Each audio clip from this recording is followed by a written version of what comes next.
around it, just slipped off. All right, we're back. Sorry about that, guys. We're back here. So how's the fight going, Daniel? First round was a pretty interesting event because you had Alvarez dominate for a little bit. Then the last 30 seconds, Pascal landed an overhand right, caught his attention, might have stolen the round. But now Alvarez has started to land his own. He's rocked Pascal at least once. And right now it looks like Alvarez is going to be trying to be in control while Pascal starts looking to counter. Yep. So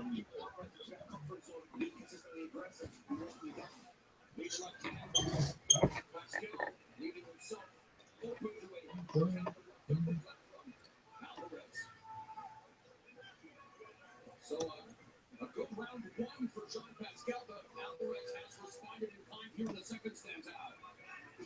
Yeah, he has, and you know, he's thrown almost 3 times the number of punches for Pascal in this round. See here, like as far as activity right now, you can tell Alvarez is going to counter more.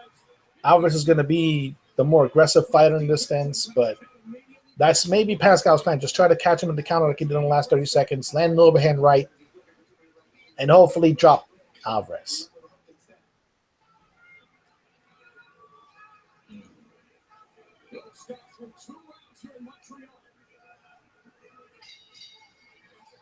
Yeah, that's an Alvarez round.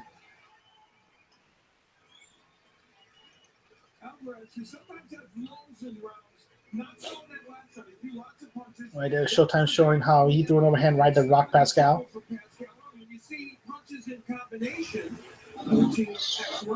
Nice little street shot combination, had Pascal grabbing them.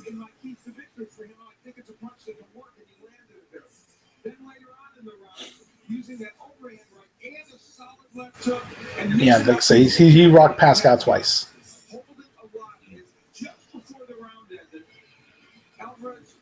You won't block on anyone. Say again? No, I don't even know how to block. Okay. For some reason, some people can't get in. Go ahead. Let's see here. All right, wait up. Let me just try to send the link.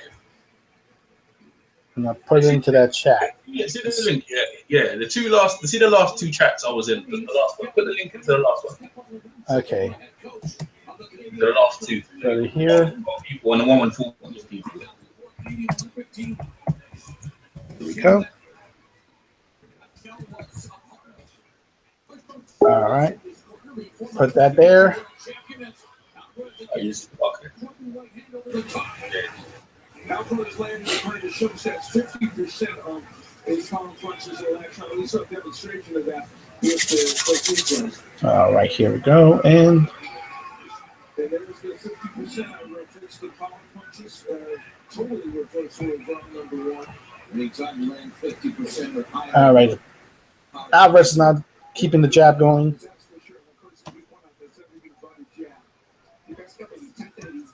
And not letting Pascal try to get an easy counter like he did in the last 30 seconds of round 1.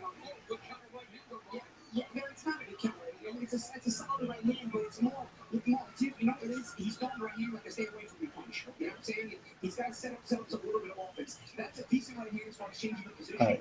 So Alvarez a little more conventional stance. Pascal still holding the left hand up a little bit more like a distance maker.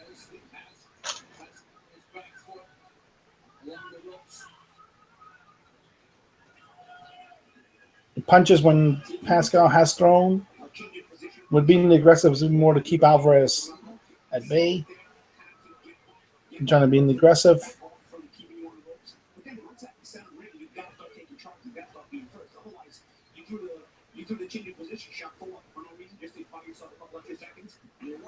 All right, now jab to the chest by Alvarez. Pascal misses overhand right.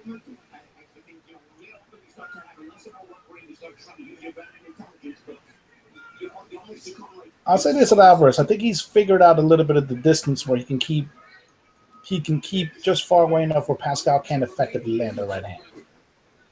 Yep.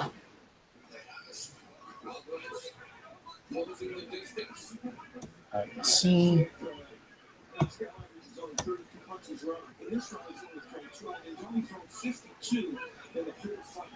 All right, Pascal back a little bit, dropping his left hand.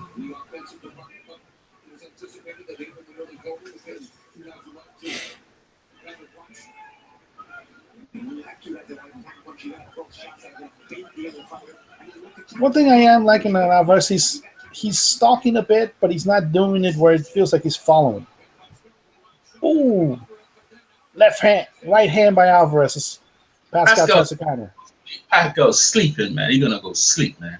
Yeah, he's rocked him again. Pascal, who's rocked to? No, Pascal, no. He got rocked a little bit by that exchange. Who rocked to? You're not saying no names. So Alvarez. Rock Pascal, yeah. Pascal shot, man. He's shot. He's Rocky style, but you see he's the Canadian Rocky. That's not healthy. Yeah, that was the whole argument in this fight. Like, what does he have left? Because I think everything that was gone after the second Kovalev fight. Nah, not everything. Not everything. But he, as an elite fighter, he's not that dude. Not that.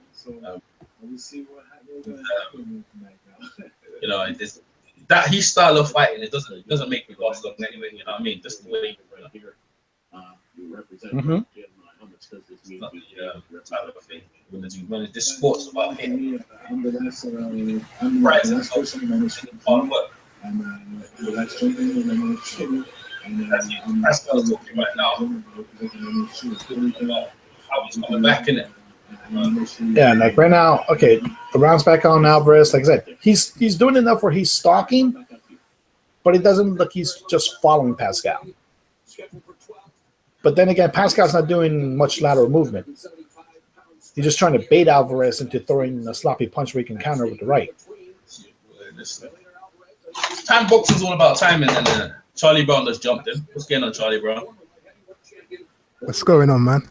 Yeah, man. Yeah. Yeah, this fight is quite exciting, man. This Pascal. Yeah, Pascal gonna get sleep, man. He's gonna get sleep. Yeah. He's gonna get knocked out quite quickly, but he's quite slick today. Yeah, but he's already been rocked 3 times. So. Yeah, I know. That's the thing though. Like, and I think Douglas Fisher mentioned it on Twitter, which is very true. Like, in boxing, the power is the last thing that goes. Yeah, that's true. But the last thing you go is your stamina, mate. If your stamina's gone, everything's gone, mate. You know, your power, everything. True. You got nothing to shit. You can't throw no punch, you ain't got no stamina, bro. You can't lift your arms up.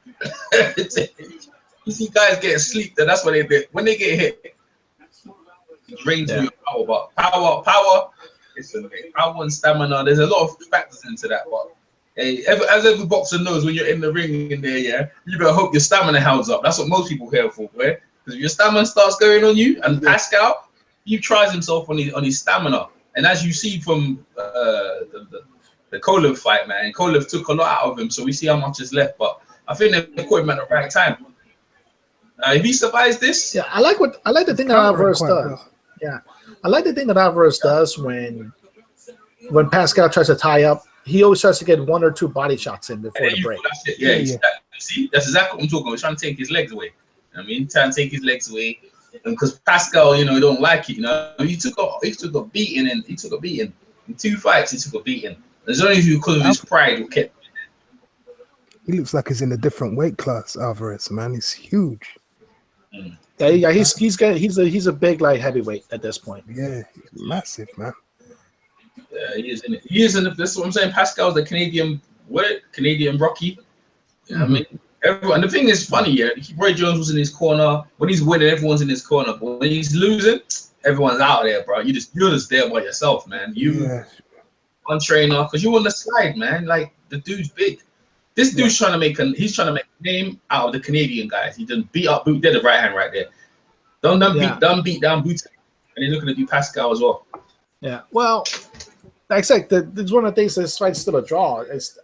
Like I said, I can think on let the hand out right before it went out. Pascal's enough of a draw where I still think more people are in that arena to see him than to see Stevenson. You just I think they gotta find a way to hate, don't you, Daniel?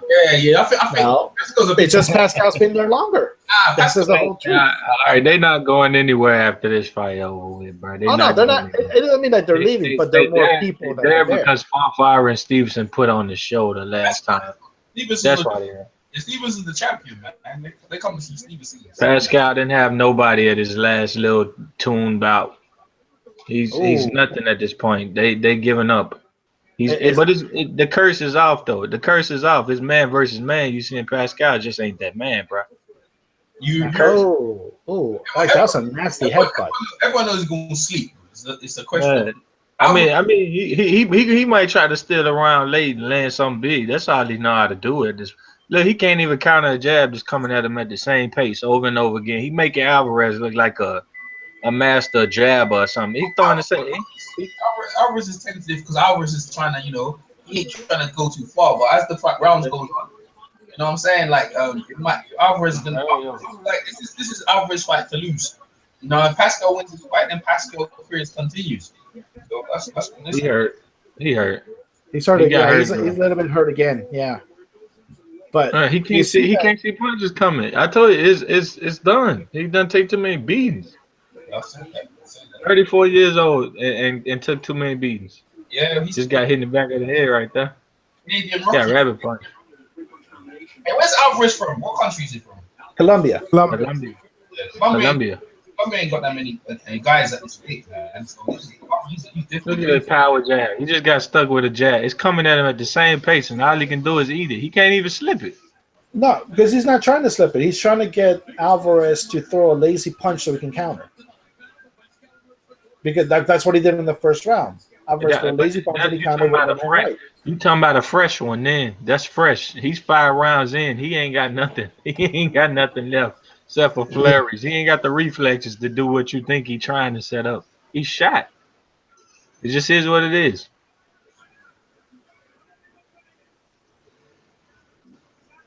Alvarez throwing the same pace. Look at the jab. Pay attention. It's the same pace over and over again, and Pascal can't do nothing with it.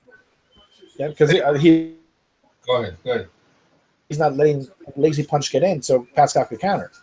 Yeah, all the links for the sites are in the description box below, you guys. So, Craig, thanks for that. Yeah, no problem, Craig Miller. Just check them out. All the links in the description. Oh, Pascal. How did he get a fight? Pascal can still sell in. Pascal and Adonis can sell in Canada, man, because he's an action fighter. People like his fights. And like, listen, bro. No, he ain't tonight. Listen. He ain't tonight. You know what? I like. You see this Alvarez guy, bro. The way he's fighting and stuff like that. Like, I like to see him against Kobe. I want to see him against Kobe and Kobe Awards. You know, he has problems, man. He's supposed to fight Stevenson next. He was supposed to fight Stevenson in 2016, but he supposedly said his team didn't want him to take the fight. Well, he did say that. Yeah, but listen, I heard Tony Bellew wants Stevenson in the rematch again. That's what I heard. Yeah, they need to do it, and they need to do it. If he win, yeah, he could still get hurt because he got hurt earlier. I just don't think Pascal can land a shot no more. So basically, wait. So Tony Bellew, after campaigning a heavyweight, wants to and fight being a cruiserweight, wants to go back down to light heavyweight. That's why he wants to go to cruiser. He want Adonis to go to cruiserweight. Crazy. You gotta say good. He want Adonis to meet him at cruiserweight. Ooh, nice little uppercut from Alvarez. The fight was sell though. I ain't gonna lie, the fight was sell. If it was either way, if he comes back over, getting his ass whooped either way. I don't mind seeing. He's just getting picked apart. Pascal probably. I don't think they're gonna stop him in the corner again. But Pascal's going 12. Pascal's going to 12-round beating. You know what I mean? That's how Pascal rolls out, man. 12-round beating. But he ain't doing nothing, bro. You can see he ain't the same. I used to.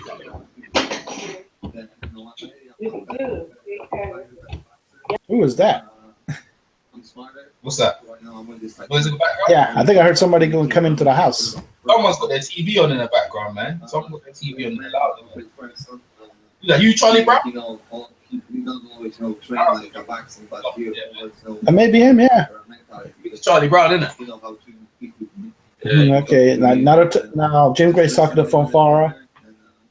Fonfara being sponsored by, I think, a Chicago. Daniel, your TV's on loud, man. It's your TV, bro. What are you talking about? Charlie Brown, you good? Huge. No, but my TV's on the fight, not on another show. That's the noise right now, isn't it? Like, it ain't me, because my volume on TV down. There you go. It's gone now. It's gone. Good. There you go. Yeah, only when the air. What's Pascal doing there? No, Pascal just started to shake it off like, oh, he's about to launch some like insane combination. You guys are good. Good.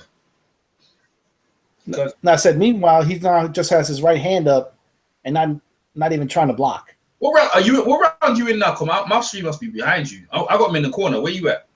I'm in the 6th round, like 228. Yeah, I guess I'm behind you. I'm behind you. I see you behind you. For some reason, I got a stream in Russian, man. Yeah. So if he can't stop him, y'all think that's an indictment on him? Yeah. No. Pascal. It's time, and Pascal's just gonna be another name on this guy's resume. Nah, man, he got to stop this dude. He got to sit and duck in front of him. He got to stop him. He can't do that. I don't know. He ain't putting on no show. He don't need to do nothing. Like the jab is working. He don't need to do anything extra than just keep working the jab and just keep this that you like. You see in boxing, if I'm winning the round here and you conserving energy, I don't need to. But that's not good enough for a person that you throwing the jab at the same pace. If you fighting the best of the best, you getting countered right now, and he already got countered. I'm saying to you, yeah, if something's working, you stick to it. And then later on, if you need to, then you have it. But if you just burn it, I mean, that's what he's doing. He's good. Well, okay. To argue that point, when he was fighting the top 10 got Chalimba, he couldn't turn it up. I'm just saying right here, he's got the reach advantage, and he's tapping him up, and he's breaking him down slowly, and he ain't getting hit in the process. That's the got hit with an uppercut. Not much, man. Yeah, not much though. Not much. He ain't getting that much though. Look, Pascal's sustaining beat. He's just getting jabbed. Pascal looks like he got cut in the ear. He just picked apart, man. Yeah, and the thing is that Alvarez is not taking no shots. So that's what you do, man. Pascal excited. Now, what's going on, bro? Now, where you at? I think he got 2 links on. He trying to get his stuff together. Now must be cool. Yeah, I think that may be the case. Yeah. Yeah. He's just getting. Can you hear me now? Yeah. He cool. He's just getting picked apart. What's up now? You picked Pascal right now? Hell no, man. I never picked Pascal. I knew that he was food for Alvarez. Yeah, he's food for real, man. He's food. That's what's happening right now. Alvarez is picking him apart, man. He's pecking and a poking. That's all he's doing. Pecking and a poking. Yeah, what the hell? Look at that. He should never got another fight. If Alvarez can't stop him, it's a joke on. It's an indictment on him. That's what I'm telling you, man. Well, I mean, Alvarez stopped Bude. Yeah, but if he can't stop missing indictment, that's just is what it is. I don't think so. Okay, Bude got way more left at this point because he got on that shit. How many people have stopped Pascal in his career? I seen him stop twice in the last 2 times. That means you continue to get stopped. How many people have stopped Pascal in his career? He's only been stopped once. So what are you talking about in that? About one guy. Nah, he's been stopped twice. Kovalev stopped him twice. By one guy though. Not the same guy.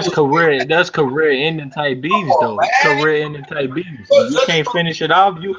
He asked for these fights. That's not to say that like he's completely done. That he can't beat anybody. That's not even. Honestly, I'd fucking give Pascal even money against Fonfara. The fact that Fonfara is fighting fucking Stevenson again tonight is bullshit. No, you don't. It's a fight that nobody. No bullshit. It's a fight that nobody fucking wanted, and Fonfara just got knocked the fuck out. Yeah. I give Pascal a shot versus Joe Smith. I give him a shot versus Joe Smith. You just want Pascal to die at that point. I think he's fighting this fight though. Like Fonfara's gonna get knocked out. It's a matter of which round he's gonna get knocked out. He's gonna get knocked out though. Fonfara is trash, yo. And just the fact that Stevenson, whether the excuse is valid or not, that he hurt his hand. Well, fuck it. If you hurt your hand in the first fight, that means you whooped his ass with a broken hand or whatever the fuck. So why the fuck are you fighting him the second time in the first place? Smash, man. So Fonfara's gonna get knocked out, bro. Well, because people figured out the clown game of he wanted to be like, oh, he's gonna fight in the UK, Shawnee Monahan. When you know damn well you were never gonna fight in the US. Money. Them bums needs to get cleaned out. Fonfara is whack. Tonight. Hey, we haven't done on people's predictions. So I'm picking my knockout. I'm going like I'm going with a 7th round knockout. Anyone up for Adonis Steve's gonna knock him out in the 7th round? Anyone? What's your guys' predictions? Man, Adonis Stevenson's gonna knock him out whenever the fuck he feels like it. I say decision. Stevenson by decision. All right. Go ahead, Scorsese. Charlie Brown, go ahead. Yeah, I'm with you, EJ. I reckon around round 7 or 8. I've got one of them 2 rounds in my head. 7 or 8. Right, man. Boom, right hand. I don't see how you can call Pascal. I mean, Fonfara out like that, man. Just say he sucks because he got hit with 1 shot. You know what I'm saying? Turns out just because he got hit with 1 shot, he's not just he got hit with 1 shot by fucking Chavez Jr. and buckled the fuck out. No, he got but 1 punch knockouts happen. He's 27 years old. He ain't a shot fighter. He ain't somebody to just. I ain't saying that, but I'm just saying Stevenson, it's time. Boxing is all about timing, bro. Look, I will put Fonfara in there with Alvarez and be willing to call that a 50-50 fight right away. What? And I'm taking Fonfara. I'm taking Fonfara in a rematch versus Joe Smith all day. Listen, I ain't taking Fonfara in nothing when he got knocked. The way he got knocked out, I ain't taking. Y'all gonna see Fonfara about to put on the show. I don't think Stevenson finna wipe him out. I don't think Stevenson about to wipe him out. Hey, I don't know what planet you live on. When someone been knocked the F out, yeah, you ain't the same. You ain't the same. I seen him just fight a southpaw, the same angles. He stayed on his feet, got hit dead in his chin several times. He ain't done. Wait, where's the last time? Is this the Fonfara's first fight since the knockout? Yeah. No. He fought Chad Dawson. He beat Chad Dawson in 10. But that's the thing, though. If you're gonna say that Alvarez not knocking out Pascal's an indictment on Alvarez, then you have to agree with me on Thursday. I'm not going to agree with Dawson. Let me tell you why I'm not going to agree with you. Is an indictment on Fonfara. He arguably lost that Dawson fight too. What you say? Said he arguably lost that Dawson fight too. Let me tell you this: Chad Dawson looked 100 times better than anything Pascal showed you this fight. Chad Dawson was changing levels. He was dipping down low. He was 6 foot man dropping down. And yet in his prime, he couldn't even fucking beat Pascal. Well, hey, I'm just telling you what he was doing today. You see Pascal today, give me Dawson any day as a trainer. I want Dawson today. Pascal's damn near the same fighter that he's always been. Well, exactly. The reflexes of slow just a tad. The reflexes of slow just a tad, but I mean that happens with every fighter. Pascal, but he was always very like one-dimensional. That's the point. That's the indictment on him. Go ahead, EJ. My bad. I'm saying. Well, I mean, the indictment stands throughout his whole career, then, not just because oh my God, the curse. Yeah. The fuck, true. Pascal in this fight right here, he don't look like. But I'm just saying he has been cursed. I already knew he wasn't the man he wasn't, but being a bad man, being bad and being cursed ain't gonna help at all. You know, it's man cursed with having shitty stamina. It's man versus man tonight. It ain't no curse in play. He just can't win. He just can't win. The curse was just a side piece, you know. Number of rabbit punches from the Colombian. I've seen a few rabbit punches. Well, then Pascal should stop bending over like he's trying to take it up the ass. A really good jabbing from Alvarez. I just think Pascal can't see a jab. I think the jab coming at the same pace over and over again. It's not just a jab. He's like I said, he's waiting for Alvarez to throw a lazy punch so he can counter because that's his only shot. Okay, but bending over at your waist isn't a proper defense for punches. Sometime it could be. Not bending forward and then complaining about rabbit punches, which are quote unquote rabbit punches when the dude was aiming for your fucking face in the first place. The thing with Scorsese is it could be a good defense if you have the right balance, something that Pascal for something never really had. Yeah, I can agree. I mean, it could be a good defense if that's not all you're doing, but that's pretty much all Pascal is doing. He shot. He shot. It ain't his fault. He shot, man. It's just that time of the year. Let's go ahead and try to win this fight, man. He's trying to win this fight. This fight look like here. It's like, don't hurt me, I won't hurt you. That's what this looks like here. That's what he is. No one trying to put the foot on the gas and take the Pascal at the gun range. Shot. The irony of this whole thing is the fact that, you know, Alvarez and Beterbiev have been like mandatories or highly ranked for Stevenson this entire time. And who the fuck is Stevenson fighting? Not them. He gave it. He tried to give Alvarez the shot. Alvarez didn't take the shot. Yeah, Maybe they know. Maybe they lowball him. Maybe they're pulling some Lomachenko bullshit. What's a low I ball? wouldn't You put it past can't him. low I ball wouldn't put it a past guy. him. You can't low ball a guy. You're a linear champion. He only entitled to 25%. You know what I mean? That's really what he entitled to. So, and he's a nobody. To be honest, Okay. nobody. Like, that's just the truth. You know, And they, he's a when nobody. they could've Okay, had and some you're first talking bids about a or guy. something. Then you're talking about a guy Stevenson who, through his actions, has almost become irrelevant in this division. No, that's a lie. That's a lie. That's a complete. That's No, what I you wouldn't say wanted. that he's irrelevant in the division. No, I wouldn't say that. I wouldn't say No, that. I would say No, almost. that's I what didn't say people he has want. That's what complete. I said people want to almost. say, and it's a complete lie. He's the main event to both of these clowns that you're trying to say relevant. So it don't make sense.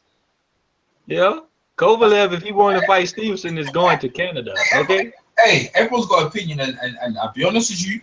There's certain people who believe agree with Daniel, and there's certain people who agree with Good you. body work. No, they good body work from Pascal. Most people agree because they hating. They don't have a relevant point on. It's not hit. It's just proven through actions that, unfortunately, that while Stevenson is a lineal champ, he's let other people do things in the division when you're supposed to. Then just Joe Smith was given a shot. Pascal admitted he was given an offer, and Pascal admitted he didn't take the offer.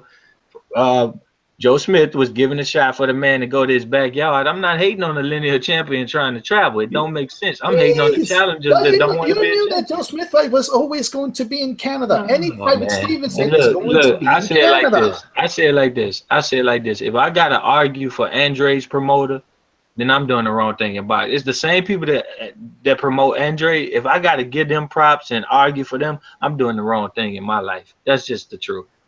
You know? That's the truth. Because like that. I agree. Michelle is putting on fights. Michelle probably has about 8,000 people in this stadium. Show me where Andrzej's people did it ever. Show me. We're not talking about Andrade here, but it's his people. Here's the situation, though. I do agree that Joe Smith should have just said, "Fuck it, let's just go to Canada." Hey, I understand it. Daniel, let me say something right now. This is how interesting this fight is that you guys are talking about. This Pascal is bad, bro. Hey, let's go to the chat. Let me find the chat. Somebody send me a link to the chat. The two of you, yeah. And this is the thing. It's gonna the conversation will continue. But let me tell you something. This fight is dead. No, this fight is dead. Like I try to tell you, like it is like you won't hurt me. I won't hurt you. That's how they're fighting, and none of us are paying no interest. And like you said, they're more interested. I mean, Alvarez is outboxing right now. Your two banter is more interested in more interested in this fight. The young dude who's supposed to take over, the old lion ain't doing it. The old lion is there. It's like, you won't hurt me, I won't hurt you. That's what's going on in this fight, and there's nothing more in it. Like the trainer should tell him, take him out of here, man. Not really. Pascal's not fighting to win. He's fighting to survive. I mean, if you're good, not even the old lion. That's all there is to it. I think Pascal should be on Alvarez's chest like Joe. The chat, I think somebody in the chat, he got a Charlie Brown face, but it ain't Charlie Brown. Charlie Brown. That's Charlie Brown. That's the original Charlie Brown. Charlie Brown, the other guy you're talking about. You got Reese Mack. Who's Pascal's trainer? Or Reese Mack, I think it's Roy Jones this time because Ramsey's in Alvarez's corner. Nah, he got somebody else, and Roy Jones is second, like your second nigga, man. Man, they got this fight 77-75 for. Man, people talk shit about HBO scoring. Fuck Steve Barrett's scoring, man. Steve Barrett's scoring is straight trash. Oh, he just got hit with it right here. He's more often than not right. I'll give him that. He's more often than not right. Yeah, it's not like Harold Letterman. At least when Farhood scores, it's almost as bad. It's almost as bad. They're not that far apart in level. Can't lie. They're really not. This one was supposed to be good. He's sick. Oh, nice uppercut from Alvarez. Right. Up in the corner, man. Being up. Look like stop him already, man. Do yourself a favor. Make some noise. Oh, man. Hey, listen. Say you belong. Say you belong at this division, bro. Say you belong. You stopped the former 168-pounder. Cool. Do yourself a favor here. I'm not taking Alvarez. Take that somewhere else with that bullshit. Yo, Butte was always gigantic for that fucking. Nah. He did nothing at 68. He did nothing at 68. He's more of a light heavyweight. Pascal doing body work. Look, Badu Jack, I take him over Alvarez today. 175. Alvarez ain't making no noise, man. That's a good fight. Shit, I'd give Badu Oh. Jack a shot at beating Warren Kovalev too. Yeah, I do too. Alvarez ain't making no noise. He ain't making no noise, man. He basic. He basic. That's why he can't stop him. That's why he can't put him down and hurt him. It's basic. No, or he's trying to be careful and make sure that Pascal doesn't land another counter. No, it's a wounded lion. His teeth missing. He ain't landed nothing. His claws gone, right? He ain't landed nothing. Show you a Kovalev. Show you top tier and stop him. You know what I'm saying? Show that. Pascal should have been a super middleweight. He would have been a nice one out there, but couldn't. You hitting them with rabbit punches. You hitting them with rabbit punches, and you still can't hurt them. Those are not rabbit punches. Bullshit. Those are not fucking rabbit punches. Rabbit punches is to the fucking occiput of your head. I can agree with what you're saying. I can agree with what you're saying, but they landing in that spot, and you still ain't doing no damage. No, they're not. They're fucking not. They're landing over on his temporal.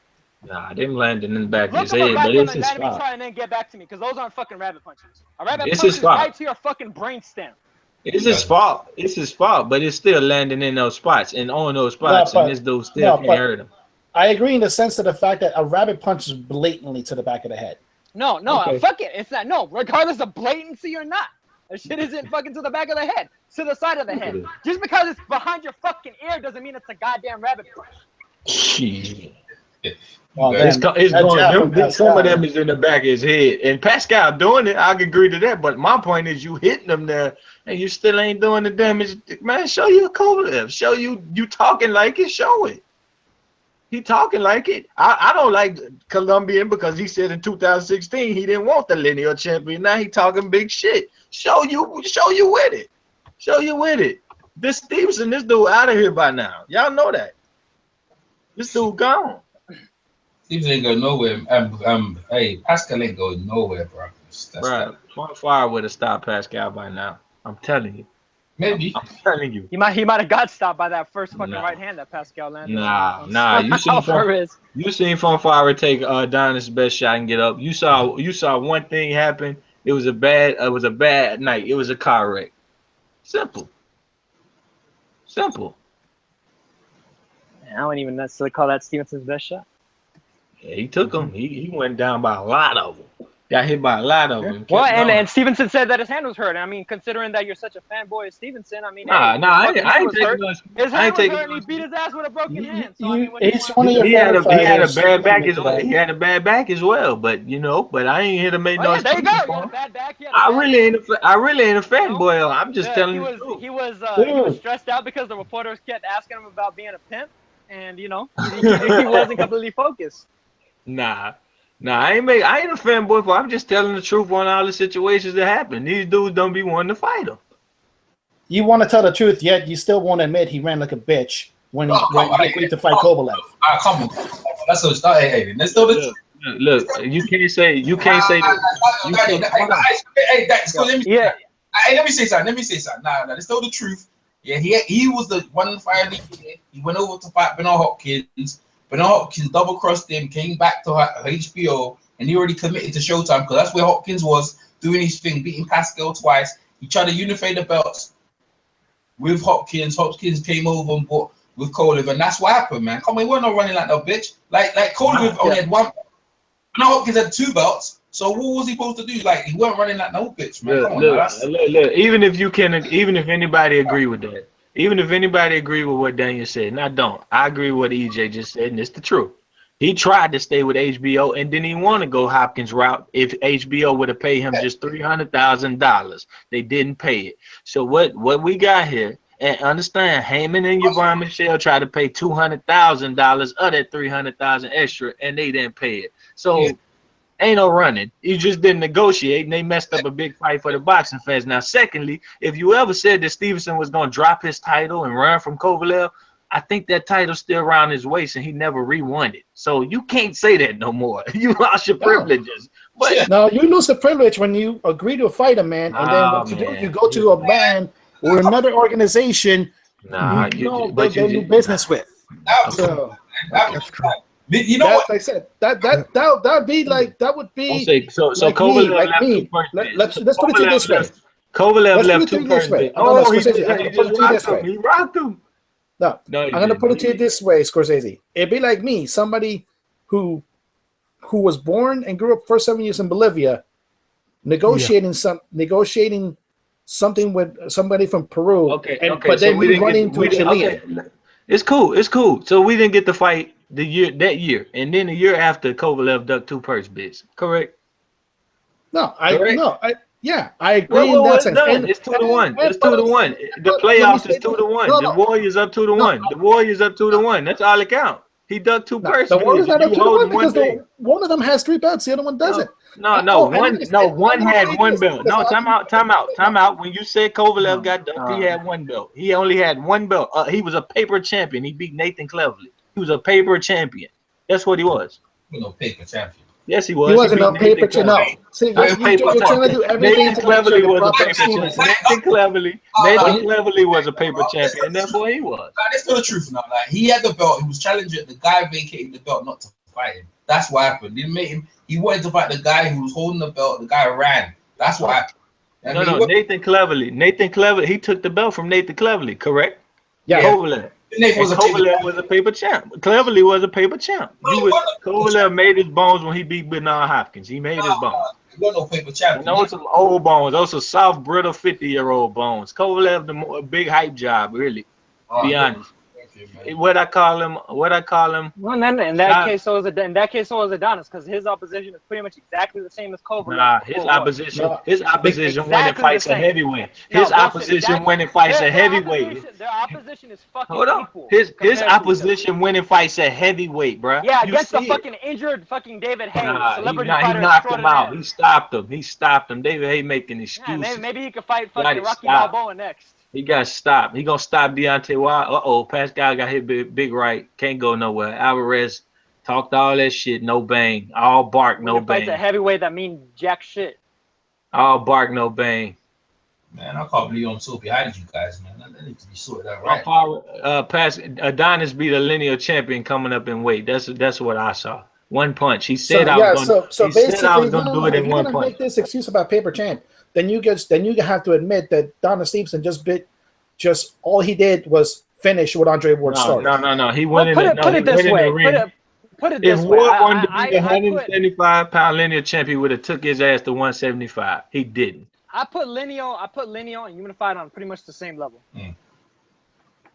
Chad Dawson beat Bernard Hopkins twice. That's all I got to say. He made him quit. And lost to Pascal. And lost made to him Pascal. quit. Yeah, and Pascal did what to the rematch? There you go. Pascal got the ref to stop the fight in the 11th round in Canada while he was getting beat up on, and he didn't take the rematch. Yeah, that's Dawson. Dawson is almost a Hall of Famer. I respect Chad Dawson. Damn near a Hall of Famer. Very close to being one. If he do get in, I wouldn't argue. What, Chad Dawson? Yeah, I don't think he will, but he was 2 wins, maybe. What did he do to be a Hall of Famer? What did he do? He beat Tarver. He beat Hopkins. He fought Hopkins twice. He got about at least over 10 defenses of all. I think he's a 3-time champion at 175. All right, well, you know what? I can't complain about that. That's pretty good. It's a sensible argument. Like he's close. He's not getting in, but I think 1 or 2 wins. Not first ballot. Probably not first ballot. Is that B-Hop over there? It depends on who he retires with, though. No. The B-Hop win and the thingy win. Now that's some good wins right there. But then he lost against bloody Pascal, bro. So he goes. Yeah. Oh, no. But we're both. I think almost all of us here are a fan of basketball. Then, in a sense, could you say then that Chad Dawson is going to be like the metric like Sean Marion's going to be when he's eligible to be in the Hall of Fame? Like a Sean Kemp or some shit like that. Possible. The Matrix win the championship. Yeah, with Dallas, I think. But that's all right then. That's all that counts. You win the championship. That's up, man. Yeah, that's Bernard Hopkins in the first row, bro. He's sitting by Sam Watson, I think. Yeah, Bernard Hopkins don't win it. Hey, then he's betraying Oscar. No, it's funny. Bernard Hopkins on Showtime, on wins in Showtime, beating Pascal, beating what's that, Cloud and all that. He built himself on Showtime. The moment Adonis Stevens come over, he jumped ship. Yeah, he got on down, man. Nah, Daniel, maybe they're trying to work together, man. Because I mean, Golden Boy definitely needs to start working with some people. Definitely. Just stay there, man. Golden Boy got that Japanese guy fighting Cotto, and I done told you gonna fight that Japanese guy, and I told you the triple. Fight's already done. Adonis Fonfara gonna get in the ring and make us forget all about this shit. Y'all watch. They gonna make us forget all about it. Man, this fight's a stinker, man. Fonfara about to go for it. I'm scared for the 40-year-old. I'm not playing. I think Fonfara about to go for it. Go for what? He just gonna be game. Man, he gonna get knocked out. He gonna get knocked out, man. He gonna get knocked out. I'm watching the fight with Chad Wilson now. He's fighting very he's reserved, man. Yeah, Chad Dawson looked like Sweet Pea and Guillermo Riggin down that fight. I don't care what nobody say. Those that touch on that jab, them jabs to the stomach, you gonna open them up, man. Come on now. Dawson was bending at the knees, swiveling the head. He was just schooling. I was like, yo, this man ain't done. Whitaker and Riggin are two completely different styles for one. But he was doing some similar things to both. Roy Jones in the corner though. You see Roy Jones in the corner. Roy Jones. Yeah, he was doing similar things to both. Is my meaning. He looked like both at points to me. Roy Jones, man. Roy Jones need to hang the gloves up. Talk about Roy Jones. They touch gloves. Left hook. Pascal just sitting on the ropes and shit. The ropes actually held him the fuck up. Gus Salvador. Yeah, it's a snooze fest. No doubt. Yeah. Man, if you notice by the fact that we haven't even talked about the fight for the last 15 minutes, it should probably tell. Because I mean, it's obvious who's winning. It's obvious who's gonna win. It's obvious who's been controlling pretty much every round.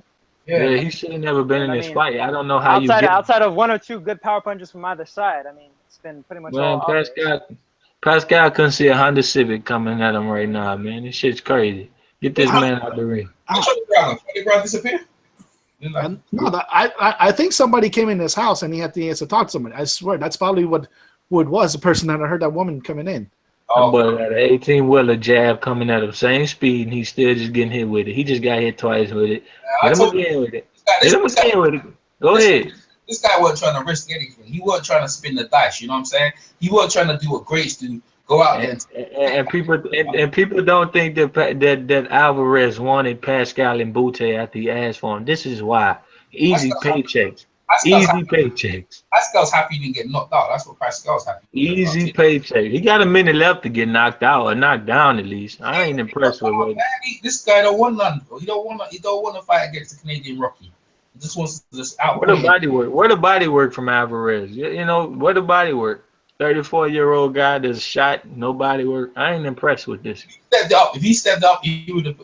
He wasn't trying to do that, man. He wasn't trying. He's just trying to like secure what he has and set himself up, man.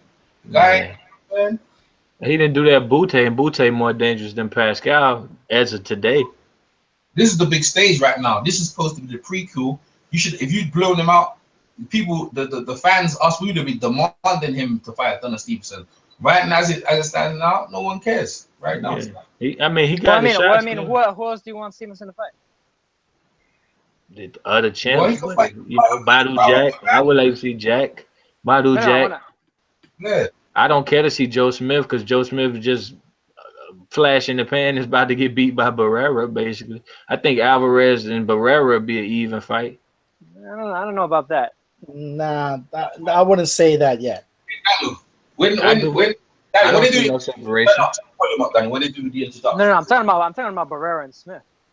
No, but I think Barrera beat Smith. Yeah. I don't think it's a guarantee. I think it's a close fight.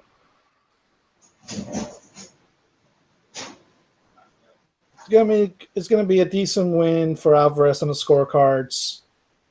Thank God they out the ring. Well, it should be. I mean, as long as the judges aren't. Now here come the motherfucking Superman. That 40-year-old. The year layout.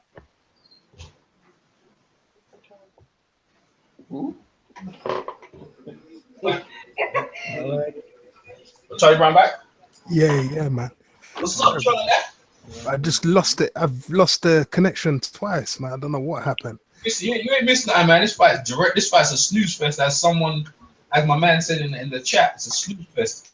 And you guys with the free streams, you need to back that. You need to back the F off me. What's sorry for y'all. Mm-hmm. Yeah, okay. They said Alvarez gonna fight Butte, Pascal, Stevenson all in 2017. All Canadians. Listen. All right, so I guess they must have something lined up. They ain't got that many Colombian fighters. Nah, that's just a tweet. That's just a tweet. They ain't got that many fighters. But this guy's got to do better than that, man. This guy's got to Tweet from who though? impress the fans, man. This is an entertainment sport, man. That there, that I ain't sitting there watching that fight again. I'll tell you that right now. No way, man. It's good fight. That was entertaining. Come on. Show up. Just make the announcement. Yeah. Okay, I think they're about to. He's good. Ladies and gentlemen, after 12 rounds of action, we have a majority decision. What the fuck? I knew they were gonna be on that bullshit. Judging ringside, Cortez scores about 114, a draw. Wow. Overruled by judges Rodolfo Ramirez, he scores about 170 to 111. And that sounds right. Scores about 116 to 112. That's a little generous. In favor of the winner, Eleider. Oh, well, I knew that. Yeah, nah. What fight was the judge that was putting in a draw watching? I'm about to say this guy ignorant, man. Hey, you in Canada, though. Maybe for the counter punches, you know? Maybe. I know. I'm I'm checking boxes scene out there. I'm seeing if any stories of Hopkins selling his stake in Golden Boy, because that's probably the only way he would be there sitting with Sam Watson. No, I disagree, man. I disagree. I think they're trying to do some business because they need to. Well, maybe with Michelle, Marley with Michelle, but that because you know Hopkins is like one of those guys that's loyal to his boss. Well, put it this way, man. Golden Boy needs to do some business. They did it before.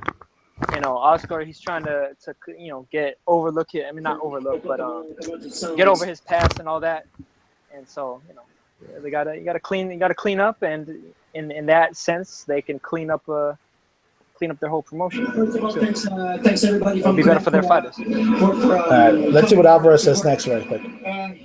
Je suis content, je sais que le combat pas facile, mais je me préparais très fort pour ça parce que je sais qu'il y a facile pour ça.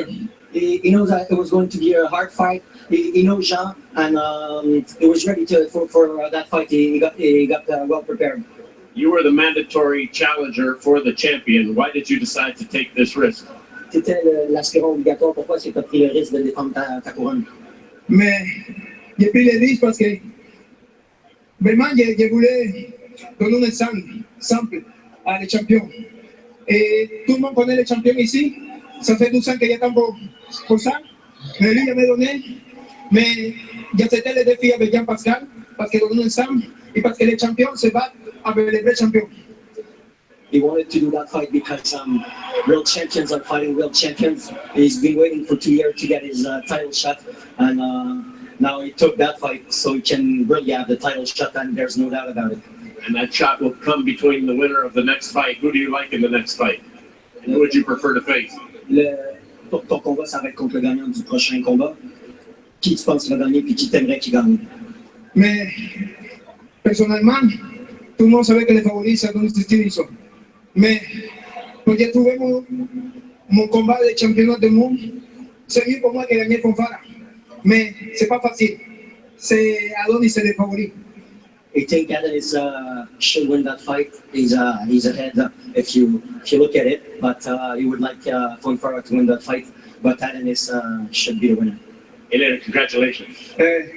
Merci beaucoup. Let's go bring in Jean Pascal, and we. Well, that's actually one nice thing that Pascal does. Then that's another Pascal that Alvarez does. He's learned French Canadian, so he's trying to communicate and build himself a base there. Fight. I think that I win the fight, but I was the majority decision, so I have to respect the decision. But I think the fan enjoyed the fight, and I'll try to be back stronger. Majority decision here this evening. This was a huge fight for you based on what has gone on the past couple of years. Where do you go now after having such a courageous fight this evening and fighting so well? But, you know, what's your path now forward? Right now, I really don't know. I need to sit down with my team, but I know for a fact that at least the crowd, we have a tremendous fight, and I'm going to sit down with my team and see what's next for me. You're tremendously popular. I know you have great appreciation for the fans here tonight. Did that propel you somewhat, all of the support that you've had here? I love my fans. I think I get the best fun in the world. I love Montreal. I love Quebec. Thanks for the support. And I would have to have a rematch because it was a close fight. And we'll see what's next for me. All right, Jean Pascal. Thank you so much. But it's not over till it's over. All right, Moro. Back to you. All right, thank you very much. Ain't no rematch, man. There's not gonna be a rematch, yeah. But interesting enough, like I said, that's one thing I like about Alvarez when he's doing smart. Like he's trying to build up a good base he's trying to build up a really, really good base with the French Canadian crowd by speaking French Canadian. You mean Canadian French? Yeah. Mm-hmm. Yeah, well, Canadian French. he ain't doing no fans because he came over here, he stuffed the place up. And he ain't built no fans over here, tell you right now. I like my fighters going in for the kill, dog. You know what I mean? Just going for the kill. Pascal, everyone know Pascal shot. Pascal wants a rematch. But Pascal goes on and excites. So Pascal just wants to be a punching bag, obviously. Well, he's trying to probably do the same thing as his idol, Roy Jones, just trying to live off of the big names. The problem is Jones is doing like the thing where he's fighting people he knows he can beat. Like I think the last fight that he had was a contest on pay-per-view where a fan could try to knock him out. It's gone. It's crazy. Pascal's doing what pretty much every fighter does. I mean, when they're on the downslide, they just kind of utilize their name in order to get fights that they may not necessarily entirely deserve. Then they'll step in front of the line ahead of young lions that might actually really be the new blood that kind of deserve it a bit more. Hey, what do you think about the judge, Richard? Be careful. 140, 140 yards to the second. He was scoring that shit. Like I've been loving Pascal since 2002 and shit. He been scoring this fight since 2005, bro. He been in love since then. Yep. That's like giving me a Stevenson scorecard. Yep. You got me fucked up, bro. Okay, like they're right now. Showtime is showing a montage of Brooke and Spence. Fight week of Brooke and Spence. Oh, good, they haven't talked nothing about Brona Garcia. The before and the aftermath. Yeah. What about it? Yeah, but I heard about it. Yeah, that's signed. It's all good. It's all done, I guess. Yeah, 140. Yeah. Although I don't think Brona's gonna make 140. I think he's gonna come. I think that kid Adrian. Brona's on the slide. He gonna get beat up. I think that kid Adrian Broner pound for pound, man. I mean, shit. Excuse me, Mikey Garcia. See, you did. No, I think Earl Spence is a pound for pound level fighter, bro. Like I'm watching this again. Yeah. I wouldn't put him there yet. Yeah. I think he is. Kell Brook was right on that shit. He was right on that shit, and he stopped. Kell Brook been in his back end. Brook didn't belong there either. Yeah, people had him there, and for him to go ahead and stop him, if Spence beats another guy like Thurman or then yeah. Think about it. Like he went over to the water. He went over the water, man, and he done beat Manny Pacquiao didn't stop Algeria. That man went out there and dog walked Algeria. He a talent, man. He's something wrong with this dude. No, he's talented, but I mean I put people on there based on achievement more than ability. I think he definitely has the ability. I don't think he has the achievement. I think Brook a big achievement. Like he didn't go and break one eye. He broke the other eye. Good. He's in the top 10 now. That win was. I don't have him there. Top 10. He blatantly. I mean, I haven't made a list. I don't have him there.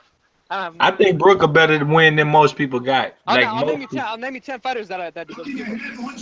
10 fighters with better wins and better. I'll name you 10 fighters with better overall accomplishments in order to deserve being there ahead of him. He stopped 3 people who have never been stopped before in their career. Okay. man. That's impressive. I can't name No, 10 it's people that impressive. better win than It's Bro. impressive. There's You been can't other put fighters him that have there done based on such that. things too. I can't name 10. I don't think I can name 10 people with I a can name better 10. win than Yeah, Bro. I'll go 10 right now. This is just He's off in the top top of head. 20. He's off top of the head. Go on, No particular order. Brooklyn. Adonis now. Stevenson, Gennady Golovkin, Daniel Jacobs, Terrence Crawford. Daniel Roman Jacobs Roman- lost. Daniel Roman Jacobs Gonzalez. lost though. Roman You Gonzalez. gotta Nah, talk he- about he- he people. beat- You gotta talk he about beat- people that still He winning beat though. Golovkin. He beat Golovkin to me, and he knocked the shit out of Vitor Krillin, who was another Nah, he champion. didn't beat in the first Golovkin. round. He can't claim he beat Golovkin Andre on that Ward, football. Sergey Kovalev, Naoya Inoue. I already mentioned Gonzalez. Yamanaka. Yamanaka? Was that 10? Was that 10? Yeah, that's But Yamanaka probably possibly just robbed the boy he fought again. He's been the longest reigning. He's the longest reigning champion. Yamanaka is the longest reigning champion in the sport. Aerospace is better than Longest reigning champion in the Pound for sport. pound, if you pound for pound skill right now, you think a Yamanaka would beat Earth? Pound for pound, just skill for skill. You think he beat Earth?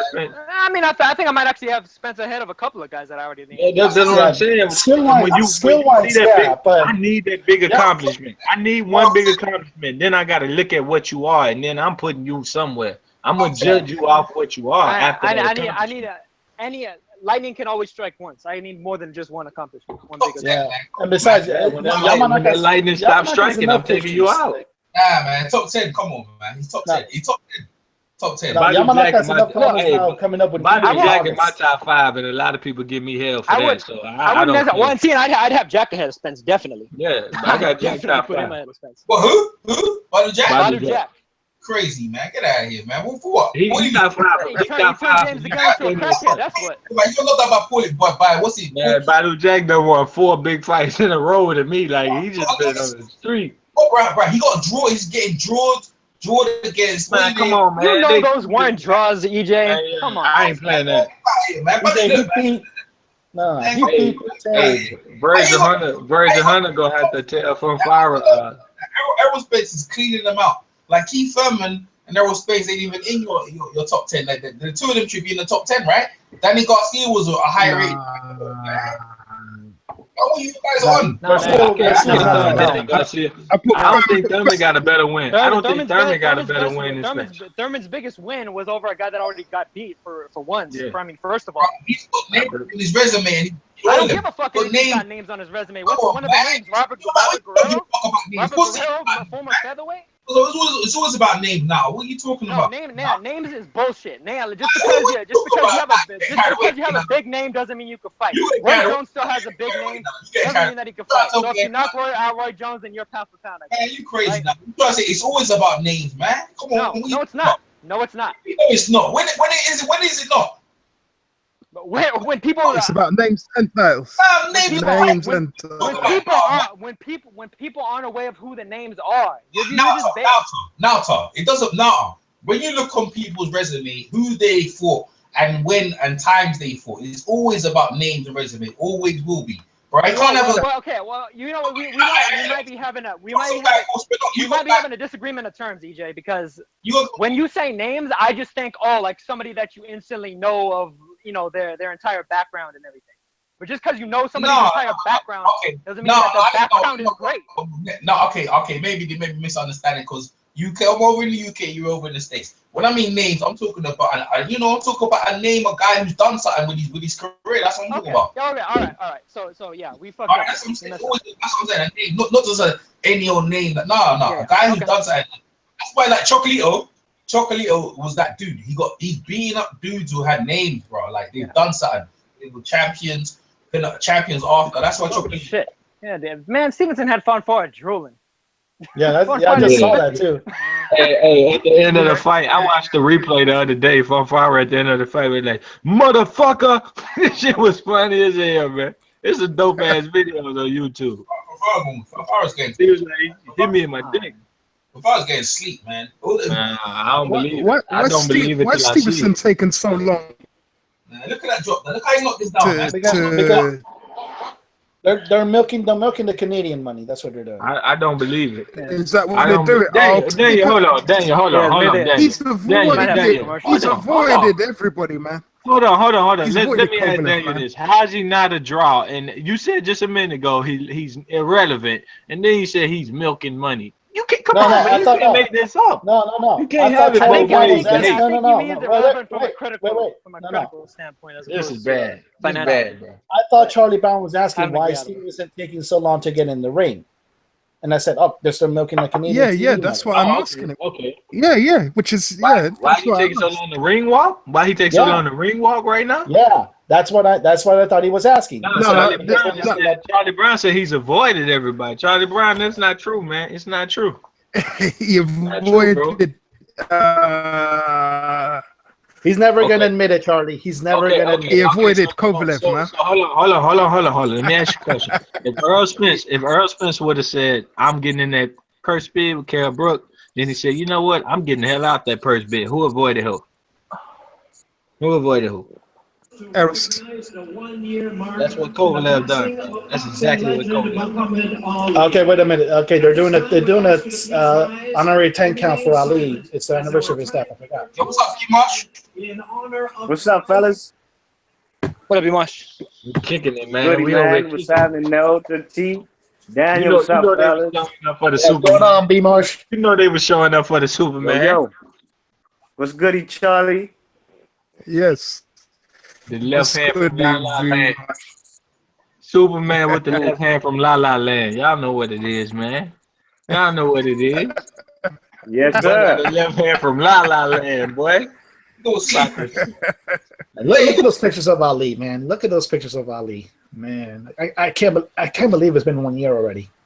Yeah, that's how it is, man. You know what I'm saying? Ali, as long as we're alive, as long as anyone's alive, Ali, as long as boxing's alive, Ali's always gonna be around, bro. That's just it. That tournament they're doing on the cruiserweight division, they call it the Muhammad Ali Trophy, and that's how it's supposed to be. It's like when I watch basketball, like the MVP trophy, they should change the statue to Michael Jordan, man. You know what I'm saying? Jordan. Yeah, they should have the logo. Jordan should have the logo of the NBA, man. Like I'm not a fan. They not doing that. They ain't gonna do that. well, I understand the significance of keeping Jerry West there because remember he is the only Finals MVP from a losing team. So Yeah, but that fella's lost a lot of finals, man. They should have put Bill Russell on there before him. Oh, no, yeah, if you're talking about achievements, yeah, then it has to be Bill Russell. Well, they actually renamed the Finals MVP after Bill Russell. So They Yeah. man, they should do more like Larry. I don't know who Larry O'Brien. I don't even know who that is. Who the Larry O'Brien? I don't even know who that is, man. Larry O'Brien trophy. I don't know. First commissioner, I think, of the NBA. first official commissioner of the NBA. Yeah. I need to replace that joint right there, man. Well, I mean, hey, be This guy's glad that good, the WBC doesn't call it the Jose Suleiman belt. No, that's No true. bullshit. They probably will have one. AJ, then the Super Bowl trophy has to be named after somebody else. It can't be the Vince Lombardi trophy anymore. Yeah, he needs to be. All that shit needs to be changed, man. I ain't naming names no one knows about, man. Get out of here. Now, somebody can stay. Yeah, that dude's a fucking legend, man. Yeah. The Larry? What's that? Who? Vince Lombardi, man. Oh no, the Vince Lombardi is cool. Green Bay backers. Now that's it. Here comes Fonfara. Yep. He gonna get his ass So knocked. far, man, he gonna get knocked out.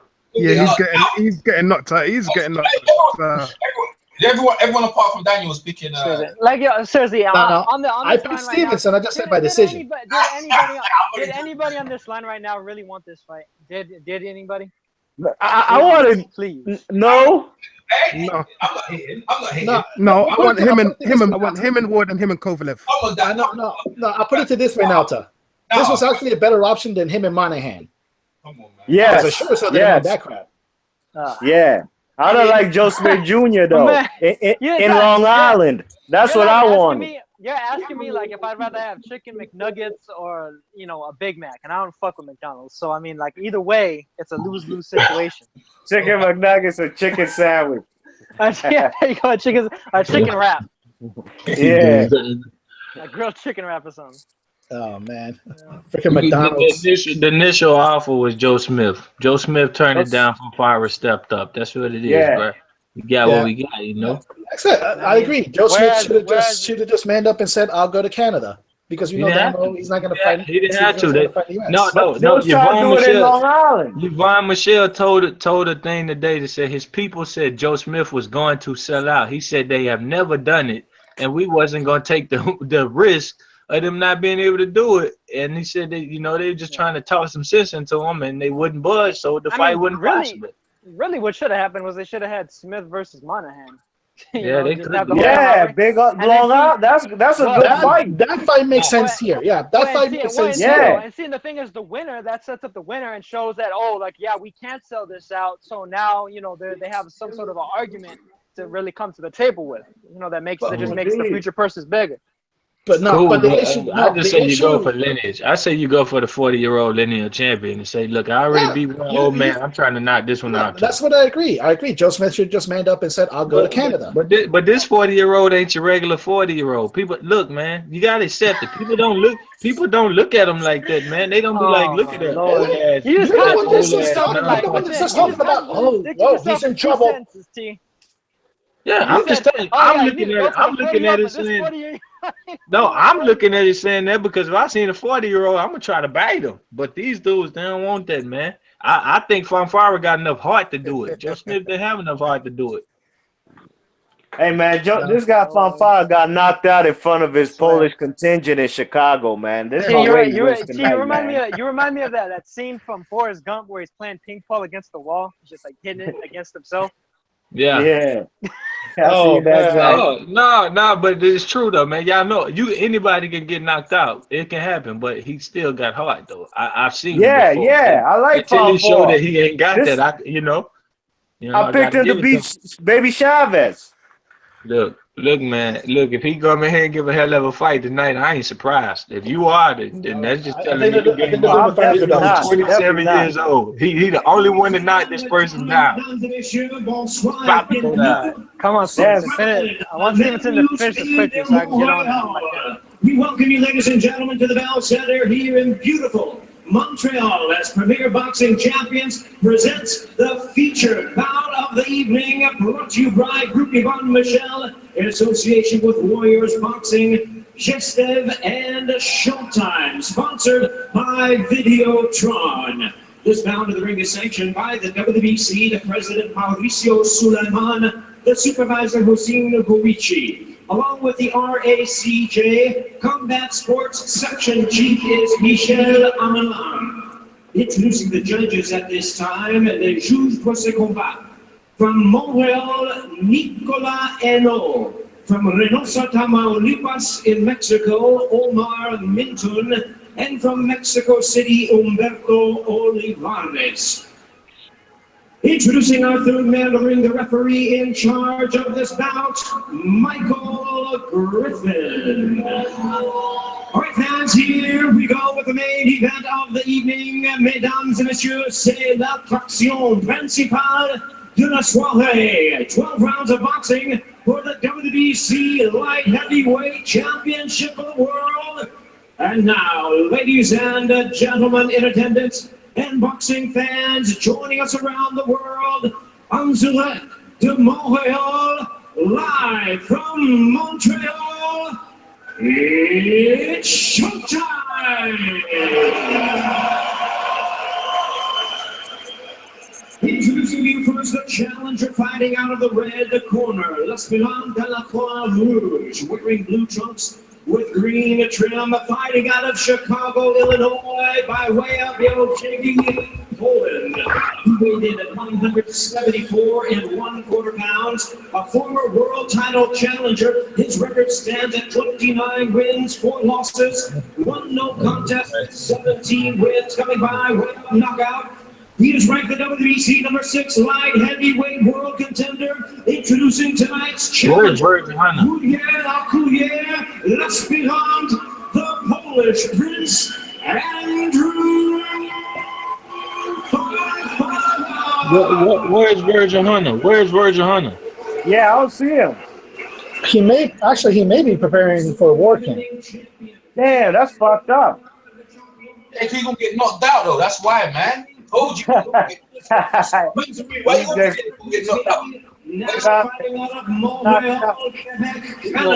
He know better than to show up, man. 173 1/2 pounds. His record stands at 28. Either that, or he just wasn't there at ringside getting stuff out. Said I'm not wasting my passport stamp. Here is the popular, the hard-hitting, and the defending WBC light heavyweight champion. Superman pose.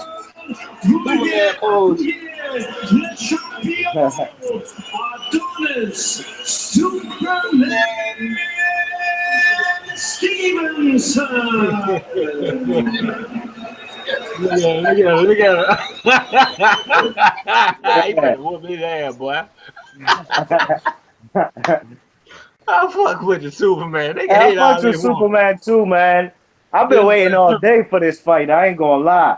I waited all day. I went back and watched old Superman fights. Yo, Virgil Hunter was like, oh no, that's Breadman now. That's Breadman, I think. No, Virgil Hunter there. Breadman ain't tall as Virgil. Yeah, that's true. Breadman ain't as tall. He's a tall fucker, but he ain't that tall. Virgil there, man. I was about to say, man. I just seen him. Yeah, there you go. Yeah. He got the pimp glasses on. He gonna have to tell Ward, look, he beat your sparring partner. You finally got to fight him. That's what he gonna tell him. You know what I'm saying? Yeah. Okay. Then he's got to tell it to Jay Prince. You gonna say something to Jay Prince? Let's go.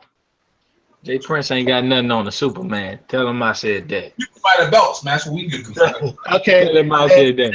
Then I better start planning for your funeral because you're never gonna say that to Jay Prince. Look at Adonis Fonfara coming out trying to put that long reach on him. Probably gonna be over quick, man. Tell me. Hell yeah, he tall. He's 6'3". Another dude 5'10". Hell yeah, he tall. Like right now, Fonfara is trying to do the jab, and Fonfara just threw a wild left hand, threw another left hand, landed through. Fonfara took it well. Fonfara gonna try to counter with that lead left. He good at it too. Yeah, he threw a nasty left hand. Another one. Come here, big tower man. Come here, big tower man. Give me them. Pascal is so far behind you guys, it's ridiculous. You need a passport. You need a passport, man. Wait, EJ, isn't Sky or Box Nation showing this in the UK? I ain't got either one. That's why I stream, bro. I got Sky. I only buy events sometimes, but I ain't buying this. This ain't on Sky. It ain't on Box Nation either. Ain't no one buying it. Look at him. He's sharp already. Round 1, 40 years old, done landed 4 left hands already. Come on, who else doing that at 40? Come on, knock him on out. Drop him on out. When he fights him on out so I can talk my shit. He caught him there. Oh, man. He already down. Look, I told you. He heard it down already. Him out there, man. That's a problem. That's a pimp hand. You hear me? Yeah, it is. I'm gonna talk my shit. Fonfara's hurt. Bust his ass. Thanks, man. Bust his ass. Oh, Superman. Fonfara coming to fight, man. He coming to fight. Oh, left-handed catch straight down the pipe. There you go. Look at him. He could get tired. This could be round 13. Uppercut, straight left hand. See, Boy know what he doing. Kovalev know what they doing. They don't start fast like this, man. They don't start fast like this. You can go to sleep with this fella. 1, 2. Sleep with this fella. Ooh, left hook. This guy's wobbled. Yeah. Oh, that right hand was wicked, bro. That right hand was wicked. That right hand caught him round the table. Look at him. He busted up already.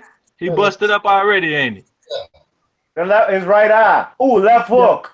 Top of that. That was a nice. That's a nice one. Yeah. In the corner.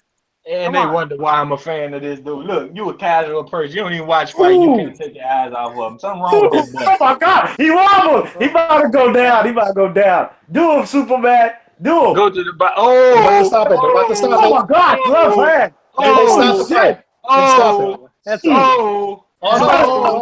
never mind. Hey, he's doing him like Benny Perret. Sounds like Benny Perret in the corner. Superman, run around. Holy shit. What's wrong? He did it like Emil Griffith, Benny Perret in the corner, man. They had to stop it. That's the end of the first round. They didn't stop it. Shit, it's the bell. He got saved by the bell. Yeah. I thought he you see, I got my shit on mute. I thought it was over. Yeah, that's what I thought too. He hit him with them bell use. He hit him with them bell use, bro. He hit him with a hell of bell use. Fight over. No, no. Nah, it ain't no, I thought it was. The first round just. He's getting messed up. How the refs let that shit continue? Holy, They look at gonna them They gonna legs. call me a fanboy. You damn right I'm a fan of that. You damn right. 40-year-old. Who gonna do it like that at 40? Who gonna do it like that at 40? He's getting smashed up, bro. He's lucky at the end of the round. He got beat the fuck up, man. Who gonna do it like that at 40? Is Chocolate is a new way gonna do it like that at 40? Huh?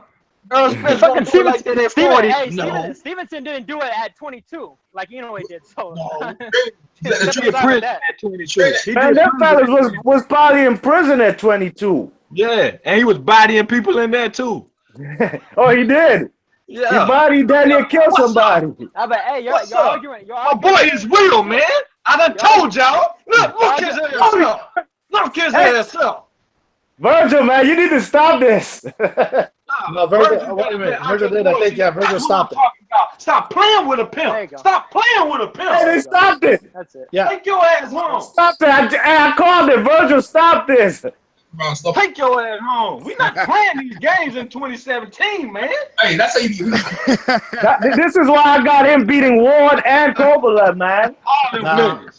Yeah. I wouldn't know if he would have beaten Kovalev. He would have done the honorable thing and fought him already. That's what you do. That's what you do. You close the show. That's what I'm trying to say about the guy before. That's what you do. You go in and close the show, bro. Something else. I busted him up in 2 rounds. I told you to go keep your eyes on that nigga. He's a clown ass nigga up in there. You hear me? That's a clown up in there.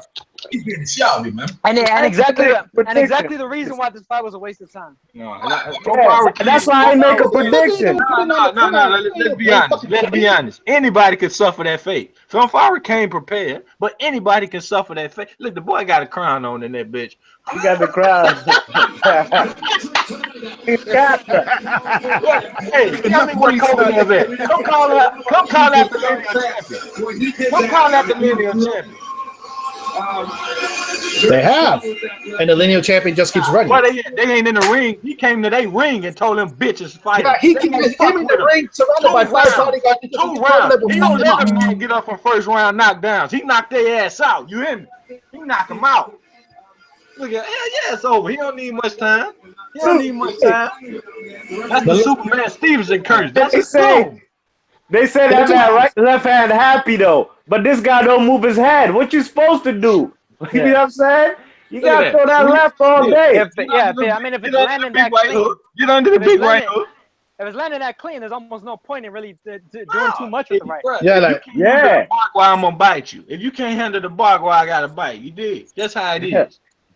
That's how. Look at Virgil. Virgil got up immediately. They better quit He didn't even bring out the top. He just did it immediately. Telling y'all, my channel the truth. Telling y'all, man. Yeah, no. Virgil Hunter know better. Don't put it. Look, he just told Andre Ward. No. He just told Andre Ward. No. or he might have just told Andre Ward, this guy's free. No. I remember when that fella's knocked out Chad Dawson, he still said he want to go down to 168 to fight Ward. Why would he keep going out there taking that to his face? That's Stevenson. No, but regardless of that, there was no even. There was no need to continue if he's clean. If he's that clean. No, I was talking about the dropping down to 168. When you move up, you're moving up. He is the winner by way of technical knockout. That's a bad 40-year-old. WBC light heavyweight champion of the world. That's why I'm there. Why you hit me? Look at him, boy. Look, he's still turning around with the smile, boy. Look at him.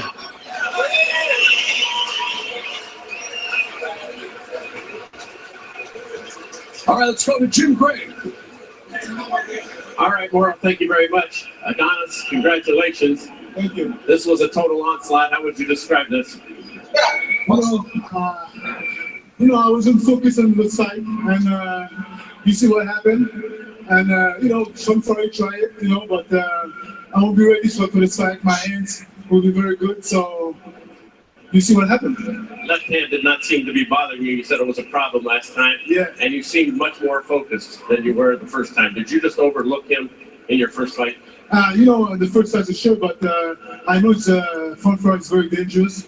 He's a good fighter, and so I was very focused on him, and that's why you know what I'm saying. And I catch him when I have the chance to catch him. I catch him, you know. You knocked him down in the first fight in the first round. You did the same thing here tonight. Were you determined this time to end the fight so it didn't continue? But I know because I was very ready, and I take my time. Like I said, when I'm talking, I'm gonna take my time. I take my time, and I'll finish the job. Let's take a look here at the monitor, Adonis, and tell us about the knockdown here in the first round. As you take a look right here, tell us what was happening. I catch him Temple shot. in my left, and I know he's coming, so I could punch him, and then. Oh my God! He hit him on the back of the head. Like going down now, but I could punch him because I know he's coming. And here is the end of the fight when Virgil Hunter, the trainer, had just seen enough. What were you thinking right here? Exact same location I'm the greatest at 175. Yep. I'm the greatest. The champ, baby. And there's the end of the fight. Okay, you're the greatest. You fought 4 times in 3 years. Did you not just say that Will you bullshit? now take on Eleider Alvarez, who is mandatory, or what would you like to do? You know what I'm saying? I let Alan take care of it. First of all, to thank Alan. This is Alan, and to get to check out everything, So me, I'm the greatest. I'm the king. So I don't have to call anybody, baby. I don't have to call anybody. But you just have to fight somebody. You got to do something. You've been very inactive, even though. Yeah, he just said he said he's the greatest. Hold on. I'm Superman, baby. Superman, but Superman likes to fight. Superman doesn't sound like he wants to fight anybody. Wait, hold on. Let him talk. Whoever I'm ready, baby. All right, congratulations, Adonis. Thank you. All right. Virgil, let's talk to you first. Did you just see enough this evening in the second round? Well, there was no Let's talk to you first. Did you just see enough this evening? He survived, but even when he came back to the corner, he wasn't all the way there. I told him in the second round, don't even throw a punch. Just defend until you get yourself back. But it's fighting. These things happen. I thought he was doing quite well until he fell in and got caught with a punch. But it's a game of inches, and just that little inch and a foot, whatever it was enough to put him in distress. What was the difference in this fight? Just that he caught you harder here in the first round? Yo, he got me in the second round some punch, and this changed everything. I try punch him. Virgil Hunter. He was more than Virgil He got me I think so. He slapped hook, and after that I was not sane. But he showed me tonight he's really champ. I must rest now, back to work out again. Train harder and come back harder. The trainer did a great job in protecting you. Do you agree with what he did? Of course, now I got family, he know that, then he want to protect me, because, we know, everybody know Stevenson is like a great fighter. He get a very hard left hand, and if I stay in the ring, he can knock me out more. Not in my This rematch don't go like I like I feel, but Stevenson is great champion. He win the fight.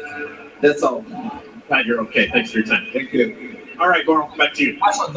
Thank you very much. Yeah, everyone give their take, man. Everyone give their take on that blowout. It's only fitting. It's only fitting that it's only fitting.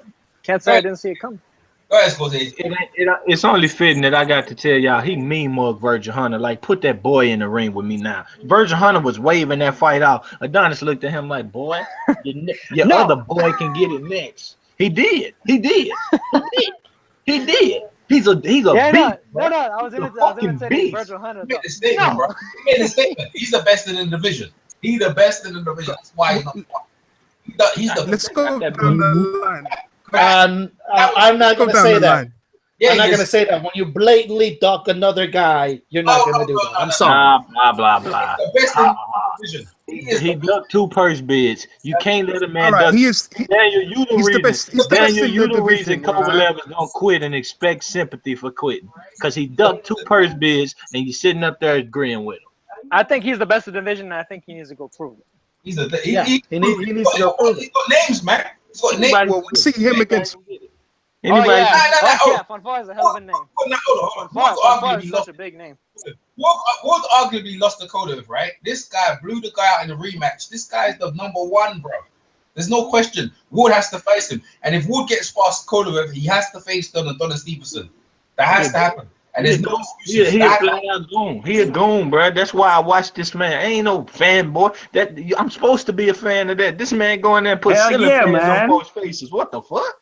No, he's amazing. He's amazing at his age as well, man. This boy, is solid boxing for 39 as well.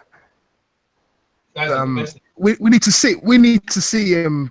Nah, he's already proved it against Ward now, man. We need to see him against Ward. We need to see him against Kovalev.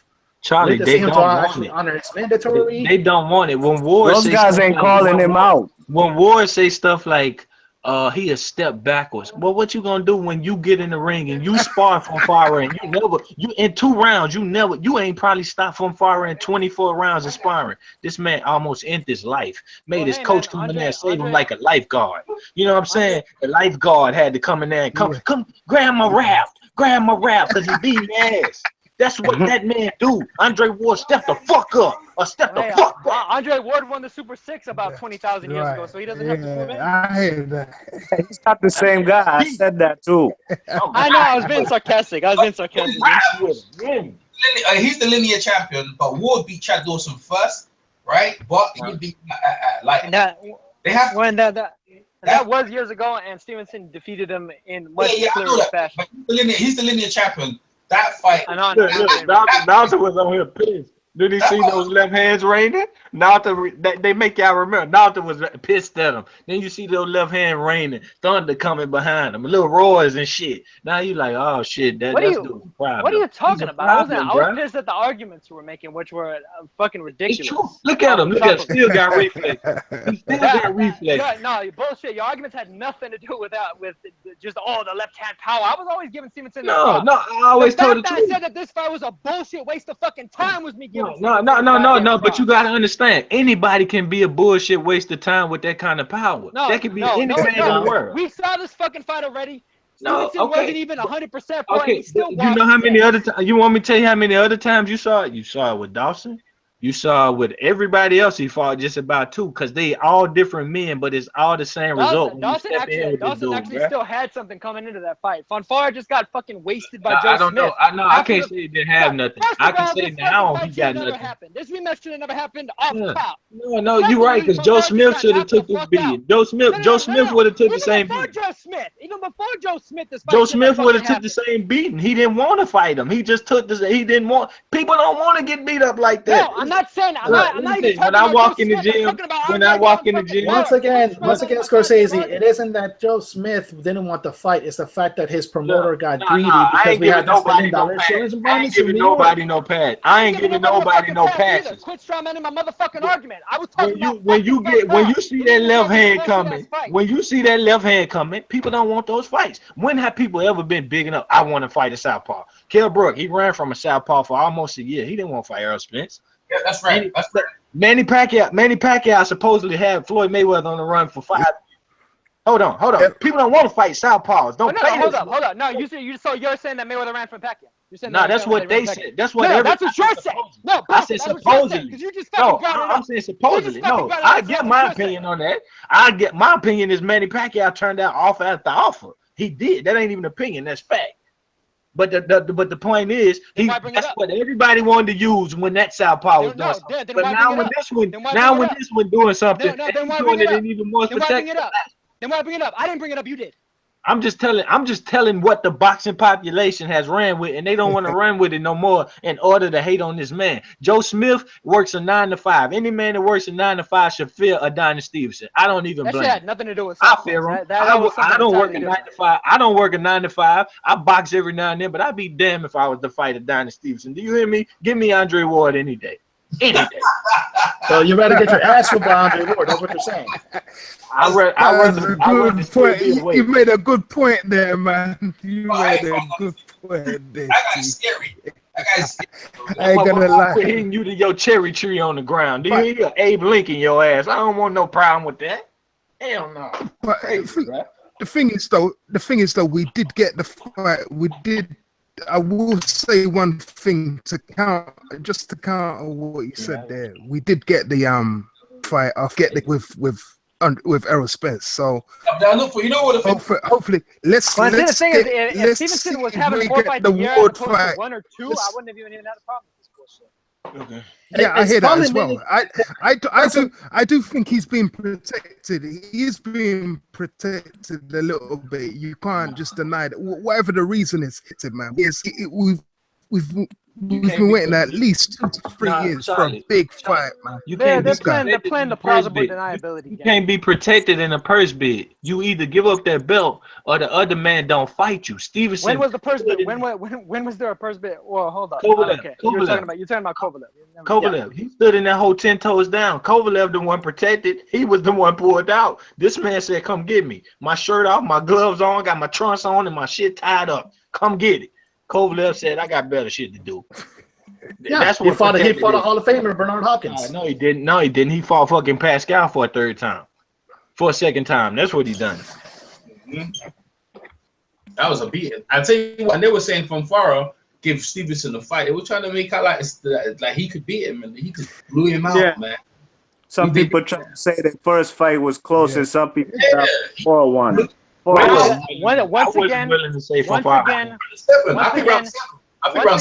this fight. Hence why this fight was a waste of time. Nah, I wouldn't waste of time. Let's admit this. Let's admit this. Any man. Might as well watch Adonis Stevenson punch a fucking watermelon then, because I mean it's probably gonna hold up just as good as Andrzej Fonfara. Hold on. Let's admit this.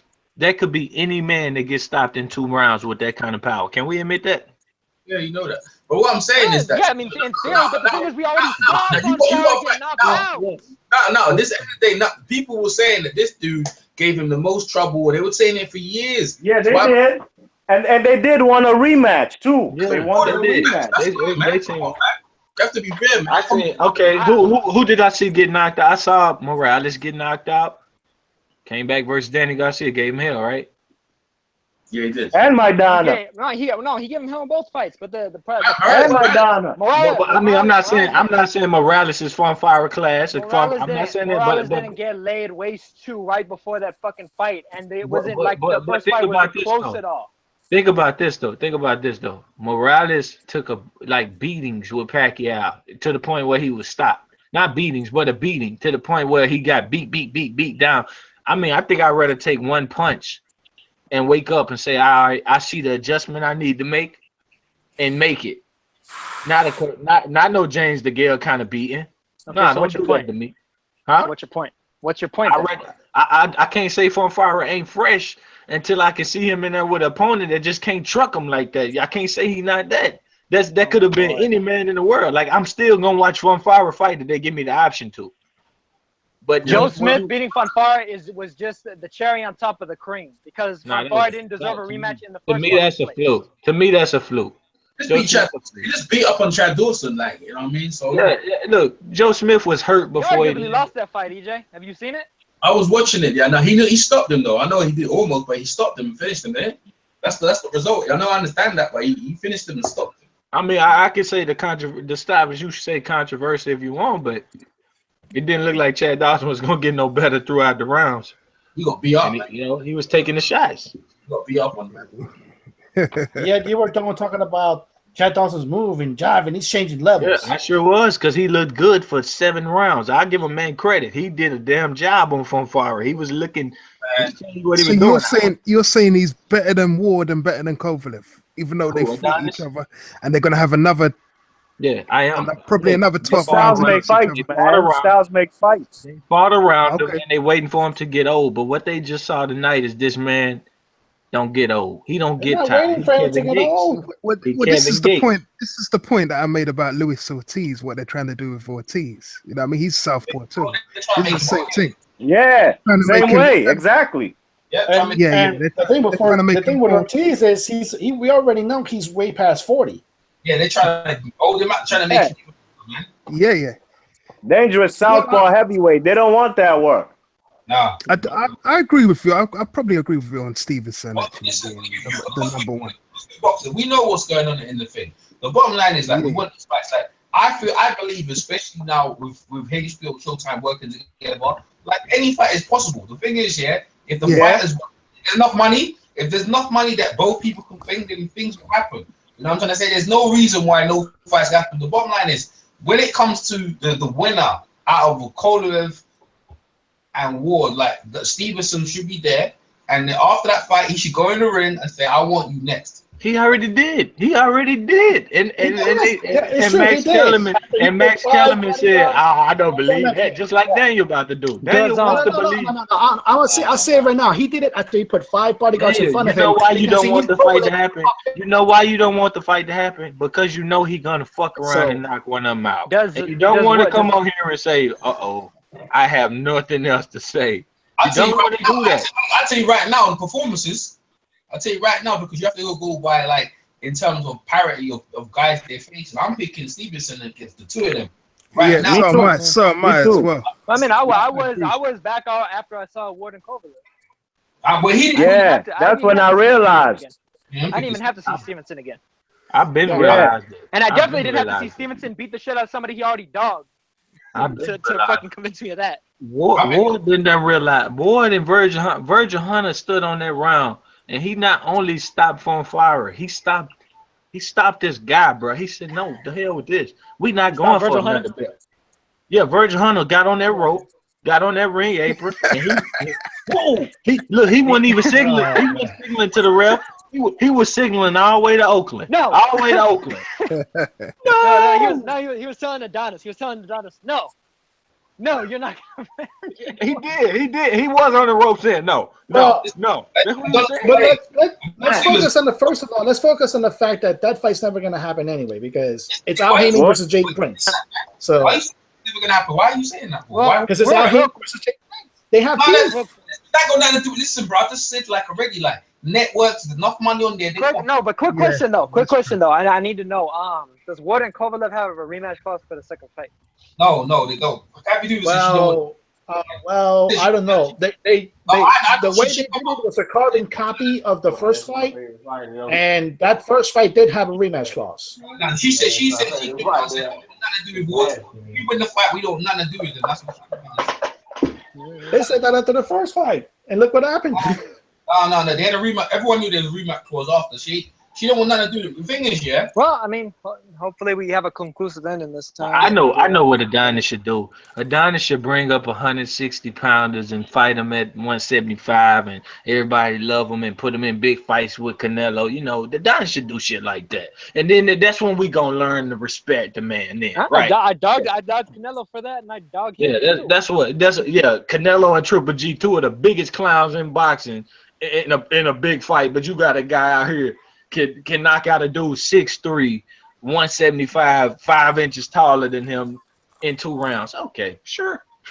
Let's hate on him. Let that be the guy we hate on. I'm done with boxing. Just because he's built like a beanpole doesn't mean shit. I mean, all that means is that he's got less. I would guarantee. I bet you. I would take $800 right now, and they had to tell the truth. I said, look, I got $800 right now. Tell me, have Ward and Fonfara done 40 rounds in the gym? I would bet Ward never dropped him one time within those 40 rounds. Well, I would bet a fight. I would bet $800. I don't care. Adonis, you can spar Adonis. I bet you go down in 10 rounds. Like Ward just come up, right? When you come up, you don't have your power like you did it. Well, look, that's why he don't want to fight him, because he sees speed. It ain't nothing about that. Now be real. He just. Why you say Ward would fight Stevenson? Why are you talking about, man? That don't make no sense. Because he's fanboying, EJ. He's being a fanboy. No. Okay, what is Fonfara? This is Fonfara quote. Adonis is a great champ. What Fonfara is Fonfara a fanboy? No, but he's saying the thing that everybody says after the fight. Now, I'd be willing to bet if Ward beats Kovalev in the second fight, they're not going anywhere near Stevenson. Yeah, he ain't going to Canada. I'm pretty confident of that. Well, I'm pretty confident. Stevenson will come out. Then Stevenson just said, let's compare words. Stevenson said, that's the thing, though. Stevenson has no reason to. Stevenson sells. And in Canada. But not to you arguing against what he said, though. Word sells in the Oakland area, in the Bay Area. But listen what he said, though. Stevenson outside of that, he doesn't sell anywhere half as well. No, listen what he said. Listen what he said. Stevenson He can draw said he'd outside go of to Canada, too. Vegas. He told him I'd go to Vegas. Vegas He is where told him he'd go to Vegas. Yeah, you going to Vegas, bro. Yeah, he's gonna go to Vegas and then try to position every way possible to get the fight in Canada, just like every other Yvonne Michelle fighter. Man. Oh my God. One's all about legacy, yeah, right? And his legacy has to go from Stevenson. That performance is ascend through the division. You can't go nowhere else. If you beat Sergio Cole, right, who's supposed to be the most feared guy, this guy, if you want to cap your career, you have to go Stevenson. Stevenson in the same. You gonna fight Joe Smith, who just avoided Stevenson. You gonna fight Joe Smith off a robbery of Guerrero after he just avoided Stevenson? Come on, you know. Terence Crawford and Dungo, or Terence Crawford and the other. That's what it is, man. These fights, all legacy fight. If you want your career to be up there, like Kell Brook, yeah, I think Kell Brook could probably be Canelo or Cotto, yeah. But he has to be there and try and make. If you want to be a legend, if you want your name to be out there, you have to fight this fight. What up, PMC? What's going on, bro? That boy is a problem. That boy is a problem. That's a problem. I ain't seen nobody punching people like that, and they just boom, boom, boom. Same punch. Problem. Yo, see, you there? He mesmerized by what he just saw. He can't speak. He's speechless. Must be a silent fight. Yeah, you have to fight the fights, man. You have to fight the fight. The thing is, yeah. I'll take care of my business, man. I'm on YouTube, man. I ain't bad. Sure, I'm right here. So what you talking about? Nice. Hey, PSC, you picked Fonfara. Yeah, I did. You crazy, man. Yeah, no chance. I don't blame him. Fonfara's a tough one, bro. I don't blame him. Yeah, I mean, nah, he is, man. I root for him in every fight. But not against Superman. Yeah, you saw what I'm saying, bro. Anybody can say I want to hear PMC, man. I want to hear PMC. Go ahead. Tell us why you picked Fonfara. Hold on, man. You saw what he did. You saw what the game plan should have been. He should have stayed on the outside, just throw that jab for the first 4 rounds. He would have been good.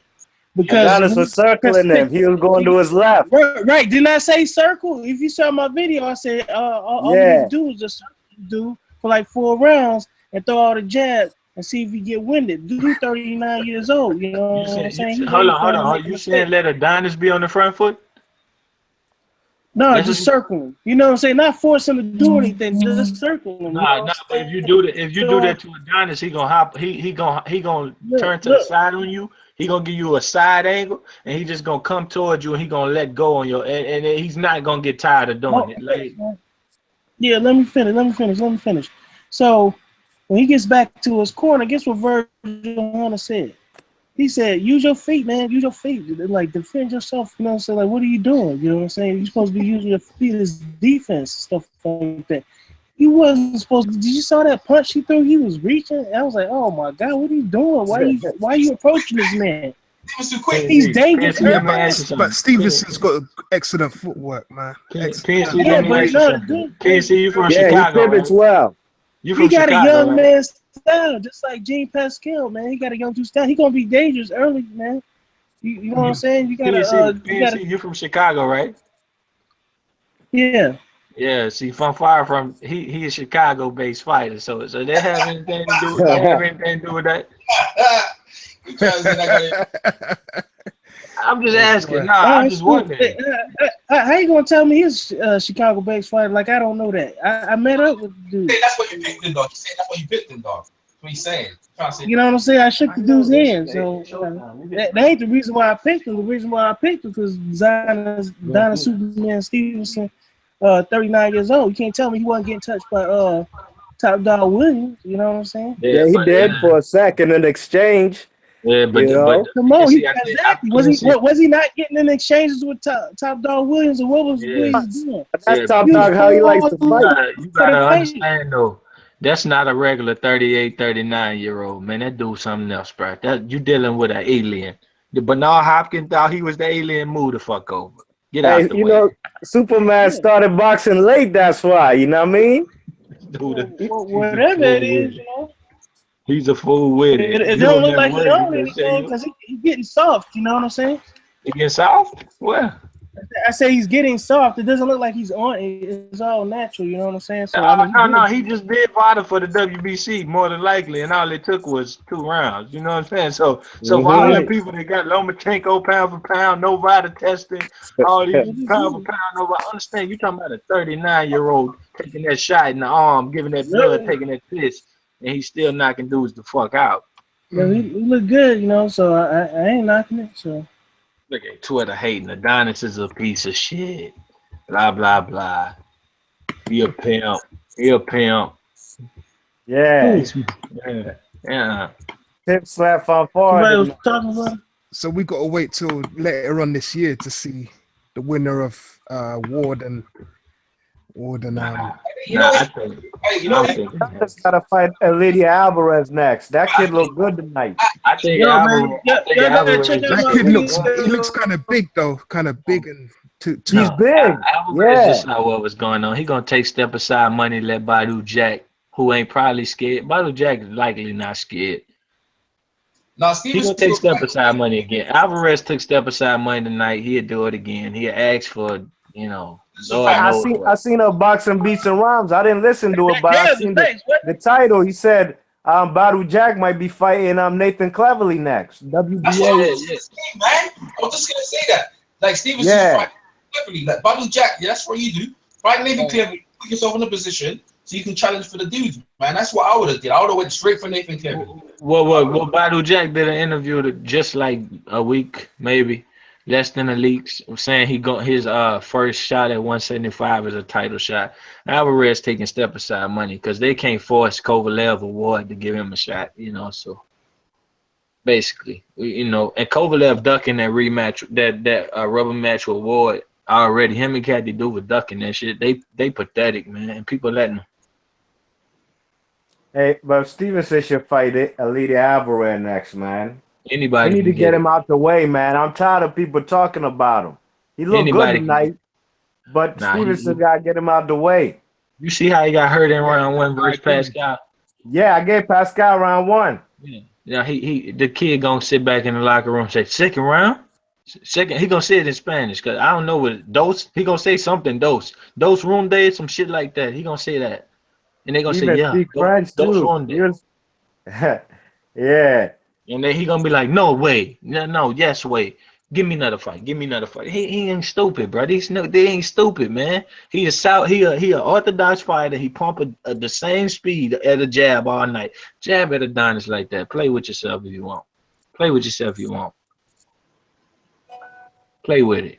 He made a big statement today, though. I'm just saying, like he did. I like what he did, man. I'm impressed. You know what I mean? He was making guys fall asleep. He just woken up. Really like, I just woke guys up, man. He woke me up. That shit. I don't know. But that knockout is gonna be replayed. That knockout was wicked, bro. That was wicked, bro. Listen, just give me the clip of where he mean mug Virgil Hunter. Give me that clip. He looked at Virgil. He looked at Virgil like Virgil could get it next. Like why you stop me from tearing his head off? He looked like, bro, what you doing? You know what I'm saying? Come on, bro. Give me that clip. That's a man. That's what you do. And people talk about rematch and they will mention his name. Now no one says his name now. You have to say bow down to the king and just say, here, bro, Ward got to see me. You know what I'm saying? Like Ward being called of, that was a close fight, but then, bro, this guy blowing dudes out. Cold, man. Violent. That's what you do, though. You that's what I said about the other guy, the guy in the undercard. He said he want to fight Stevenson. Man, Stevenson will make him go cold cut him as well. He gonna cold cut that Colombian dude, Alvarez. He gonna cold cut him. I mean, you're joking. That's how I want to see it, though. That's not acting like Adonis ducking him. No, but that's not a raging necessity fight. The one I want to see is the one where I would like he don't need ain't no one clamor for that Alvarez fight, man. Alvarez needs to in Canada. Nah, he needs to do more heavy lifting, bro. You know what I mean? Why Alvarez go chase Badu Jack and Nathan Cleverly? You know know what I'm saying? Like go. No, let him go. No. Let him have his mandatory spot. He's a mandatory. He's He earned mandatory. it. But what he need to do, is quit taking step aside money, talking shit, because he's not big. He's not a big fight. No, so you know, in a big fight, people will pay you to step around. If you take a step aside, man, that mean he don't want the fight already. That's There you go. Yeah. There you go. That's it. You don't want the fight, Carl. You take step aside money, like you don't want the fight, bro. You don't want it. Cause I would have said, nah, I ain't taking no step aside money, like that young Dungo and that dude. Dude said, nah, I want him now. I want him now, bro. I want that now. Yeah, dude on Twitter said War would have gone 12 rounds with Fonfara. Yeah, he probably would have. Yeah, he probably would have. War ain't a big puncher at like heavyweight. Somebody said Batervia probably loses to Stevenson too. All these guys, man, that people hyping up, they ain't never seen him take a punch. That's a good fight. I like to see that. You know, but yeah, I mean, but you hyping him up. He don't get active. You know, people hype him up. He won't get active. You know, come on, man. I ain't finna put down. Alvarez versus Beterbiev. What about that? That fight right there. Beterbiev is an IBF mandatory, so he's Ward's supposed to fight him. These dudes need to stop worrying about treating the belt. They need to fight each other, right? And this big names, man. Put yourself out there, dude. Yeah, that's true. I'm saying stop trying to go off these belts, man. Yeah. Like these belts ain't go. When it's all said and done, it's the fights that live through the ages. It's the name fights. You know what I'm saying? That's what this is about. These belts are just a side. This dude, the Like in the 2000s when Roy Jones and Tarver and Glenn Johnson all mixed it up, and the white kid from England, Clayton Woods and all them. Yeah, man. Yeah, that's true. That's true. Yeah, you hear Klitschko say this loss has been the best thing ever in my career. I've been, you know what I mean? He got more respect from this loss than he ever did from any of his wins. Yeah. That's true. You know what I'm saying? So this is what I'm trying to say. He's even gained more popularity. Through fighting. True. Yeah. Yeah, you know what? He could be on he'll go on the tour of the Nini man. Oh, he could have got up and beat Joshua. See, that's what you see, Joshua's record will go on. Klitschko should just go into retirement, and people will have him as like that champion that didn't give up and always fought. He got up the floor and fought, you know, because they used to say about him, he would quit and all that. Nah, he got off the floor. He always tried to get up. He always did. Yeah. So what I'm saying is this, yeah? These dudes right now, when I see Stevenson blow up Fonfara, everyone knows Fonfara is a decent dude, bro. Yeah. Fucking joke, bro. Like Fonfara was a hype, and he blowed him out of the water. Look at his fight with Nathan Cleverly. He did what I mean, like. Yeah, they went to war. I would have liked to have seen the Monahan fight, man. I don't know why it was called off. Monahan would have got knocked out in one round. No, you mean Joe Smith? You would. Hey, Monahan fighting Marcus Brown. Yeah, that's a good fight. Yeah, see what Marcus Brown gonna do. See what Marcus Brown really about. If he I really got Marcus Brown winning though. He should win that one. He should beat Monahan. Monahan don't want to fight. Monahan don't want to fight the big dude. He knew he shot Fonfara. And Marcus Brown was calling out. Marcus Brown was calling out that kind of Adonis. Boy, please, man. He did on his last fight. No one makes you funny about people when they like you look at age. I understand about people get age, and you know how to make people older. Yeah, that's right. It's for you to touch him up though, because you know what I mean. If that Adonis Stevenson, the power, like, listen, bro, that's scary. That punch. He can go on for another. He can go on for another 5 years, 6 years. 5 years, 6 years. Hey, he ain't been in no wars like that, man. I don't know about 5 years, but 5 years is a long time. But I'm enjoying my guy for. I think I can enjoy him for 2 more years. Hold on. How old is Hopkins? Hopkins is 50, dog. You know what I mean? Yeah. He could go for another 5 years. If he has one fight a year, 1 or 2 fights a year, man. You might be right. You might be right, bro. Cause like he got crazy. You're right. Hopkins went and didn't have no power, none like that. Yeah, this guy's got power, man. Did he miss a punch? Did he miss any punch? Did he miss a punch tonight? Like literally. I want to hear what Tony Bellew has to say after him talking jive. I want to hear what Tony Bellew has to say after that. That's a fight I would never quit. Well, they can tell me to hate all they want. They can say pimp. They can say, look, I watch boxing. Tony Bellew's a joke though, man. Right now, he's looking like a bit of a joke, man, because he's got no titles now. You know what I mean? He's trying to call out Stevenson. Come on, he's a great champion. still the WBC cruiserweight champion. No, they took it. There's Brady's belt. Brady's got it now. Yeah, he's emeritus. Yeah, I don't know why he ain't put in no work to be an emeritus champ. Why he do? You know why he do that? Because he don't want to fight Kawaki. That's not Kawaki. He Breeders. He don't want to fight Usyk. Breeders and Usyk and all them. You know why? Because they're the best in the division. And Gassiev. Yeah, they don't want to fight. They're the best. I give him a shot versus all of them. To be honest. Ooh, value. Yeah. He can fight multiple styles. Most of them can. Gassiev fight one way. Belly fighting, Belly getting stopped, bro. Any name, he'll get stopped, man. Belly will fight. No, I think about it. Gassiev fight one way. He know how to fight one way. Yeah, and he almost killed the guy in that one way. So that guy basically was only throwing little pity pat shots. He's a fighter that wasn't adjusting. I watched that whole fight, and every time he went to the body, he slowed dude down, and he only did it like 3 times in the whole fight. What's his name? Can't think of it right now. Long-time champion. Lebedev. He fought a horrible fight. He was the total opposite of what Ward was with Kovalev. He was just throwing head pity pats. Like, what you doing, dummy? Go to his body. Stop him. Slow him down. I think Tony Bellew should fight someone like Marcos Huck. You know what I mean? Just fight one of them bums, man. Just fight one of them bums. That's the Paddy's resume. You know what I mean? Well, I think Huck's TV deal in Germany ended, and I don't think they're gonna renew it to him just because of the way his last fight went. He's too boring. Who he lost to again his last fight? He lost. Breeders. That's right. Yeah, he watched him. Yeah. Yeah, you right. Single round. Yeah, but you know what? The division, Richard Schaefer's trying to make the division. He's trying to unify the divisions. Like I'm like, that's what's up. Guys need to it's like a Super 6. Yeah, that's what. That's good. That's good, man. They picked the wrong division. Should pick 75. Now that would be nice, but and I ain't mad at to see these guys at Cruiser unified too. Now, Cruisers are probably the easier division to do it in because there's not a lot of political divisions between these guys. Yeah. Honestly, I tell you what, bro. Friday, that performance, that's electrifying, bro. Because I'm watching it again right now.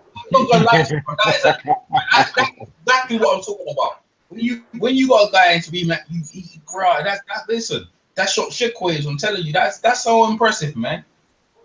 Because they were saying they just blew him out the water, bro. Blew him out. You come in the gym for the first time, and that's the first. That's the first thing you see happening to a dude. You probably not gonna box. You probably gonna say, "Mama, why did you bring me up here?" That's the truth. You say, "Dad, why you bring me up here?" I'm not doing that shit. I can't do that. And you probably would go home. It was scary. Yo. If he had Ward with that punch, hey, Ward be seeing stars as well. Hey, can you know what I mean? Yeah, Ward is slightly overrated. Yeah, PNC. Yeah, man. Oh, okay, yeah. No, you know what? Y'all talk about that World Series boxing? Yeah. Richard Schaefer? Yep. Yeah, I want to hear Daniel's opinion on that. It's a good thing to do it.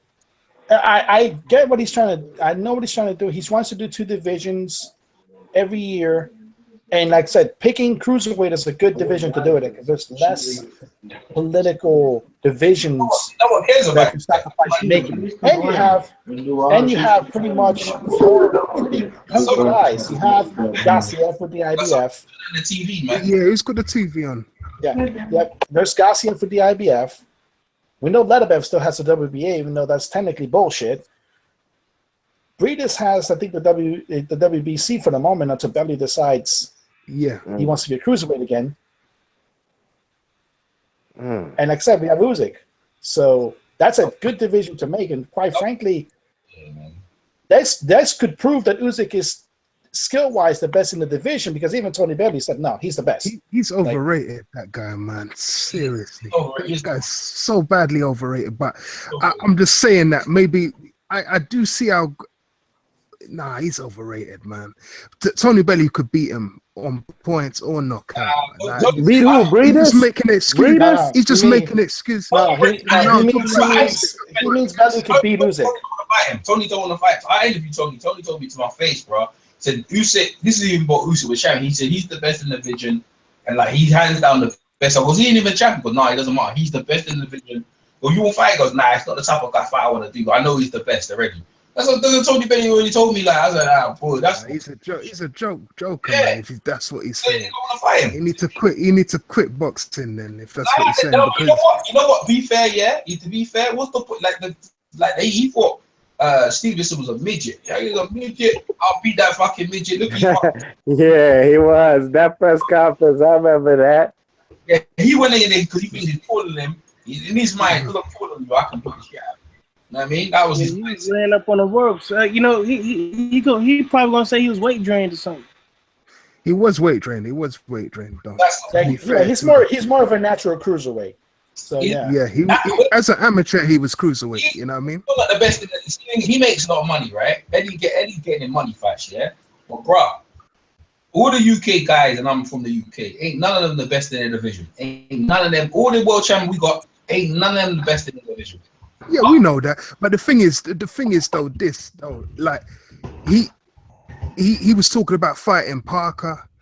He was even talking about fighting Deontay Wilder. How have you got a chance against those guys and you don't want to beat some little Ukrainian with 12 fights? Come on, man. Come on, nah, man. That dude was sour.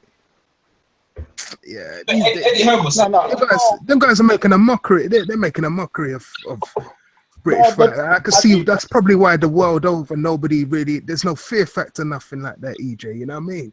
We need to take that out of British boxing. Errol Spence, them two up and coming young guys, yeah, they come over here and done some damage. Yeah, done some damage over here. 2 weeks in a row. Errol, like 2 weeks in a row. Showtime came to England. Yeah, but the thing is, yeah, like UK, this, that, the other. We got this. They coming over and doing damage.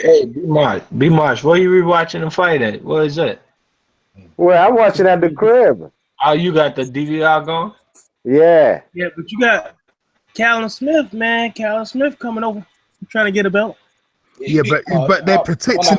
You see, with Callum Smith, Eddie Hearn's protecting him because Joe Gallagher wants Callum Smith to fight everybody, and Eddie Hearn's the one saying, "You see, I don't understand Eddie Hearn. You know what I mean? 1 minute it's business, this is gonna ruin. I'm telling you, man, it's gonna ruin a lot of fights. Actually, well, I got a question for PNC right quick.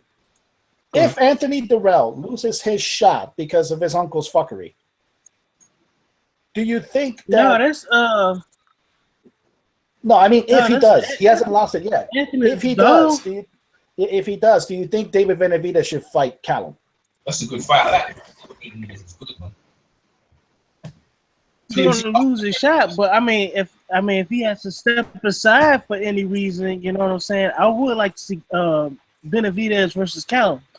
Yeah, that's the fight I want to see. He'll fuck Callum up, man. I'm sorry. Yeah, that Benavidez kid's a bad boy. It's like 2 young guys. It's like two young prospects, man. They undefeated, and you know. So I don't like to do dangerous guy. Yeah. They need to do that, man. For a vacant title. Too young. Yeah, I'd rather see that fight, man. I'd rather really see that fight, man. So. And that kid's only 20. That's how bad it is. Benavidez is only 20. Right. You don't see Mexicans like that in them weight classes too. He big as shit. You know what? It's funny. He look good against Melina. I mean, he look good against the girl. Hey, let them all come to 75. Like, you know, come join us at 75. You know, it's an old lineup that is ready to be taken out. Come join us. All these clowns. No, look, if you anywhere close to 75, you a clown. I'm telling you, step in the ring with a real one. Has anyone got the Melina and Benavidez fight? I'm still looking for that joint. I still haven't seen it. Hey, somebody said, I think Mr. Doc said he was watching it. It might be on YouTube or. Nah, I've been looking for it, man. Ain't been nowhere. I wanted that fight. That fight was what, like the man. That fight was so good. You probably gonna have to wait another month, man, for them to put that. Who that? No, the PVC. You know how they Hey, do it's- fights? You talking about what's the name? Hey, let's talk about Wilder, man. Let's talk about Johnny Nelson trying to punk Wilder, and Wilder came back and said, "Man, Yo, man, you want to know the I truth? saw YouTube, BJ. what's Yo, that? you want to know the truth? It's on right now. It's on YouTube. That Yeah, David Benavidez. All right, yo, B Mosh, do me a favor, put that in the chat right there. Hey, that sounds true. What Johnny Nelson said about Wilder getting knocked out. Sound true. Yo, check it out, man. He's Yo, an American in the UK. yo, y'all want to know the truth? Right. Yo, go to my channel, man. I'm gonna put a link in the description, man. I'm putting a link up in there. Y'all want to know the truth, man? He got backup, man. He got backup. It wouldn't surprise me. Like it wouldn't surprise Johnny me. Nelson if got there's- backup, man. You got backup? Johnny Nelson got backup. What do you mean you got backup? What do you mean he's got backup? I'm put a link. I'm put a link up in there, man. Tell us, man. You don't need to man. Tell us what you talking. You got backup. I'm put a link up in there. I'm put a link. And we ain't fitting to go over. We having the conversation now. Give me a second, man. I believe Johnny Nelson. I believe No. Wilder wide open. Wilder open like a book on page 74. Hey, yo, you B Mosh, you put it in the chat. Yes, I put it there. I put it there as well. Promote his channel right now. He said, Man, let's look at that knockout, man. That was beautiful. That's a beautiful knockout from Benavidez. I got the fight right now. It's gonna be nice. Gonna be Mosh. We see good copy as well. It's not that great. Yeah, I can't wait. I can't wait to. Who has done that? Who else has done that against Benavidez? I can't wait to the boxing boys. Nah, B Mosh, good copy, man. Good copy. Good copy, man. Boy, that's a bad man. I can't wait to see this replay. When Showtime boxing come back on? When it come back on? Tomorrow in the replay in the morning. I need a replay. Wait, let me take a look real quick because Show Extreme tends to show it very, very early. So let me look here. I need replays. I need to count how many left hands I watched it 3 times. It ended so fast. Actually, no. Actually, Scorsese, if you have Show Extreme, they'll show it at 12:30. No, that's knockout of the year. That's one of the knockouts of the year right there. Yeah. Strap, bad man, bad knockout. And you know what? That knockout looked like it looked like a career-ending knockout. You know what I mean? It just like that knockout will finish your career off, man. You saw how Fonfara wobbled back to the corner. He had the deer legs, man. He looked like the deer. He did. What's the boy that Wilder just fought? The dude from the black Mexican dude, El Dago Negro. Yeah, he did that shit. Yes, man. They both was doing the Bambi back to the corner, bro. Yeah. On the worst knockout. He got Bellew. He got Bellew, man. He did Bellew the same thing. Yeah, he did the same thing in the corner. You know what's crazy though? He was Bellewing them in round 1, and he ended them like Bellew in round 2. That shit was crazy, man. No, see the thing is, yeah, right? You got a guy who just come off a knockout, and then he's trying to build his confidence. You ain't getting your confidence on me now. You ain't getting your confidence on me straight. That's what you do to a dude, man. You ain't trying to get him warmed up. You just go in. Yeah, and the guy came off a victory though. He beat Chad Dawson. He said the first time. He's trying to rebuild his confidence. That's what that was. He was trying to rebuild. Chad Dawson was shocked a bitch, yeah? He was trying to rebuild his confidence. When I watched that fight, he was fighting very safe. When he went in there against Steveson, he's like, fuck that, man. I'm going to bomb him out straight away. That's what you do. Man was trying to protect himself. That big, long neck. Yo. Yeah. Yo, just posted the truth, man, the hangout, man. I see it. I just posted the bomb. Yeah, I know we see that. I'm seeing it, man. I don't know why you don't tell us, man. Like I don't understand. Like you can tell. Man, just check it out, man. Just click on the link, man. We ain't gonna watch no 20. We're over here. We ain't gonna. After that, we ain't gonna. Yeah, I'm gonna listen to when we off of this, Jay. Straight, man. We gonna. Talking about it, man. Anyway, Tell us, man. What happened? Yeah, what did happen? Because I did watch your video. I'm gonna see Johnny Nelson on Monday because we got press conference for You just dropped the bomb. It's new. It's hot. It's hot. Yeah, right out the press. Johnny Nelson. EJ. Say that again, EJ. Go on. He's fighting some guy in O2 on June something, whatever. It's this month, right? And like Johnny Nelson gonna be there. Like Johnny Nelson's done that in a way to inflame young Americans over there, to piss you off, to get this thing rolling, to get this fight. That's what this is about. Because you look at you guys over there. You got your flag waving. You're waving that US flag, USA, and it's like a UK thing versus US. Man, you like wearing the flag. Oh yeah, you got the flag on right now. You got the flag on right now as we speak. I know. Daniel, PMC's a patriot right here. But what I'm saying is this, right? What I'm saying is this. Y'all talk too much junk. Y'all like, hold on. I have to stand up and salute. Johnny Nelson, when Wilder's brother and them not catch up with Johnny. Johnny's in trouble because them brothers look like they come into UK. I saw Wilder's brother. They were walking around the streets. Anyone talk shit to Wilder, they were going to bomb on them. That's how they're going on. So it's on, man. It's on. You know what I mean? Johnny, Wilder's brother's gone ask Johnny for a fight and shit, man. Like shit. So, I don't know, man. Oh, god damn it. Benavides. I'm watching the Porky Medina versus Porky's just fucking nuts as well, you know. He's looking at his Porky show. Yeah, he is. Oh my days, Porky's just going in on him, bro. Oh shit! First round, he don't even fuck around, bro.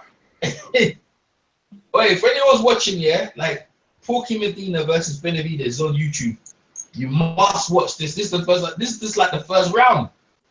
Yep. Porky, it's a good fight, man. It's a good fight. His legs are a bit like Bambi, though. But mind you, he's only 20. That's swinging home runs. He's swinging home runs from the fucking jump. And luckily, he's finally decided upon the weight because he kept bouncing between middleweight and super middleweight. This guy's fucking. Benavides looks like he can go up a weight. He looks like he need to stay at 168, man. He's big as shit. 6'1". Benavides is big, man. He can go up a weight. He can go up to like heavy, bro. He looks big, man. Yeah, he has a body frame to do it. He has a body frame to do it. And what makes it similar, like he has a body frame right now that's similar to Zurdo. That would be a decent fight. What is he, a Mexican?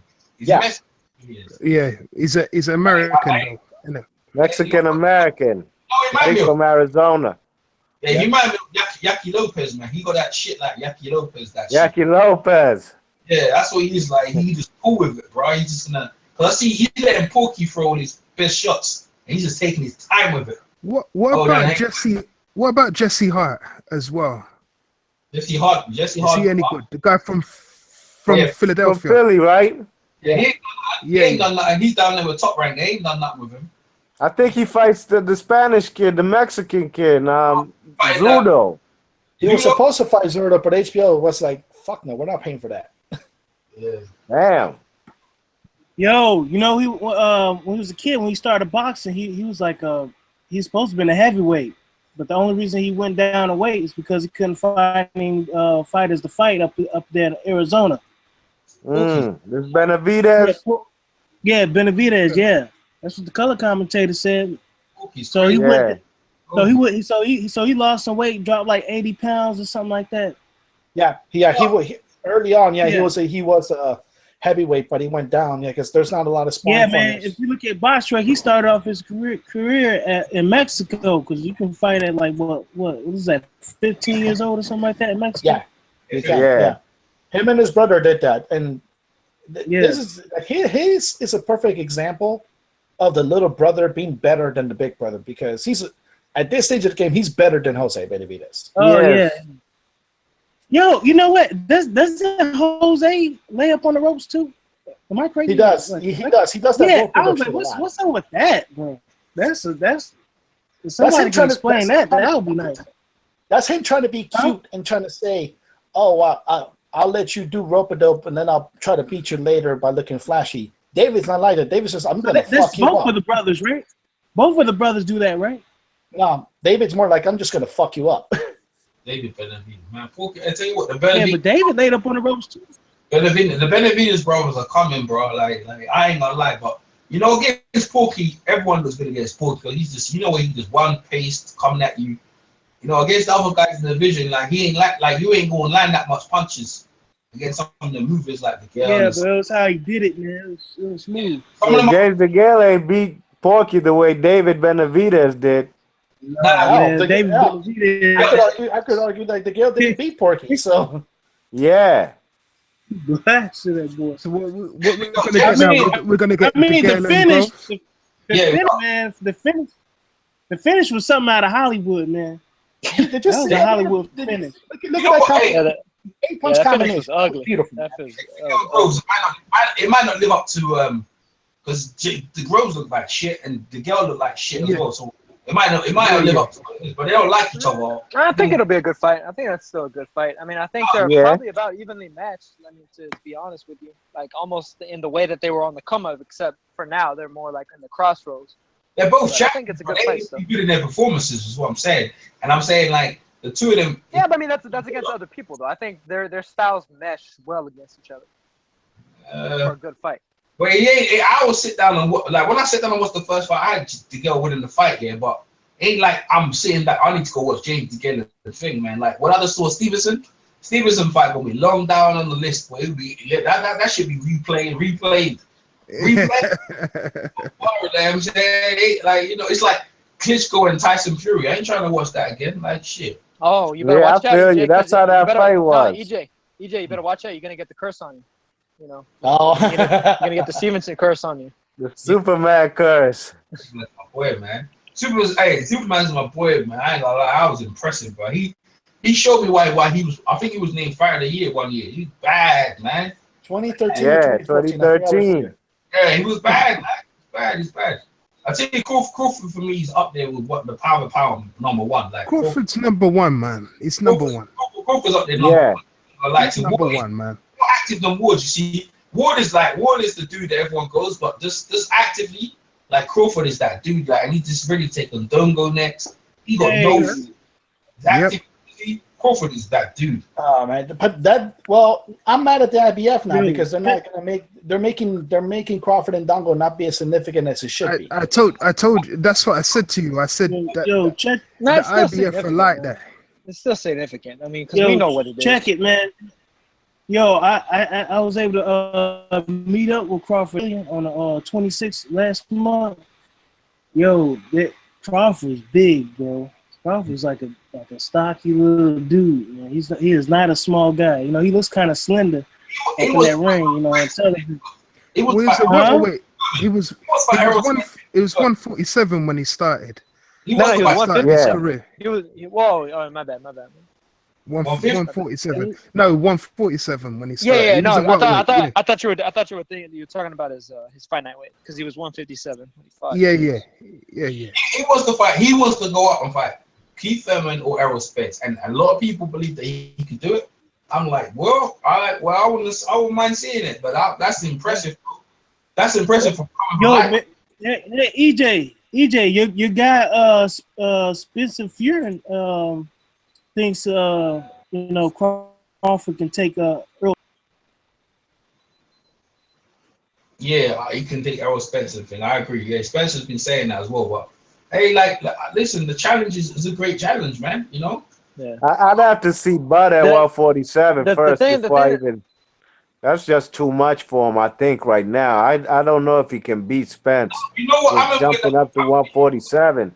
I remember Shane Mosley went up to face Austin. I thought Shane was going to get beaten. I remember Mayweather going up to face Taylor at the time as well, and I thought Taylor was strong. So it's weird. Boxing's weird, like, because when guys go up, especially from the low weights, they retain their speed usually. You know what I mean? Like you see Chocolito, he faster than most dudes in the weight class. So they have it for a couple years before they settle down in that weight class. So if he can get off and get his hands on you, then maybe he can do it. Like, you know what I'm saying? But I think Mosley and De La Hoya is a better example than Mayweather and De La Hoya, though.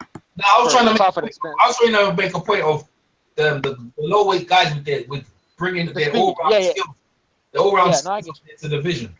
Yeah, they bring their skills to the division. Because the thing is, I think Spence's. I think Crawford is a little bit more technically skilled than Spence, but I mean, Spence is a. I mean, he's physical as shit, man. Fuck yeah, man. You know, I have a hard time imagining Crawford being able to kind of body Spence off of him. Yeah, but Spence said like his performance against Kell Brook is a B. He said if I carried on, I would have stopped him early. It's just that reason why he didn't is because he said I was watching on Sway in the morning. He on Errol Spence on Sway in the morning. He said, yeah, he said the reason why that was is because we was in inactivity because we waiting for the Kell Brook fight. So he said we don't want to take no tune-ups. We're just gonna wait for the Kell Brook fight. And we're going to concentrate on that because it's so important. But now he's active. He said his next defense is going to be in Austin, Texas. So like, that's just really good. So he can start building up his home base and getting some fights over there. I think that's what we do things, man. Yeah, they should. Yeah, he's right there in the Fort Worth area, so should do good. It's ain't got that many champions, but like that, man. Like this Benavidez. This Benavidez is playing with this Porky, man. Playing with Porky. Porky look like he's winding down.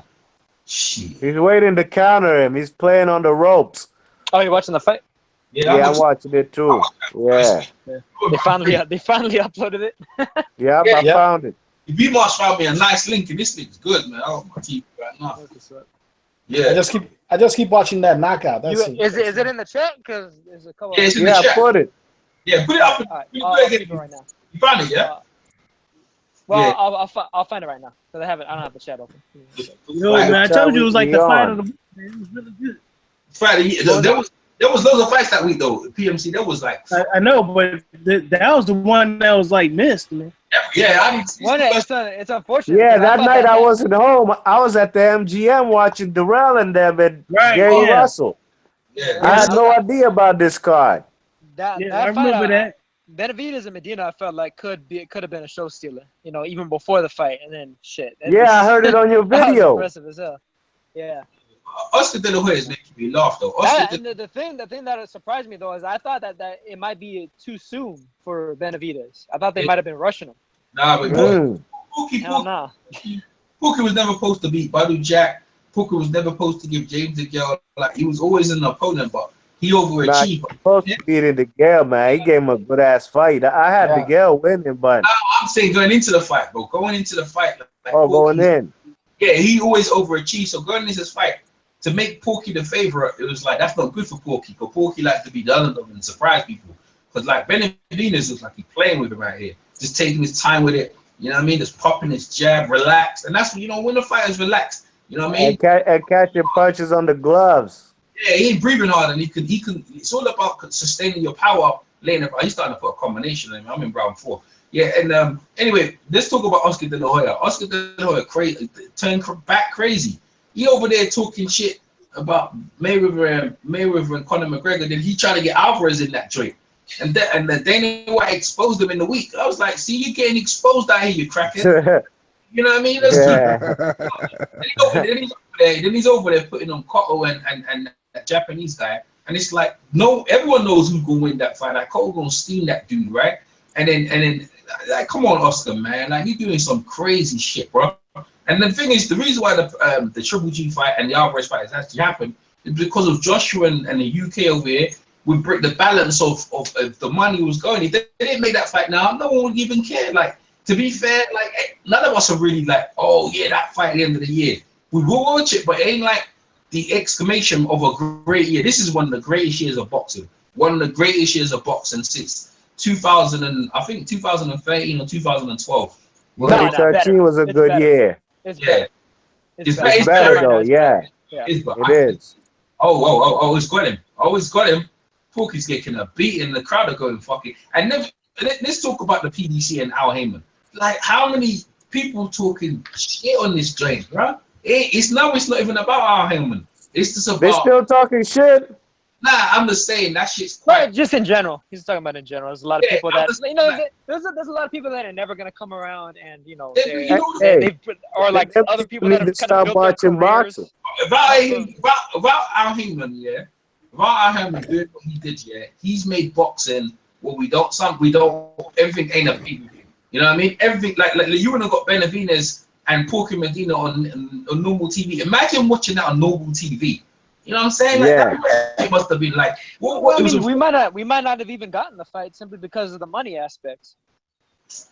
Bro, like like the money to put it up and put it on a network like that and have it be its own main event. It's free TV. I mean, look at tonight's card was from Canada. That's all Al Heyman. Eleider Alvarez, Al Heyman, Superman, Al Heyman, and so is Fonfara. That fight should have been on. Hold on, who made that comment about the money aspect thing? That was me. That was Daniel? No, it was me. That's nada. No. Okay. But what I'm saying is that what I'm saying to you, look, free TV got all you got to do is just have your normal TV. You can watch all the free fight. Boxing started off on free TV. So Al Heyman is Alman's doing something like a lot of damage was caused by bringing the boxing you have on all these TVs. And now what's happening as well, which is great, Richard Schaefer, Al Heyman and Richard Schaefer are doing good. You've got free TV boxing. Now Richard Schaefer's doing is unifying the division. So you have one channel. He's starting with the cruiserweight, because the cruiserweight division is not the most popular division in boxing. Like, no one cares. It's like one of them divisions, like the heavyweight division is the most lucrative, right? The second division is the most lucrative, is everyone knows it's the middleweights. And then after the middleweights, it's the lightweights. That's how boxing's been for years, right? But what he's doing, and then featherweights. Those are classic divisions. They're the classic divisions that most people and bantamweights. Nah, no, this feather, like this normal people with this normal feather, lightweight, middleweight. For normal, okay, yeah. Yeah. So yeah, well, I mean, when you get down to bantamweight, it's like you have to have a specific star from a specific country in order for them to cross over like that. Yeah, what he's doing now is unifying the cruiser division. Is not really that popular, and getting one champion. Then we roll up. We roll up to the next division, the Ali Trophy. You know what I'm trying to say? Like the Super Six. And bro, this shit's gonna be good. This shit, we're in for some good times, man. I'm glad these guys, right, have got the right basic. And we can give a lot of props to Showtime. Showtime's put on millions of more cards than HBO. Yeah, they put on like 19 cards this year, while HBO only 4. Yeah. Even with Showtime and all them unifications, you know, HBO's not. They putting on fellas like Grafsdick, while Showtime, PBC, they giving us unifications. You know what I mean? More fights that really are more meaningful. No, but even with Showtime and HBO, it's still network TV and pay-per-views and that shit, bro. I'm talking about this regular TV, unifying divisions, so you have one channel. Eventually, why you? Oh, okay. You're talking about things like Fox Sports 1 and Bounce. Yeah, man. Like you don't need to. You know what I'm trying to say to you. Like you don't have to keep putting. Because, bro, imagine you guys were complaining how over here in the UK you don't have to pay that much, right? But Eddie Hearn slowly started to put the pay-per-views. He started to charge a bit more each time. Yeah. And you know what he's doing? He's realizing he's right. He's doing what you did in the States, right? He's making them top heavy. So he's making shit undercards, and then he's making the main event good. And everyone that's good. Like now he's trying to rob the UK fans, like, and there's pay-per-view there's pay-per-view every 2 months now. Man, I ain't no. You ain't getting no money like Mr. Hearn. Since Floyd retired, we don't get many pay-per-views no more. But we don't get pay-per-views like that except Cannoli. That's it over here. Good. And maybe Ward Kovalev. Yeah, because you know what he's doing? We still got boxing on Channel 5, and we have boxing on it's kind of near terrestrial, kind of anyway. But what I'm saying is that boxing in its infancy should be always on free TV, and you should always have one unified champions. And to be fair, the casual fan don't care about champions; it's about the fights. The thing is, like, if you're trying to build people for the future, you got to give them exposure, and the best exposure is to put them on, you know, like more like regular network television stuff as opposed to premium cable television. You know, yes, you get like people how they did Errol Spence. You get people to pay for them after the fact, after they're already known, because then it's like it's not like, oh, like I can see so and so on this channel. It's like, oh, I want to follow so and so's career, so I'm gonna go wherever he's going, whatever channel it is, pay-per-view or whatever. It's true, man. That's what you do. Errol Spence came from PBC. Errol Spence came headline shows on PBC on NBC. So did Javante Davis. And night prime time. Yeah, see, and the thing is, he did that before he had the headline show with Brooke on Showtime. Yeah. So Wilder came from PBC as well. Yeah, Wilder's had some primetime fights on PBC. Wilder, I think they've kind of they've squandered some things with Wilder though. I think they could have built him better. Yeah, but you see the thing. Yeah, but you see the thing. Especially on PBC. Yeah, but the model's there. Like I'm looking at Shakur Stevenson. I don't rate Shakur Stevenson at all. I think that crybaby. He had a nice knockout in his last fight. I think that crap. You're never gonna let that go, EJ. That fast is a young dude. He knocked the dude out. That crap 2 fights from getting clapped out, bro. Like he's just a baby. He's just a crab. He's well, the thing is, I think they need to take it slow with him. They can't rush him. You gotta take the time with him. He ain't got. You know what Mayweather's got, right? They were saying about Mayweather. He got that poker face. Like you never know if you're hurting him or yeah. That's the he got this crybaby fight. Like I'm hurting you, ain't I? Am I hurting you? He look like he's ready to cry, bro. The guy is so emotional, bro. He's so emotional. Like I can't deal with it. I watch him fight. Like, I understand the skills, but when I'm looking at his boat, the dude look like he's ready to cry, and I can't deal with it, man. I can't deal with that. Let's talk about Nao's division, man. So we got down there, we got the flyweight, we got the Thailand guy gonna fight Custio in a rematch. Listen, bro, that regardless of the result, that fight is fucking nice, bro. That fight was nice. That fight, that little Thailand guy. First one. Wait. Yeah. Well, did you hear about it? Did you hear about Inoue? Versus McJoe, yeah. Inoue's gonna be fighting. No, he's gonna be fighting McWilliams. They're saying. McWilliams. Yeah. Yeah. I seen that on your vid. That's a good fight. They're saying he's gonna be fighting McWilliams Arroyo either on the Gonzalez card or on the Golovkin Canelo card. It's gonna be September either way. So yeah. Yep. But yeah, he's gonna make his U.S. debut against Arroyo. Someone's doing something. Someone's doing that, man. They need to keep quiet with that movement over there. Don't move in the house while you and then you got Estrada and Quadras, the order and the purse bid for that. Yeah. So they're trying to do that whole thing. The other thing that's crazy though is like supposedly the winner of that fight is supposed to be the Mando for Gonzalez and Srisaket, but whoever wins that fight, I'd imagine I don't know if they're gonna enforce that or if the winner's gonna fight Inoue, because the bigger money is with Inoue, you know, so long as he gets by Arroyo, which I think he will. But still, you know, that might kind of freeze out or force somebody to vacate a belt. It's kind of unfortunate, but listen, all the fights gonna be on the HBO, and they're gonna get the spotlight, and that's the main thing. Like, and little guys, they need that. You know what I'm saying? Like that, there is some very very good fights, man. Like no one could tell me that fight between Chocolate and that Thailand guy was. I watched it like a couple of times after straight away, man. That fight was sick, man. Yeah, it was a great fight. It was fighting, busting his gut out, and that dude was just timing him some fudge shots, man. Pop, pop, pop. Actually, violence. Yeah, actually, I want to ask Naoto and Mike about this. Like, how excited are you guys about Yamanaka and Neri now being set in August? Oh, that's such a good fight. That is such a good fight. Shinsuke Yamanaka versus Luis Neri. Awesome fight. Awesome fight, and it's a toss-up. Yeah, Luis Neri is like he's almost like what Edwin Valero kind of turned out to be. I mean, before he went crazy and everything. Where he wants to knock you out. He wants to knock you out, but he has a lot of skill. He is very skilled. Where he from? He just has that. Mexico. Yeah, it's from TJ, from Tijuana. Okay, I don't know if I've seen him. Never heard of him. You gotta look him up. Luis Neri. Yeah. LuisNery. Yeah, he's look him up right now. Yeah, you can make an argument. One of the best fights one of the best fights that you're going to see this year. Yeah. Neri's southpaw. In the past, he was come forward, but over his last few fights, he's employed upper body movement, even throw a shoulder roll in his last fight.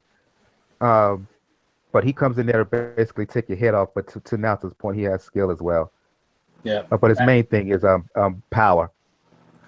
Like, pretty much, there's an argument that can be made that Neri is already the best in the division that he's in right now, and he's fighting arguably the better guy now, Yamanaka.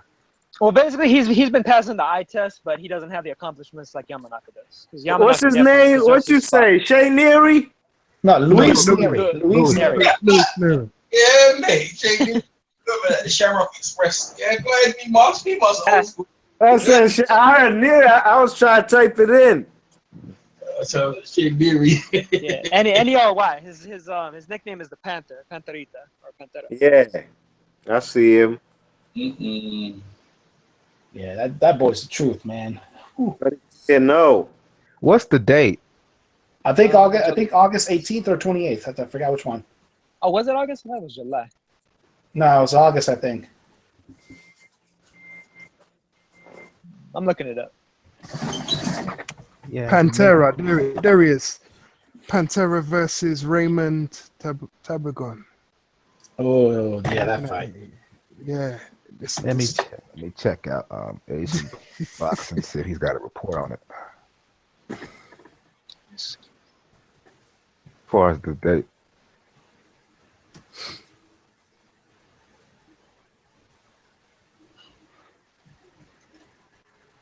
Let's see here, because Boxing probably has it updated already. So let me look at that. Better to try Box Rec. or boxing? BoxRec, yeah. BoxRec's always like my go-to right now, but I'm already on boxing scene, so. Yeah, no, they were saying, Daniel, that McJorio was actually going to be fighting Zoshimane. Oh, okay. Well, my Joe should handle business there. So McJoe and McWilliams were switching divisions, funny enough. They are? The word. Yep. Yeah. McJoe's going down and He's McWilliams going down up. and he going up? Yep. That's crazy. Yeah. It's the McWilliams who fought Chocolatito who about to fight Inoue. Yeah. Yep. That's right. Okay. I thought it was the other one, McJoe. Yeah. No, I thought too. I mean, that's what I thought too. The But thing is, apparently, I like the fight, especially because people are familiar with McWilliams already. So they already saw him against Gonzalez, so they have some degree of familiarity. I mean, yeah, it wasn't like a fantastic performance, but at the same time, and you got to give Arroyo a little bit of credit for that, for boxing well enough to, at the very least, not let Gonzalez completely put hands on him in the same fashion that he had done virtually everybody else. He's at least a skilled fighter. He still has some power too. Estrada needs to get more. They need to give Estrada more love than that, man. Estrada's fucking bad. Yeah, because Estrada's the boogeyman, man. Left out the dry, EJ. Yeah. He's a bad nobody. Man. Legit bad He man, left bro. out the dry. Bad man. Yeah, he's the boogeyman. He's Yeah. like where Errol Spence was like a year ago. Everybody just trying to like not acknowledge his existence. Right, he's there, but he's the guy that don't want to fight. Chocolatito don't want to fight him unless they pay him $1 million+ because he knows in the rematch he'll probably get beat. So they try to make him fight Quadras though. Yeah. Yeah. But still, he's forcing him to fight Quadras. They're forcing that fight on him. It's not like Quadras. Yeah, because Quadras want to do it. I don't think Quadras' team would just take that just out of right field. You know. Yeah, you have to force him to do that with Gallo. Yeah. Well, it's part of it is that, and also the fact that that's like that's the way back into like HBO and those big dollars. So it's the difference between making twice as much or half as much for your next purse. Yep. And Quadras you is got not to Quadras, take that but, Gallo, he's so desperate for a fight with Chocolatito. He don't care. He's going to go through anybody to get it. The problem is he's not going to get it. He's not going to get it unless he's forced to. Unless they force him to do it. Like, remember? Yeah, he would basically have to like unify all the titles and just make it so that it's just a total mandate. For that to happen. Because you got to remember, Quadras made it a point to avoid Tsuzuki after that fight. So I don't even think if they forced him to fight him. Because he knew what time it was. When I was watching that fight, him that body shot, bro, he's happy that fight stopped on cuts, man. You need to stop that, EJ. You know he was happy. You know he was happy, man. He should have fought. He should have carried on fighting with that cut in his head, man. What's wrong with him? Like, I'm just trying to say, he did. The moment he lost the, how come like when the Quattro had the belt, right? The Skip wouldn't get no title defense. The moment he lost it, though, we should, we're gonna throw Chocolate in there out of order. But hey, Suzuki didn't give a fuck. Came in there and took it. They knew that guy dangerous. That body shots are wicked. You know what I mean? Oh man! Yeah. Oh, and I don't even think if they force Chocolatito to do it, he's going to do it because again, he wants the money. That's kind of goes to what I was saying. I was going to say, given the economics, they're not going to pay him what he wants. Yeah, that's the thing. See, the only way that I see that fight coming off is like literally, like kind of like I said, is like if Estrada basically collects the other titles and like cuts them off at the pass, makes it so that there's pretty much no other viable opponent for Gonzalez. Gonzalez is going to be in wars, man. Whether he wins or loses, he's always going to be. Because the thing is, with Gonzalez, what I could imagine happening, like say hypothetically, he beats Risaket, he fights Inoue and defeats him. Estrada beats Quadras, and then say Estrada maybe fights in Cajas or something, beats him. Problem is, I don't think he beats Inoue. I don't think he beat him. I'm being hypothetical though. Like I'm trying to illustrate. They gonna fight each other. I'm trying to illustrate your point. Say like he beats Inoue, then what they'll probably do is try and have him fight either Yamanaka or Neri, whoever comes out on top with that, to get a fifth title. As opposed to fighting Estrada, because there'll be more money and just like more, I guess, critical acclaim and such in fighting the winner of that fight as opposed to fighting Estrada, because Estrada, like we were kind of Gonna go up speaking and on. lose. If you go to 118, man, that's bad. I hear you, but problem is he's too small for Yamanaka. No. But I'm saying is that that would happen before Estrada would ever even be in the. I think before he'd ever even be in the discussion to actually get a fight with Gonzalez. He would have to catch him. He beat him already. Like that. I hear you. Fair point. You're probably right. I just think that Estrada, he may be on the decline. I actually. Plus, he's fighting bigger and better opponents. He ain't been in fighting like that much, and he got rid of the dude in 5 rounds last fight. Yep. We gotta see him. That's what makes the Quadras fight very interesting because it's going to be a tough fight for both guys. I think he was having too many hand problems for his previous couple of fights, but you didn't show him against Salah. Yep. And oh man, I can't believe this. Y'all remember UTFO? What about him? Is it group? Yeah, that group. Yeah, UTFO was a group. Yeah. Yeah, like one of their dudes, like the dude that's called the Educated Rapper, died today. Oh no. Damn. You're unbelievable. Them fellas. Yeah, the dude's from Roxanne. Roxanne. Yeah. Oh, dog. You just said Chuck Berry died. I'm still trying to do what Chuck Berry died, man. You do me up. You lot are showing your age, boy.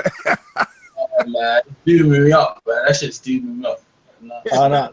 Oh no, you're gonna see me a mess when Bill Russell dies. I'm gonna be a fucking mess. By the way, EJ, I forgot to mention to you, your one of your favorite fighters, I'm Not Run Wrong, is coming back. Yeah. Why?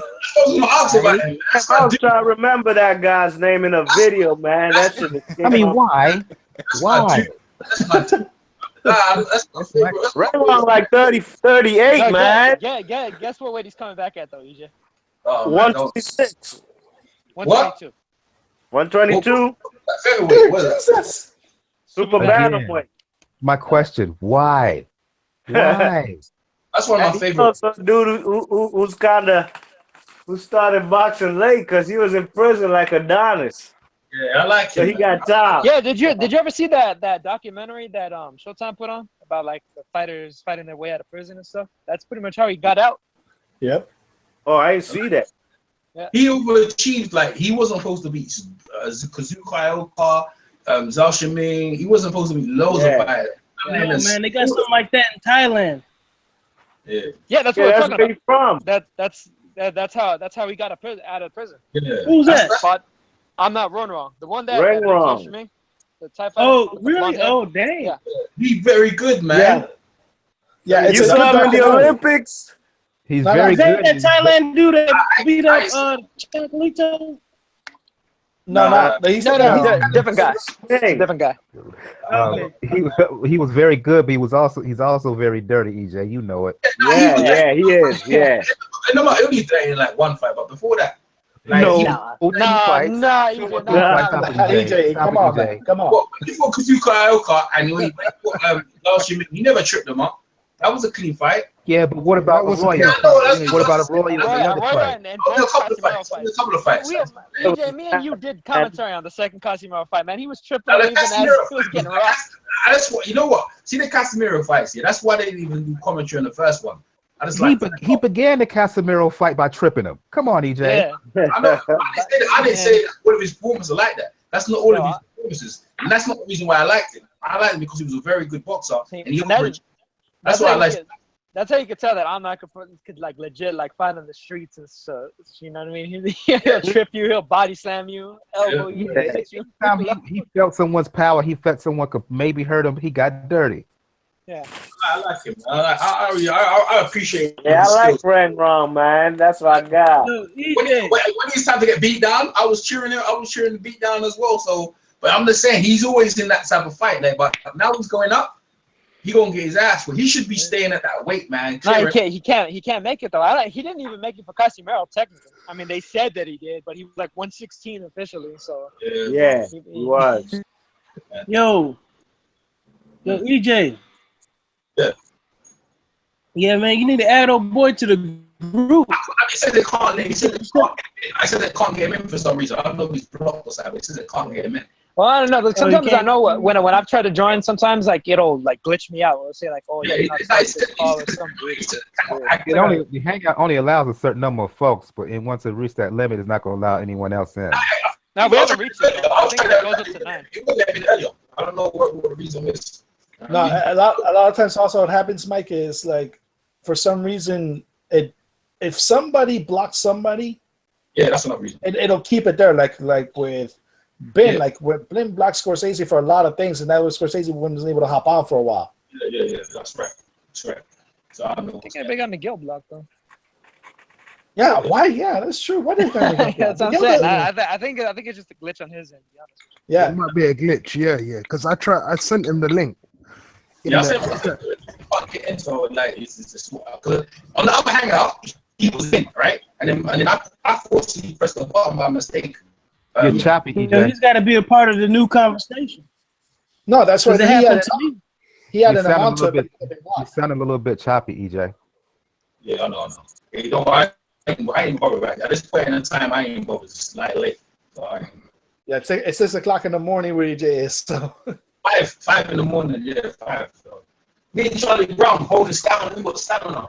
That's right, man. EJ with the 12-hour stream. Wait, there's a minimum weight fight on, isn't there, in about a couple of hours? No, that happened earlier. It happened. Oh, it happened earlier. happened Who earlier. won? Yeah. Who won? The Yeah, the- Thailand guy. Yeah. Thai guy closing in Yeah, on 50-0. yeah, 47 down. that dude. He's It gonna was be. good. He's It was a gonna good be. fight. It was a good fight earlier too. He's fighting Omari Kimweri from Tanzania by way of Yeah. Australia I by heard way of you tell about it. Okay, so he's gonna beat Ricardo Lopez and Rocky Marciano and Mayweather. Possibly. I don't know. I mean, the thing They is, the last gonna couple of fights. do. have been- Hey, all these guys who tried to pass it, man, they fell short, man. Everybody, man. Yeah. Even Chocolatito short. You know That what? what? Hey, now, you want to talk about a curse? That's a curse right there. Yeah. Even that big heavyweight from Denmark back in the day, or Sweden. What was his name? He fought Tyson. Brian Nielsen. Brian Nielsen. Nielsen. Yeah. Oh, Nielsen, okay. Yeah, that fellas was like 48-0. Or actually, He everybody fought forgot about. Kowski.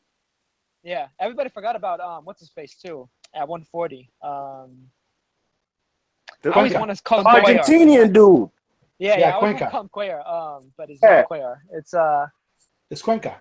Cuenca. There you go. Cuenca. Pickup. Yup. Trudinowski Yep, set and then- up that.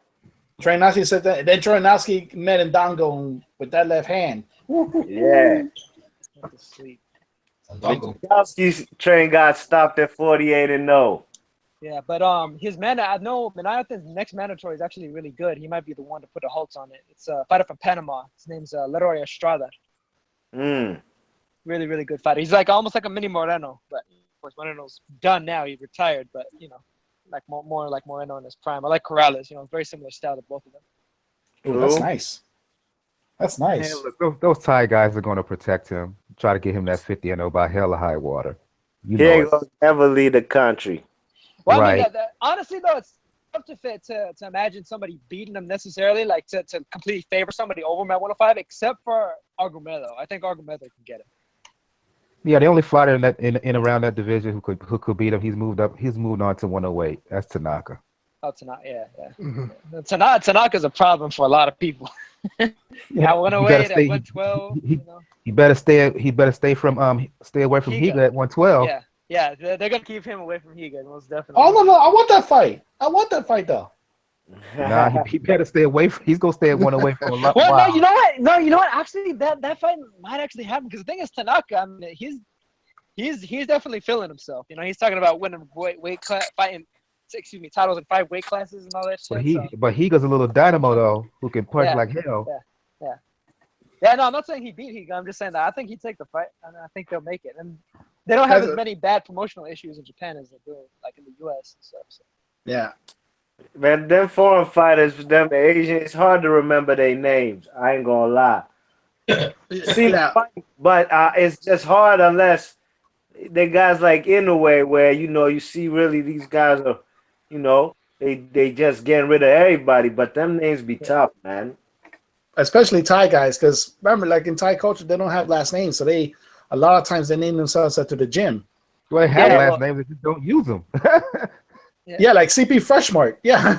No, but that's why like they don't use them, because it's like historically they didn't have last names until like 1910 or 1915 or something Right. like that. They have them, but they just don't use. They just don't use Yeah. them. Well, that's what I mean, because it's not really a part of their culture like that. So like they don't really have. It's like, oh, okay, that's like my name, but whatever, you know. They don't- I remember that nickname. 2K Backstreet. That was the first Thailand name I ever heard. I was like, what? What? 2K Backstreet. That was one Thailand guy. Oh, the 2K batteries, yeah. Yeah. Their middle name was 2K Batteries. Not his Yeah. real name. Yeah. His Yeah, I know, but his fighting name. Yeah, his Didn't he fighting knock name. out Pacquiao? Oh shit. He knocked out Manny, man. Yeah. because it was more than one 2K battery. Actually, it was more than one fighter by the name of 2K battery. Yeah, there was a bunch of them. Well, I mean, it's like Krating Ding Jim and what do you call it? The Rung size, the Choke Chais. Even the Great Cali Galaxy, that wasn't his real name. Coca Galaxy. I remember that. Hell yeah. Galaxy No, that's why I Brothers. keep laughing. Those They keep ain't coming up hard. with these names. They keep coming The up with these Galaxy names that are Brothers. hilarious. Like Wongo Sap. Yeah. Yeah, Yep. both Galaxy twins. They didn't use their real names. Yeah. Yeah, like Fasan 3K battery, the one that PNC was talking about, the one that knocked That's the out 3K Pacquiao. battery. That was his real name was Narengrit Pirang. So, Who? yeah, Narengrit Pirang was his real name. I just said 3K battery. That shit sound. That's a cool name. Yeah. Like I said, the latest one, CP Freshmart. Dude's hilarious name, but Cool he can name fight. too. CP I got a quiz for you, Nelson. Oh yeah, that's my. I got a favorite quiz one. question for you, Nelson. Yeah, go ahead. Remember Kitty Kasim, who lost to Carvajal and Bachikov? Yeah. What was his real name? I mean, honestly, I couldn't tell you off the top. Nantivu Jata Nemo. Holy shit. There you go. I know that Asian guy. Yeah. Oh man, Mike just pulled like the ultimate pulled that geek card on us. Yeah, you did. That's the dude Michael Carvajal fought. Yeah. Yeah, the guy that Carvajal beat for With the the K, first two title, Ks. and the guy that Barchikov beat for the flyweight title because Oh, Yeah. man. Kitty Kasim, I remember he didn't have no him. chin, but he won. Yeah. A He Russian. beat Zhang Chang. He beat Chitlada. Hey, that dude retired undefeated, or he had one loss, right? I think one loss. Yeah. So Kitty Kasim, he lost to Carvajal. He lost to Bachikov. And No, I'm talking about Abachikov. no, yeah, he had one loss. Yeah, he had one. He lost to a Thailand guy himself. Yeah. Off due to a badly broken wrist. Yeah, Oh, man. Them fellas had a good career, even though it ended short. Literally, I just picture. Mike just literally dropped like. From Russia as a communist. Yep. Man, Mike, like you literally did us like we had one card in Uno and you dropped a draw 4 on us. Yeah, that's the thing.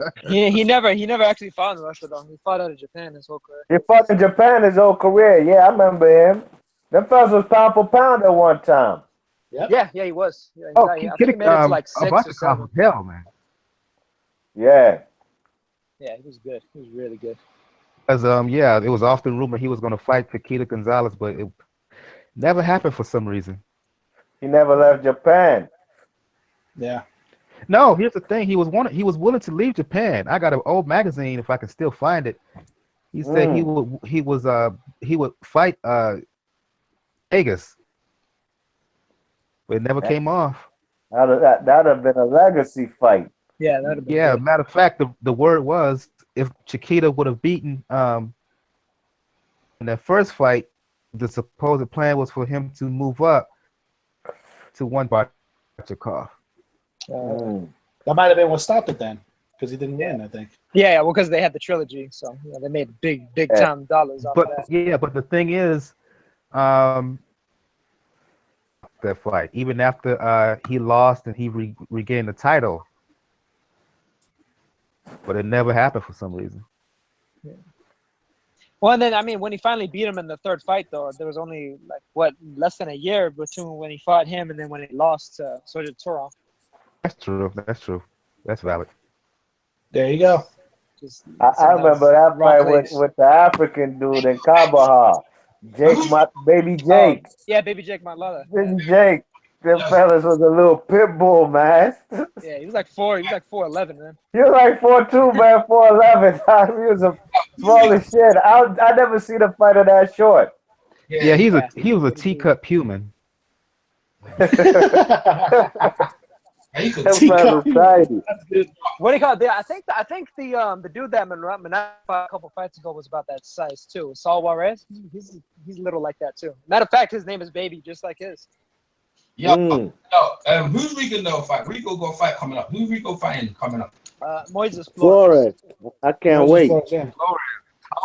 5'9". Man, that guy's on the feed. He's younger. He's got knockout percentage. Like I was like, man, he's a good fighter. He's a good fighter. He beat Oscar Escandon. What was that? Like it was back on the Chavez Fonfara. That's true. Yeah, that's true. Dude was giving him work though, man. The little dude, that's Escandon. Yeah, no, it was a close fight. It was a good fight. Yeah, good fight. Yeah, he's a tall dude for that division. They're trying not Ray Vargas tall, but he's still tall. They are trying to look out Redondo though, man. Rico knocked out here. Like they keep throwing man. Wait, why would Rock Nation try to get Rigo knocked out against an Al Haymon fighter? This dude's hard, man. It's a hard fight, man. Ain't no easy. He's a mandatory, EJ. He's a mandatory though. He has to fight him. Yeah, he has to fight him. Hard fight right here, man. I ain't gonna lie. I look at these records. I said Rigo might get starched out. I think he's probably Rigo's toughest fighter in his career. You see how Gamboa went out, right? Y'all see that? Shit. Yeah, Gamboa. I think it's a level below. What's his name? The guy who won the belt, Vargas. Oh, yeah, Vargas. Yeah. Maybe he may be eating with the Japanese guy. Gamboa would have been undefeated if he just stayed in his lane, bro. You know what I mean? To stay in your weight classes. You eat too much. You know what I mean? Yeah, he couldn't make it anymore though, EJ. Yeah, but he legitimately couldn't make it anymore. Because he actually barely even made the weight for Castellanos, because it was like a 133 catch rate or whatever. He blew it by like half a pound. That Crawford fight fucked him up bad, bro. Like that's what I was trying to say about the Fonfara. Like you can't when you got guys who've been undefeated for a long while, like in a way, Chocolate, all them guys, yeah, it's all well and done when you're just smashing dudes.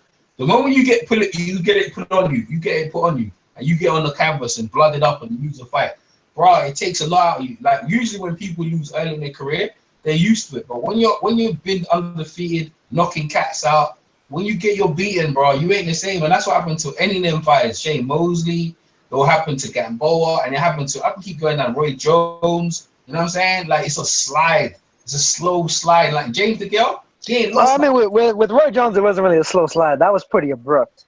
Well, Tarver took care of that mess. It was slow. He got knocked out. The first fight, he lost against Tarver, but then everyone said like, he didn't win that fight. He won the fight. Tarver won that fight. To me, yeah, I know. That's what I said. I thought Tarver. After that, the rematch, he gets starched. What I'm saying is that it's like these dudes who are just dominating or thing. Eventually, you know what I'm saying? Like you ain't doing what like Mayweather. When it's all said and done, like bro, Mayweather will never need to get in the ring again because that's why. I mean, fuck that shit. The thing is, it's one thing when you lose, but it's another thing when you like take a beating or you just get washed, wiped out when you lose. But Mayweather was smart. It's a lot harder to come back from the That's what I'm trying to say. You ain't trying to. That's what I said. Like Porky Medina and them dudes trying to use the fight with their chin out, hands out. You know what I'm saying? I'm a more man than you and all that shit. And look what Fernando Vargas when he went against Trinidad. He knocked out Ross the Boss, whatever his name is. I remember his last name. Ross Thompson. And then like he was nice and he coming into the Trinidad fight, bro. All balls, I'm a Mexican, I'll stand and fight with you. All that shit. Now, years later now, here in Fernando Vargas, they ruined me. They put me in there early, they should I was like that. I said, dude, you was talking shit. You said I want to fight everyone. The best. Well, he was ready, man. He was feeling ready. This was bad though. He kind of was ready because I mean I thought he had Trinidad going a couple of times there. You know, yeah, but we also have to keep in mind though that Vargas was a 23-year-old kid. he was young and full of Yeah. vigor. So Yeah, it's easy in retrospect now that he's probably his late 30s or whatever to say that when you have time to think of it, when you that young and that hungry, Exactly. you'll go in there and fight whoever. You don't give a damn. Exactly. Yeah. Exactly. Man, Hindsight is 2020. Like the dude, what's his name? Benitez. If anything, that was on Kathy too, was to say, hold up, let's pull the brakes here. Let's not put this young charge against someone like Trinidad this early in his career. Amen, man. Well, remember they did that with him and Oscar, knowing well that Oscar was a better fighter. Amen, man. I mean, dude's frontal lobes ain't even developed at the age that he fought Trinidad, and they put him in there like that. So come on. Trinidad was bad. Trinidad, like that knockout, man. Trinidad fucked him up, bro. Like, Vargas is my dude. Like, Vargas is my favorite fighter at the time. I was like, Vargas, he just beat Cortez. I mean, beat Winky, right? I mean, he didn't really beat Winky, right? He was close to it. Neither of them. But he beat He beat Winky, right? Now, he beat Cortez, though. He beat Cortez. Oh, yeah. He beat I Cortez. He didn't beat Winky to me. I think you could. I think you can make an argument for him beating Winky. It was a close fight. I mean, it was a close fight. Who, Vargas beat Winky? That was a close fight. No, I mean, I could see why somebody would score it for Vargas. Yeah, that's like I either thought way Winky type beat fight. him that night. It was close. It was Winky won it, but if he won it by a round, though. It was close, right? It was very close. I had him by more than a round. I had him by 3. I watched it again. I thought that that fight was fucking close, man. Mike, did you have Winky beating Jermaine? Jermaine Taylor. Nah, that was no. I had it a draw. You know, I actually had it a draw. That could have went either way, Nauta. Now you ask, that could have went either way. That was a good fight. Because I remember I caught a lot of hell from people back in the day for saying that I thought Taylor won that fight. No, Honestly, I think a lot of that was people that just really hated Taylor for whatever reason. Well, yeah. Okay, Taylor was polarizing in a way, but yeah, that was a really close fight. Like, there's an argument for him winning it, and there's an argument for Winky winning it. So. Yeah. But yeah, in terms of Vargas, I had Winky winning by 3. Who's playing? Probably Dragon's Cat in the background. Yeah. He heard Winky's name and he started meowing. I'm trying to put him away. Yeah, that's enough. But man, y'all were heated over Adonis. I never heard Nauta that bad, man. I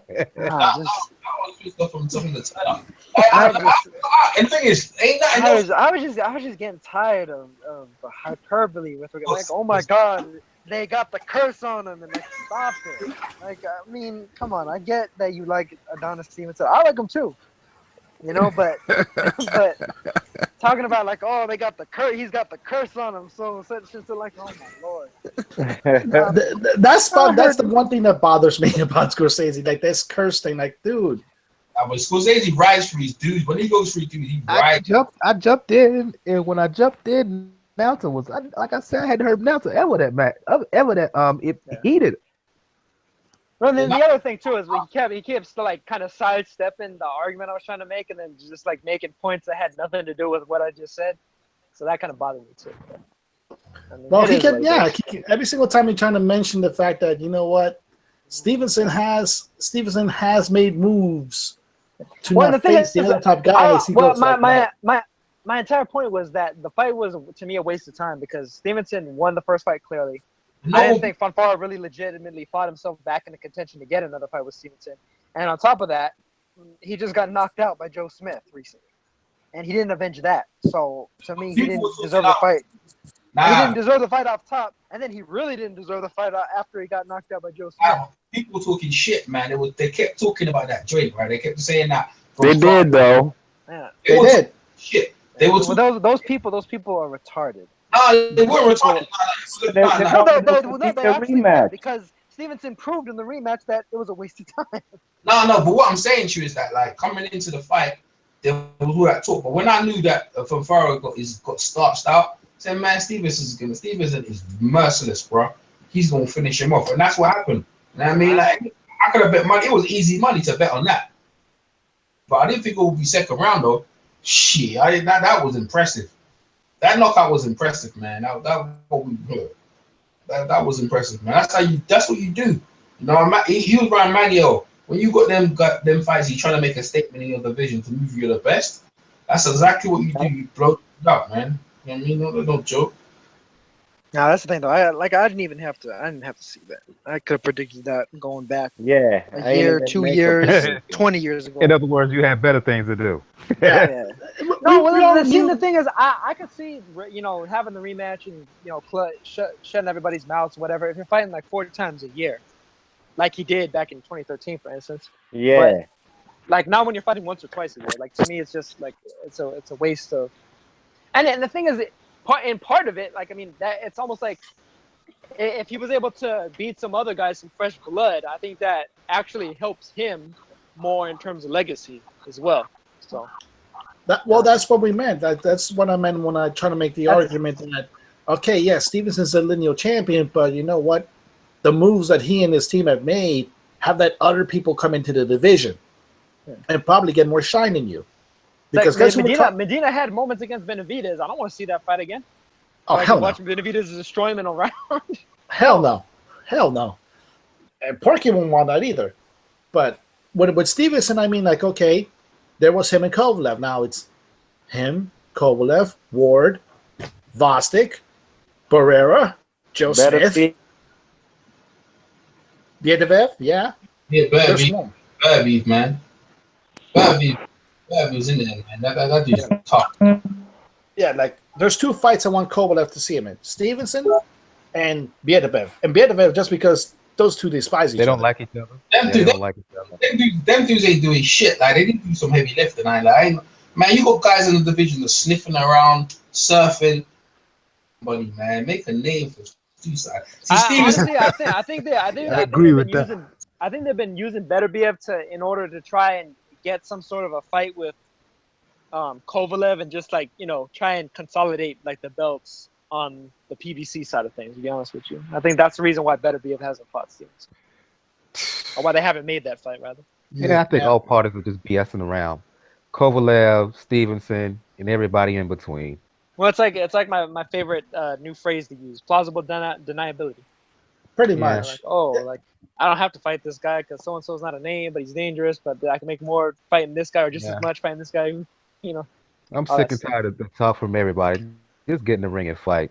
Yeah, period. That's it. It ain't about the belts, man. Ain't like the belts. So they look very good and all that stuff, man. But like, let's see some body of work, man. Let's see some names like Errol Spence. Errol Spence is impressive, right?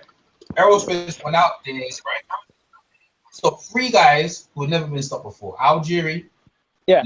Well, and even though I disagreed with you about the pound for pound thing earlier, EJ, I think he's absolutely on the right track with regard to what he's doing.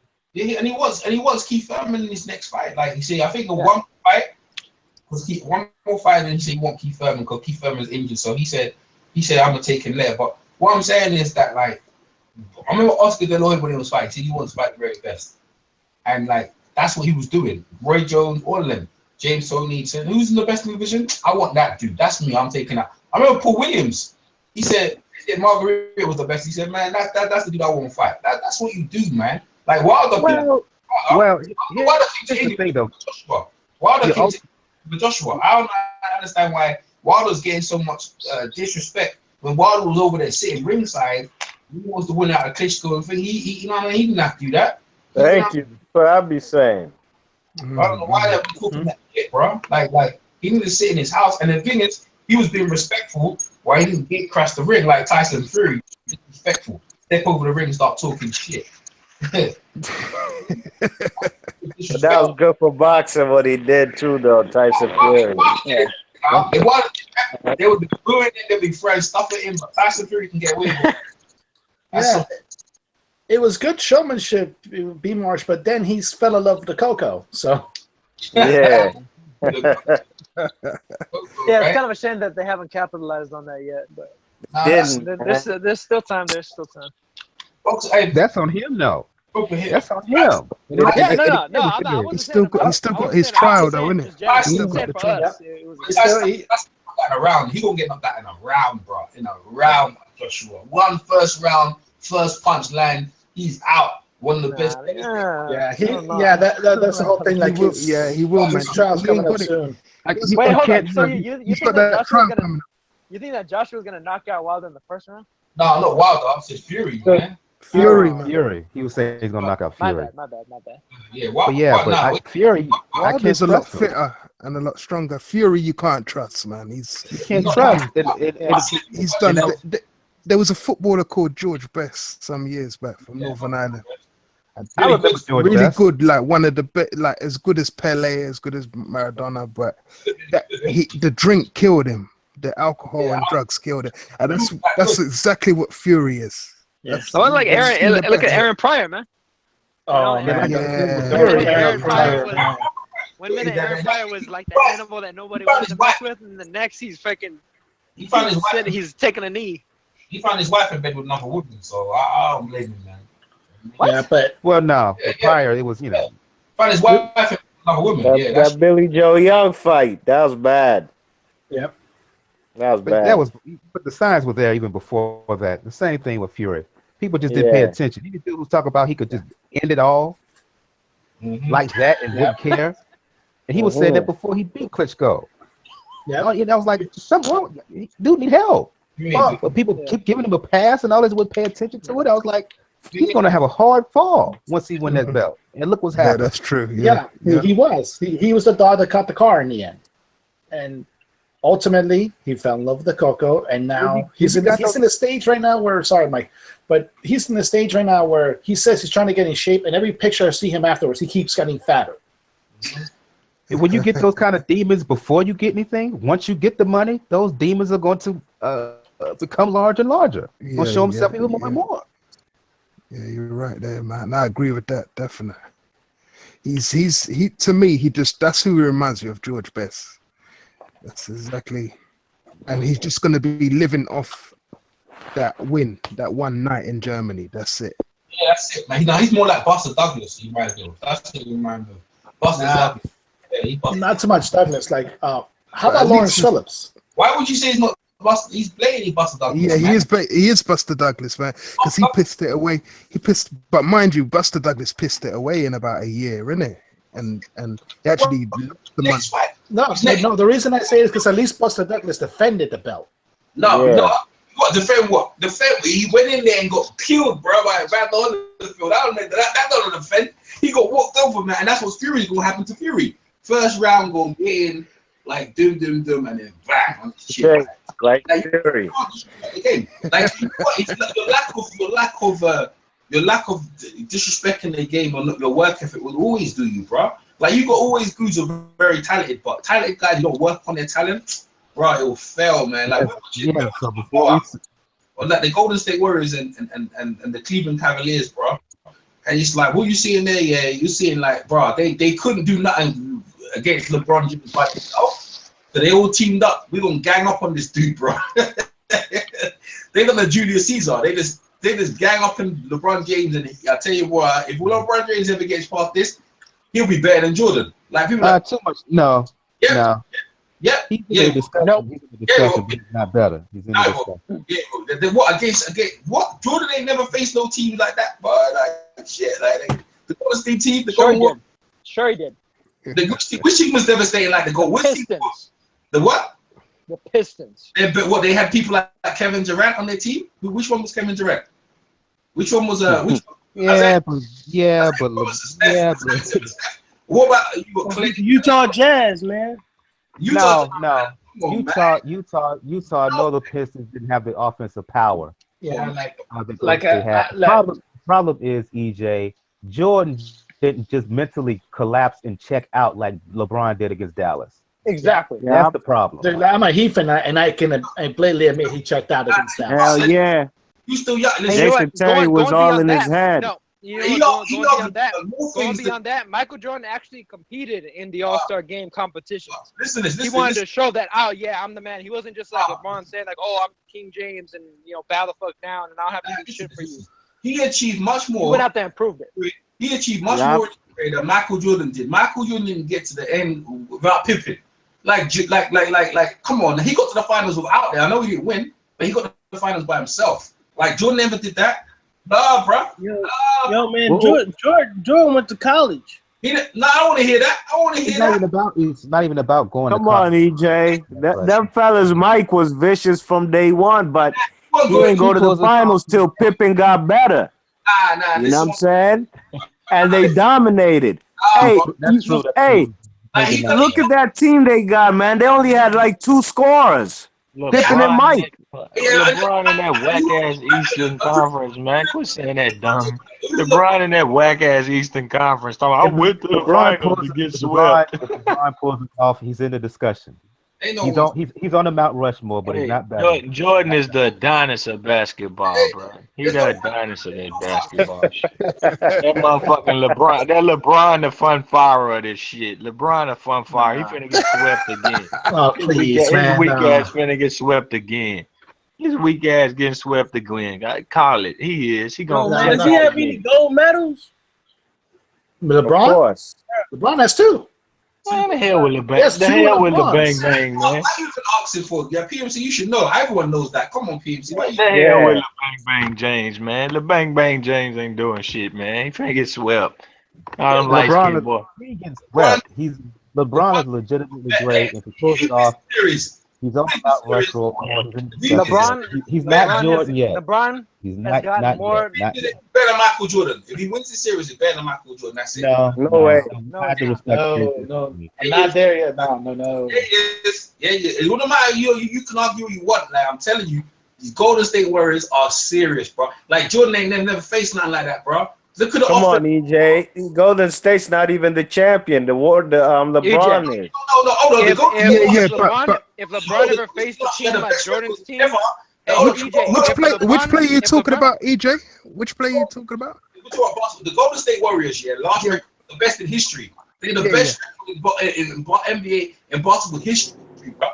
What are you talking about? And they added Kevin Durant. Like, are you serious? Yeah. Kevin Durant. I know one thing is gonna be he's gonna overtake Kobe and all of them. Nope. I don't know about that. I don't know about that one, man. I don't know about that one. Man. I was looking at something. I was looking at some statistics and whatnot, and the way he's playing now, he will do. Oh, he's very efficient. I'll give you efficiency over Kobe, like higher field goal percentage, 3-point. But Kobe got rings, man. Mm-hmm. The dude don't even have one. KD. Not even that. Kevin Durant is not the killer that Kobe is. No, it's not that. You think Kobe would ever go play with the Warriors? Hey, how many seasons did Kobe take out? How many seasons did he take out? Like he's only had one. He only had one season where he was MVP. Right, he's not durable, man. Yeah, but he should have had more. It's been LeBron James. It's been LeBron James and Derrick Rose and LeBron James since then. Kobe should have had more than one. Just like Shaq. MVP that belongs. Kobe played in the time when big man was still productive. Tim Duncan can pull down 15 rebounds a game and 28 points. That's when big man was productive. And you just didn't have all these number whores and all these fast teams. You had real basketball going on. You look at big men today. You got Steven Adams, one of the best centers in the game. Get the fuck out of here, bro. You got pussies out there. Yeah, it wasn't like back in the day. No, well, that's why Duncan is the greatest power forward of all time. You can't Tough Chris Mahorn and Bill Laimbeer in the fucking current age, and Charles Oakley. They'd be fucking smashing these guys. They get 50 rebounds per game. DJ Brown, Lonzo Mourning, Isaac Austin. Hey, Ben Willis. Imagine what Elijah Warren would do with the 2 centers today. Point guard. He'd average 50. Just like Jordan. Russell Westbrook was the leading rebounder for those boys. He was the leading rebounder as a point guard. That shit unheard of, bro. You got snatchers. They are the top team now, though. I wish a point guard would be on the team with Kevin Garnett and say I'm the leading rebounder. Negro, please. Whack ass league, man. Breed. Whack ass league, man. Look, Kerry's running around shooting from the hash marks and shit. Man, get the fuck out of here, man. then all the big men. What's his name? Aldridge for the Spurs. Every time he touch it, he fading away out of bounds and shit. Man, whack ass league, bro. That's why I quit watching, man. Yeah, you know that, and seeing that's exactly why I was a big fan of Ron Artest, because he was gully. He was about it. He was ready to fucking. Yeah, this. You know that. Yeah, It was neutral. It's like that DMX NBA line. of It's not a 2000. fucking game. It was not a game with him. Yeah, Yeah, The my NBA God. of 2017 is not the NBA of the 80s, the NBA of the 90s. It's just not. It's just No, not. I'm not saying that, but I'm saying this guy's gonna overtake them guys, man. That we spoke about. He have to get One of them. rings. Yes, he has to win championships. Yeah, he has to win championships. He has a chance this year. So Yeah, he has. Yeah, But even though Daniel, if he gets it this year, it's not as strong as Kobe doing it because he had to go jump ship. Kawhi You know? Leonard no, is that's Kobe. true. That's true. Kawhi But then- Leonard is Kobe. But the thing, Kawhi Leonard is what the Kobe. argument with Kobe is that Kobe had to wait to Shaq and to do it, and then he had to wait for Powell. Kawhi Leonard is Kobe. That's who Kobe is. But the thing is, though, Daniel, Kobe made Powell. He put that He did. toughness in him. He made him tough because KG killed him in the first finals they played. The second one, Pau Gasol was better than KG. Kobe the in type them dude that want finals. to get rid of stars. Kobe be like, get Bynum out of here, bro. Brian be like, I need 7 Bynums. I need a Bynum and a Nymum. I need all that shit. A new thumb and all that shit. Let's keep in mind that Kobe basically punked Josh Howard. Yeah. Punked him in LA. Oh no, I like his attitude. Like remember that interview when he was bitching about like when the Lakers didn't pull the trigger on Jason Kidd and for Andrew Bynum? That was classic. Kobe's a killer, man. Yeah, and I'm not even a Lakers fan. He is. But he is. He's a killer, but he's not better. Durant is better, man. He's gonna. No, I don't believe that. Sorry, brother. I'm sorry, man. He only had one. I know where you're going with there, Charlie, but I don't think it's quite going to get there. I don't think so. Kobe used to beat the shit out the Blazers. You used to coach it. So I listen to you. I listen to you because you used to coach it. Yeah. Kobe scored 8. He ain't gonna overpay Kobe. He ain't gonna do that. But what he will do, he listen, because what Kobe is allowed to do, because right now he's scoring, because he's in a team for the All Stars. So he's scoring like 20, and now in the finals he's breaking up. So he scored more than everyone out here. But the thing is about Kobe, Kobe's been allowed to just go wild, because sometimes he was the best player in his team and he had to carry the team. Like Kobe did help from the start. Like Durant he's had Westbrook and he had Harden from the jump, bro. Bonzi Wells. Who else was that? Pippen was that. Kobe was getting defended by Pippen. The Kobe stopper on the same night. Pippen and the Kobe stopper on the same night defending them. Still busting Portland ass. Durant ain't playing like that, man. Durant ain't playing things like that. Durant is very efficient. If you, like I said, look at his stats. But, man, them fellas, he ain't on Kobe's level. Kobe will go 10 for 30 in a game, yes. But Kobe's going to take them tough shots, difficult shots, in clutch moments. That's Kobe. Durant won't go 10 for 30 because he quit. When Durant had those tough shots against Golden State, particularly Game 6 last year, he clammed up. He did, man. And Durant's from my area out here, man. But I just got to call it how it is. The beam right there. Durant is the man. I think he's the man. Listen, I like him as well, but Kobe, nah, bro. Like LeBron is the best player on the planet, yeah. Because but you see this, the 3 killer instincts, the 3 baddest killer instincts is Jordan, Larry Bird, and Kobe. Those are 3 baddest assassins I ever seen play. Hey, you take 20 pounds off LeBron and that motherfucker. He be coming off somebody's bench, man. He be coming off somebody. Stop it. It's true. Coming off somebody's fucking bench. He'd be the 4th option. Stop it. Have you seen how fast he runs? Like in 100 meters. That guy is lightning, bro. He won't look that fast. You drop his weight. He won't look that fast. All that mass. No, let me tell you what it is. It's all that mass that's coming at you that make it look so fast. If you drop that weight, he ain't intimidating. He's not intimidating. He can't make shots. He couldn't bully people the way he do. If he dropped 20 pounds, no, he wouldn't be the guy he is today. Oh, stop it. No, it's true. It's true. Stop it, man. Come on. He don't got a skill set. He's just a bully, man. You know, wait a minute. LeBron James, one of the best passers this game has ever seen, does not have a skill set. Okay. He can pass. But other than that, he don't got much of that, man. He ain't got much of that. And that's his problem, Daniel. That's his problem. You know what he did? Hold on, let me tell you what he did. He was making simple ass passes that people knew he was gonna make, and he was turning his head. No, hold on. He would turn his head. You know what he gonna do with them rings? He gonna pick that bitch up. He gonna turn his head and pass it to the Warriors in 4 games. Because that's what y'all let him get away with. Y'all let him get away with that whack ass. I can pass. Who can't fucking pass? Everybody in the league can pass. That's all they do now. Hey, you see the trick? LeBron is not George, but he's legitimately great. And he's arguably the best passer in the league. Come on. If the man dropped 20 pounds, Scottie Pippen better than fucking LeBron. Stop it. Like he's dropping his weight. Go. Well, if he couldn't bully people, if he can't bully people, he's not better than Kawhi Leonard today. If you say give me LeBron and Kawhi Leonard today, give me Kawhi Leonard. I'm talking about a healthy one.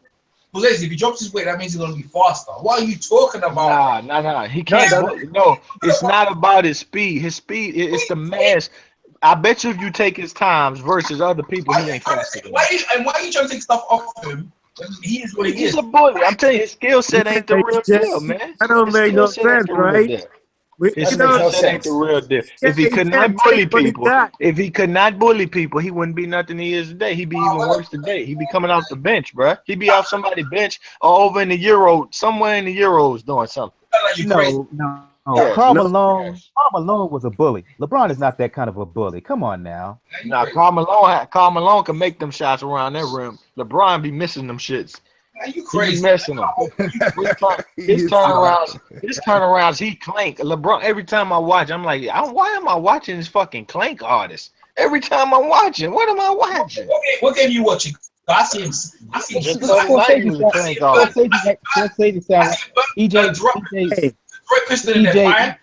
Beat down the Boston Celtics when they were trying to make a run for the championship, and I see him smash San Antonio Spurs. I mean, what you talking about? And then he just goes to some shit. EJ, he sounded like a black Skip Bayless right now. The way he hating on Yeah, clank artist, bro. He clank artist. Hey, after that man beat the Warriors up down 3-1, I couldn't criticize him no more. I got nothing bad to say about LeBron. No, after Kyrie put his skill set to use. You know how I used to hate the Heat. After they built that had team to pull LeBron shorts up for him. Kyrie had to pull his shorts up for him. What you talking about? I mean, the man he had a triple-double in that game 7, though. He had a triple-double. Oh, my God. I'm a stash you stuff because I'm 6'8". It's easy to... Man, this is league. Hold on. Let's break this league down. All they do is spread the ball out, pass. Everybody doing behind-the-back passes. Not behind-the-back, turn-ahead passes. So, Russell Westbrook averaging... What? How many assists? Because of this running gun, pass it this way, fake everybody spread out ass league. And then you 6'8". Like people do that all the time. We ain't seen no triple doubles like since Oscar Robertson. Yeah, that's why they doing it. That's why they doing it. It's a pass league. It's the open shot league. That's all it is. Who's the help? He ain't got no help down there. The ball ain't going to the post. Exactly. No more. The ball ain't. He ain't got help, post. man. The ball ain't. That roster's not nice. He don't got help. Who don't got help? Westbrook. No, he got shot makers though. The league got shot makers. He ain't got not one shot maker. He could be getting assists. Oladipo he can make a layup. It's a pass first league, bro. The ball ain't touching the post. The ball ain't touching the post no more. The assist numbers inflated. The ball ain't stopping no more. Man. No, yes, it is. Go look at the people who train. They say, you know how many seconds per game that people like Dirk Nowitzki actually had the ball in their hand, and that shit is, dude. This shit was like in the 20s and stuff because you get and you shoot right away. It ain't no more isolation. You can going to the post. If your defense good enough, you'll make Dirk pass that ball, get it out of his hand. Man, ain't nobody going to the post. Look, ain't nobody going to the post no more. Nobody. I ain't never heard so much hate in all my days. It's inflated. The league suck, bro. The whole league suck. Everybody want to look like the Warriors. Yo, I tell you what, we have to conversation. Man, it's European fever basketball now. Yeah. What do you mean? What, soft? Yeah, soft. Yep. Yeah, it's soft, man. It is though. Yeah, but who made it soft? You all made it soft, though, ain't it? Y'all made it soft. I didn't make it soft. Yeah, you did. You guys didn't play basketball with me. I didn't make it. Ain't enough scoring. I bet you Jordan dominated the ball more seconds per game than the start of the day. Man, Jordan would average 50 points if he played with these guys today. He'd average 50 per game. Check this out. This is what happened, man. This is what happened. Second rule. He too strong for these boys. Start allowing those Europeans in when they that's when they start changing the game, man. Because those Europeans will come in and they'll get banged up and they go home. Yo, if you go to Europe,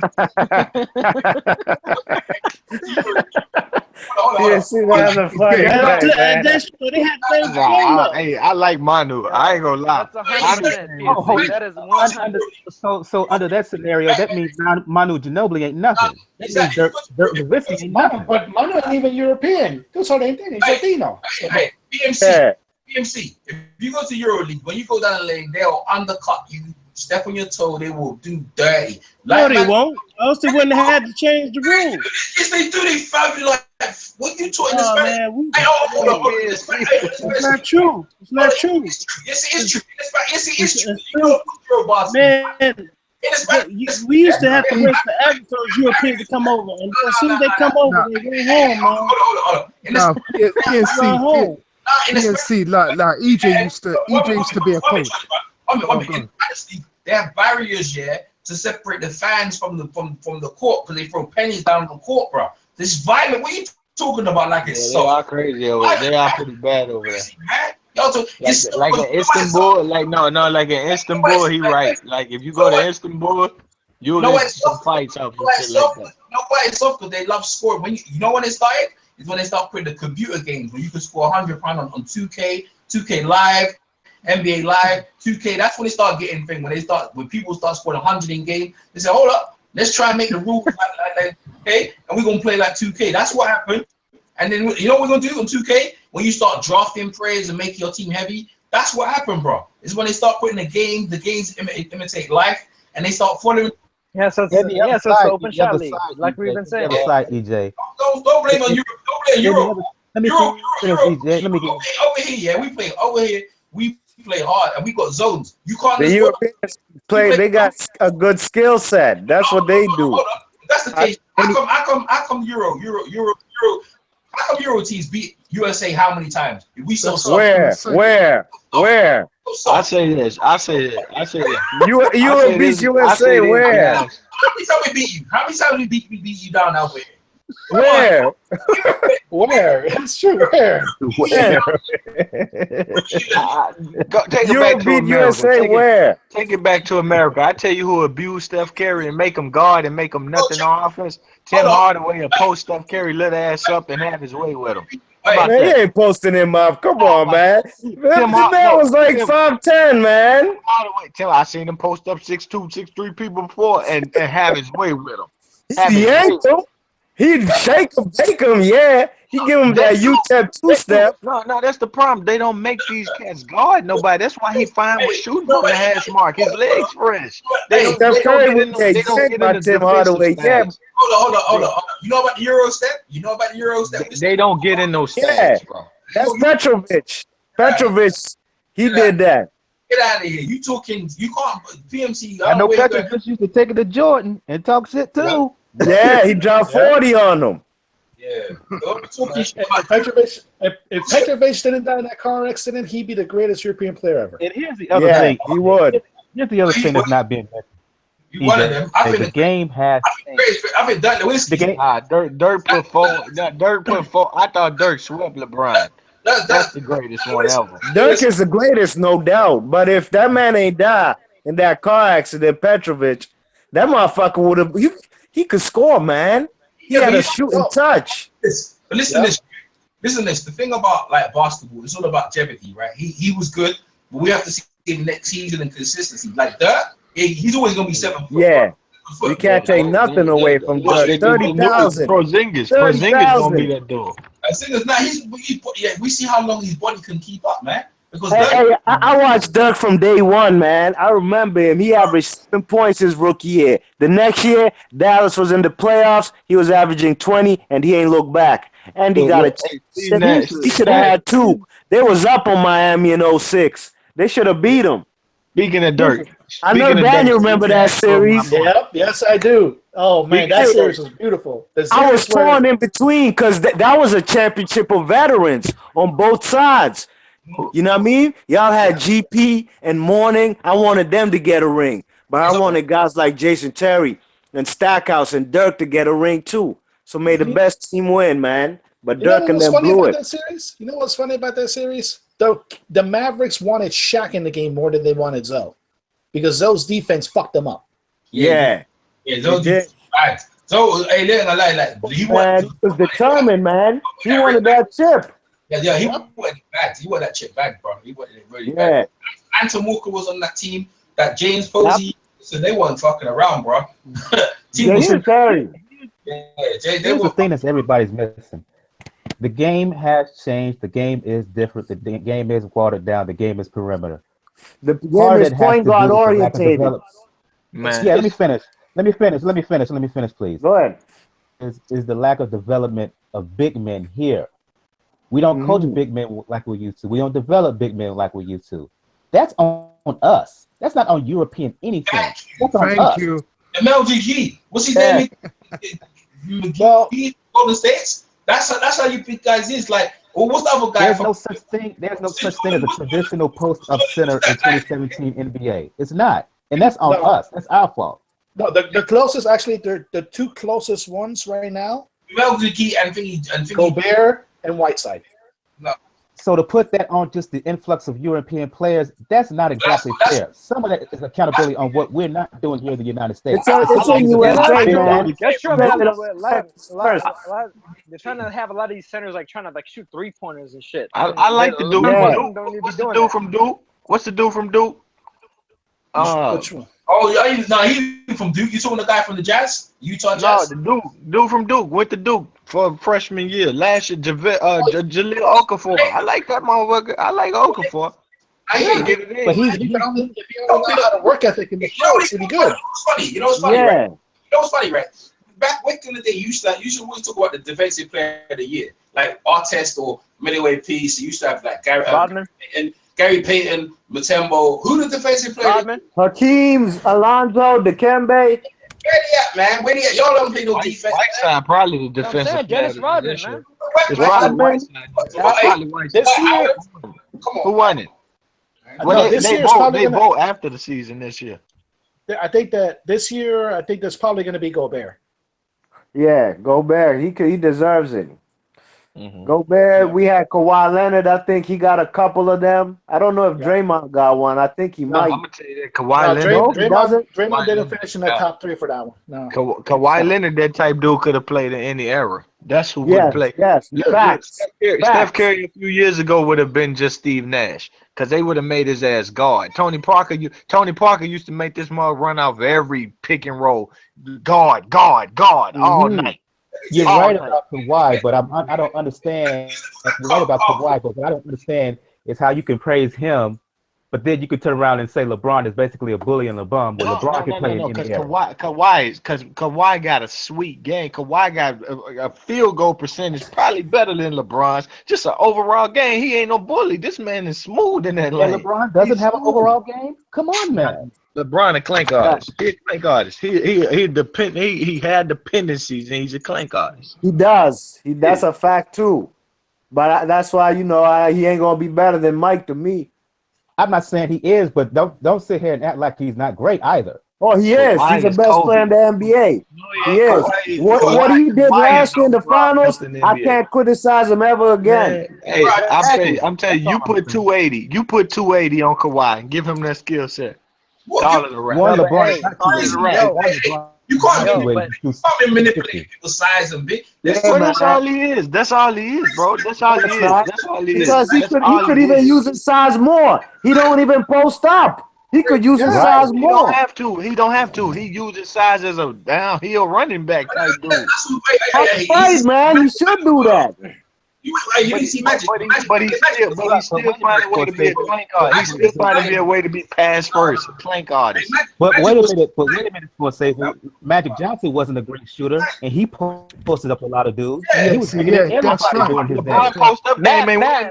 LeBron Magic post up Johnson's game is on a whole iffy. nother level compared to LeBron. Yes, LeBron. Let LeBron develop a baby look. Let LeBron develop a baby look. I'm not saying it. Come on. No, now I'm not saying it. I'm not saying that Magic's game wasn't on the whole level, but he's just making a case. But Scorsese is making the case that LeBron James is nothing but size, and that's it, nothing else.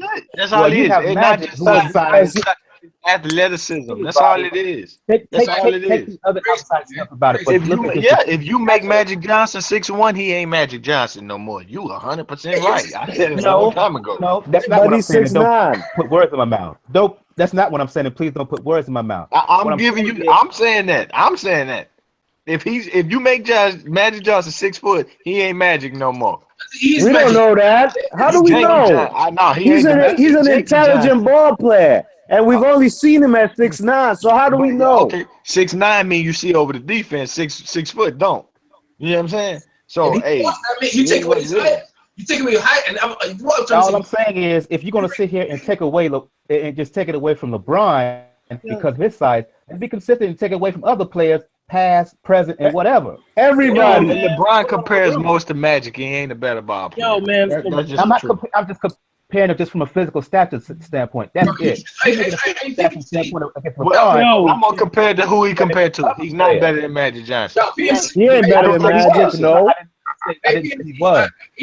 But what I'm saying is, if you're gonna say LeBron is bigger than everybody else, well, LeBron was Magic for his day was bigger than everybody else. Are you gonna make the same argument against him? No, you're not. Head to head, he's not a better ball player than Magic. I don't think he is. He don't got. No, I don't think so either. He don't got the skill set. He can't. He don't. He just don't.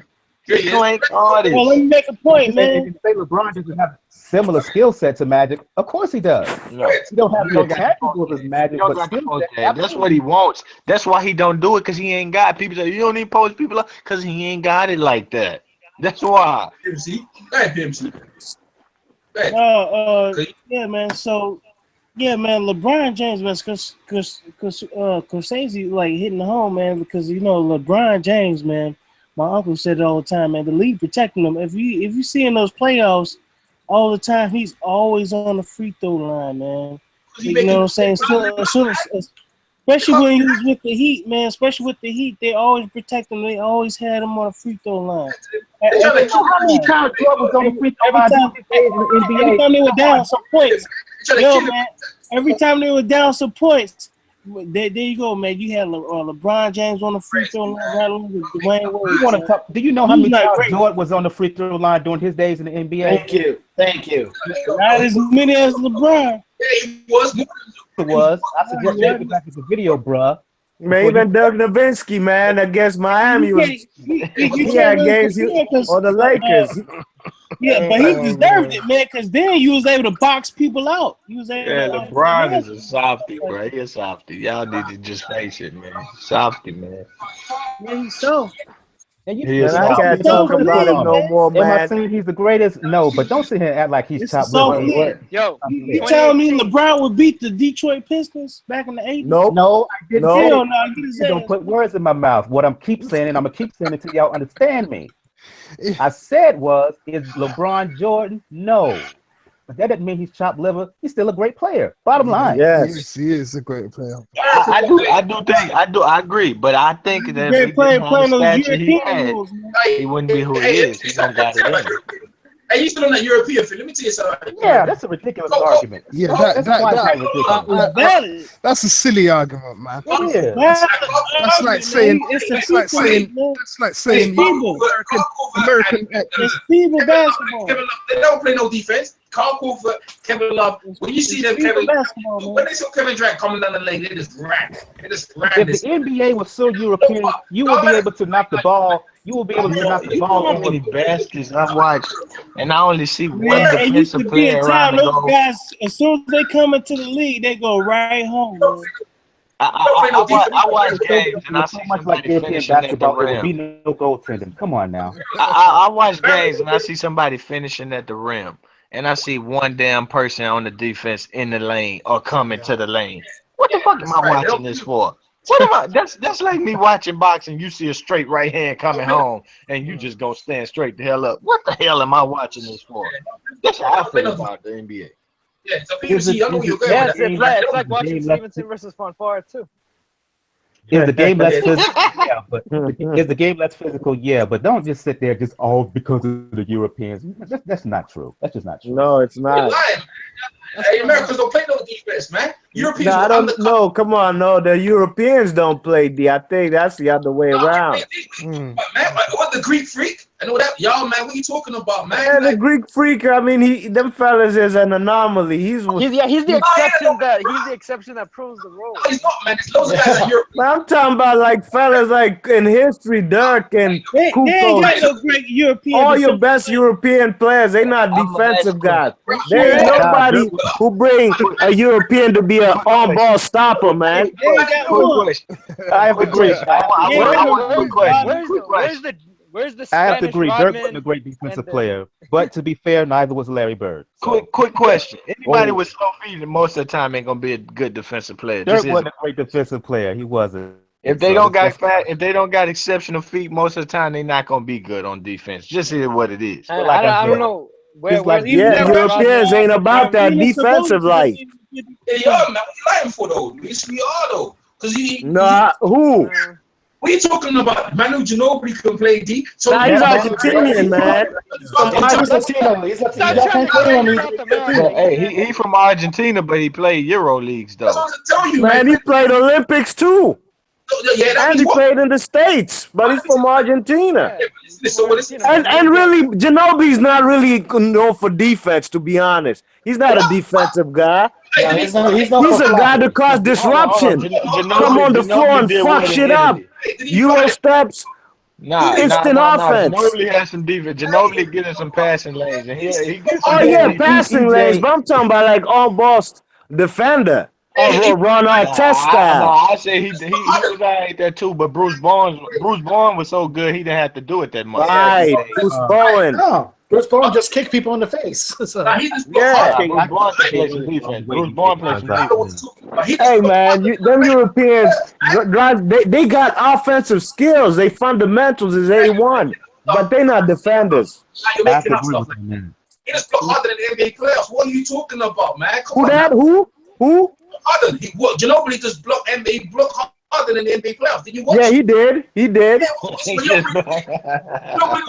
Ginobili's still one of my favorites. Ginobili's not a great defender, man, in my opinion, man. He was one. I'm be honest. Ginobili was a pretty good defender. They just let Bowen get everybody because that's what he was known for, man. He was good. And that fella's from Argentina, anyways.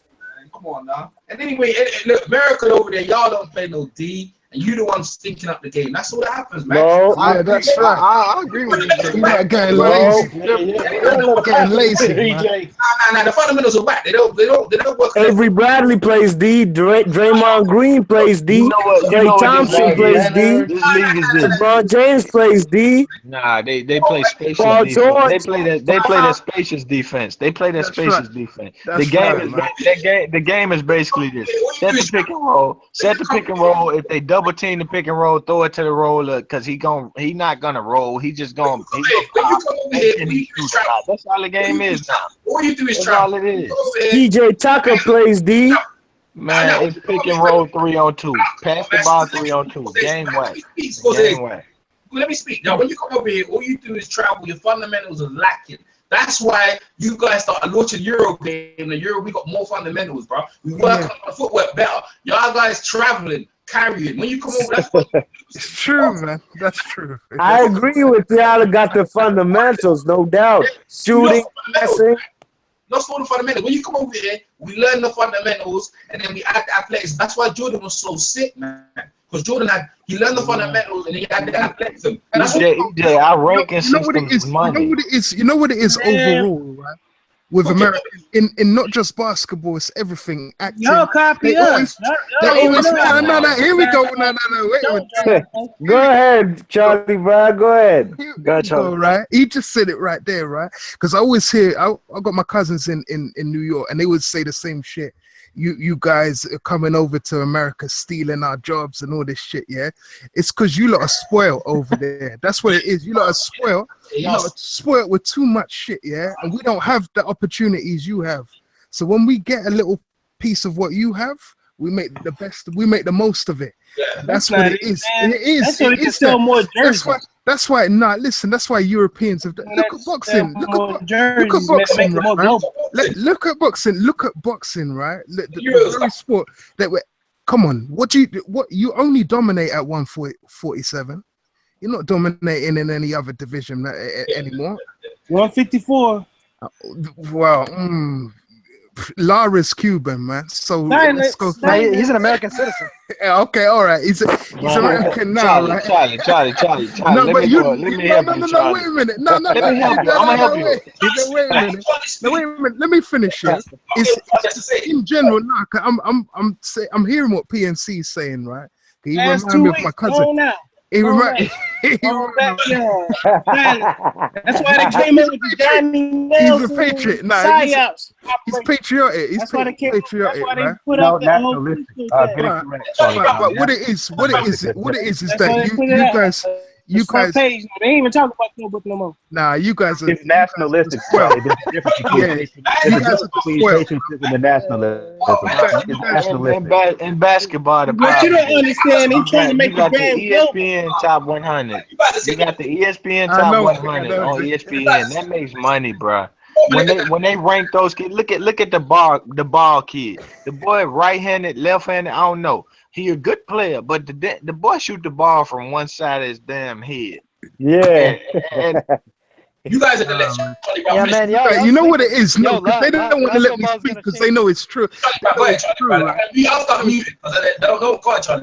the same thing that Samuel Jackson was saying, right?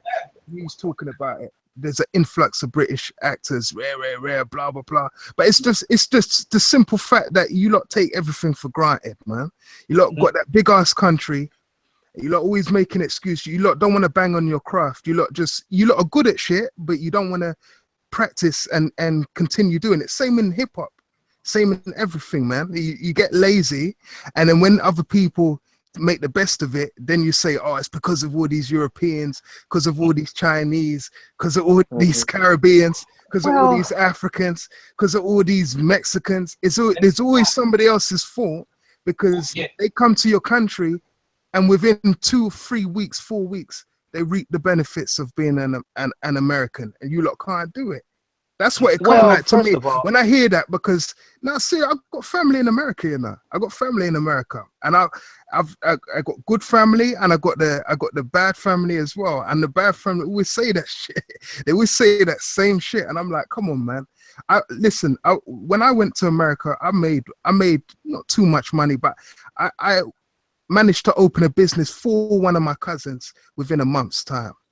How the fuck you lot can you lot be over there for years and not able to start up shit? It's because you know what, you're spoiled, man. You don't realize what you got. Let you come and live over here in Britain, and you'll know what oppression is, man. You lot ain't seen shit yet.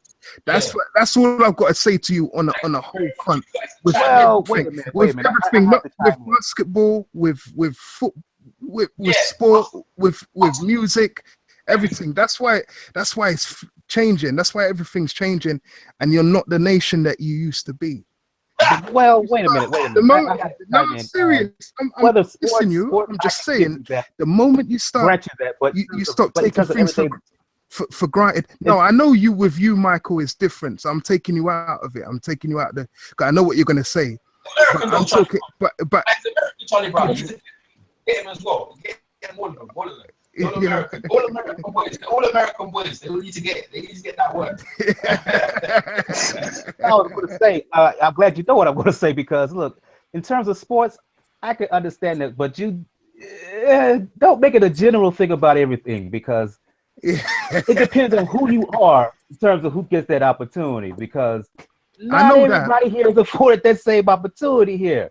Now I hear that. I do hear that, but still, right? I'm gonna say this to you, right? I'm gonna say this to you. And to be fair, Mike, he wasn't just saying like everybody. Like, but it came off as that. I wasn't saying you guys. I wasn't saying no. I wasn't saying you guys. I'm saying when I hear that thing about, you know, Europeans, it's because of the Europeans, because of this. I hear that a lot. I hear that a lot from New Yorkers. More from PNC from Chicago, I think, or whatever, right? So it's different, yeah. But I hear that from New Yorkers a lot, like, you know what I mean? The Europeans, or the Chinese, the this ones, the that one, the Africans, the Caribbeans. I hear it all the time. You know why people say that? Hold on, Charlie. You know why people say that? Because you can't go in nobody else's country and do that. You know what I'm saying? And those same people that come over here and they start all these businesses and they talk just like you, talk down on America. Nah, you know what I'm saying? They do, man. You could come over to Britain. You can't even go. Look, like Thailand as example. Yo, you can't go over there and get no public assistance and stuff like that. If you're a foreigner, it's illegal. It's illegal. You know what I'm saying? They look after their people. Here, it's all capitalism. You know what I'm saying? Hold on. You got U.S. citizens. You got U.S. citizens that fight for this country, and you got illegals, and you got other people that come over here. They get all kind of free stuff. You know what I'm saying? How come you embrace? Wait a minute. Then how come you embrace the illegals more than you embrace your own? Because you seem to embrace the illegals. It's you guys that give them a pass. No. I'm not illegal. If I go over to America and I do something, I'm not an illegal immigrant. I do things legally. You understand? So it's a different thing. You guys embrace the illegals people. And you chop down your good people. That you lot have been doing that for years. You've been throwing good people under the bus. Now what it is because you don't have any people in positions. Nah, it's not just, it's you lot as well, man. Not you in this hangout. It's you lot as in the Americans. No, you gotta say, you can't say you. It's better if you say like the system, the game. It's a game. I'm gonna say it's a game within the game.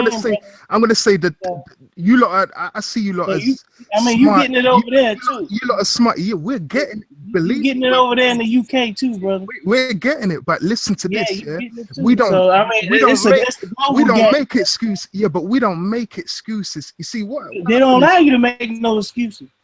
They edit y'all. Come on, man. You're the only country in the world, right? Where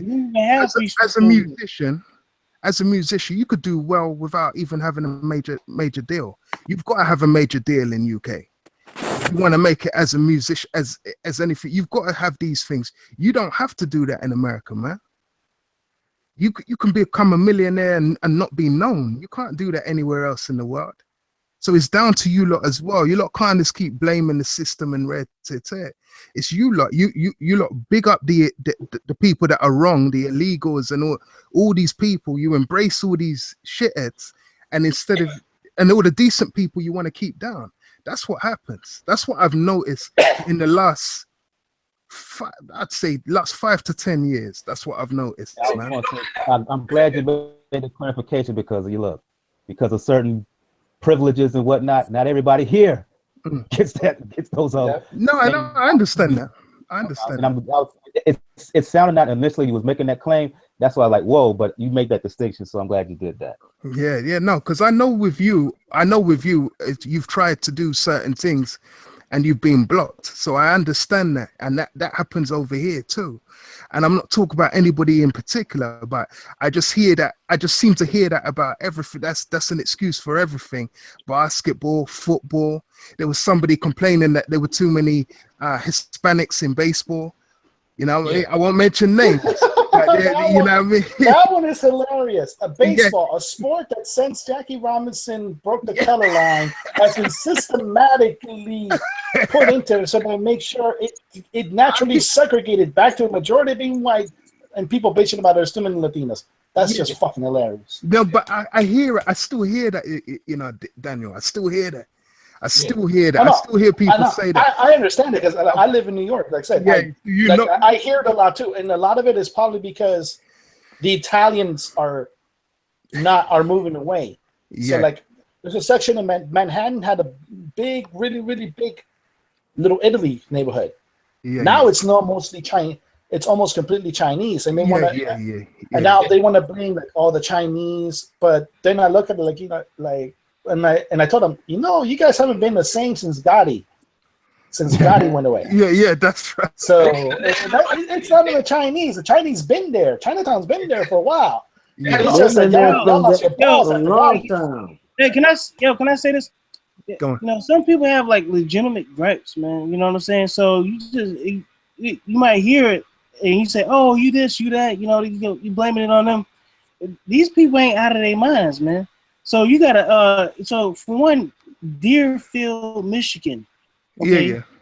Now if you're a Christian, you know, you can't even walk down the street and have like a little Christian parade and stuff like that without being in a town. I heard about. Yeah, I've heard. And about another place, in these factories, in these small little towns like Iowa, they got a place like that where I don't know which demographic of people are there right now, but it ain't Americans.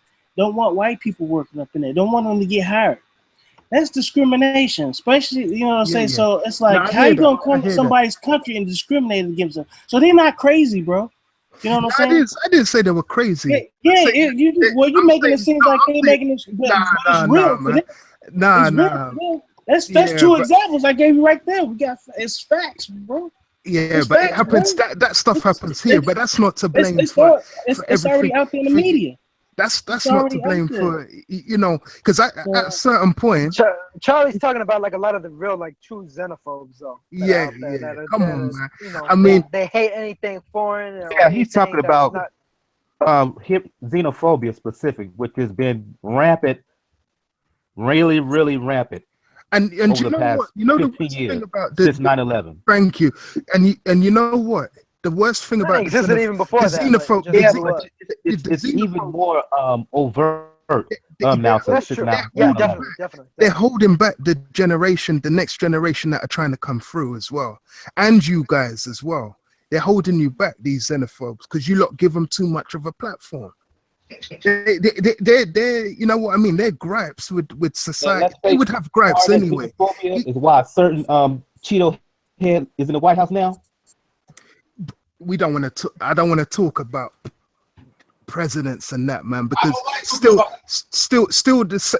it's down to you guys as well, man. You know what I mean? I've only seen one video. I'll give you an example. I've only seen one video posted up on YouTube of people in Atlanta running out a heroin dealer in the area. Just one. You get me? You tapped out on me. You tapped out on me. I didn't hear. I want to hear PMC say for that woman.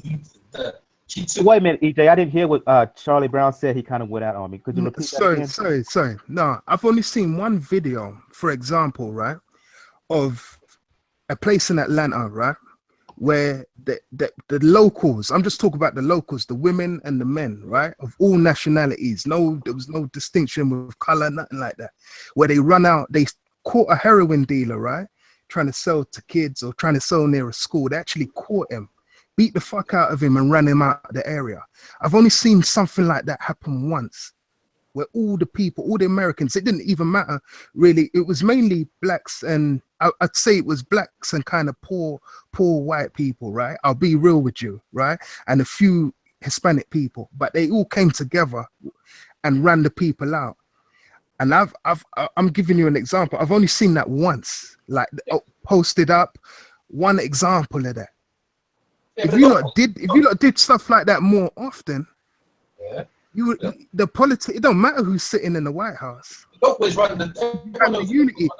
Everyone knows the dope boys run. Anyway, let's talk about that woman. Go on. Yeah, go on. Cut off the woman who beheaded Donald Trump, with that mafia. Yeah. That's what I want to hear. Oh shit. I want to I want to PMC because you know when I watch that shit, right? She's a comedian. This is my take, She's like, it's like throwing stones at a giant. And then there was on the giant wait till he steps on your ass or nearly steps on you. You're like, oh shit, he's trying to step on me and complain. Like, why is she gonna fucking complain? Like, she makes me laugh. And I saw in the press conference, and she was like, I was actually feared he's got me. I'm scared. And for the same reason, she said, I'm doing it for women. I was like, man, come on now. Like, it's out now. Like, why are you trying? Because everyone's clowning Trump. You a lack of respect. You think you can just diss the president? It's like the king or queen over here, the prime minister. You feel I could be head the queen and put that out there, and because I'm a. Well, here's the thing, man. There's You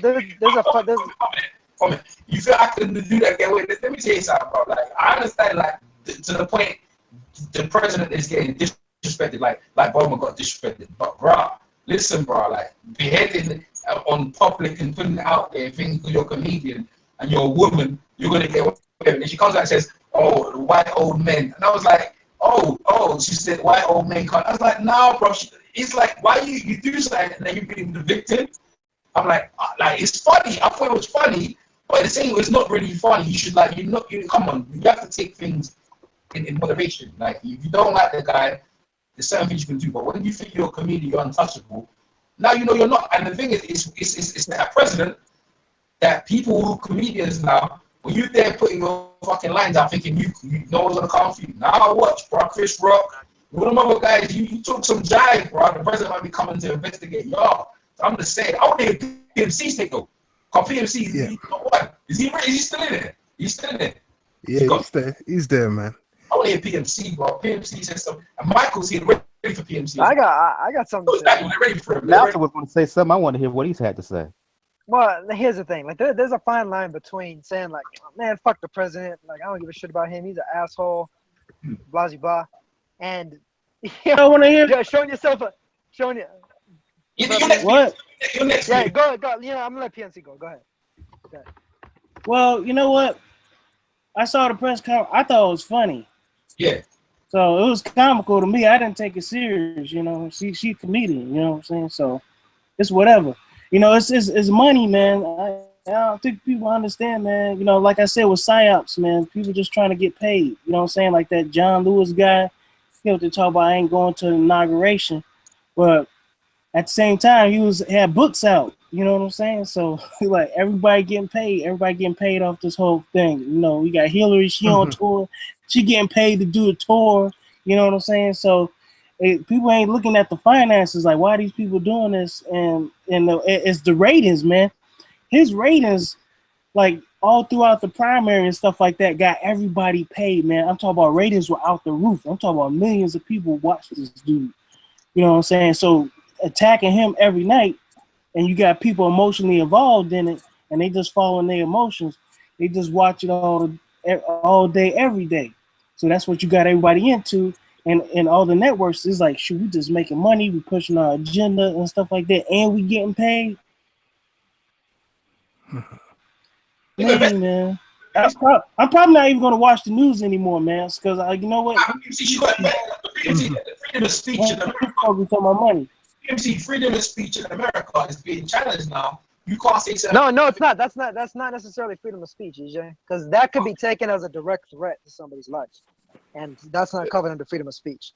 And that's why I think what she did in that context. Well, she's trying to impeach him, innit? With that, making a statement of impeachment, like. I mean, that might be symbolic. The symbolic reason. That's not really a First Amendment thing, Charlie. Yeah. It would be a First Amendment. Well, that's the thing. I don't have any love for Trump at all whatsoever. Mm-hmm. But what Kathy Griffin did was fucking retarded. She's an idiot, and she was. And yeah, I mean, what she did could be construed as a fucking. Can I ask a question? So who's the best person for the candidate to be president? That's none. Right now. Other than Trump. Wait, if you're talking about somebody like that's actually in line to become president, I'd have to look down the line exactly of somebody that you can think of. Somebody maybe you can only really think of somebody like Trump. Yeah, there's no one out there. I guarantee you it will be some kind of billionaire. Even if you could think of somebody other than Trump, it would be no. I disagree with that. It takes a billionaire to necessarily win, but that doesn't mean that person's the best candidate. There's a difference. Yeah. But managing your books There's no claim. No. I'm still correct. Mhm. You don't have to be necessarily. It takes someone a billionaire to win, but that doesn't mean that they can manage stuff. They really know what they're doing because look at who's the guy who's in there now. I like someone like a. Let me finish. You asked the question. Let me answer, please. I like someone like a Cory Booker. I like someone like a Bakari Sellers. I Elizabeth like Warren. someone like Kasich on the Republican side who ran, but didn't I don't have a like it. I don't chance. like Warren at all. Warren, I'm not the greatest fan though. But the question was, is best equipped to do the job. That goes outside of necessarily economics. You need the economic base to win. Right. Well, the point. That's the point. In terms of who can do the job, who can get stuff done. That's the point I'm trying to make because you don't know. I think Bernie Sanders would have been a better president, and I think he would have won had the DNC not sabotaged his. I hear the sabotage and all of that. I'm just saying, how long's Trump been there? 90 days? Longer than that. No, more than that. 100 and It's like 120 or something like that. Yeah. 100, only not too long, right? So basically, he's not going to be able to perform miracles that quick. I'm not a supporter of him, by the way. I'm just saying, well, he's not going to be, no matter what, he's not going to be able to fix America's problems in 300 days, is he? In 1 year. It's going to take. But he can do a whole lot of damage at a similar time. Yeah, that's he's not trying to fix the country. He's trying to damage it. That's what he's doing. Yeah, the damage that you can do. We know that. I know that. But let's be honest. Hold on. How's he damaging it? That's what I want to know. Jeff, first of all, don't go there. Have you heard of Attorney General Jeff Sessions there? I gotta listen. That bigot. Don't make me go there, bro. No, go ahead. Shoot, man. I gotta hear. I gotta hear the noise.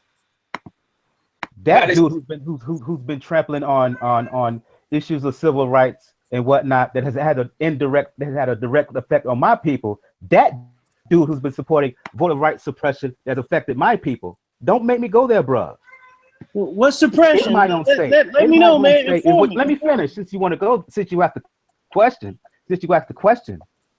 Since the Supreme Court stripped the meat out of the Voting Rights Act back in 2013, you've had all these suppressive laws, including in my state, in North Carolina, in which the court's rule was as bad as Jim Crow, and you got that Attorney General that's supporting all those bad, ineffective suppression laws, and that's the dude that Trump put in as Attorney General. Don't go there. Yeah, what laws though? What laws? Like, what do you? I mean, what do you got to do? When it comes to voter ID law, cutting down the number of. Yeah, but what do you got to do? What do you got to do to vote? What's the process? Do you have to take a test or something? Yeah, not necessarily a test, but when you cut down what they call moral Sundays, which a whole lot of folks, particularly in black churches, use to galvanize to vote. When you cut pre-clearance provisions out of the we talk about moral Sundays. Explain that one. Moral Sundays is basically events where you can where particularly a lot of popular black churches throughout the South, they convene to organize and galvanize and inform people the issues and whatnot, and even vote. Does that have to do with separation with church and state? No. That's a ridiculous. Why you want to bring separation of church and state? That has nothing to do with what I I'm talking about. say that because when I was because when I was in like church or whatever like that, I think it's because these nonprofit organizations, some of them take grant money and stuff like that, and they can't mention anything about politics and stuff like that. That's my understanding, man. And I've been in places where we were told that the preacher can't mention that or anything about politics because of that. So that's probably why, man. So no, that's not why. Not why at all. The courts ruled that what North Carolina was doing with their voter restrictions, they were directly targeting, looking at the percentage of black people who voted in the state, when they voted, how often they voted, and they was organizing a bill surrounding that to have a disproportionate effect on the black vote. Sessions supported that. He okayed that. The judge even called it in his own state of Alabama. let's not forget how the ruling was. The judge even said that this was done in surgical precision.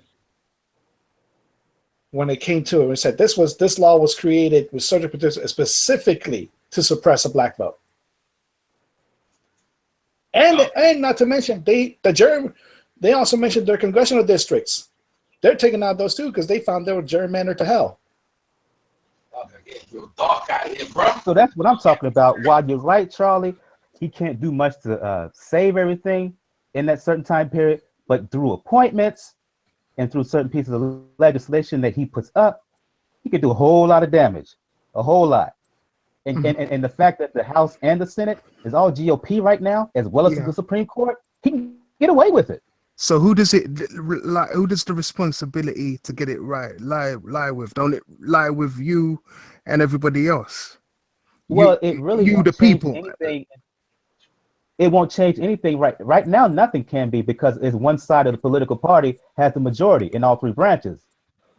Yo, hey Mike, what was the name of that case, man? You know, like, well, I mean, what was it, North Carolina? You say? Yeah. And that has to do with some Sunday church thing? It's all inclusive. It's all inclusive. It has something. It affects all Mondays. It's more. No, it's church, right? It's more Sunday. than that. It's more than that. What I'm saying is PNC.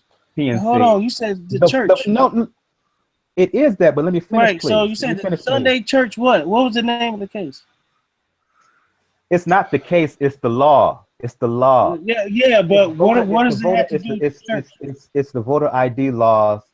And the church, right? It's more than just the church. So it's just the church. Oh, it's more than just a church. It's more than just the church. If you let me. Yo, what else? I mean, if they go outside the church, would they still be able to register people? Yes, it would. And let me finish, please. Okay, so the focus was on the church, right? Brother, can you finish? Please let me finish without interrupting. What I'm saying, what I'm trying to say to you is the voting rights legislation essentially in that state. The federal court ruled that those voter IDs and those voter legislation bills in North Carolina, they used the percentages of black people. They targeted the black vote. They used how often they voted, the percentage they voted, and whatnot. And they use all those numbers to form and construct voter legislation bills in North Carolina. And as a result, those voter legislation bills had a disproportionate effect on the black vote. And that same district court in Virginia, I believe it was, they ruled and they said that those voter legislation bills in North Carolina was as bad as voting legislation was in 1950s during the days of the Jim Crow. That's what I'm saying. So you keep talking about the church. I'm telling you, it's bigger than that. It's bigger than that. It's much broader than that. Yeah, but you keep saying the numbers or something like that. I mean, what was he doing with the numbers? I mean, they was using the percentage. Using the percentages do what? How often black folks voted. They was talking the percentage of black folks vote. Like how? Limiting the days of early voting. Limiting voter registration drives. It's like deer hunting or something like that. If I say like we were gathering that data to see where the deer moves and stuff like that. So they move here, you know, it's like then we go ahead and target them here. What I'm saying is when you gather basically just the black vote, you know, and concentrate on everybody else, and you just use that gathered data from the black vote to form a bill, and that bill has a disproportionate effect on the black vote and the black community. Yeah, but what? Bill for what? Limiting, huh? A bill for what? Voter legislation bills. Where did it affect people from voting? I mean, not give me a specific place. They fancied the bill to affect everyone. They gave this false narrative that this was going to have an impact on everyone. It was going to improve everything, but it did not. It did not. Based on how the bill is constructed, based on the information they gathered for new voter legislation bills, it only had an effect on a certain community. And when you talk about limiting the number of days that people can register, taking away things like Moral Sundays, taking away polling places from different parts of the state and concentrated on 1, 2, 3 parts of the state, taking away polling places in certain communities, taking them out and centralizing everything, taking those voting places out of largely Black communities and trying to centralize everything. That's the problem. This is a good example. You created a law It's wrong to sit there and use the data and then concentrate on the Black community, and then by circumstance, by happenstance, sit there and you take the voting place, the polling places, and the voting places out of certain quote unquote communities. Take that out and centralize it in one main location where it takes Black folks particularly longer to travel to vote. Oh, it's not even that. How they want to do that? It's even more than that. It's mainly, okay, you require now an ID to vote. Oh, by the way, we're going to shut down all the places where you can get that ID. Yeah. That's pretty wicked, isn't it? Yeah. Yeah, but the thing is, you can go online, so you don't need to go there, do you? Yeah, that's right. I was gonna say, you see, there's places in America where you can get that for free, where you don't actually have to pay for the internet. You could just walk in all the libraries. You could just walk in and go and vote. You see, this is the thing. This is the thing that I see, and I'm hearing you, Michael. I'm hearing you. Trust me. But at the same time, you know, and I'm not talking about you in particular. I'm talking about the small percentage of people that are kind of lost. Like, you know what I mean? And I have to say that. Even some of the people that I know that are close to me, to me, it seems the responsibility is still always going to lie with you, the individual, no matter what way you look at it. You can't complain when you get a president and say, oh, he's shit, he ain't going to do shit. You don't vote to begin with, and you're expecting this person to fix an 8-year problem in 120 days, which ain't gonna happen. You know it's not gonna happen. You have to fix the problem. You at least have to fix the problem, or start to begin to fix the problem. Now I know what you're gonna say. Yes, when you do get shit popping, there are people that do come around and do try to shut you down. But at the same time, you still got to keep pressing on. You understand? Because I don't even want to use the example I was going to use, but you do have examples of where people have come up against probably even worse, including the mob, and still managed to get things popping against all odds. So I hear it, but you're the only country in the world where you can actually get things popping. You can actually get 30,000, 40,000, 100,000 people around you, 1 million people even marching and rallying. You're the only country in the world where that can happen. So in the way, like I'm looking at, I hear what you're saying, but we was talking about like Europeans and their effect on everything softening up and getting worse and blah, blah, blah. And I'm just saying across the whole board, it's you, the people, that the responsibility will always lie with. The same thing with basketball. Yeah, that's right. Same thing with basketball, man. You know what I mean? If you were training them like B Marsh said, if you were training the fundamentals of basketball and all the rest of it, the stuff you used to do back in the 70s and 80s, you would be back where you are. I mean, to tell you the truth, I think you've won more Olympic gold medals than any other country in the world in basketball. It's when they put the 3-point line in. That's where it really started going. Ah, right. They need to address that, because when you did have the 3-point line, then they had to work on their fundamentals. You know what I'm saying? Like the rules they put in place have changed the game and made it softer. But they want to blame the Europeans. It's easy to blame over here. Yeah, I hear that all the time, man. I got cousins like that, man. You British, you black British, man, and you Europeans. I hear that all the time, and I have to put them in their place.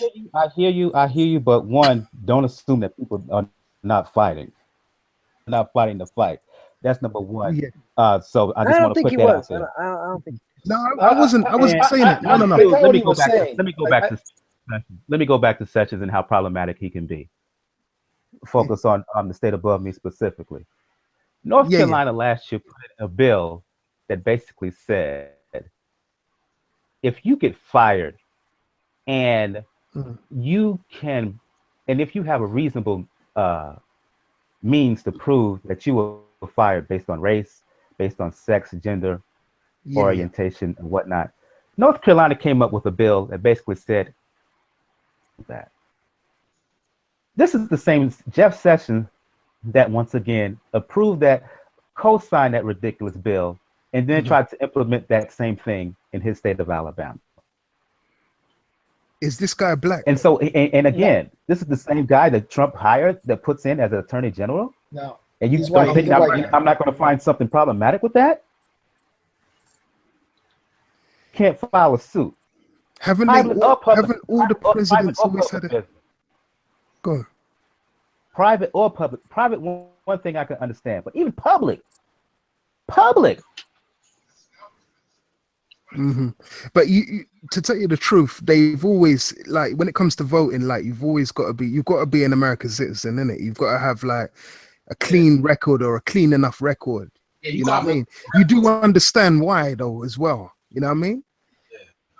They do the same thing over here. If you're a pedophile and that, you can't vote. Nope. If you got a criminal record, you can't vote. You can't vote here. Yeah, you can't. And to tell you the truth, you know, even if those people had the right to vote, they wouldn't vote anyway. So there'd be no point. There's the way I see it, because you're a decent person. So like I said, don't put yourself in the category of when I'm talking. I'm talking about some of my own dumb cousins in my family. Yeah, that love the ghetto, that love living in the ghetto, and love blaming. Yeah, I hear you. I was just going to say, for someone to basically say the Voting Rights side is particularly outdated, and you point this dude as basically the head police chief of the country. I can't. I will not. I refuse. I can't get with that either. But I can't. But my thing is, you guys as people, as American people, Michael, you've got the power to. No, the power from South Carolina. You're from South Carolina. Michael, you're from South Carolina, so see, is it like in South Carolina or is this North Carolina? The point is, I live right at the border. No, so all that stuff. No, Charlie. Yeah, I understand where you're coming from, bro. I was saying that on one of the other hangouts. I know where you're coming from. What you're saying, man. Yeah, you see what I mean? I'm not dissing nobody. I live in a state, EJ. Just to answer your question, I live in a state that the Confederate flag just went down. That Nikki Haley, the then governor, really wanted to. It basically took a racist terrorist to go into a church, shoot down and kill 9 people for her to get some sense and want the flag down. Because before she said that issue was basically a distraction.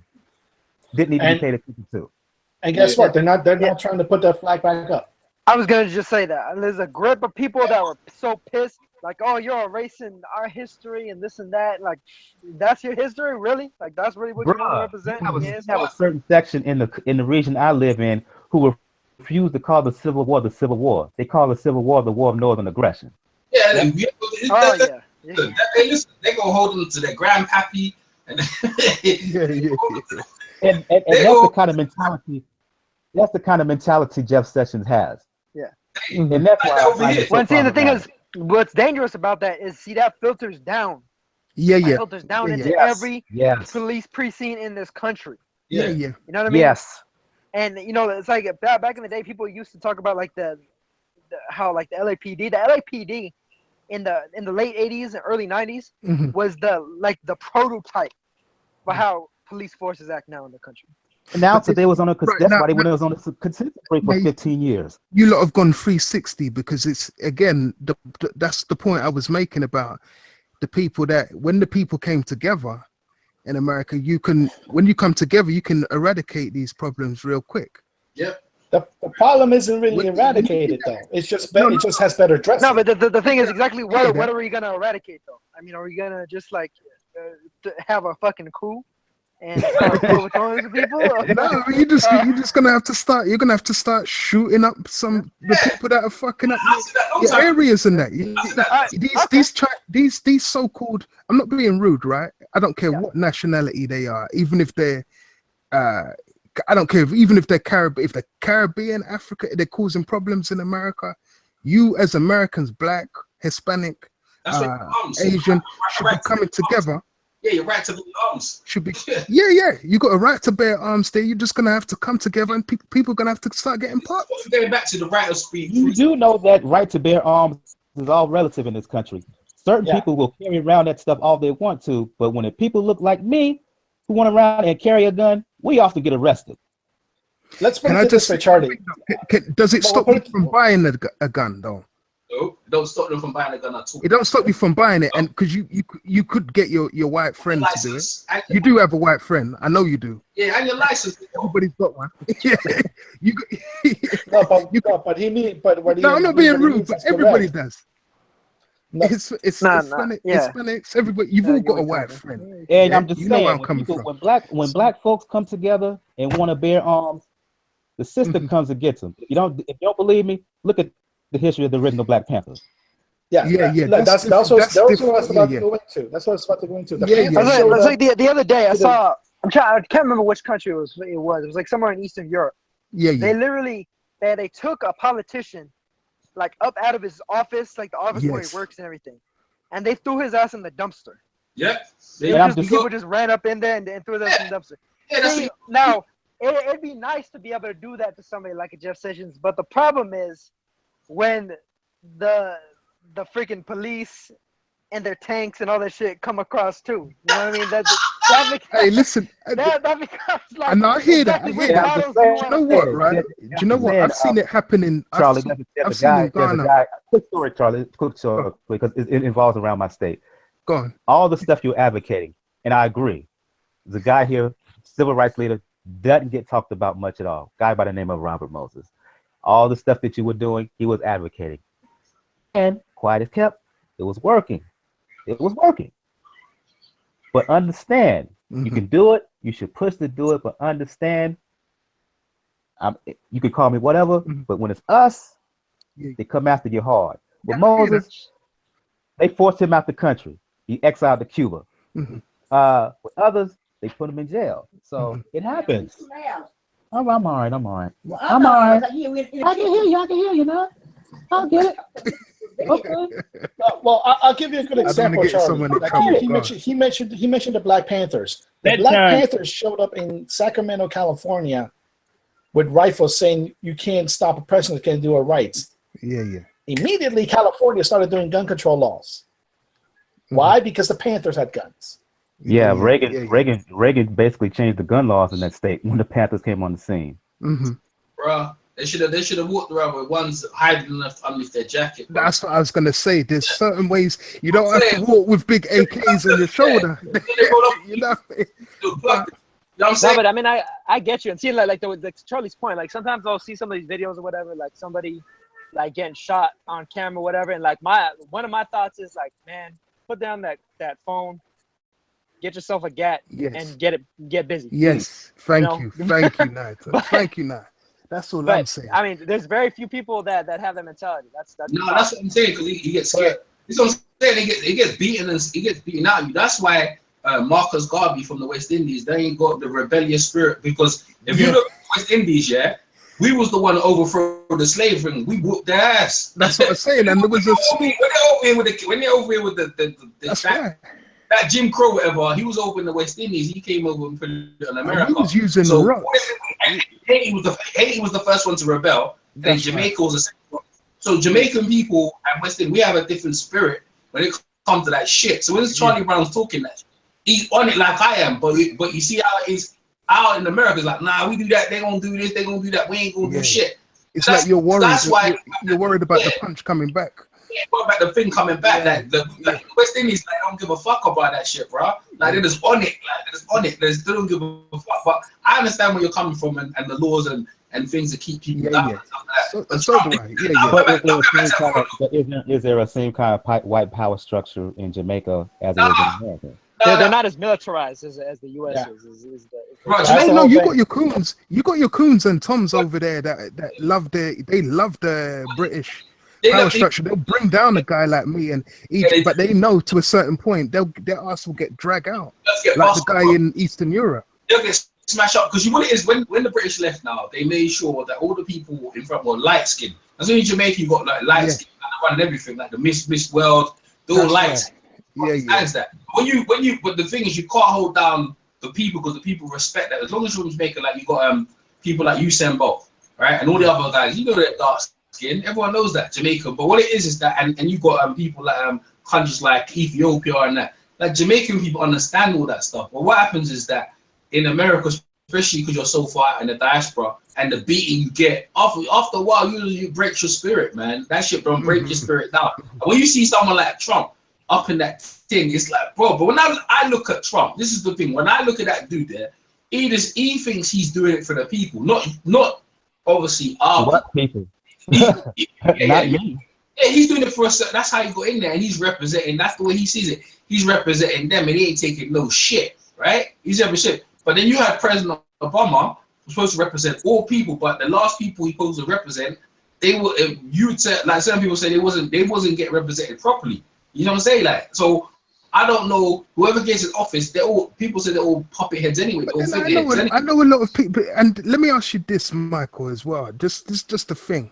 Because I tell you, the same dumb thickhead cousins are driving around in the ghetto in Ferraris. By the way, this is another thing as well. They ain't been richer since Obama come in. No. They were like recession proof. That recession didn't lick them, and some of them can't even. I'm just saying. This is no. This is the point I'm saying, EJ. It's like, you know, it doesn't matter who.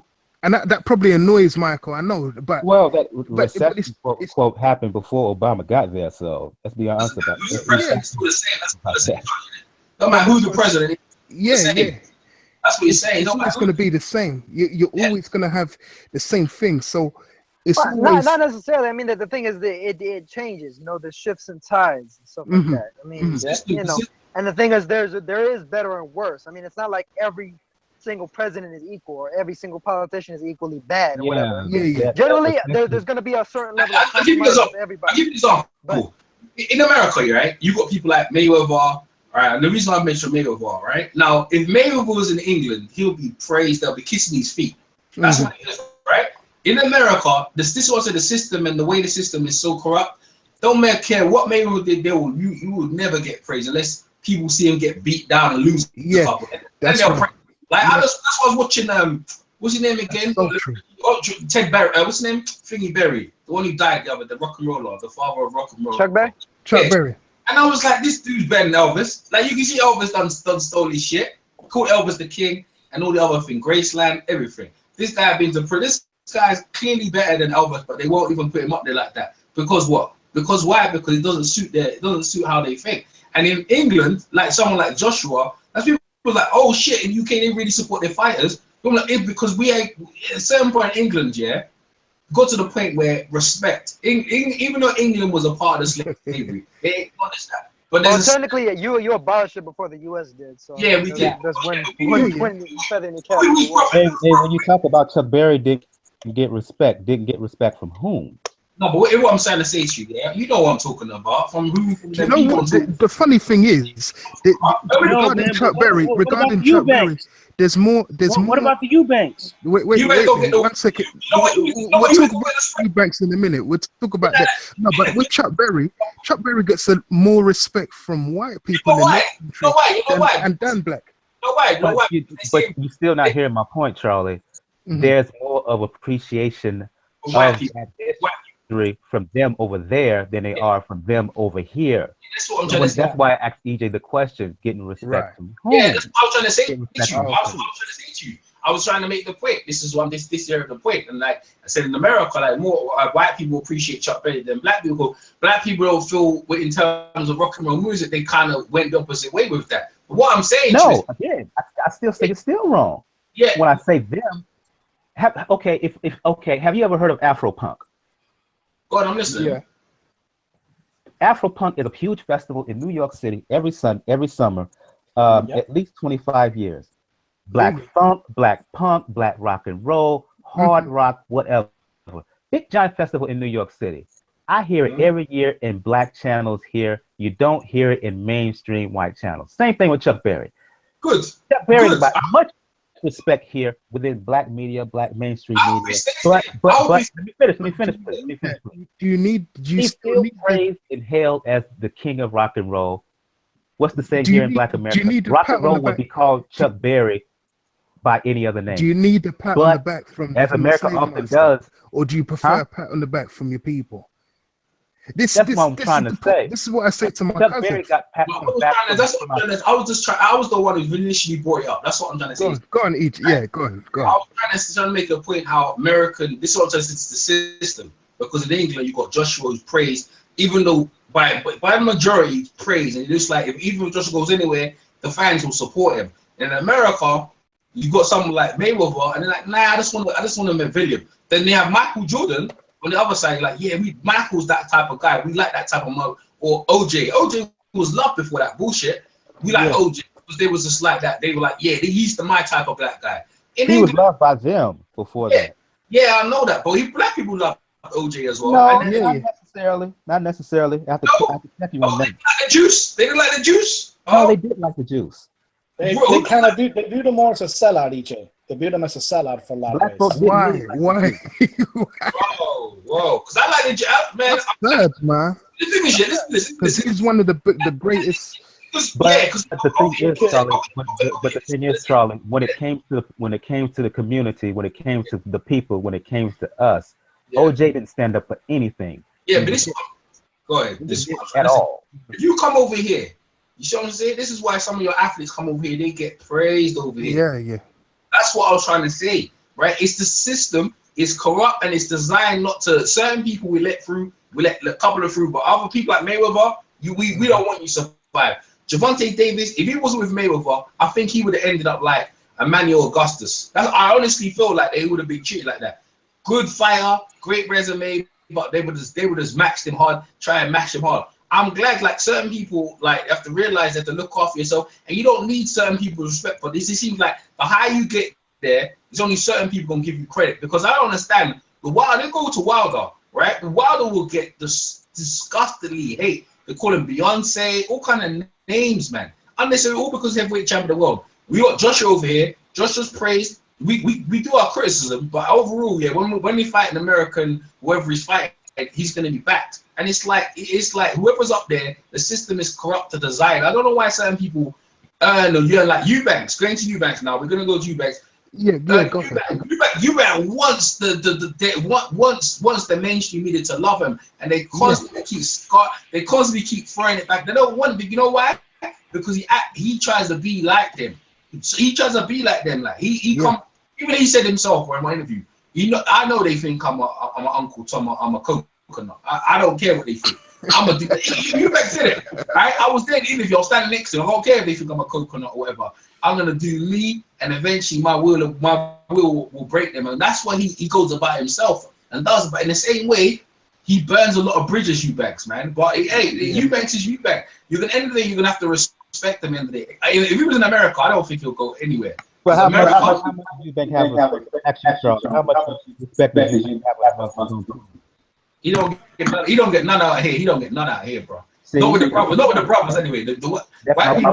White people love him off though. But that's my point. It's the same thing with OJ. OJ was overt.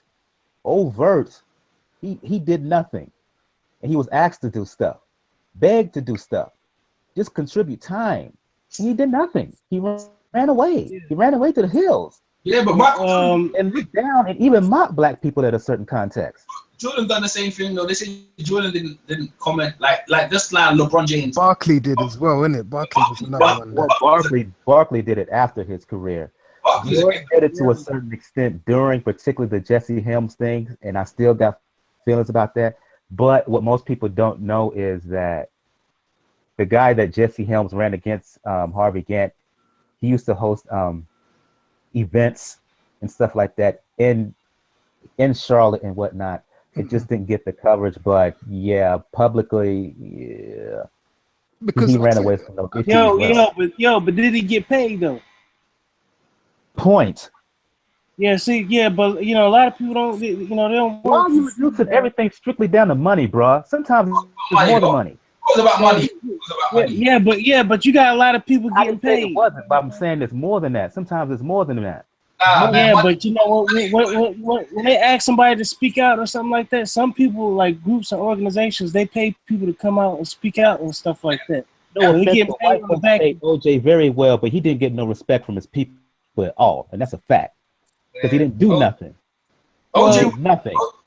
OJ was popular. Well, I think yo, man, I'm leaving out, man. But yeah, you probably want to listen to Charlie, man. If you look at our history and stuff like that, man, we had guys doing great things for millions of years, man. Just, you know, thousands of years, you know, even through slavery and stuff like that. They didn't make no excuses, man. So at the end of the day, you know, it's about money and power, man. You know what I'm saying? You got to think about it. There's a reason that Ali look at the whole thing and stuff like that. Just looking from a different perspective sometimes, and just ask yourself why, man. And you see it comes down to money and power. So I'll catch y'all later, man. Yeah, Charlie, man, I'll catch you later, man. Yes, P. Yes, P. Yeah, bless It is hard, but not totally. I refuse to believe it was just about money. No way. Money, I mean, here, I think PNC just has the idea that, you know, if there's not going to be any benefit to the person, as like say if he was in that position, if there's not going to be any benefit to me, then why even bother? But the thing is, I could see some of that argument in terms of the fact that, like, if you're doing something that could like legitimately harm you or harm your ability to actually even do things in the future, which would then be able to, you know, fall back on you being able to help I hear given that community or what have you. You know, that would actually be the wrong thing to do. Why can't people shoot do off it? at the mouth for looks? But I mean, but Nye, for example, right? Just to expand on what you're saying. No, I agree with you, but at the same time as well, you know, that this is what I'm saying. People can do stuff now. Like we could all between 6 of us could do something to help a community between 6 of us now. With it, it's never going to happen because we don't feel that we can. We've all got influence in some way. We can influence. I could probably influence 50 people. Michael 100, you 50, Daniel 50, B Marsh 50, EJ 50. That's how many? 400 people. You know what I mean? Those people. There's people amongst those 400 that can influence another 400. So it's easy. Our thing is this, right? We can't help everybody. We can't help millions and millions and millions. But if we could just help a couple of hundred, it's easy. From there, it will just build. You know what I mean? We set our things too high and this is the problem. Yeah, that's right. That's the only problem, because really and truly, even if you had all the money in the world and all the thing, you still wouldn't be able to help. There'd still be people coming against you, man. And it'd be your own people. And Michael, that's kind of part of what I was saying too. Yeah, because especially for someone like Michael, because I've heard him speak on this subject before, and it's sometimes it will be black people that actually, when you're doing something to do with business and you're making money, Michael, it'll be your own people. You might tell somebody that you went high school with, and they're like, I don't like the fact that Michael's getting all this money, man, or he's doing this, he's starting this. You've got to, sometimes it's your own people, and that's why I said, like when you were saying about the guns and that, we've all got a white friend, as black power as we can all claim to be, or Hispanic or whatever. We've all got that white friend. So there's ways around things. You know what I mean? It doesn't always have to be the same way. And sometimes we don't have to wait till we have power and fame. We should be doing stuff now, because now is really the time. You know what I mean? That's all I'm saying. Donald Trump, man. Donald Trump. That woman, and that woman's she's silly. I saw she's an idiot. She's an idiot. She's kind of a D-list comedian, and she went too far in that sense. She's been a comedian for a long time. Yeah, but she's got time in that. She figures, she's sitting around in that house and with all the money and all this thing and just hating it. And the thing is funny, she done it, and she was, that's how I felt. And didn't think that happened. When the FBI came for her candy ass, bro, she goes on broke. Secret Service. It wasn't even the FBI. Who was it? Secret Service. No, it was CNN that basically said, "Oh, by the way, your contract is terminated now. You can't do New Year's Eve with us anymore." That's good. Well, the reason why they did that is because they're gonna lose advertising if they have her on there. That's right. Ain't nobody want to be connected with that. That's Yeah. right. You wanna see the chick that had freaking Trump's decapitated head and then have like a Charmin commercial for toilet paper? You know what I mean? You can't do them. Like that's not what I want to be thinking about. You know, I think she's funny as hell, but you know what's funny about it is like that's really in school. If I was in school and the teacher and I done that, I went to the school with a teacher's head and I said to my student, look at this, and the teacher called me. I said, "And what? What do you think will happen? She gonna expel me? They gonna teach you a lesson. Yep. Like, what is she? She got too much time in her hands, man. And the thing is, for her to talk all that shit too, and it's one of the hypocrisies that I see, especially with feminists, and especially female feminists, is the whole thing of like, oh, Trump's like this evil white male or whatever, like as though white females didn't have some sort of benefit from the oppression that white males, quote unquote, specify that now to white feminists. Yeah. No. I mean that's more so what I'm getting at, sure. But for her to try to like separate herself from that entire equation is bullshit. Because the thing is, you know, if she was a brown or a black man that was holding up that head like that, I think there'd be a lot more to the story than her just getting I got contacted and oh my god, like the Trumps ruined my life because they keep talking about the shit that I did. There'd be like somebody would probably be locked up or some even worse. Yeah.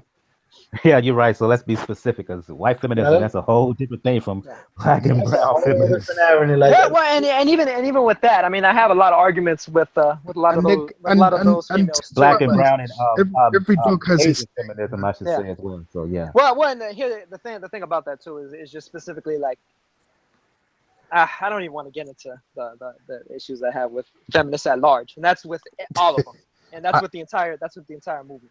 It's so me too. Regardless of what they like to call it. Me too. Regardless of the color, they're the most dangerous thing to black men right now. I fear them more than I do the bloody police or the thing in America. I'm talking about the black feminists. They're more likely to get someone like me or Michael or EJ killed faster. I never met up with no feminists. I have. I'll just respectfully disagree, Charlie. I'll just respectfully disagree. I don't disagree because I've had them call police on me. I've had them like accuse me of shit I haven't done. I'm talking with the real feminists. We're not talking a woman who's like feminine, who kind of is independent. I'm talking about the lesbo. The actual lesbos, the full fundamental hate men have been abused. They're dangerous people. Yeah, but why you around them anyway? What you're talking about? I don't go nowhere near them anyway.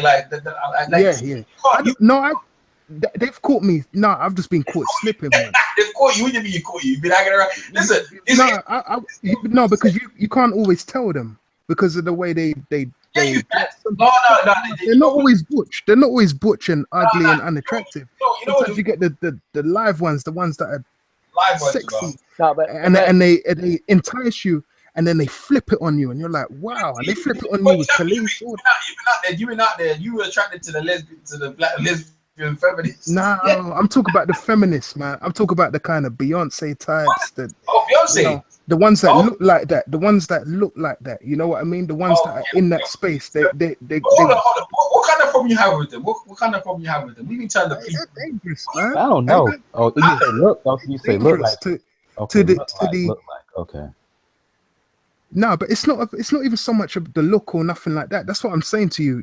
They're more dangerous to me as a black man than any white. How's that? What do you mean dangerous? Because they will get you. They're the ones that call the white cops.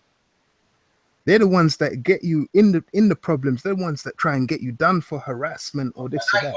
When any girl try to call cop on me, I'm cutting out, bro. I ain't sticking around for shit, bro. Like no, I didn't. I'm just giving a vague example. But there's been many. I talk to a lot of people in the States, my cousins and that. The feminists right now, and the stuff they've been doing for the last 10, 15 years has been very damaging to black men, man. And the Hispanic ones as well. In relation, like I said, I just have to respectfully disagree. The ones in my circle. Who's in your circle? Who is that? Gail? Gail and No, he said black feminist. EJ Gail is white. Yeah, I think girls are feminist though, but like you know what I mean. But I ain't got no problem with girl. Who do you brown either? But dude, they're funny as hell. But what is Doodoo Brown's lesbo though. She's just a lesbo. You could be a lesbian. She's not feminist. You can Yeah, you can be a lesbian, not even be a feminist, dude. So I mean, that's kind of like yeah. That's what I'm saying. We're talking about feminists here. I'm not talking about lesbians. Girls are feminists though. Girls, you could be a feminist and straight. You could be a feminist and lesbian. So but we're not talking an independent. We're not talking about an independent woman here. You know, who's got her own car. Yeah, no, I know what you're talking about. You're talking about somebody that like says like, oh yeah, you know, oh yeah, proper feminist, proper dedicated. Yeah, because I'm a female. Everything they do is dedicated. That's a whole separate sect from regular feminists. Yeah, I'm talking the real feminists. The real. We hate men. We're trying to take men out. Yeah, but, that's the same with the gay men trying to take out. The thing though is that the people that actually run the idea of what feminism is are the people that, you know, they actively discriminate against men. I'll just put it that way. That not only that, but they prop up people like the suffragettes, like Susan B. Anthony, who was a notorious racist, fucking racist, who said, "I'll cut off my right arm before I demand the ballot for the Negro, not the woman." You know, so I hear that. I mean, I heard that. But guess who? But guess who she hired to take out the black man? That woman. The black woman.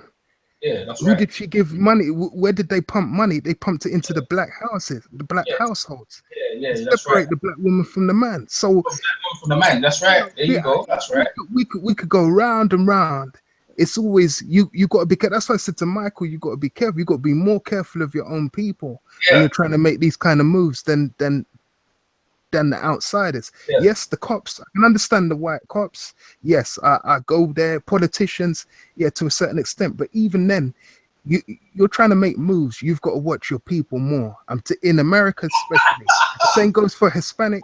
People, if you're Hispanic, you got to watch for your own Hispanics because they got the same kind of coons in the Hispanic community as well. Daniel knows what I'm talking about. Nayata knows. You know it's the same. Whatever nationality you are, I hear you. I hear you, and they always show themselves out. But I'm just not going to have universal distrust of all my people like that. I just can't. I just can't. And the people you're talking about, Charlie, they always show themselves, and they're easy to detect. Yeah, there is to detect. Like, there's validity to the argument, but at the same time, those people expose themselves really, really quickly. And specifically when it comes to the Latino community, I think that you're Mexicano, right? Culturally speaking, yeah. Okay. You know, it's pretty easy to divide Mexicanos and Salvadoreños right now. Yeah. Very, very easy. Yeah. And that's the problem with Latinos. We divide ourselves by country. Like, right now, as a Bolivian, I'm almost obligated to despise Chileans because of the war. Because of the war where we lost the shore. Even though Chile actually their economy is the best in Latin America right now. Yeah. So and I mean, to be more specific, like in terms of genetically speaking, like ethnically speaking, I'm actually mostly more related to like the Apache, to like the Southwest Native Americans and stuff. But who you not? Yeah, the Spanish, they became Mexico. So yes, there you go. Yeah, there you go. Explain the whole thing. Like me, I know that. Like me, like that. I know I know on my grandmother, on my mother's side, my grandfather's parents are directly from Spain, and I know my grandmother. I know for a fact that I forgot the percentage, but we have Basque blood in us. So there's always going to be. You guys do know this is still live, right? So if you're putting your personal business out there, man, you know what I'm saying? Someone come. You're right. You're right, Charlie Brown. I mean, if you want to talk the diaspora perspective, I mean, Dominican, hello, the self-hatred within them. Well, not only that, but I'll take it a step further. I just can't. I understand you, and I appreciate you saying that, but I still have to have some trust there. Yeah, you like just have to if you're going to get things going. Trust my you want to people, get but things moving. I'm just saying. I was just making because you made a few points, and I thought I hear it. I just hear it from my own cousins. At the same time, I'm just saying in terms of me progressing, I've had more damage done by my own people worldwide. That is. So we're talking. We're not just talking here. I'm talking in Caribbean. And see, and I get what Charlie Brown's coming from, because a lot of times, like there were times even like when I was in high school, like where I would say something, that would be kind of construed as I don't know. I guess some of the people might say revolutionary or whatever. Yeah. And people, and it was almost always, people of a darker skin complexion that were looking at me like I was crazy. Like what the fuck are you talking about? Like, you need to shut up now. Stop it. But if you're going to continue to build, you still have to. I mean, let's keep in mind. Of course. King, there was a lot of pushback against King by a whole lot of black folk at the end of his life. Mm-hmm. It really was. Mm-hmm. You know what I'm saying? But that didn't stop him from the Poor People's Campaign and what he was doing at the end of the. Really got him killed. I have to take that same stance. If you're going to build, let's say me and you do something together.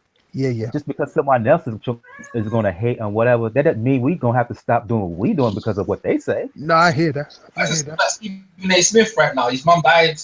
I think his mom died yesterday or something like that. And, she died. She passed away earlier this week. So yeah, Stevens. There's him.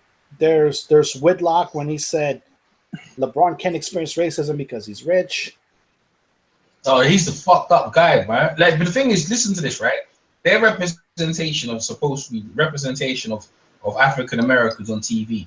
And I ain't gonna lie to you, bro. I disagree with a lot of Stephen A. Smith's stuff, what he says. But his representation, like, occasionally he does stick up or whatever. But the other guy with the hat, saying that I'm sorry. LeBron shouldn't complain because he's rich. How come LeBron had racism? He's too rich to experience racism. I was like, dude, man, like, are you fucking serious? Like, it's more likely to experience more. Yeah, the thing is, Charles Barkley will come out and say some shit fuckery. I remember he come out on what's his name, Trayvon Martin case, and say, he shouldn't be wearing this. That's the reason why the kids need to not wear hoodies. And I was like, dudes, man, some of these people, they come out and the stuff they're saying, and I was like, are they trying to piss people up on purpose, like, or they ain't a cuckoo, they're in some cuckoo, like, and ding. You answered your own question, EJ. You know what I think to myself? I think the money has lost made them lose perspective on where they came from or whatever they've experienced in their life, or maybe they're just blind to it. But Stephen A. is very like, I disagree with some of the stuff he said. Like, I'm like, all the time he came at Kevin Durant, I was like, what the fuck? Nah, bro, this is fucked up, right? Then when Skip Bailiff was going at Mayweather, he'll defend Mayweather. So I just realized there's people, like, they can change their opinions. So you have to watch. So after a while, you have to be mature. Like, that's Stephen A. Smith. I already take too much in it. It's entertainment anyway. But some people a lot of that is like contrived opinion. A lot of people take it to heart, and they'll go out their way to really harm. Like I wouldn't be surprised someone put something really horrible about Stephen Smith's mom dying or whatever, and like, man, you that's mean, and that's cruel, and that's over the line. But you have to keep in mind that let's face it, a lot of those platforms have them on, particularly Whitlock. That's his modus operandi. To go on television and bash and belittle black folk at every opportunity. Yeah. If he didn't do it, he wouldn't have a job. But listen to this. Stephen A. gets all this coverage and all this attention when he goes after us. But when he goes after other people, they suspend him. What's that woman in the Blaze? When he goes after other people, they just go to the stereotype of you're being the loud, angry black man. That woman in the Blaze who got few. Tony, that Tony girl, the blonde girl, yeah. She was worse than him. She was fucking relentless. Young, blonde. She wasn't that bad looking either. You know what I mean? I ain't saying she's ugly. Yeah. She was fucking relentless, bro. Everything. She was just bombing on it.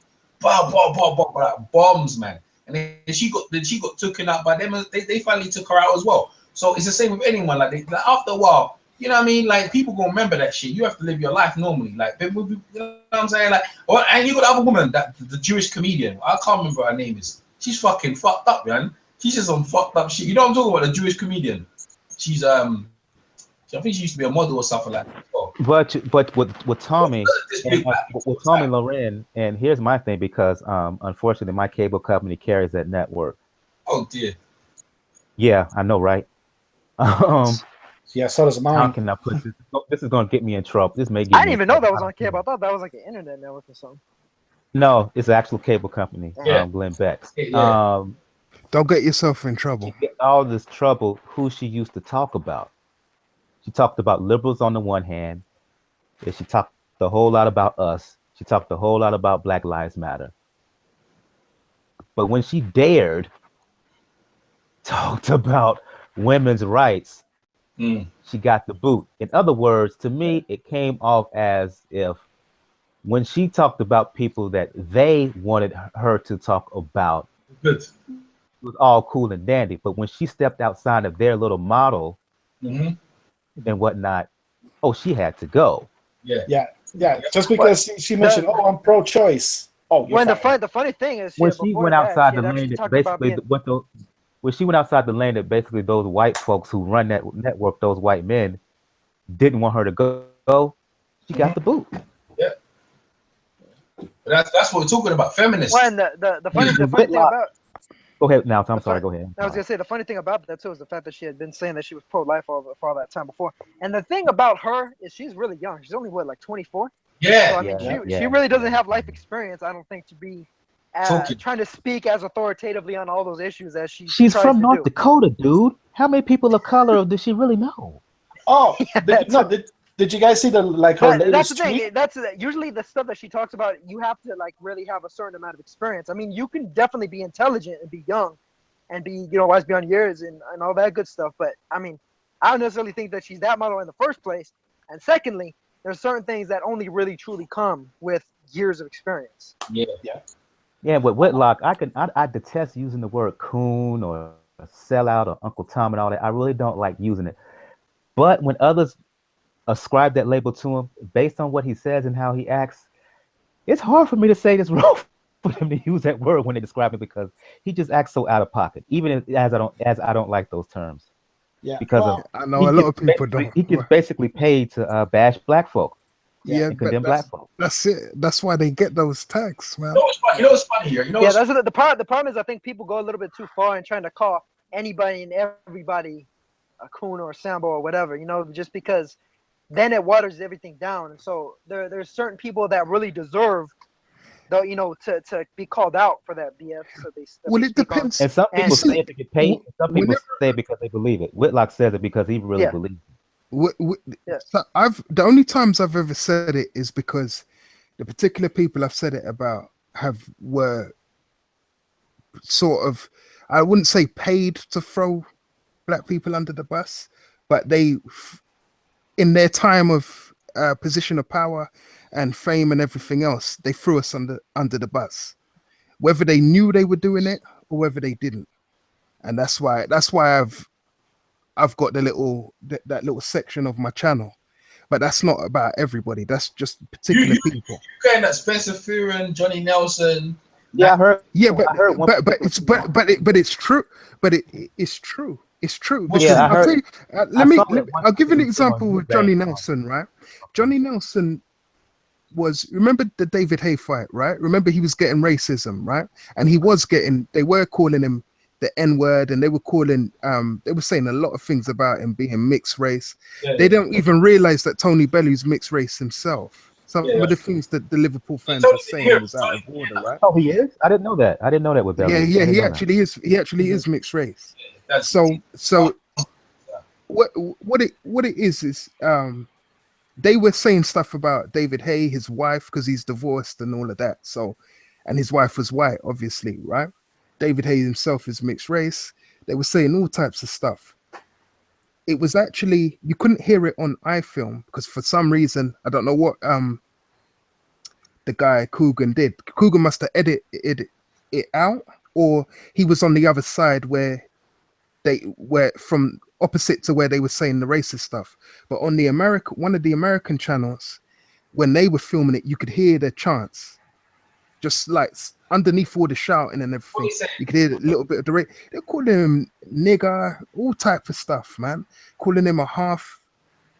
I forgot what it was, half something. Half-breed. Something they were calling him. Half-breed. Yeah, half-breed or something like half-breed. I've heard the term half caste before too. I don't know if that's an insult. Yeah, or if that's no. Half caste is insulting, but that's like an old, like if it's a 60-year-old person that uses that, you're like, okay, because they're from that generation. You know what I mean? But these people are like young. These people are in the 20s. You know what I mean? Some of them in their 30s, so they should know better. But the point was, there was racism said there. And what happened was, Coogan Cassius, after he was talking to a guy called a channel called Arsenal TV, right? Which is like a fan, you know them, EJ, right? You know the guy, I forgot his name, Robbie, and there's another guy. Yeah, there was one of Robbie's mates, right? So they were talking. Now, one of Robbie's mates was like an old school. You could tell he was an old school, not a Black Panther, but he was, you know, he was that type of person. He was a Black Power type of individual. And then you had Robbie. Robbie's just, you know, a football fan. I don't want to call him anything, but he's a black man, but he's like, you know what I mean. So like he kind of Wing. Yeah, like Wingy.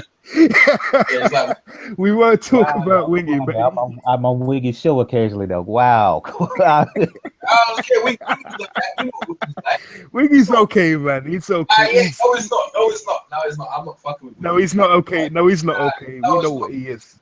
We know what he is. But basically, what happened was, Coogan said, "Oh, that, you know, there were reports of like racist. Did you hear any racist things said?" And then like the guy said, "Yeah, there was things said, and you know, it's a liberty and blah blah blah." And then Johnny Nelson came in and said, "But you know what? They're paid so much, right? You know, boxers are paid. They're trained to deal with these situations." Like he was basically Yeah, he did, man. He did. It's on iFilm. No, I said cheese like I didn't know. Oh, listening. Yeah. That's why I went at him the way I did, because but see Johnny Nelson, right? Because he said that, right? No, I understand. He's comes from Brendan Ingle's stable, but Brendan Ingle was Irish. So in a way, Brendan Ingle's like is like a black man. You might as well call him a minority himself. Oh no. I would. But listen, you know what I'm saying. I know. But I'm not an Englishman. I know. Listen. Johnny Nelson, right? In his fighting style, let's get straight to it. He's a coward, right? It's a coward. Yeah. Right? A lot of black. See, I'm trying to say to you. Yeah. Because someone got black skin, and then you could understand that. But understand someone's mentality. He's coward. Of course. Yeah. He is coward. Let me just finish just before you go on, because the thing was, actually no, Coogan didn't even bring it. No, Coogan asked him, you didn't hear anything, Johnny, did you? And then he said, yeah, there were things said, but he could have just left it there. But then he went on and on. He expanded, and he went on and on saying, you know, these guys are too sensitive. This young generation, this blah blah blah blah blah. I can't stand people. Come to Sheffield, come to Brendan Ingle's gym, and you'll see, you know, everybody has banter. Now we're not talking about banter between a white and black friend. You know what I mean? Maybe you've got a white friend and you have black and white jokes. We're not talking about banter. We're talking about full-blown racism here, right? And the other thing that annoyed me was 2 weeks later, Robbie's at White Hart Lane with Arsenal were playing Tottenham, and he had to be escorted out by police because of racism. Yeah. And he was the one saying, you know, these guys, you know, I don't know what's wrong with them. They're paid so much money, you know, why are they complaining about a few words? Then 2 weeks later, he's complaining, saying, oh man, I need a police escort because I'm going to get killed. I'm getting racism. So that's why I jump on Johnny Nelson. But go on, EJ. No, what I'm saying to you, that this is what I'm gonna say. Go on. Rather than the color, and the thing is, the first time I ever knew what Uncle Tom was when I was watching boxing, and Lennox Lewis called Frank Bruno. Yeah. I didn't know what that was. Yeah. I didn't even know that was. My first experience of like black people or white people was coconut, and I didn't understand what that meant either. Like I don't understand. Like in my mind, it didn't make sense, you know. But then as you get older, you realize, okay, so it's a sense of mind of because you don't think like me, that means you're that. But with me, like this is just me in general. Like I look on certain people and say to me, that's this guy's mentality. Like individually, I mark people individually. So Johnny's a coward, yeah, right? He's a coward type of guy. He's always joking. He doesn't want to take things too seriously. He's always joking around. Yeah. So if you're fucking serious, how do you expect to get a serious answer? That's why they go to Johnny Nelson, ask him questions, because what Johnny will do naturally is try to dull things down because he doesn't like confrontation like that. You know what I'm saying to you? So he does that. Now you can say like, oh yeah, he's more that side. Or just straight out, he's cowardly. He's a cowardly type of guy, and he doesn't like confrontation. But he understands he's black, and obviously, if it came down to it, he'd probably have to throw down. But Johnny's a cowardly person. Yeah. I agree with you. But I think he's how old? He's nearly 50 now. I don't know, but it's not even age. He's been like that he's been like that's his personality. David Hay, on the other hand, is an agitator. It's a serious. He rolled up on Klitschko on the escalator, very confrontational person. I remember that. And I remember that. Then he'll get up on the stage and complain about his toe, right? And then he abused Eddie Hearn. He'll abuse Eddie Hearn at a press conference. And then when they ship him back because I was there, I was there when Robbie was talking to the thing, When Robbie, you was there, yeah. Yeah, I was at the press conference. I'm at all these, so I can see what's going on. Yeah. When David Hayes, all right. So when David Hayes abusing Eddie Hearn and abusing Tony Bellew, who's popular, what do you think the Liverpool fans are going to do when they're not educated in terms of what they're not going to come out and something civilized? They're going to say certain things because they say, you know what, you've irritated someone they care for. So that's what happened. What happened when David Hayes walking around with the Klitschko's heads around the Ukraine and carrying on? Yeah. If you it's the same from going back to that woman who's got Trump's head. Now when that woman had that Trump's head, right? I was like, okay, it's just the Trump. But you see how it affects someone. His son, apparently, his son was watching that, and he went running to his mum and saw his head. And whether that's true or not, when you offend someone, you offend someone's loved ones. You see what I'm saying? So in taking that in consideration, when people offend other people, there's other people who care about them who react real violently to what's happening. And that's what most of the stuff is. This is all about passion and caring, and people act this way, and then sometimes they go too far, and that's what happened. I hear that. The thing that annoyed me was that Nelson was just asked a simple closed question, so she was just given a closed yes or no answer. You see, there's nothing really racism. Yes or no? No, I understand. I understand that. He answered in an open way, and then basically said, "Well, yes, I did hear racism, but you know what? You lot are trained to deal with it. Get on with it." You know what I mean? This is the same mentality. You know why? Because the bottom line, that's how he's been trained to think. So he's been trained to take certain knocks, yeah. And to me and you, we couldn't do that. Like that's what I'm saying. Our expectation of certain things wouldn't do that. But he's been trained to take certain knocks, and that's the way he deals with it, yeah. But I wouldn't understand like what you do that. So maybe I'm gonna judge him and say he's Uncle Tom. But when my expectation, when I see Johnny Nelson, right, and because there's not that many black media guys there, always ready to give me. I know that. Always ready to give me an interview anytime. Always ready to give me a take, and they joke. But seriousness, like O.J. Simpson, they're not the ones to be asking for. Let's go to Spencer Fearon. Spencer, on the other hand, will tackle these matters. He'll go to all the black marches. He will do all that. But on the other side of it, Spencer will try to be friendly with them because he wants to make unity. Spencer's a caring person who cares about everyone. Mm-hmm. Yeah. On his liberties, right? But at the same time, he might come across a certain way because he's trying to please people, and in the same way, he might alienate himself with other people. So he's trying to again, like Johnny, trying to tread a fine line, and in doing that, he's in the public eye, so it's easy for us to judge him and this and that. Again, another guy. I talked to Spencer. Spencer come across always ready to open his arm, always kind of will give if he can, if he can't, he can't do. And boy, sometimes he'll say some stuff I blatantly disagree with. But that's what I'm trying to say. As the individual, I stand him up. It's like all these guys working in a contract of Sky, where they're probably the only few black guys in the whole bloody place. They have to deal with it every day, bro. It's not even funny, bro. It's not even funny. It's not even funny. So all I'm saying is me in general, when it comes to them sort of things, the black guy was on TV, like people call him a Tom and all them things there. He's only saying that to appease the people around him, and probably doesn't understand that he's affecting other people at the same time. Because Stephen A. Smith does that as well. But then Stephen A. Smith will come out one time and defend it. So that's yeah. I would make a distinction though. I wouldn't call that. It seems like you Johnny Nelson going on for Dylan. You're echoing there, man. Will you say it again? So I'm getting some feedback. Sorry, Michael. I was saying it seems like to me that Johnny Nelson comes up based on the dialogue back and forth here that he's kind of go along to get along type of thing. Yeah, he's too passive, man.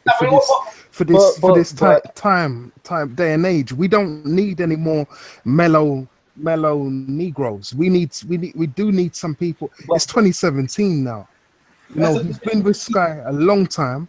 He's older than you.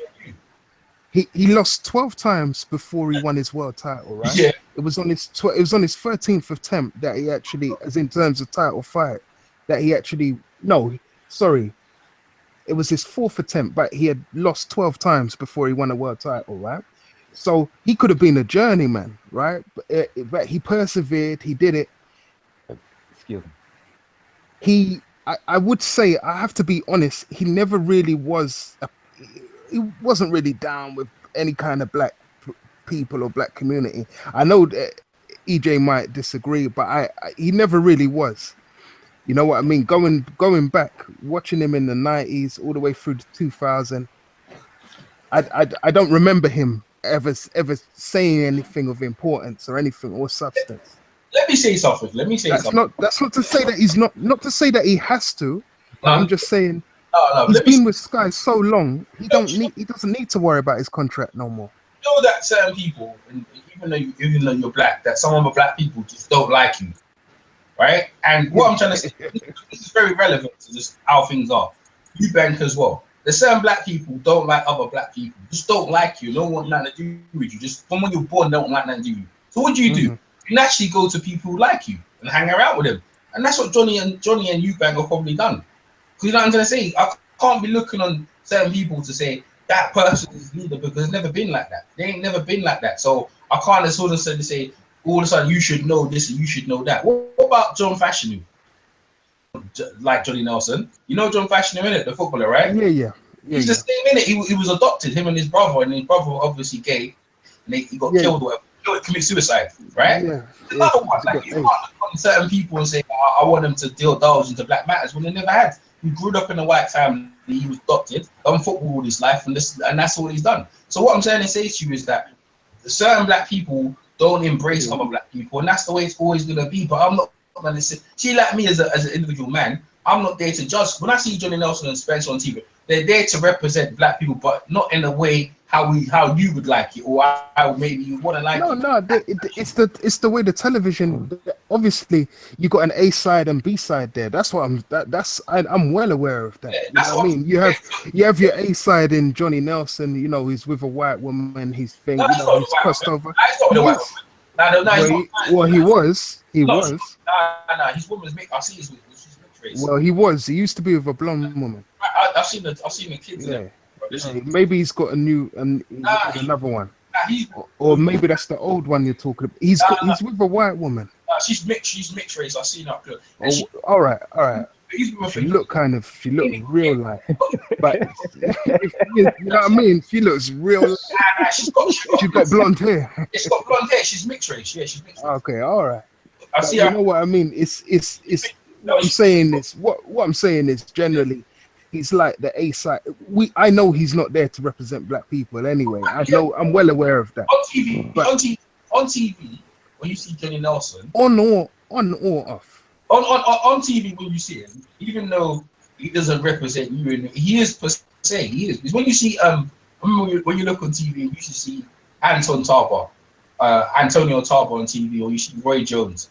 Now Roy Jones don't say stuff that certain people like on HBO. But he's black, man. He's a black man. You know, he's a black man. Roy Jones. Black man. Yeah, yeah. Some of the stuff Roy Jones says these days, and Bernard Hopkins specifically, people not fucking with what Bernard Hopkins are saying on TV. Yeah, I know.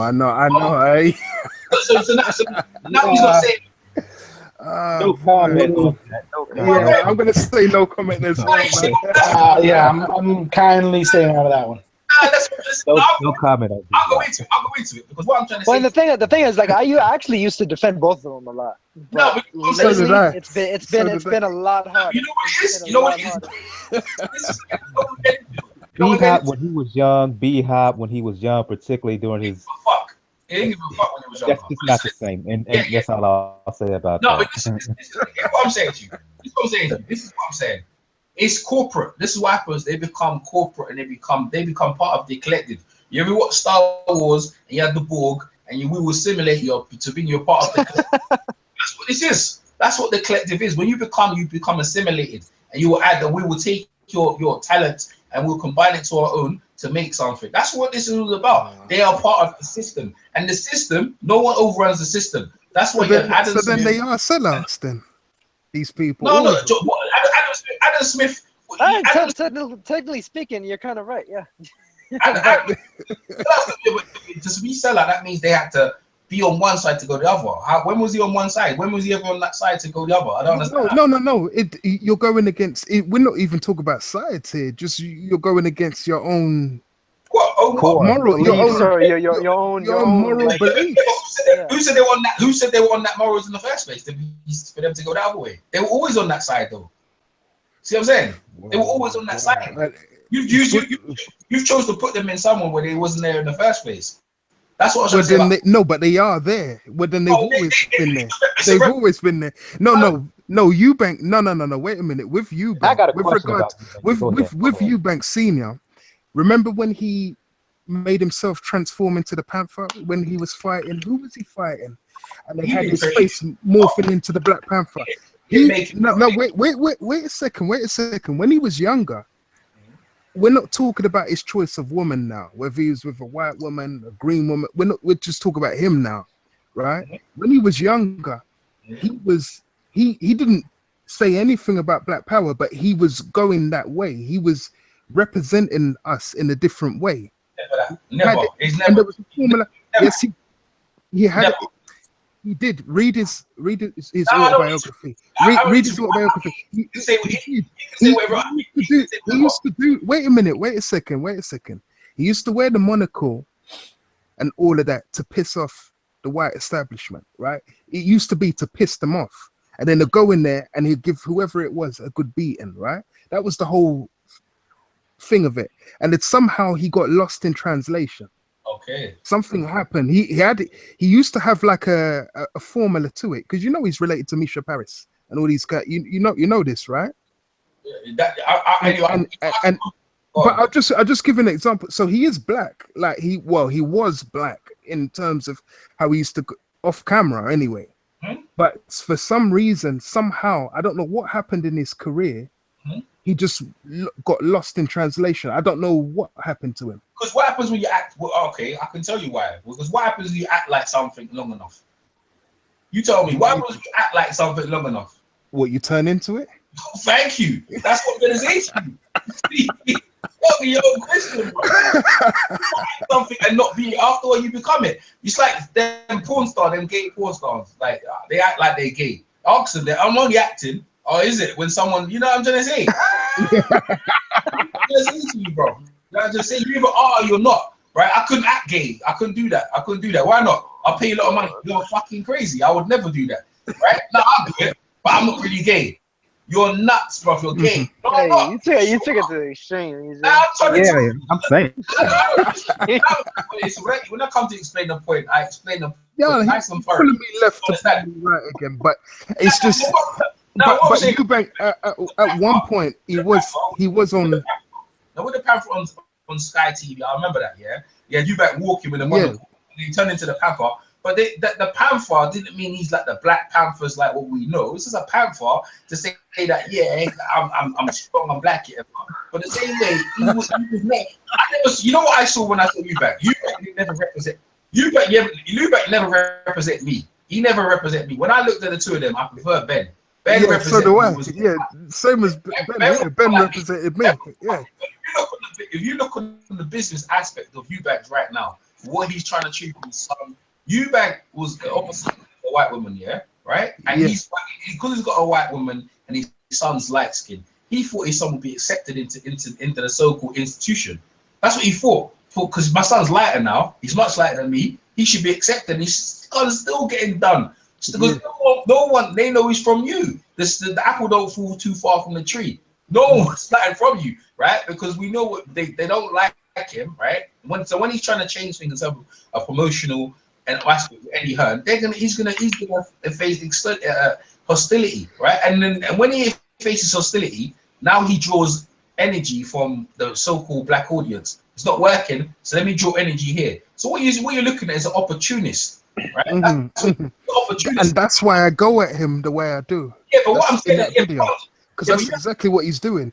And not only that, he tries to, you're right. And he tries to draw on the fact that he done the same thing with Michael Watson when he said, that he caused the injuries, right? Even though there was no oxygen in near ringside, that's actually what caused his injuries. It wasn't actually the beating. Michael Watson had taken a bigger beating of McCallum and Nigel Benn way before that fight. But it was that's where he sustained his proper injuries from, right? He took ownership of that to say like he's a dangerous fighter. He'd done the same thing with his son, with Nick Blackwell.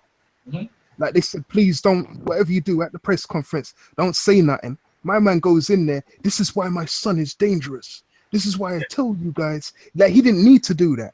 Yeah, but listen, he didn't need to give his son that edge because now. Yeah, but he believes that. Yeah, he believes that himself. That's why he done it. Because he's looking at the news clippings.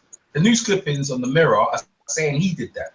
They're not saying it was the British board. They wasn't saying that. They were saying no. But and the beating press conference after that. This was the press. Oh, which one you talk about? What's the son? I'm talking about the tabloid newspapers. What they were saying about him because he reads them.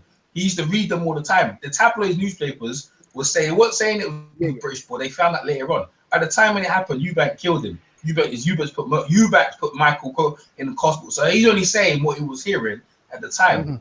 Then going back to the Blackwoods, his son, he told him, he goes, I don't know why they're not stopping the fight. Obviously, Eubank can see this guy's getting hurt. Go, just take him out to the body. We don't want no one getting hurt because Eubank remembered what happened with the Watson. It was very wise of him to do that. He recorded the information. The reason why the press conference is because he felt guilty. Spencer called me on the night. Spencer called me on the day and said, I'm going to the press conference. Do you mind putting it up? So I put it up on my channel, right? The whole press conference. Not many people have got that actually press conference. He called the Mirror, the Sun, because he was worried about the backlash of his son. That's why he did that. It was worried about, I don't want to get the same thing of how I felt with my son. That's what that was about. The fact he didn't give a fuck about the Blackwell family because they still come out there. He's like, no. My son is gonna get freaking ridiculed in the press, and I don't want that. So he made sure he got first dibs and said, well, he said that first before things got twisted. Eubank, and again, I go back to the same thing again. When it comes to certain black individuals as a collective, like us, like we all talk here. The common goal of us here and the people listening is boxing. That is the main thing we are all here, and we always keep in mind. Occasionally we go off in politics and this and that, but when it comes to individuals who look like you, who represent, like I got more common with Daniel Nauta, and whoever, and you, Michael, yourself, whoever, than anyone else, right? We all have the same thing, right? We have the same thing. So you have to go by that. But if someone else, like Johnny Nelson on TV, he's a boxer and he's giving his perspective, but the man's trying to earn money any way he can. Remember, you're coming from a field of being a boxer, a bare knuckle boxer, and you're seen as a. I hear it, but don't you think at a certain age? No. Go on. You're a boxer, right? You had nothing. Education. Yeah, but EJ, I hear that a million times, right? But he has a contract. He has a thing called a contract. No, listen. If a network decides, let me just say this though, while you're on the subject of him being a paid pundit, right? Regardless of this, if Sky want to get rid of him tomorrow, They can get rid of him tomorrow, and they have to pay his. They have to pay. He's got a contract with them, so if the contract is a year long, they have to pay him up to that year long, right? Regardless, they don't have to give him a reason. Sorry, you know, we're going a new direction. Sorry, Johnny. Think, boom. They might even hire EJ, right, or Charlie Brown, right, to replace him, right? Whatever the case may be. I'm just giving you an example. Or it might be Spencer. They might say, you know what, we'll have Spencer and we'll have another white guy. And we'll have the same kind of formula, but they'll just be younger and a bit more raucous. Then, you know what I mean? Because that's eventually going to happen. No, but listen, no, it's not going to happen. So no matter how much you try and appease and say, well, I'm just trying to keep money on the table. No, I wasn't going to say that. You still no, but I know. I'm just saying as well, just in case that point is made. Okay. In general, that he doesn't have to worry about anything. He's got a contract. He shouldn't have to worry about that in his 50s. Man. Yeah, but you understand what I say to you. Listen to this, yeah. So he was a former boxer, and he was a former world champion. Now, Adam Smith was just coming into Sky at the same time. Adam Smith likes him. Adam Smith is the head of Sky. Barney Smith runs the whole boxing thing. Adam Smith is the head of the boxing. He likes Johnny Nelson, and I don't know if Adam Smith is homosexual, whatever it is. I don't care. Whatever. Johnny made him laugh, and Johnny made him feel comfortable. And Johnny, between him and Johnny explains stuff like that. And Johnny, also remember, he's an ex-boxer. He came on as a pundit, and all of a sudden, Adam Smith at the Sky, he started off working as a pundit, and now he's got a contract, and he's there in that. Johnny will do whatever it takes, yeah, to put bread on the table for his family, and Johnny don't give a fuck. And someone that don't give a fuck, and that's how it's gonna be. So when it comes to black issues, all Johnny's trying to do is calm the shit down. You don't want it. I never heard it, and if you heard anything, it's banter anyway, right? And that's how I took it as well, because David Hay provokes them. It's like I didn't get offended by them fucking people up there. All right, let me give you an example, right? And you guys are listening right now. Ahara Davis. Yeah. Ahara Davis. Let's talk about fucking Ahara Davis, yeah. So I interviewed Ahara, and Eddie Hearn said to him, "You're boring. You need to step up. Why don't you dye your hair blonde?" So he dyed his hair blonde. Why do you act like Mayweather? So he acts like Mayweather. I interviewed him. He was still in character, and he was rude, right? He was rude to me. I interviewed. I didn't put it up. When I asked him a question, I go, "Can I interview?" Yeah, just don't be long. And the guy was kind of rude and dismissive to me. I see him the next day at the weigh-in. "Oh, how you doing? You're right." And I realized, who's this guy? I didn't want to even chat to this dude, but then he was cool, right? Then he goes to Liverpool and he says, "Look at you people, you're this, you're that, the blah blah blah." Now what they've sent him down to Scotland, right? They sent him down to Scotland to do this. And my point is this, yeah, it all comes down again to the individual and what they are. But I can't look at this person and say this person represents me.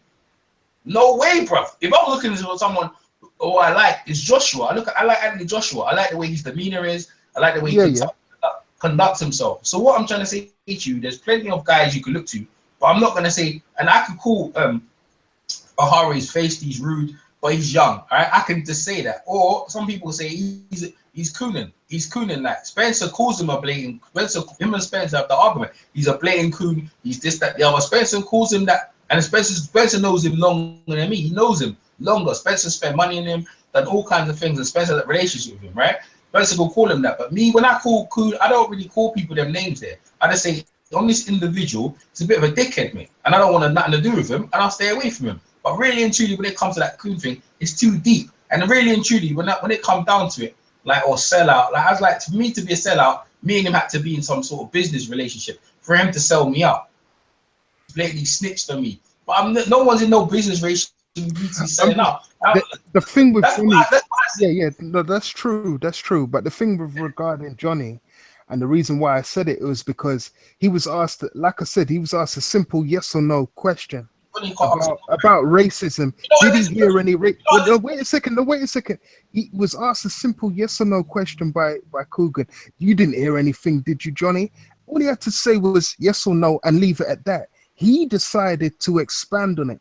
And even when the two guys that were there was Robbie from Arsenal TV and another guy. Yeah, you was there. The other guy, even when the other guy said, well, you know what?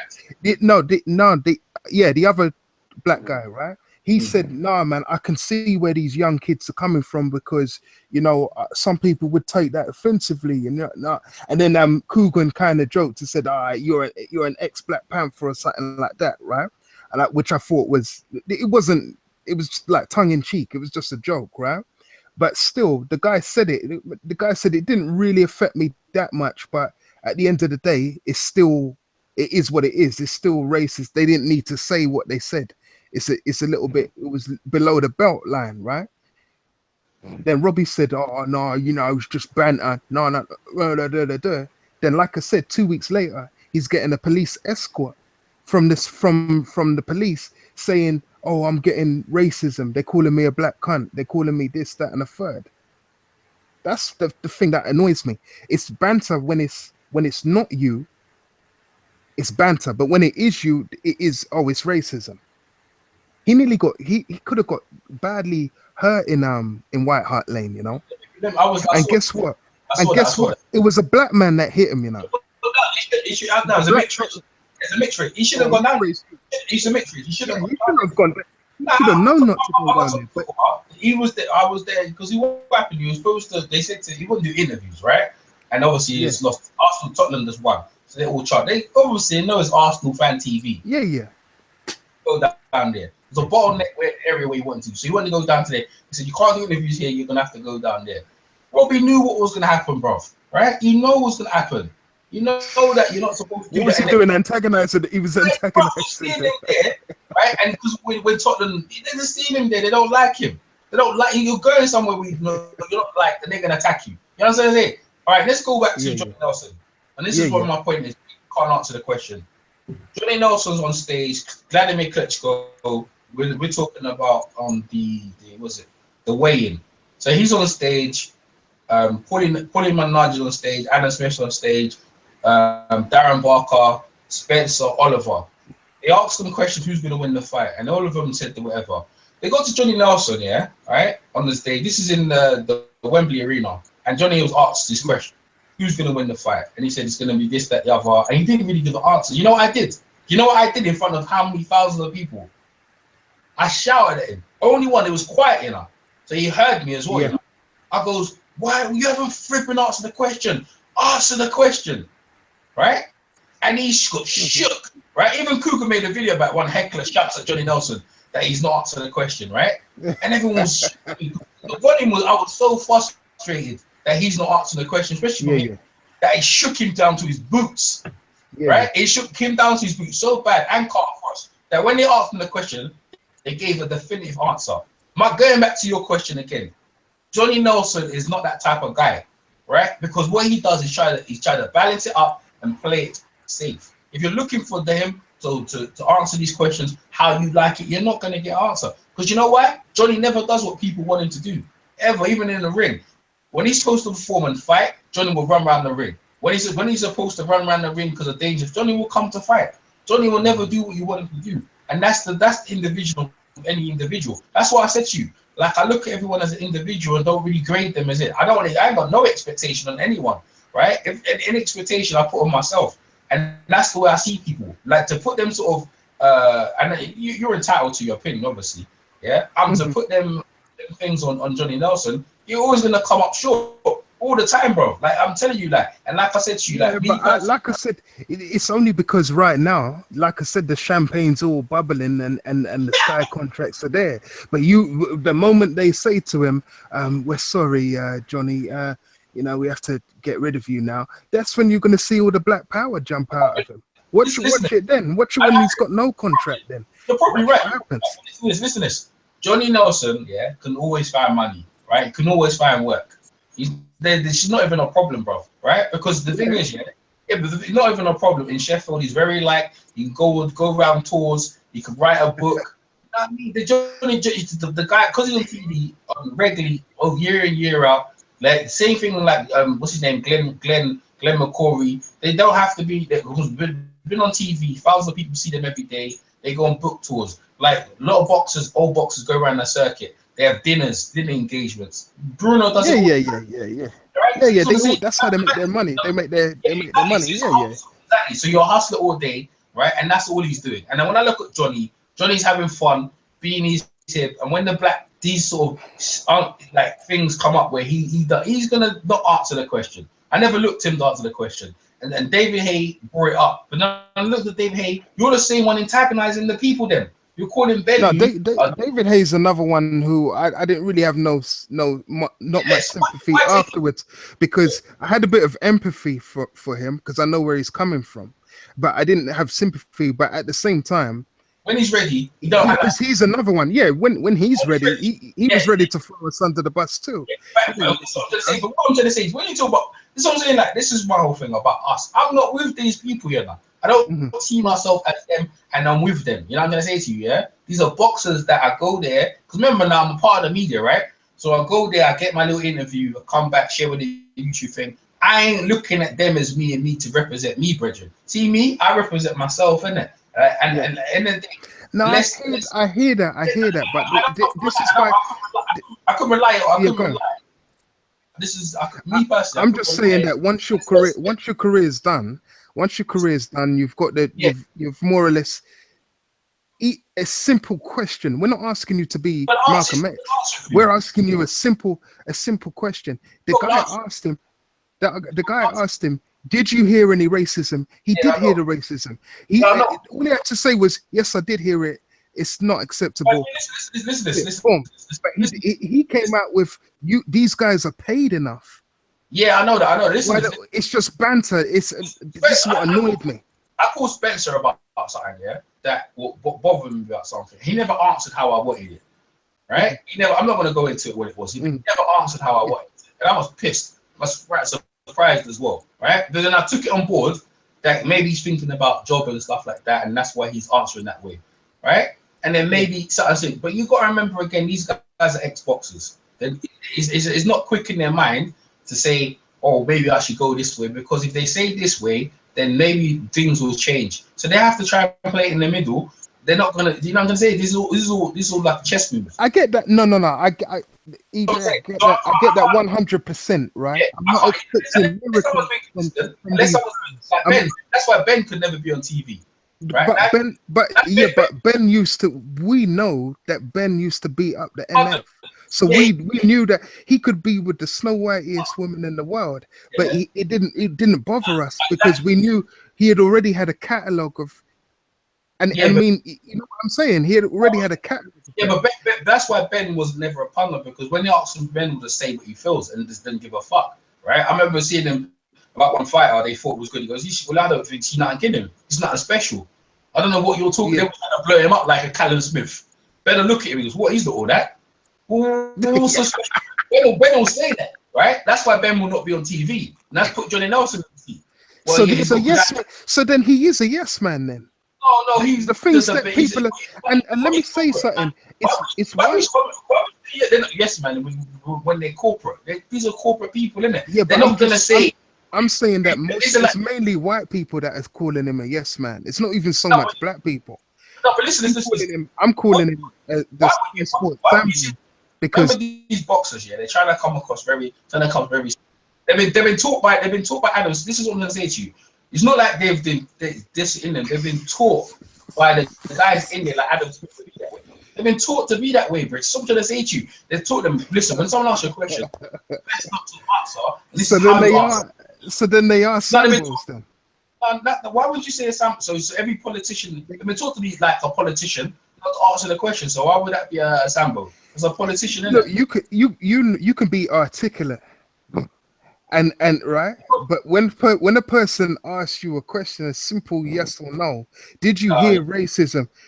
Yes or no. You answer yes. I heard it. It was unacceptable. You know why they don't? He didn't. He tried to. What he done was he tried to diffuse a situation that wasn't really there, and then he made the situation worse because then he was lying and trying to go around it and say, well, I did hear racism and that, but you know what? At the same time, you're paid enough. Keep your head down, lad. And you know what? That doesn't work anymore. I know, but that's what it works with him. It's the same thing with Kevin Prince Boateng, right?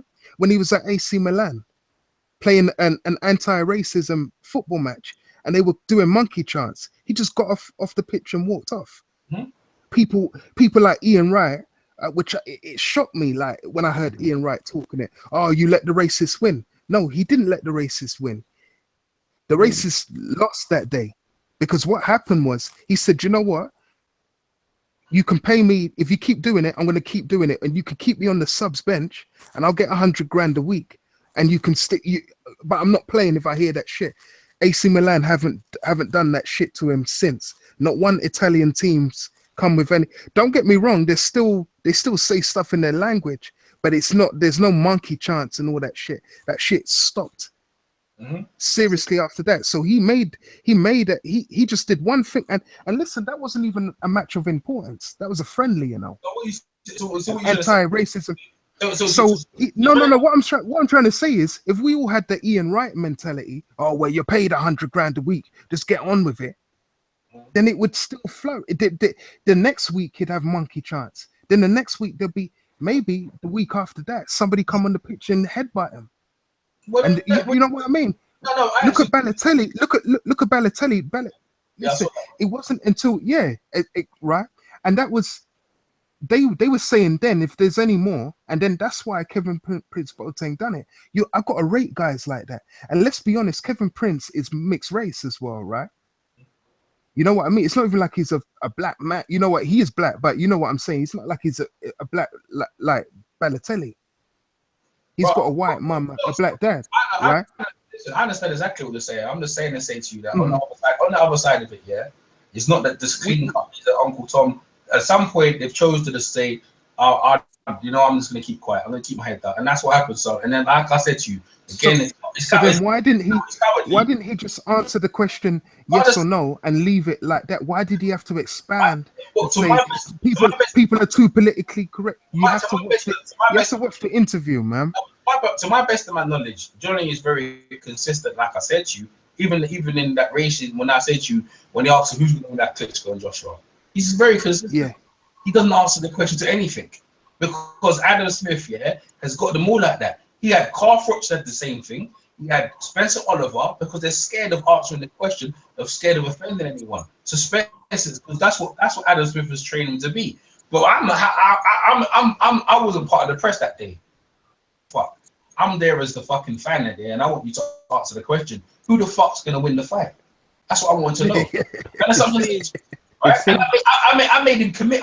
You know what he did? You know when I said to Johnny Nelson in front of, you know what I mean? When I said this shit, you know what I mean? I didn't give a fuck either because I was pissed off. I was pissed off like Coogan. I didn't get my credentials that week, so I was pretty pissed. Yeah. I mean, even I went to the hotel and got the pictures, but I was pissed I didn't get my credentials to get my access and get my footage. So I'm sitting in the crowd, and it's like I'm sitting next to like at least about 10,000 people, and I'm right in the middle with my friend. And when I shouted him, I shook him down to his boots, that he was looking for me. You know, he was actually looking to find out who said that. Yeah. Right? And my brethren stood up right next to me and started pointing at me, the little coward. Right? And I goes to my friend, why'd you do that for? Well, he's looking at me because you're a little rat. You're a little rat. I was going to club him up. Anyway, But what I'm saying is, at that point when I said that, right? At that point when I said that, and that's the picture you have on my Facebook, and you see my Twitter in the background. At the point when I said it to him, I shook them all up so badly that they found their balls real quick and they answered the question. But that's what it takes, right? I had enough. But I want you to, when someone asks you a question, I want you to answer the question. But I'm not gonna. I understand why he didn't answer the question, but I didn't give a flying fuck. I'm gonna tell him, I want you to answer my freaking question. Now he answered the question, but it's not like the answer I wanted either. I didn't even get the answer I wanted.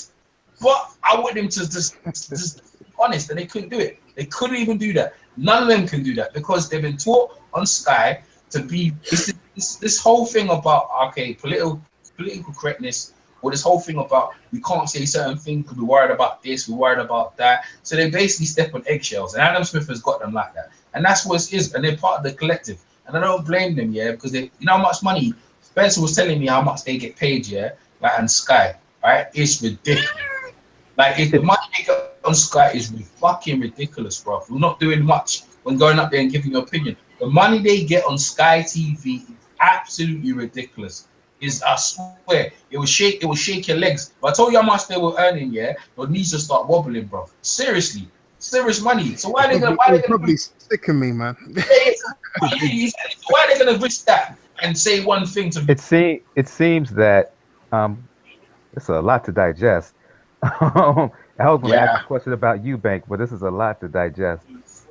It Go on, seems ask about that you, Beth. no, let me get to this first. It seems that from EJ's vantage point, part of who Johnny Nelson or who Johnny Nelson is always a guy who plays it down the line, who at times plays both sides against the middle. That's just part of who he is, and that's part of a product of who employs him. But from Charlie Brown's perspective, there are some things that some subjects, some topics that it's frustrating when you have that kind of attitude where you have to be just direct, simple and plain. And it comes off as frustrating when those subjects come to or when you are asked about those subjects and you try to have that kind of attitude. It's like, really? Why? That's what I'm getting from this conversation. But because of who he is, Johnny Nelson is just as a person, and that behind him, you kind of see Nelson for what he is, EJ. Thank you. And the thing, and it goes, I'm just going to add to that as well, what I was saying about he's got a contract regardless of what he says, today or tomorrow, he's got a contract, and they have to pay him up until that contract expires. That's all I was trying to say. I agree with you. But like I said to you, bro, like I said, ex-fighter, the bear that in mind is to keep putting the money on the table, even though they've got too much money on the table. Man, they don't want to rock the boat like OJ. They're not rocking the boat, bro. They're not rocking this boat. But yeah, OJ. But yeah, you're not black and from the States. OJ is just a whole nother level. OJ was a level that a whole nother level. No offense to you, EJ, or to you, Charlie. You have to be here. You have to be here. You have to live it, breathe it. OJ just another thing, but that's just a subject for another day. For another day. OJ was in Roots. He was the Mandingo. Like I'm always cool with OJ. He was in Roots. Mandingo and Roots are two different. I didn't really have a problem with OJ, to tell you the truth. Other Americans, there were other Americans. Even Barkley, I didn't really have a problem with. I think black women didn't like him because he dated white women. I remember that. Yeah, he did. At some point, he was dating white women. Not too many, but he did date a few white women. Well, he wasn't dating. He was married. He's married to one. Or was. Okay, and that's. I remember that being a big talking point. But that was only black women that were complaining. It's not necessarily that. It's what Barkley has been saying, particularly the last 5-10 years of what EJ was talking about. Really problematic. But again, that's a topic for another day. I was asking about Eubank. I saw your video about Eubank, and I was like, really? Is he like that? Yes. And I was like, I was even having an issue with what you was kind of saying until I saw an interview with Eubank on Devil's Advocate. Yes. About the situation was there was a young man killed, 14-year-old boy killed in the neighborhood, basically street violence. And Eubank went there and went to the school and whatnot. But he was in the interview on Devil's Advocate with the people. And to me, it seemed like pushback. I got the impression that they looked at Eubank as being an opportunist. Just using that to just make himself look good. And the subject matter, the subjects that were discussed, his responses to them, the fact that he was saying that basically he just doesn't see color. Yep. And to talk about color in any kind of way is just basically walk around with a chip on your shoulder, blah, blah, blah. Yep. I was wanting to ask you, was your video a part of your analysis of Eubank based on that interview? Yes, and there's been other stuff he's done as well. There's been stuff off camera, events that he's just turned up at and asked for a fee. There's many things, but Oh, yes, wow, that man. is part of it. Wait. He Wow. he Wait a even minute. asked for Excuse me. to Excuse me for interrupting, attend a Michael Watson I'm sorry. Michael Watson fundraiser. Wait, So we'll leave it there. Yeah. didn't he do that recently? Like, I forget. There was something to do with It was in the Blackwell. last few years. In the last few years. No, we're talking about a fundraiser that was maybe that as well. Maybe Blackwell, but I definitely know he asked for a fee at one of the Watson. He had money problems though. He had money problems though. He lost. I know that. We know that. That's what I put in the video. That's what it was. But you see, the problem with him is that he's never been honest, and he's never been honest, EJ, about anything.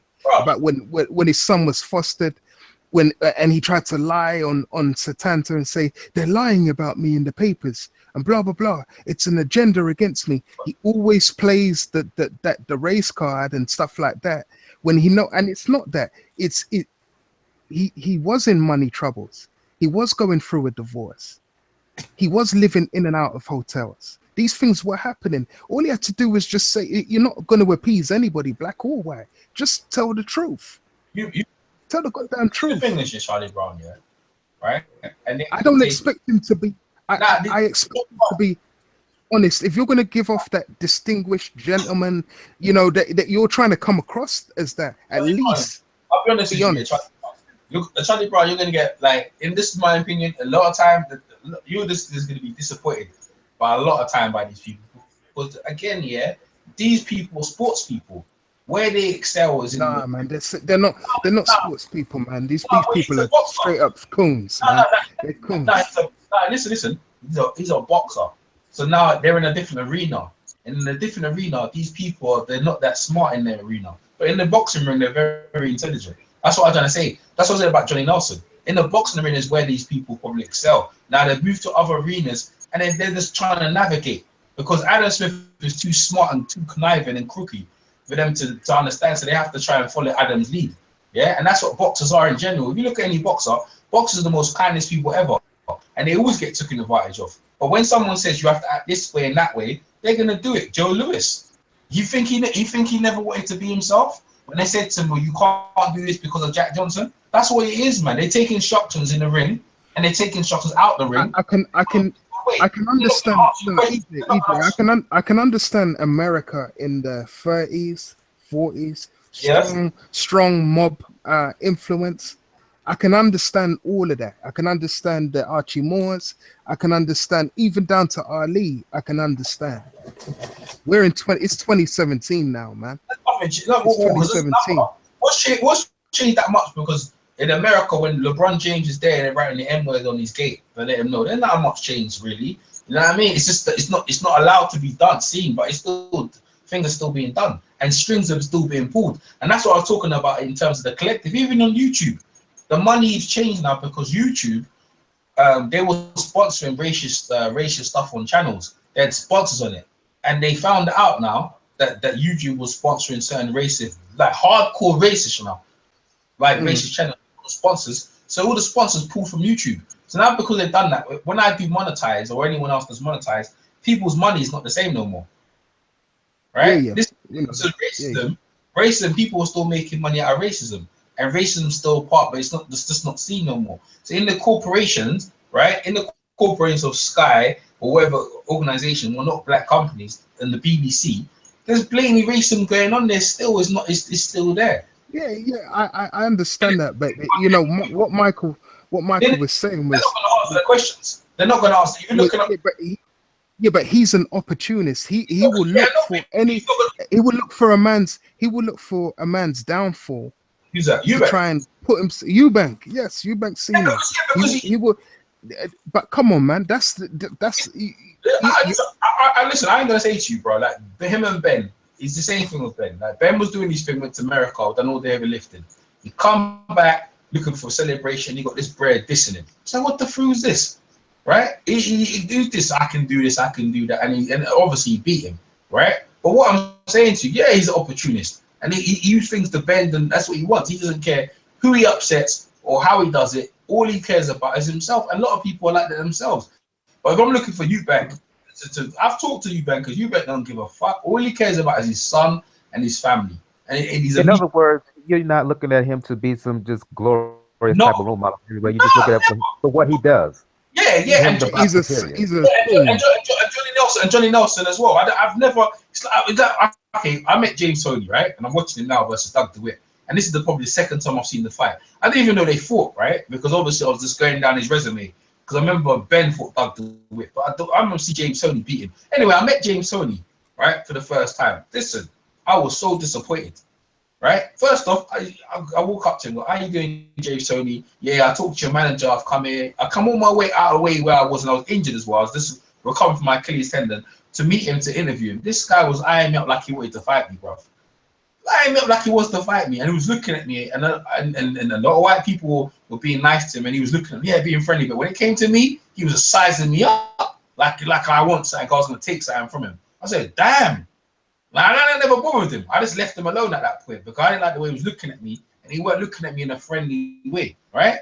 And I'm looking at this, and I was like, okay, all right. And my opinion about James Toney was like, well, maybe used to white people being nice to him, and certain black people don't trust them too much. So I said, nah, you know what? That's not it.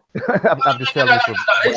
You can't say that's not it. But I'm just saying that was it when I was in that room. That was it in the room because the room was. I met Tony, and Tony was different. Tony was the complete opposite. The room was mainly full of white people in there. Like I said to you, I was only black journalists in there, right? He came in and I talked to his manager, and I told the manager, I'm gonna come to London Bridge to interview James Toney. Yeah, that's not a problem. But then when I talked to the manager, looked at him, the manager could see that James Toney was acting up. Maybe because of the weight, he just got on the scales and it was all funny. But he was funny with me. And I said, I ain't gonna bother him. I ain't with everyone else.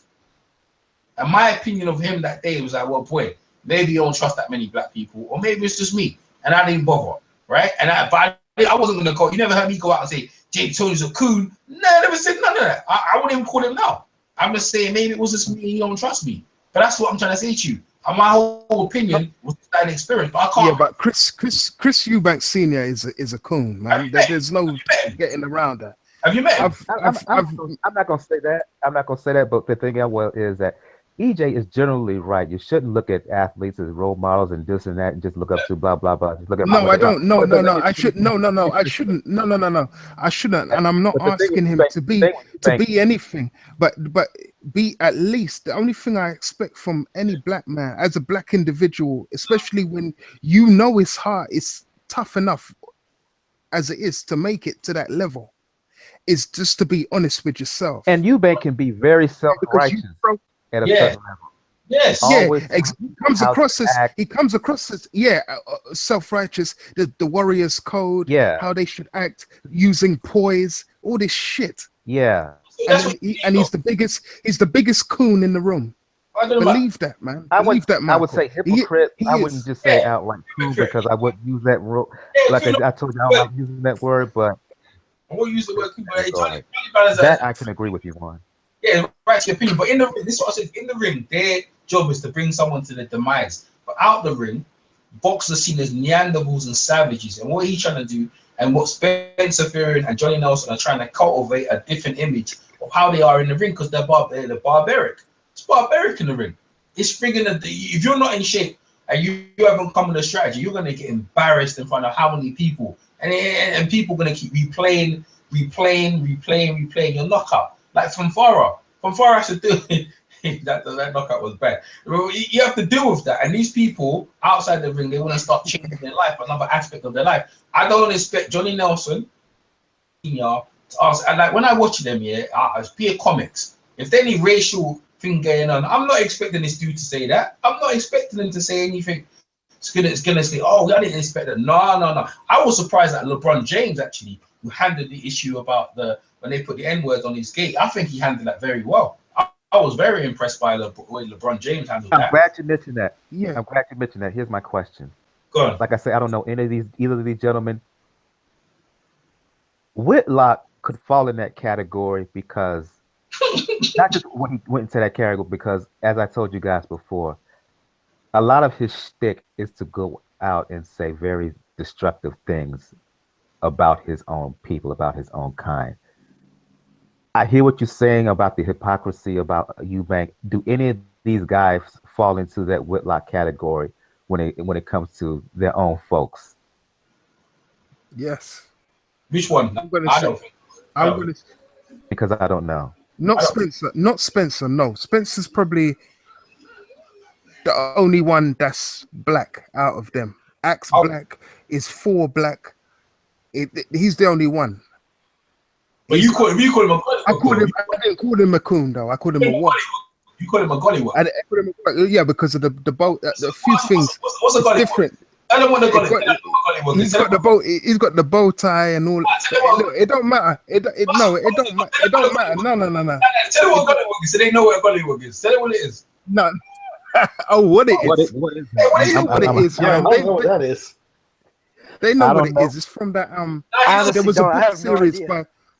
There was this author called Enid Blyton, right? There was this author called Enid Blyton, and she had this book called Noddy, and Noddy was this what was he, a garden gnome, EJ? Yeah.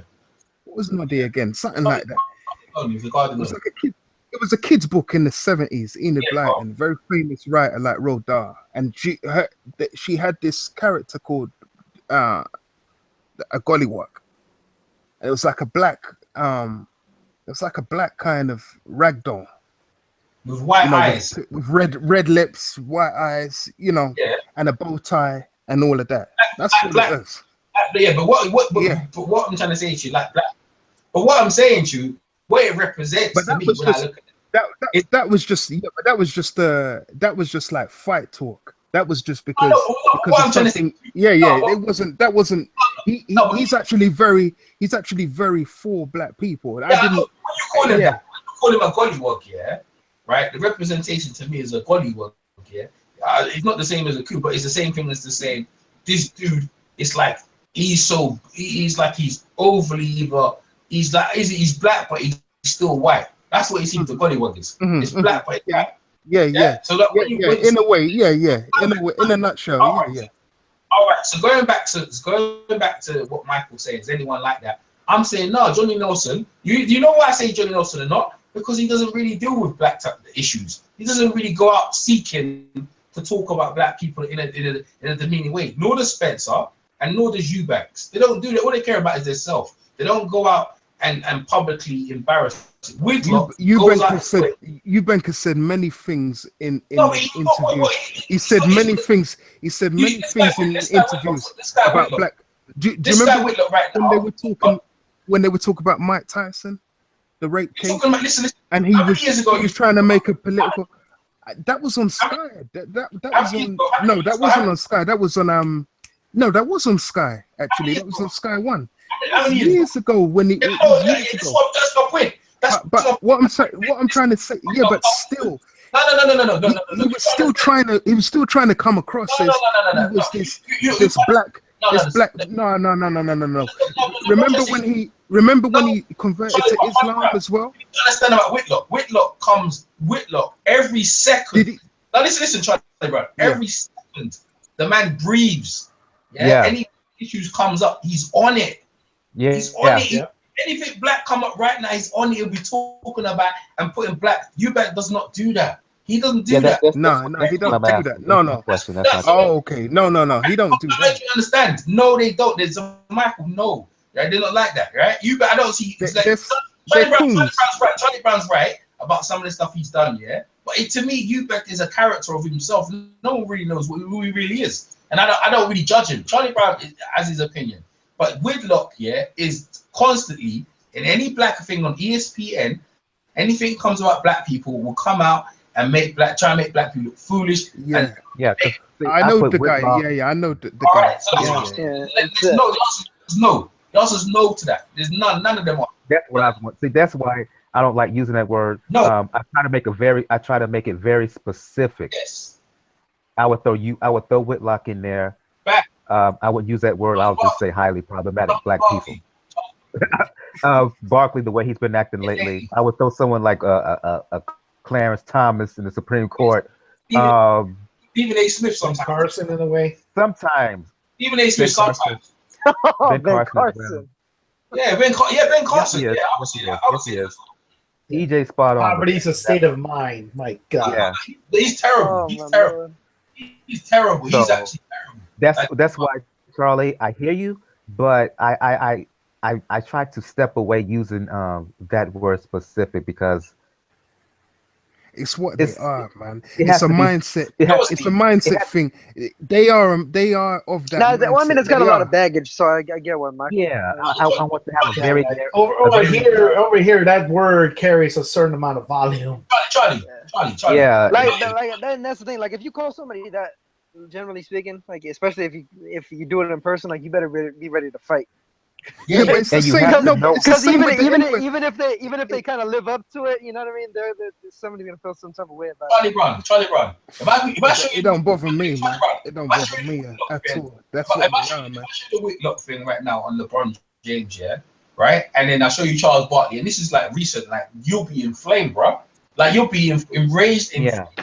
and you'll be like, "Fucking hell, bro." I see why you was upset with the Devil's Advocate interview, Charlie.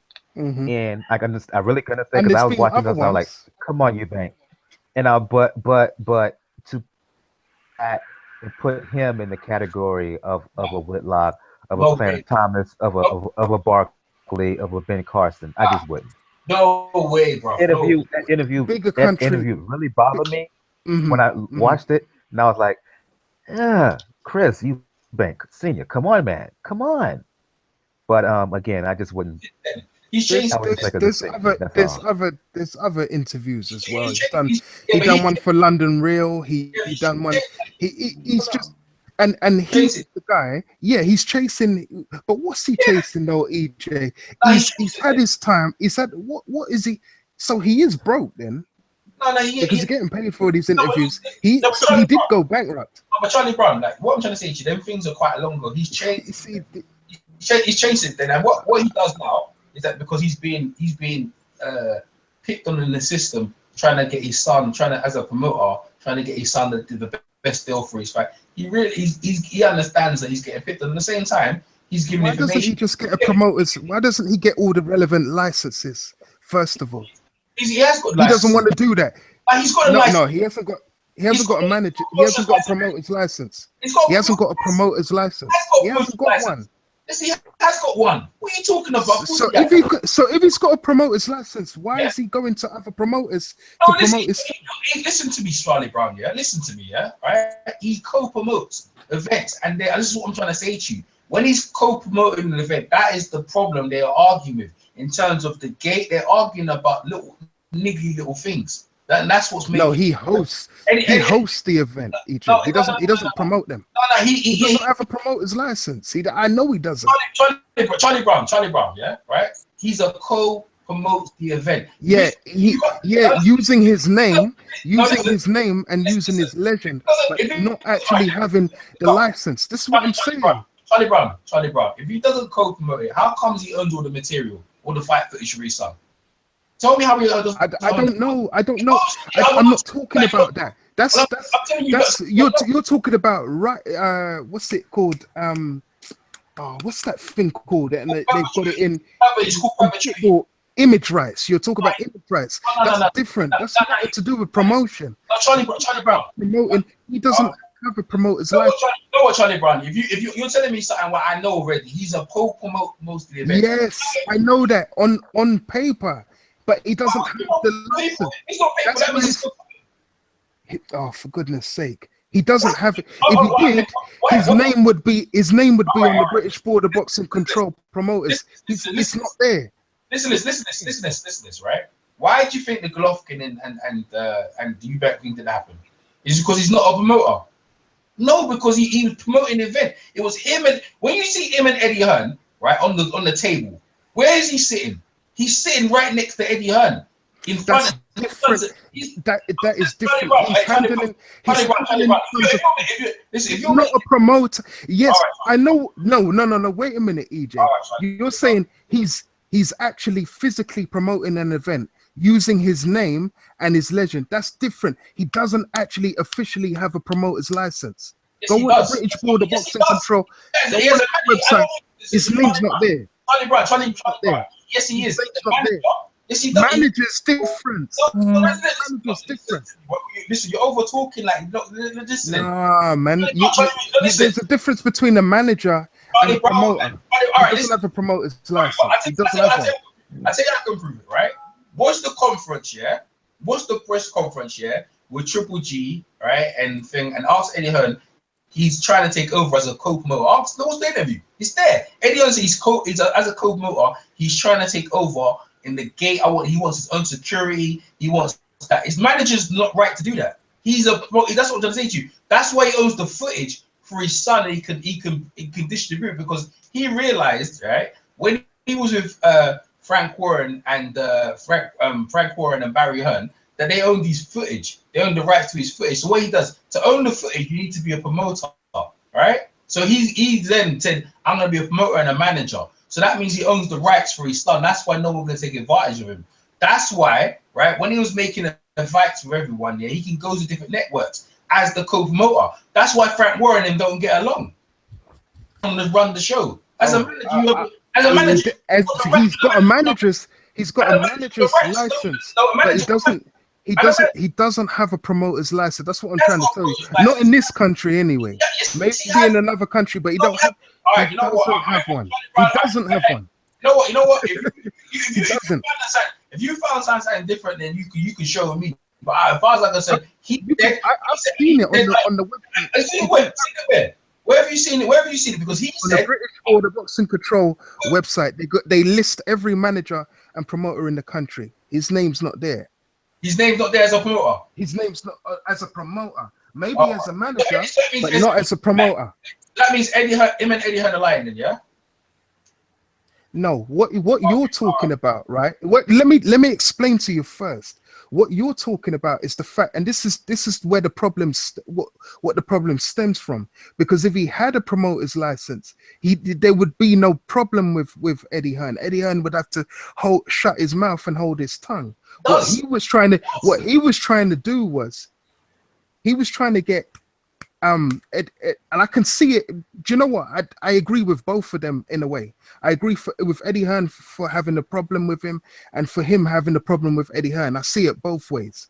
But what he was doing was trying to get Eddie Hearn to blow up the balloons and organize everything and get everything nice and leveled out for him. And then he was going to use his name to take a bigger cut of the actual purse. No, wait a second. He was asking for a bigger split of the pay-per-view, the live gate, and everything else. What he was saying was the first dollar that drops should go to Junior. Now, listen to this. Junior's not the champion. The champion's Golovkin. So in effect, really, the first dollar should drop to Golovkin before his son.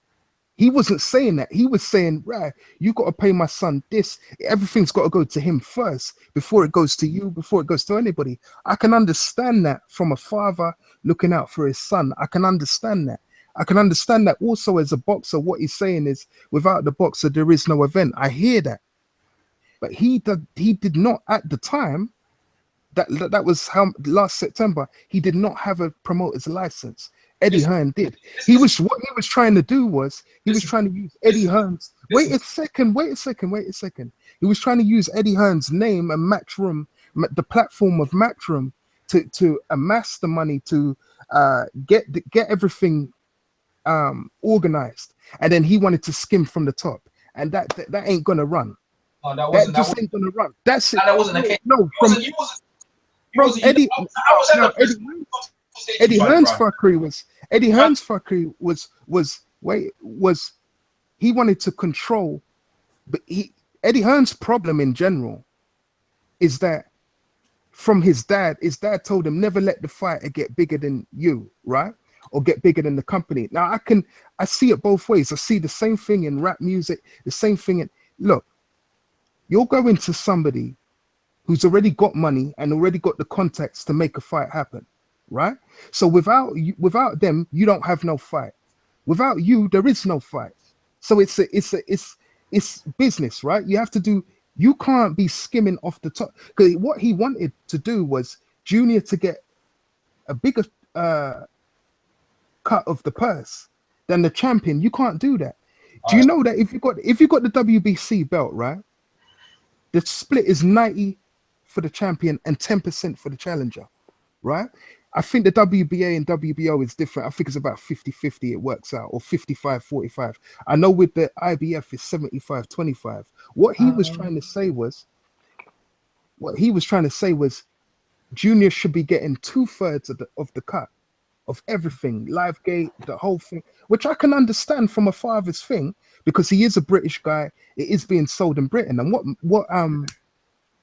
what Eddie Hearn was saying was, I'm kind of okay with that, but but really in a way, if anything goes wrong, it's on Matchroom's head. It's not on your head because you don't have a promoter's license. You're not insured if anything fucks up. Let me say something.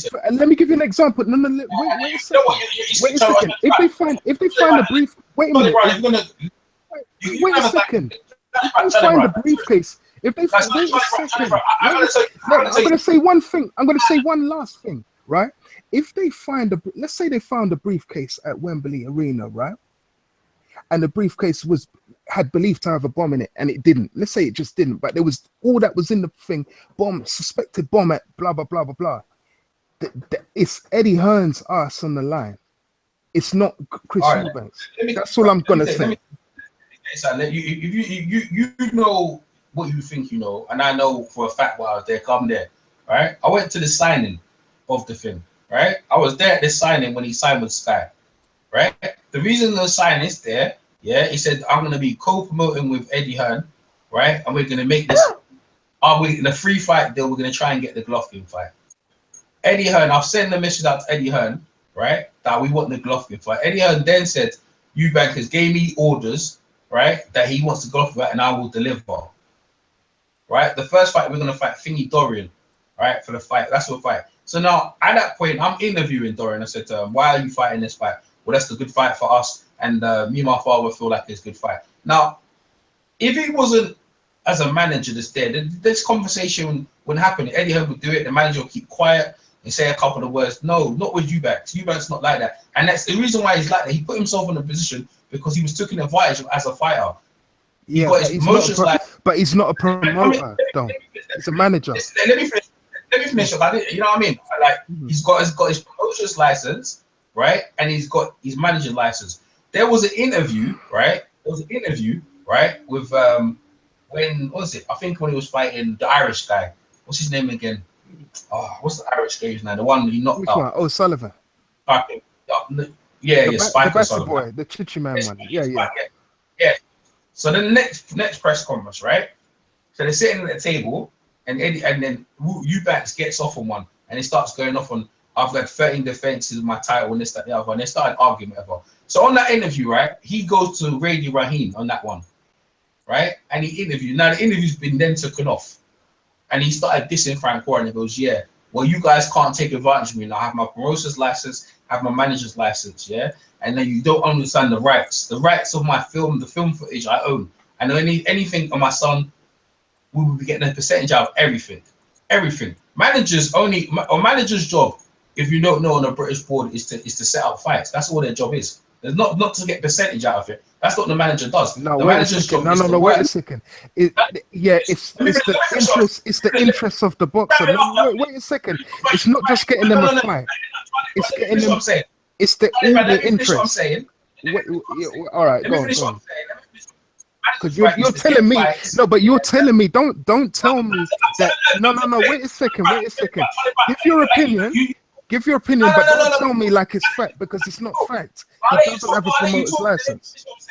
Let me finish what I'm saying. He doesn't have one, though. Let me finish what I'm saying. You can chime in anytime, no problem, right? So manager's job is to get certain fights a year, right? To get you certain fight a year and make for. That's the job of the criteria, usually at the contract, a manager's job. Eubanks' job is to manage, obviously, doesn't manage. Actually, Thingy manages him, the trainer. He does the managing. Eubank is to promote him. That's why Eubank is always talking and go, "Why is his dad involved?" Because I'm the promoter. His dad's the promoter. His dad always promotes it and try to get the best deal for his son. That's what his job is to do. So when you see them together, it's a whole family business. His daughter, is the PA. So when I went up to her to get interviewed, because you can't, I goes, can I get an interview with you back Junior? He goes, oh, who'd you work for? I told her I work for. She goes, oh, I'm not too sure you get an interview today. I said, no, that's no problem. They have it all scripted of whose position and where they are. She works with Smith at the minute. They're going up. They're going up together. Eubank's job, is to promote his son, and that's what he does. He promotes his son in every other occasion. When it comes to the deal of the Golovkin thing, right? Eddie Hearn was getting fit because Eubank was being hard balling him because he wanted to try and get the best deal for his son. That's why he went, and this is why Eubank, will not be fucked around, because what Eddie does, Eddie likes to talk directly to the fighter. Because when he talks to the fighter will say yeah to anything. Have you ever heard a fighter say no to anything? Fighters don't say no to nothing. So what he did, he went straight to Kel and said to Kel, you know what, Eubank's pissing me on in the fight. Do you want to take this fight? Oh, you sure, Pape? And you know Kel is you sure? Yeah, I'll fight Golovkin. I'll fight him now. Because you sure? Because yeah, I'll fight Golovkin. Yeah, no problem. And he goes, all right then, I'll tell you what, fuck Eubanks, I'm going to sort you out and you get in there. And that's what exactly we did. And with Eubanks Jr., Eddie can't talk to Eubank Jr. He can't talk to Eubank Jr., he has to talk to Eubank Sr. We'll not let him talk to him. And Eubank Sr. does all the business. Can I just interject? I know all this. I know what you're saying. You're repeating what I already know. But you've said one thing that's wrong. Charlie Brown, a lot of things you were saying I knew already, but I didn't interrupt. So what I'm trying to say to you, all right, I was at the presser when they were introduced as a promoter, because I thought the same thing you did, because he's not a promoter, because he's the promoter, he co-promoting it from the very start. They own all their footage, they have everything, all the rights to everything like that, and that's how it's done. I'm not trying to say he's an overall, when you see Eubank, you see big Frank Warren, you see Eubank. No, you don't see none of that. Eubank keeps it nice and discreet, but Frank Warren and Eddie Hearn, they know. He's the point. They have to go through him as he promotes his son. That's what Eddie Hearn is. You know, Eddie Hearn's a promoter. He's not a manager, you know. He doesn't manage no fighters. That's why he sits on the table. I know that. I damn well know that. That's why he's ruining all his fighters. Okay, exactly. So Eubank does the same thing. Doesn't matter. Eubank does the same thing. What's his name again? Ronnie Davis does the managing, promoting, and that's how they work. Go ahead, Charlie Brown. Yeah. At the time, maybe now he has a promoter's license. At the time last year when that fight was made, he didn't have a promoter's license. That's what I'm trying to say to you. Yeah. And that's why he was using. Maybe he got it the day or the week that when all the negotiations were going on. Maybe he got it that particular week. And he thought, wait a second. And maybe he thought to himself, well, I'm not going to be screwed around and have my son screwed around, so we don't really need him. Maybe he had set up the ITV thing underneath his, without his knowing beforehand. We don't know what happened there. You don't know, and I don't know. We just know that. Wait a second. I'm just saying that a manager's job also, in case you don't know, is also the best interest of the fighter. In everything they do, manager makes sure they go. A manager is really there to ensure the fighters has the right sparring, has the right training, all of that. Yes, the fighter has to train themselves, but they have to. The manager's job is for all of that, all the interests of the fighter at best hand. That's why Eddie Hearn. That's why, and I agree with you. That's why Eddie Hearn don't like managers. That's why he keeps mocking it in all the videos, in all the iFilm videos, saying, what does a manager do? Why should a manager? Because a manager, that's why he's ruining the fighters that he's ruining, right? I've already made a video on it. I've already made a video on Eddie Hearn and what he's doing with Joshua. I go on the British board site, and they don't update it regularly. That's a fact. They don't update it regularly. All right? They don't update it. I've been on it. I was checking the champions. It's not updated at all sometimes. So when you're on it looking for something, it wasn't updated. He was a manager from when he was in Channel 5. Yeah, I'm not talking about manager. You said promoter. He didn't last year. He didn't have a promoter's license. He didn't have a promoter's license. He had a manager's license. No. Charlie Brown, I stand corrected. He was a promoter when he was on Channel 5. That's why he was always in the ring. Anybody can say they're a promoter. Anybody can say that. Anybody can say they're a promoter. Listen. We're gonna have to disagree. I'm telling you. Why has he been with 4 different promoters then? He's been with Hennessy, he's been with Frank Warren, and he's been with Eddie Hearn. No, it was co-promoting. That was a co-promotion all the time because he had fighters and he went to Africa. He went to Africa, right? When he started with his son, yeah. Right? Went to Africa and he was trying to develop fighters. That was his first intentions. He had other sons, I think it was Sebastian. Yeah. He was from amateurs and trying to get them. So he got a promoter's license because he knew when they turn pro, they're gonna be looked after. And in Ronnie Davis, he made him the manager and trainer. That's how they work. Right. So no. Let me just tell you. I'll tell you this, right? I'll just tell you this because I don't want to say no, because I don't want to bait people out that might, but I just because I'm aware people are listening. Listen, he can't have had. I'm telling you, he didn't have a promoter's license. He was acting as a promoter. He might have had a manager's license. Wait a second. Wait a second.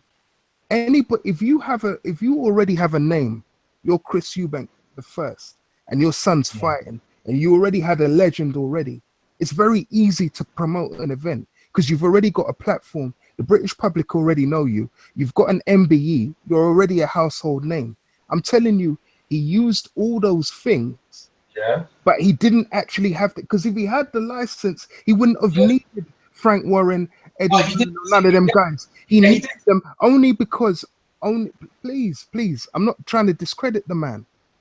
I'm saying he needed them because he didn't have the license. No, he did not have a license. There's a lot of guys training. Wait a second. There's a lot of guys training fighters now in the pro game. I won't name them. A lot of black trainers that actually don't have licenses. Right, and I know because I've been to wait a second. I've been to a couple, and they've already told me. You do realize on the night of the fight, I can't be in your corner. I'm going to give instructions to this man who has a license, and it's like that. A lot of people can act as your promoter and all of that. He didn't have the credentials at the time because he wouldn't have needed Eddie Hearn. He would have just been able to go straight to Golovkin himself and make the fight. Yes, with what platform? What do you mean? With what? What platform? He's already got his own platform because he's already. Everybody knows who he is. But what he done, and this is the point. You're just proving my point. He hasn't got a platform. No. He hasn't got a platform. Exactly. So what he tried to do was he tried to use. Wait a second. He tried to use Eddie Hearn. Like he tried to buoy him off, like to say, well, boy, you're gonna blow the balloons and lock down the stadium and everything else. Then I'm gonna come in and I'm gonna skim from the top because this is my son. This is thing. Don't get me wrong. Look, I'm a dad myself. It's not necessarily. I'm not underneath. No, wait a second. A lot of dads gas their kids. They gas their kids up. They gassed about their kids. My kid's the best. Blah blah blah blah blah. I don't teach my son them schisms. But wait a minute. Wait a second, right? He didn't have the credit. It doesn't matter because it's the truth. Otherwise he would have made the fight. He didn't make the fight because he tried to use the Matchroom platform. And then what Eddie Hearn did. What Eddie Hearn did. That's what Eddie Hearn did was. That's where we're co-promoting.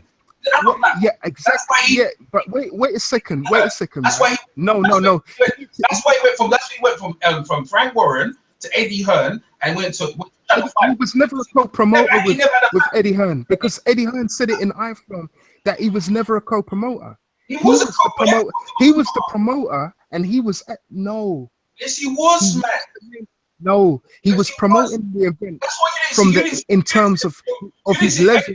When Eddie Hearn said that, right? When they fell out. So you think he was spiting? He was just completely spiting him. The whole 50-minute interview, he was just fighting him. The video from Radio Raheem got took down, yeah, right? When Eddie Hearn made them statements. When he made them statements and Frank Warren said he flamed them up on Radio Raheem. Then Frank Warren was saying so bad they asked him to take it down.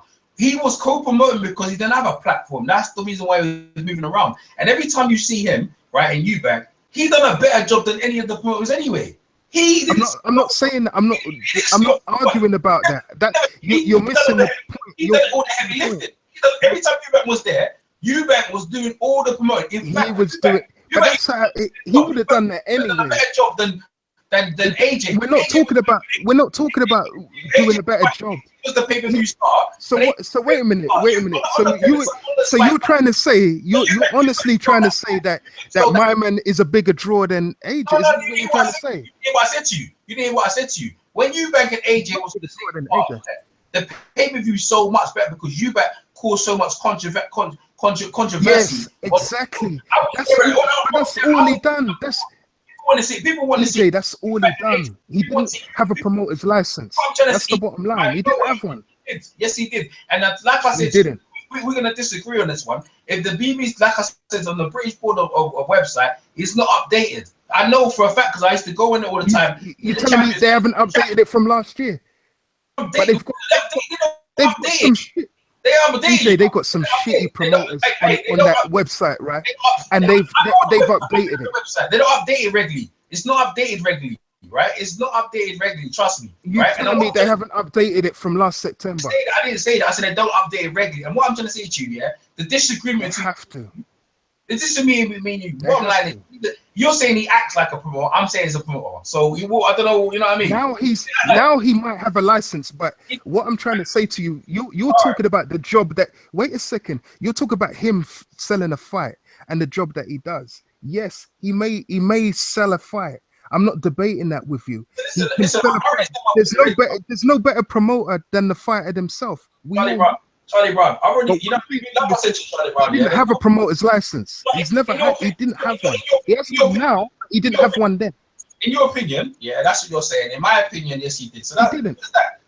Why would you need to co-promote with Frank Warren, a guy who already tried to rip you off? It don't make sense. It's because he didn't have one. I'm at the press conferences, yeah, and you've on the website, so I don't know what more to say. I'm at the press conferences, yeah, and I'm seeing the man and him and Eddie Hearn say the same thing, and then you're on the website checking out. I mean, people can say what they want to say. Like, bottom line is there that if that's what they, I'm only repeating what they said when they were there. That's what I'm saying, right? And you're seeing what you see.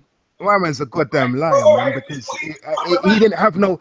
If he had a promoter's license, he would not need Hennessy, Warren, or Eddie Hearn. He wouldn't need none of those guys. If he's a liar, if you think he's a liar, then you know that's not more to say. I know he's a liar. I know he's lying.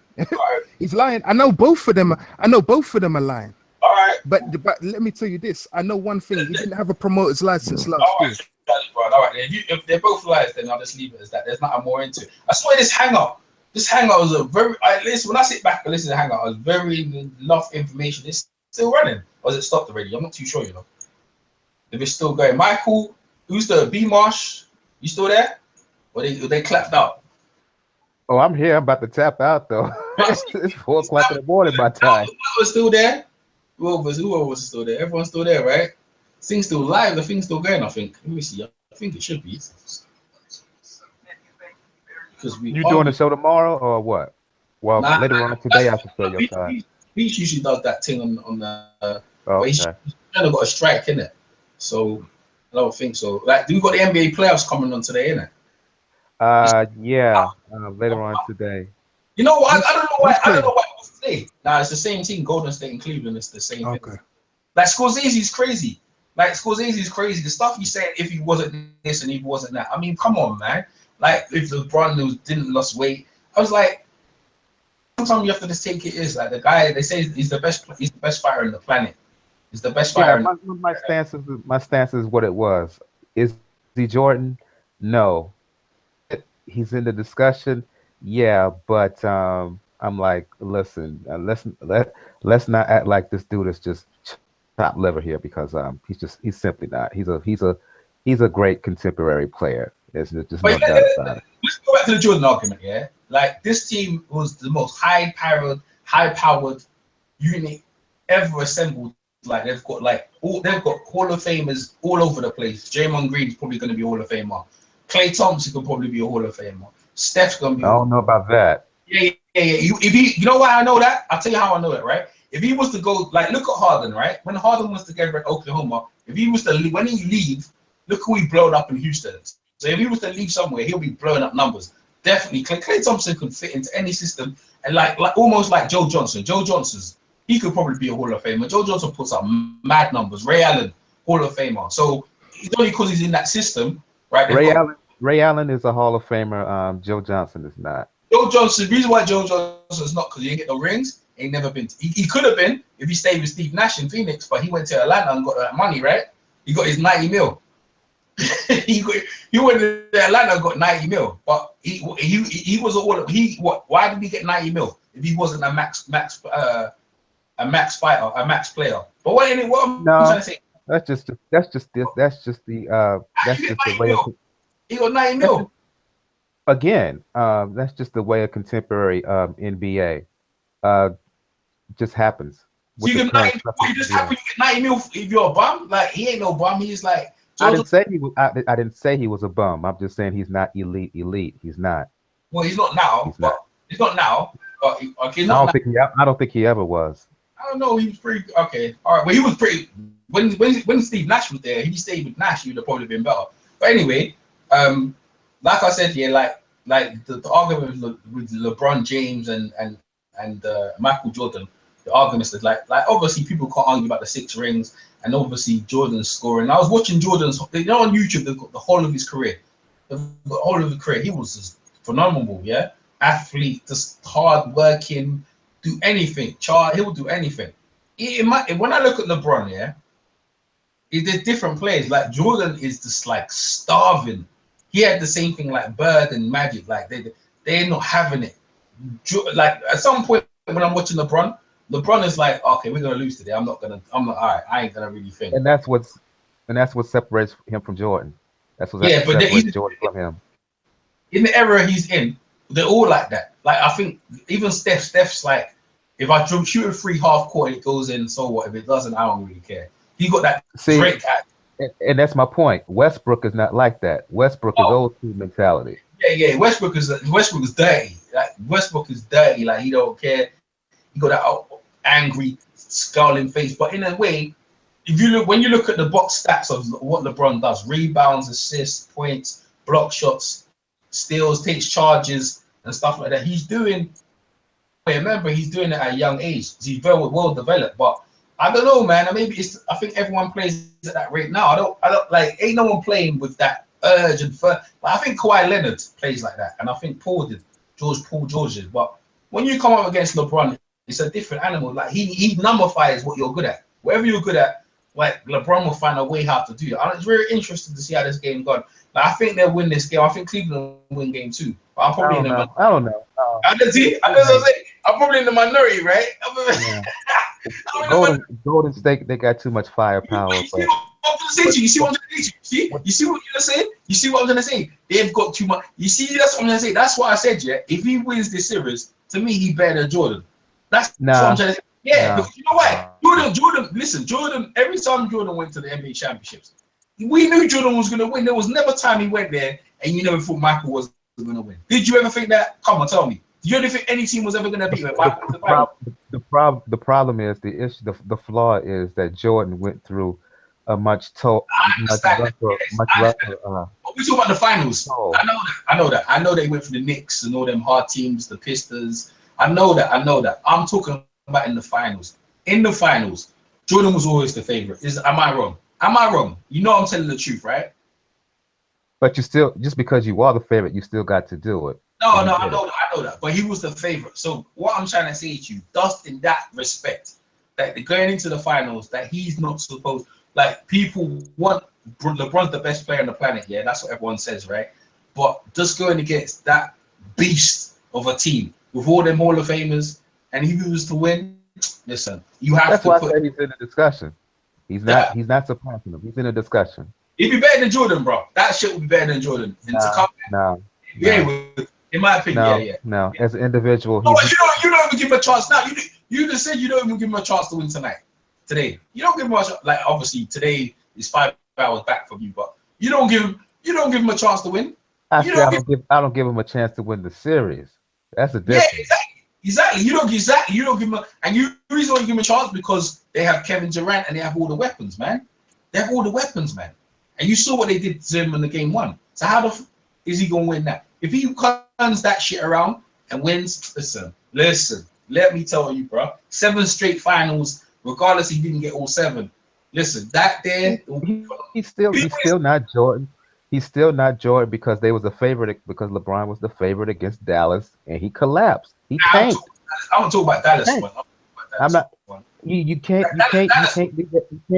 leave that out of the discussion. You just cannot. No. I'm leaving that out. There's no point talking about the stuff he lost. I'm talking about the stuff that I'm talking about right now. If you're talking about LeBron in comparison to the all-time greats, you have to put the totality of everything he's done.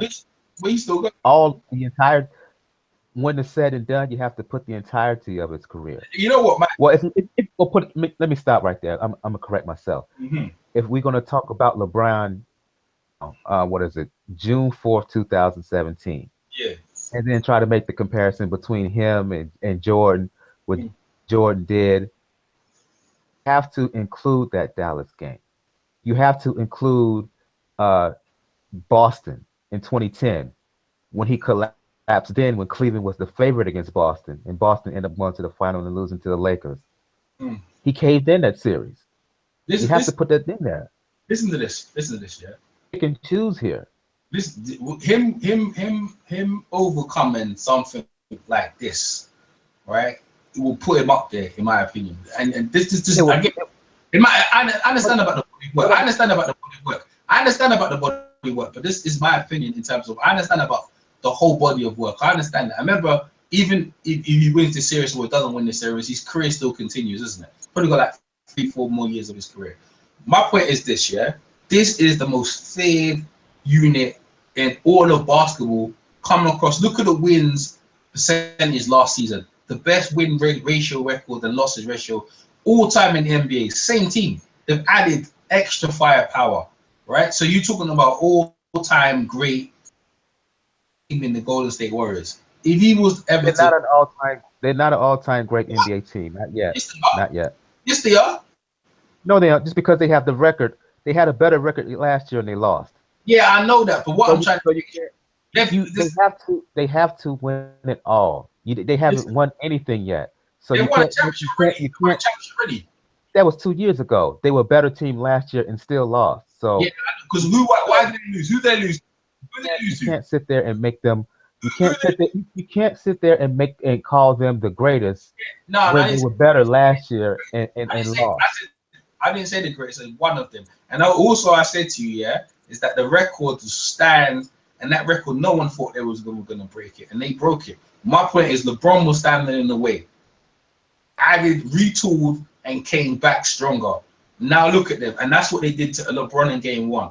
I'm telling you, if LeBron was to overcome this adversity, right, what he has to experience here, come back to beat this team, in my opinion, be better than Jordan. That's just my opinion. And in my opinion, he's in the discussion, but he's not better. But that, in my opinion, but like I said to you, everyone's going to opinionate go. But you see the funny thing about it, Michael, that no one even mentions Kobe. You know why Kobe is being kind of shunned in a way? Is because Kobe was trying to be like Jordan, and LeBron was always trying to be himself. Even though he wears 23, he obviously different from Jordan. But Kobe always tried to be like Michael. And even though Kobe got like 4 rings, I think he's got 4 rings, scored like 80-something points next to Wilt Chamberlain's, like no one even mentions Kobe, bro. They go straight for Jordan, straight. And then LeBron said, "I'm trying to change Jordan myself." Like here they talk about Kobe a lot now. No, correct. He has 5. He has 5. Look to compare to LeBron, not compared to LeBron. Say that right now. KD looks like. I'm just telling you from what I've seen on television and whatnot. I know people who believe that Kobe is better than LeBron. Yeah, I know they do. I don't. But you see when they matched up, every time they matched up, now LeBron was getting his way. But KD used to take it. KD was messing up LeBron, and he looks that way now. KD looks. Listen. KD looks. Not after one game. I think Kobe was better than LeBron, but technically they're not peers. So trying to say that like, oh well, head to head, this and that. Well, shit, head to head, Allen Iverson crossed over and broke Michael Jordan's ankles. That doesn't make him better. But he didn't win that game though. He didn't win that game though. They lost that game though, innit? Chicago won that game. No, yeah, that's true. But I'm just saying that, it's just an example though. Example everybody likes to bring up. Yeah, but what I'm trying to say to you is that they're not even on ESPN. That's all I see. is LeBron and Jordan. LeBron and Well, Jordan. They said it in the Brown now because Well, I mean, what they're trying to we're in do the is finals. they're trying to sell the NBA, man. Yeah, Yeah. I get what they're trying to do. They're I know selling they do that. Working the product and get it's ratings. That's it's about ratings. it's a good discussion. It makes Jordan relevant because young kids who don't even know who Michael Jordan is, maybe they gonna look him up. They gonna look who this Jordan is. Well, the thing is, the Jordan is like just notorious even beyond for like what he did on the court. Like, I mean, he's like a cultural icon as well. You know what I mean? Just like there's a bunch of people that'll go out and stand in line for hours upon hours in order to buy shoes that probably weren't even born when the dude was in his prime.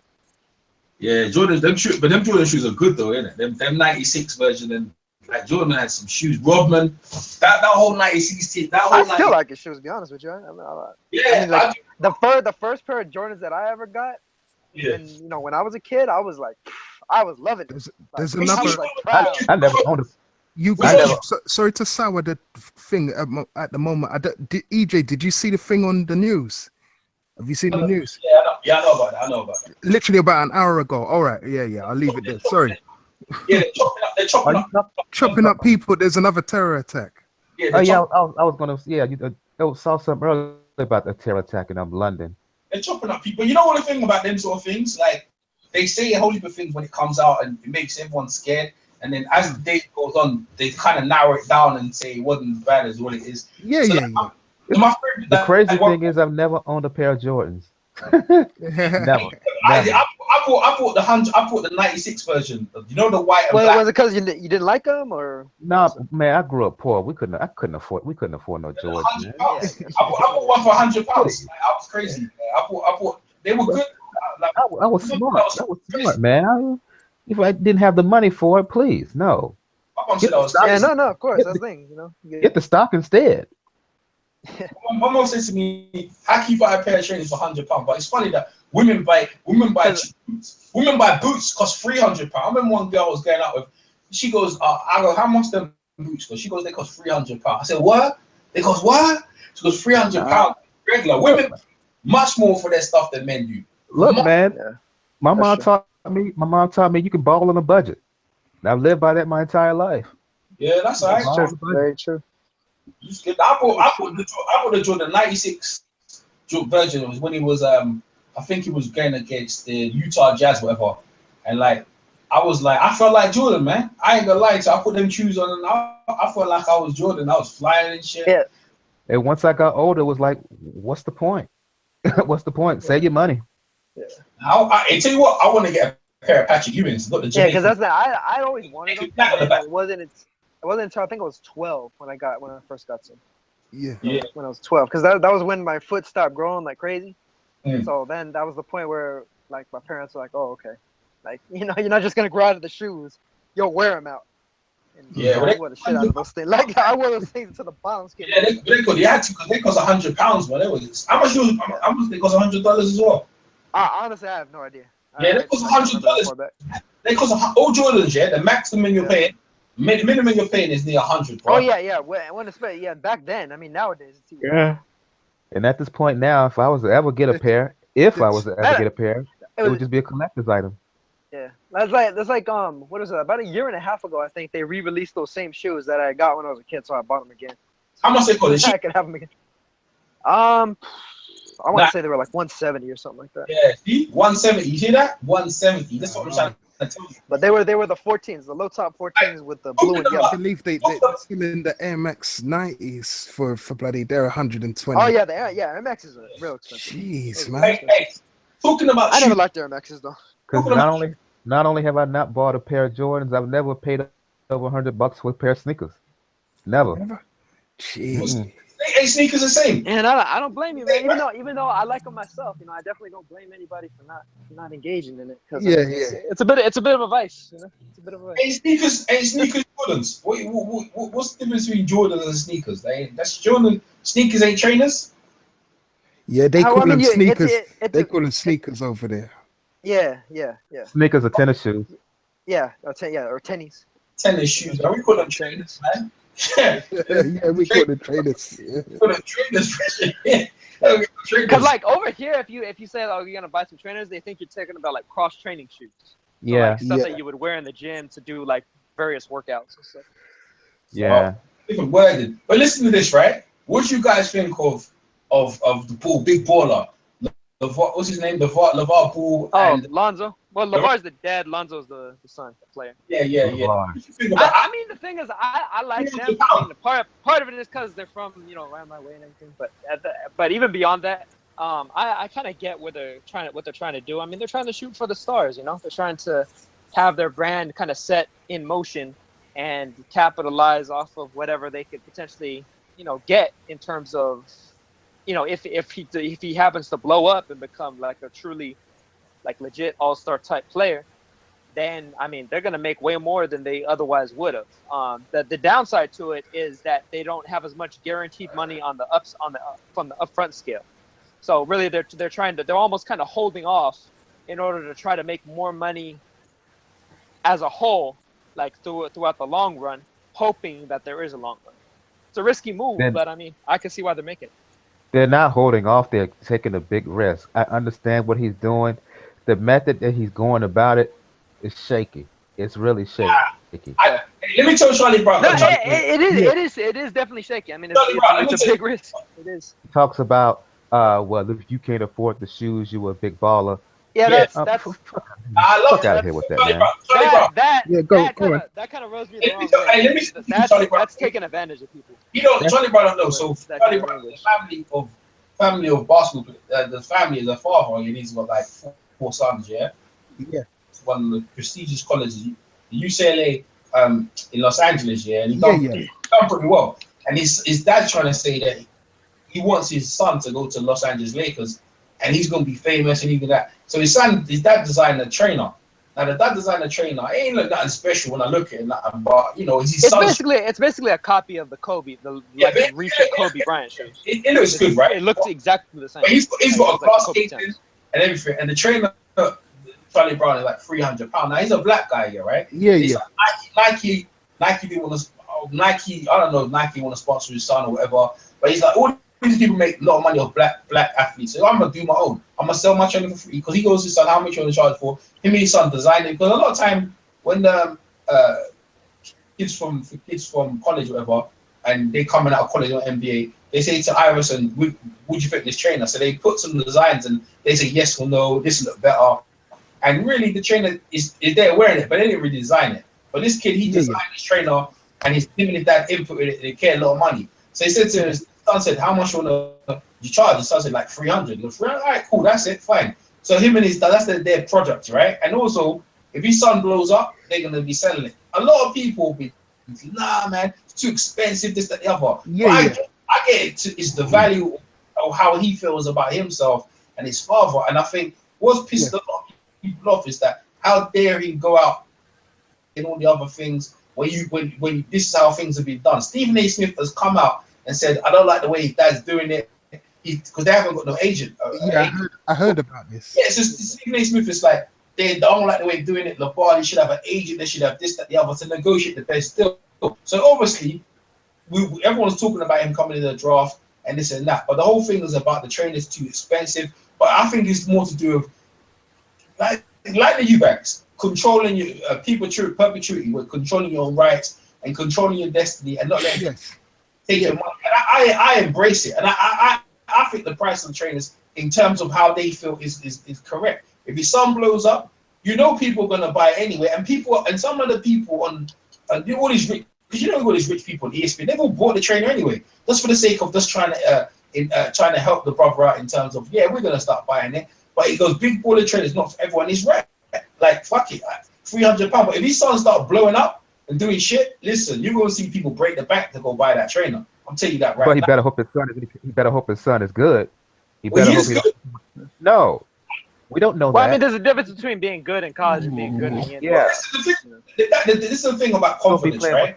And he's going to be playing with grown men in college. He is a really good college player, though. He is really good. Be playing with some grown men. I think it's a good look. Let me finish Charlie Brown, because I got to make a point. He's going to be playing with some grown men who's heard all this talk about him, who's heard this talk about his son. He's already better than Steph Curry. He's going to be better than LeBron. He's already better than than half the players in the NBA now. You don't think they're gonna look at him and say, "We're gonna show you what this game is really about"? How he gonna? You don't think that Russell Westbrook gonna go after him and talk about and go after him with a vengeance? How mean he is after the dad has already said he's already better than Westbrook. All these guys are gonna go after him, so he better hope his son proves himself to be the truth, because that's the only way that she was gonna sell. I was going to say this.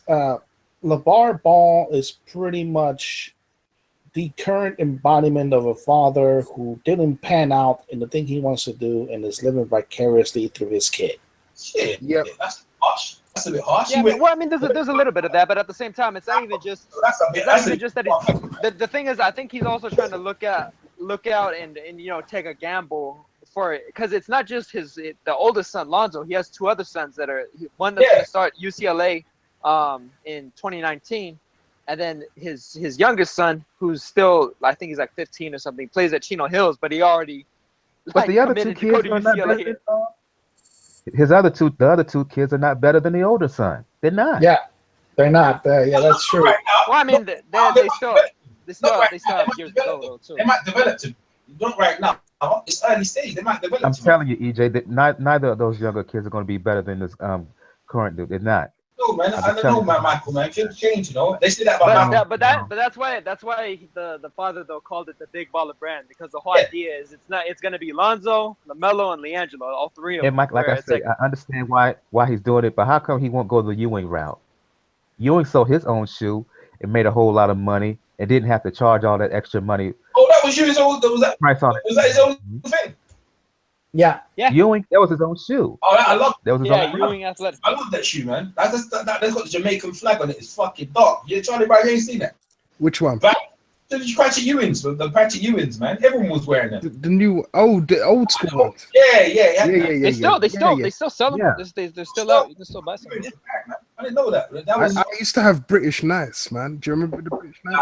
But yeah, EJ, all those years, those Ewings, that was his own brand. I didn't know that, man. But this is what I'm trying to say to you about the entrepreneurness of certain people. But this is the thing, right? The Ewing's brand was a whole lot more stable than what I've seen from the Ball brand. But there's some instability there.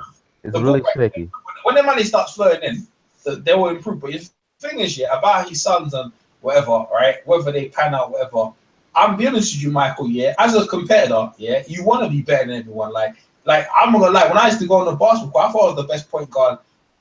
I go out and say I was, but I'll try my hardest, and I think that they've used that as a benchmark of what we want to do. Now, whether they achieve it is another thing, but I think they can embrace all Westbrook, Steph Curry, and all that shit, all of that, and that's what you want to do. I think that I love it, bro. I ain't gonna lie to you. I like that attitude. I like the independence, and I like the whole thing because Nike and all these other things, they be taking your money and getting the shoes built in Korea or wherever they're doing or wherever they're bought. But the bottom line is that all these people getting paid off you, and that's it. If you want to bring that money back to yourself, like Ewings or whatever, and have your own business, why not? Why not? Fuck, everyone's getting rich off me. Why can't I get rich off myself as well? Like, I love. And I hear you, and you're right. But where's he getting?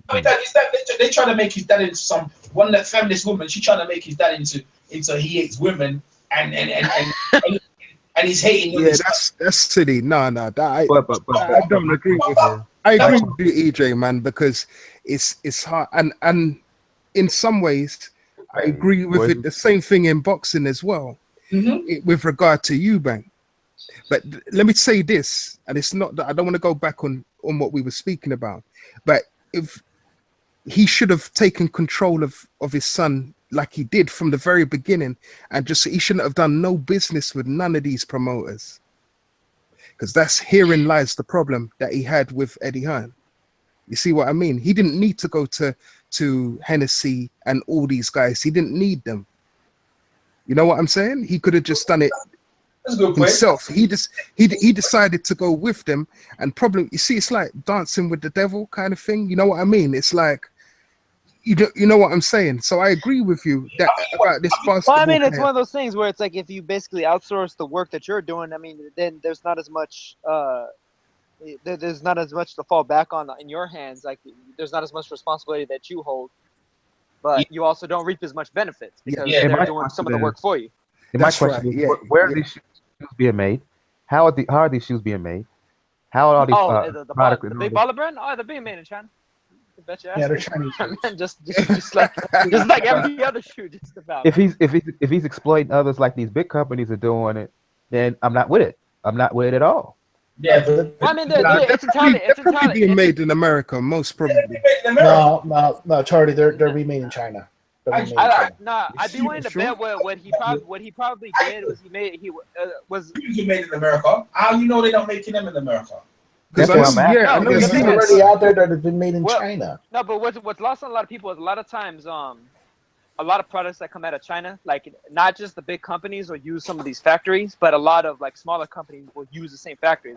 That's why like a lot of times you can get like knockoffs or what's the thing, right? Legit gear from stuff like that because they'll utilize the same factories, but they utilize lesser materials. Everyone's exploiting something, yeah, right? And they're just trying to get across to it. But what I'm trying to say to you, for the next athlete coming out, it's like, yeah, man, I don't have to follow the status quo. Why do I have to get like Stephen A. Smith? You need to get agent. You need to get this. I'm like, man, his dad don't do no fucking agent. Like his dad, he's dad. If his dad can do it all and sort out for his son, then fine. Like I'm down with the whole thing. And the thing is, I'm talking about Charlie Brown. Why did England? The reason why Eubanks did that is because he wanted to throw it back into their face. And the same like Big Baller, he wants to throw it back into their face. Like, look what I'm doing. Look what I'm doing. I'm doing it for my own son. I don't need you all. That's what this is about as well. It's a bit of arrogance and pride, like trying to show the system and status quo that I ain't trying to be part of the matrix. You ain't having my son up in here, and my son's special, and I love that shit, bro. I love the whole idea. And I think what Charlie Brown is saying is, if that's what he really believed, do it from jump. Yeah, that's right. Because what you're doing is you're eating off your enemy's table. Do you know what I mean? Which you're not really supposed to do. It's like once you take a step into that world, you really can't get out of it. That's right. But Charlie Brown, that's why he went to ITV though, talk about Eubanks though. That's why no, and I think that was a good move. Yeah, that's what the only thing I'll say about them so far is that it's been a long time. What are we in now? June, since he won that IBO title in February. Abrahams. I know. Yeah, but that's what you know. The only thing with them, when you do it yourself, you notice he hasn't had no coverage. He hasn't done no interviews. That's why I said he's a promoter. That's what I said to you, man. If he really believes it, do it from jump. And if you're going to go that route, really establish yourself before you even decide to go on your own. Yeah. Because what he's done, he's made a little bit of a mistake. But don't get me wrong, I'm happy that he's done what he's done. Don't get it twisted, EJ. Anybody, I'm happy that he has gone it his own way. I just would have preferred him to just have taken the Golovkin fight first. I love it because he could have won that fight. He could have won that fight outright, and then he would have been his own boss. He wouldn't have had to do a platform to really boost yourself when you decide to ultimately leave. Because he's still got this lawsuit with Frank Warren, over the Langford. Yeah, no one cares about that. Yeah. Well, the thing is, no one cares. But the longer Langford stays unbeaten. And obviously, Langford got beat the other day. What are you talking about? He got beat by that Georgian Tyson. But the thing is still like they still got this trial. Frank sues everyone. He sued IFL. Then next week he asks them to work for him. The only reason he sued them is to teach them a lesson. Next year, if Eubank comes and says, we'll do a fight for you, he'll drop the lawsuit. What about Golden Boy and Delo and Bernard Hopkins? They were suing Golden Boy, and then Bernard went over there. He dropped the lawsuit. Come on, it's just leverage. That's all these law cases are. These suit things are. If you go over there, they're just trying to have their way with you. That's what this is about. And going back to LeVar and yeah. Going back to them, look, right? You know what? Coming out of the draft, listen. Let me say something, right? I started watching basketball hardcore, from about 3, right? Hardcore from Dream Team 3, right? And after that summer, I was on it. I was hooked. Right, start playing ball hard. I was like 18, around that time, 18, 19, whatever. And like when he came into the season, now you had Kobe Bryant coming into the Kobe Bryant coming into the league. You had Allen Iverson, Anton Walker, Kerry Kittles, Steve Nash. Dirk Nowitzki was in that draft, but he didn't actually play until like a couple of years later. Like they had all these Hall of Famer players coming into the league, right? And it was their style of play was wicked. And obviously you had Jordan, Barkley, Ewing, all these guys in there. Ever since then, the draft has been getting dead and dead and dead. To the point now, I don't know who the heck's in the draft. Most of the guys are from Kentucky, and they don't pan out. At least someone's hyping up the bloody draft, man. Because I'm like, I watched the draft, like, I don't know who the fuck this guy is, bro. Like, because there's so many schools and you see them in NCAA tournament. Because what's happened, yeah, they don't promote players no more in NCAA tournament because they were doing rights on the computer games. Because they were taking actual players' likenesses and use them on the computer games. And they didn't actually say their names, but their likenesses. So someone sued them for that. So yeah, exactly. So what they do now, they don't actually say on the actual NCAA game, they don't actually say their names. They just say the colleges. North Carolina's coming, Duke's coming. They don't actually promote no names. No names, not really. Then when they get into the draft, no one knows the fuck they are. So now you got his dad comes out, starts talking shit. I'm like, who this dude here? My son this. My son's better than Jordan. He said he's better than Jordan. He said his son's better than fucking. They say he sounds like Jason Kidd.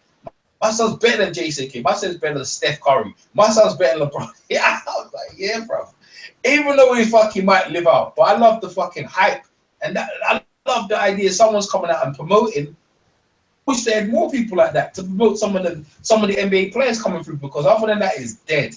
When's like I remember when Westbrook and them guys came to the league, they slowly had to build themselves up to who they are. It took a while. Dwayne Wade, when Dwayne Wade came in, right? I know he came from Marquette, but he had that season was nice. I mean, obviously they let their ball game soak, but I love the hype behind it. Now, whether he doesn't live up to it, man, I don't care, like really. But I just like the idea, the hype, and everyone's talking about the draft. You know what I'm saying? It just makes it interesting because is he going to be number one? Is he going to go to Los Angeles? It's just good to talk about them things because, like you said, the league right now is looking dead, and the playoffs, the finals, it looks like it's going to be one-sided. I hope not. I said it's going to go 7, but Michael don't think so. So we have to find out. Well, this is my issue with it, though, EJ. When it comes to LeVar, like that's one reason my criticism is as harsh as it is. Because, and one of the things I happen to agree with Stephen A. as far as getting representation. You're not letting Lonzo and his play and his skill set stand out. It's you, LeVar Ball, that is most likely to stand out. So most people are not knowing Lonzo Ball for being a really, really good ball player, which he is. They're knowing him, oh, he's a son of this guy. And guess what? The goal for him has always been to get drafted by the Lakers. He made it a point. He said, I'm not doing any workouts with no other team except the Los Angeles Lakers. His attitude, and considering that Magic Johnson's now in charge, his attitude might ultimately have Lonzo fall off that position to be drafted by the Lakers.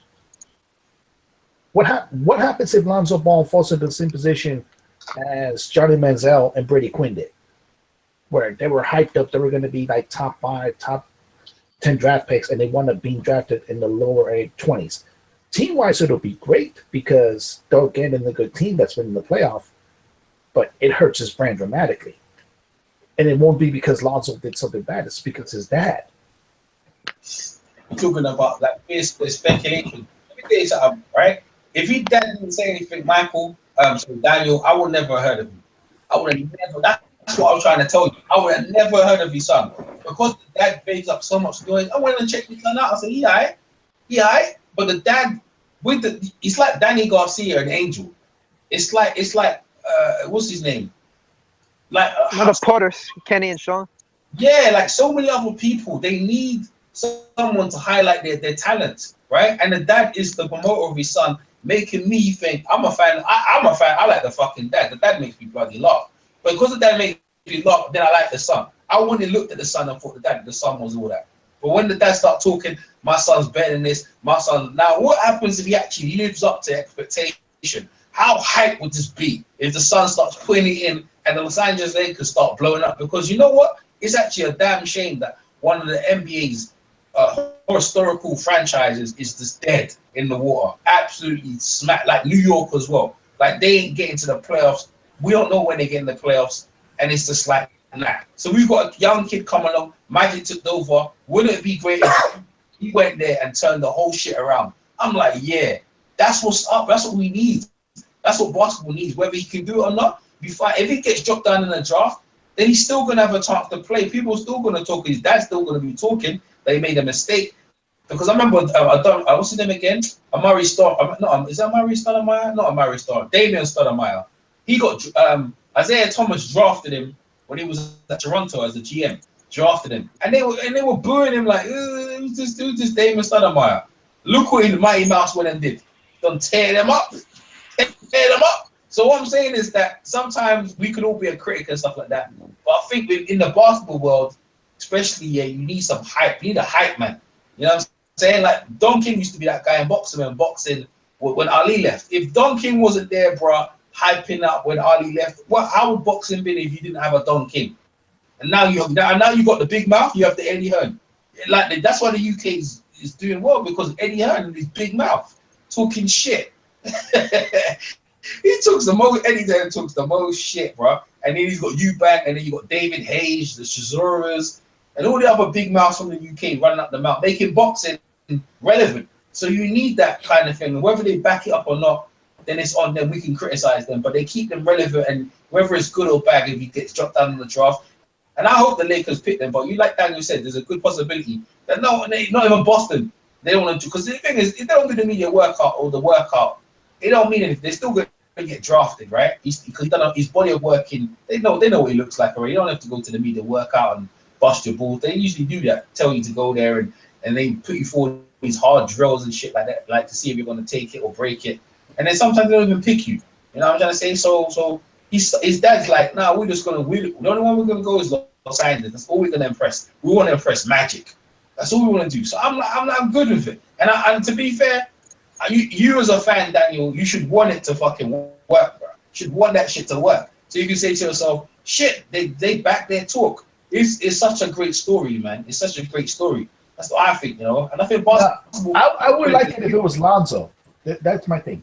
I would like it if it was Lonzo the one doing it.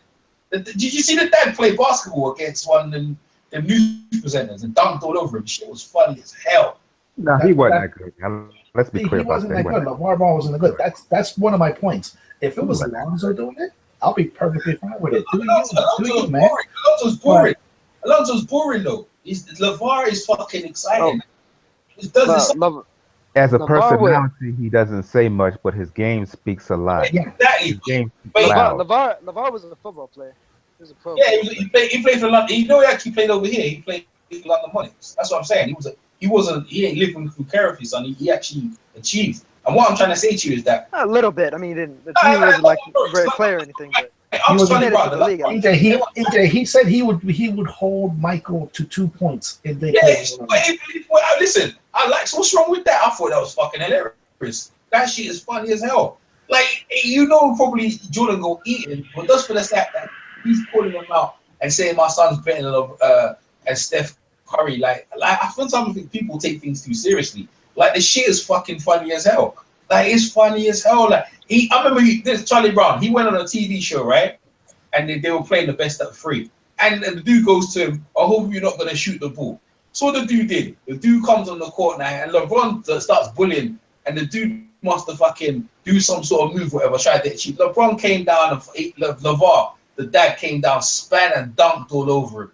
Dunked all over him. It was fucking ferocious. And the dude, what the dude do? Because he couldn't get past him, he done a jumper after he told LeVar that he go, don't take no jumpers. And LeVar won, it was up to 3, and LeVar bashed him up. Shit was funny as hell. And then you got the controversy with that woman trying to say that he's too strict on his sons. His son shouldn't be like, I'm like, man, do you know about black people's households? Are you fucking crazy? Trying to say that he's too strict on his sons. I'm like, his sons are achievers. All of them went to college, all of them at high school, college.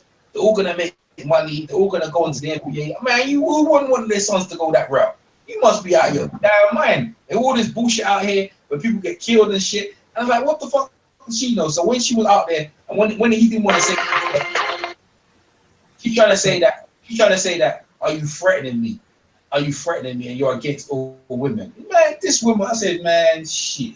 Yo, black people, it's like a black man can't win. I'm hoping his son does well. I just like that. I ain't trying to say his son's boring, but his son does not talk as much as that, and maybe he will later on. But I think his dad, his dad does all that stuff, and it's got them where they are. It's got them talking. We all talking about it. So I hope it works. I don't know. Who knows? You know, the son may become a little bit more like lively and stuff. I think he's kind of keeping it low key simply because he doesn't want to get a bad rep before the draft and all that stuff. You know, but I think when they drafted, like if I think June 22nd. I think it's a draft. On that shit. See, I'm watching the draft, man. I ain't watched last year or the year before. Whack. So I want to see if LeBron gets in. I want to see the Lakers picking number 2. The Boston got number 1 pick, right? Yeah. Yeah. I wonder who Boston gonna pick. Yeah, you know what? They're looking to trade. I heard they're looking to get that guy from Utah. No. They could get him through free agency. The whole thing with him and Gordon Hayward, the angle with him and Gordon Hayward is, he wants to play for his old college coach, Brad Stevens. Yeah, that should be good. Gordon, you know what? He'll fit right into the Celtics, man. Fit right into the Celtics. I think he's pretty good, man. He's pretty good. He played pretty well. You know what I'm saying? He played pretty well. Yeah, that's why I personally think he's going to resign with Utah. I was surprised. They went from a no playoff team to the 5th seed in one season. Yeah. You know what? I was actually surprised that I didn't think he was all that in college, but he when I watched that Utah game, he was over there with Joe Johnson. Man, they were dirty. I like the team. I like their style of play. I was surprised they did well. I really like them. He came balling. But the NBA, like, people were dissing the player. They said it's the worst playoffs ever. They said it's all one-sided. They said that the season itself was shit. I was like, man, I never heard so much criticism of the NBA, man. That's why most of the games on YouTube. These playoffs have been one-sided now. Yeah, one-sided. They said the whole league. They said the whole league. You know why it's shit? I'll tell you why it's terrible. Let's be real. It's the bloody, what's his name? It's not Adam, what's his name? Who's that? What's that? David Stern. What's that name? You mean Adam Silver? Commissioner. Yeah, he's terrible. He's terrible. He ain't like no David. David Stern was bad, bro. He made David Stern.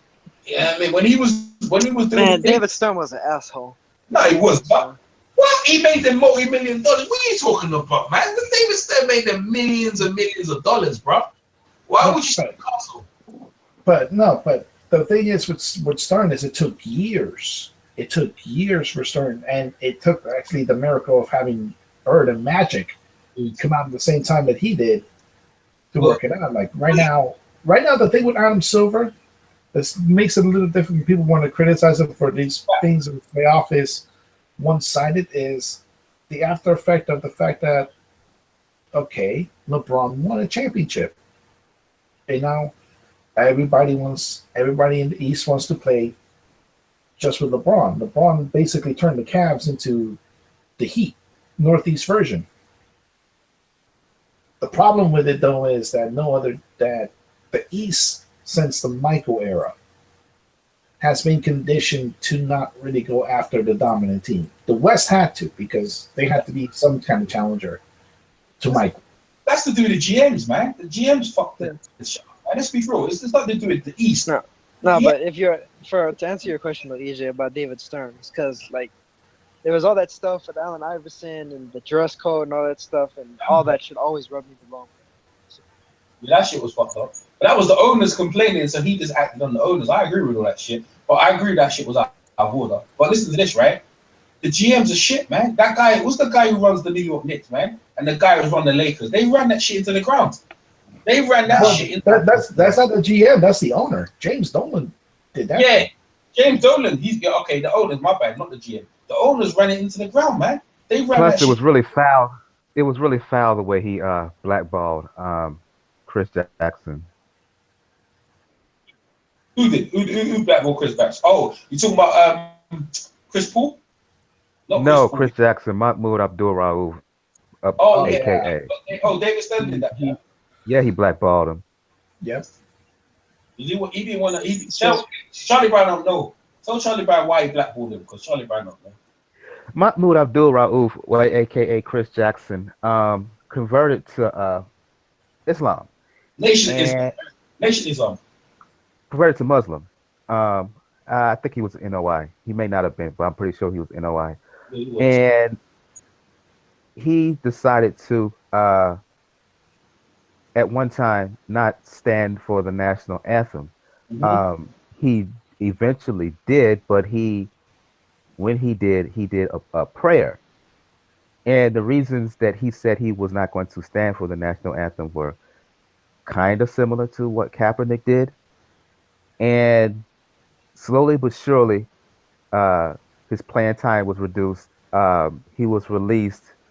And despite all of his efforts, he really couldn't even get a tryout with another team, even though he was a really good player, close to an all-star level.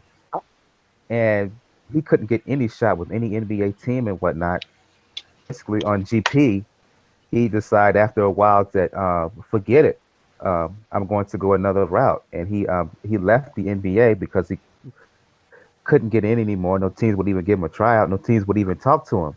And GMs was like, and personnel folks were like, forget it.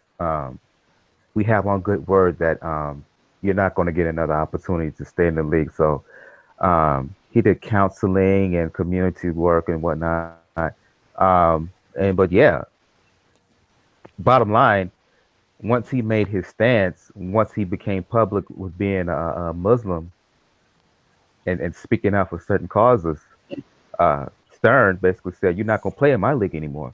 Yeah. Got his ass down.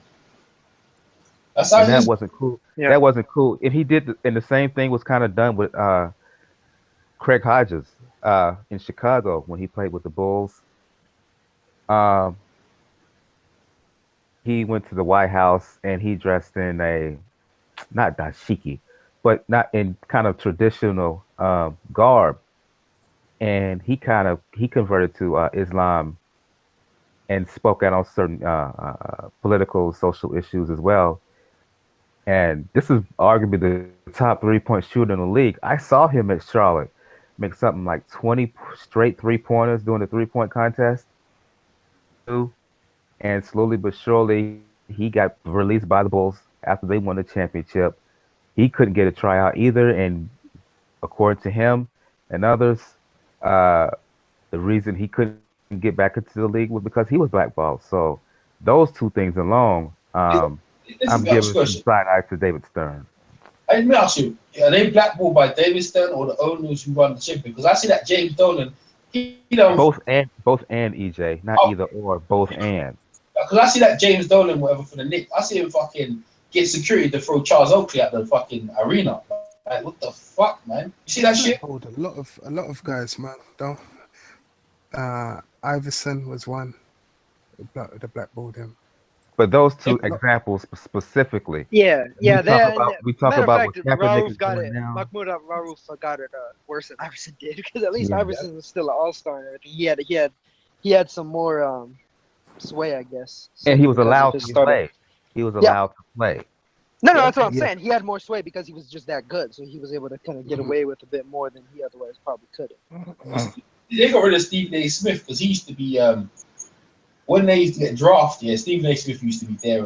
That's why there was that whole thing too, and it pissed me off too, and that why I was so vehement earlier about talking about how much I loved Ron Artest.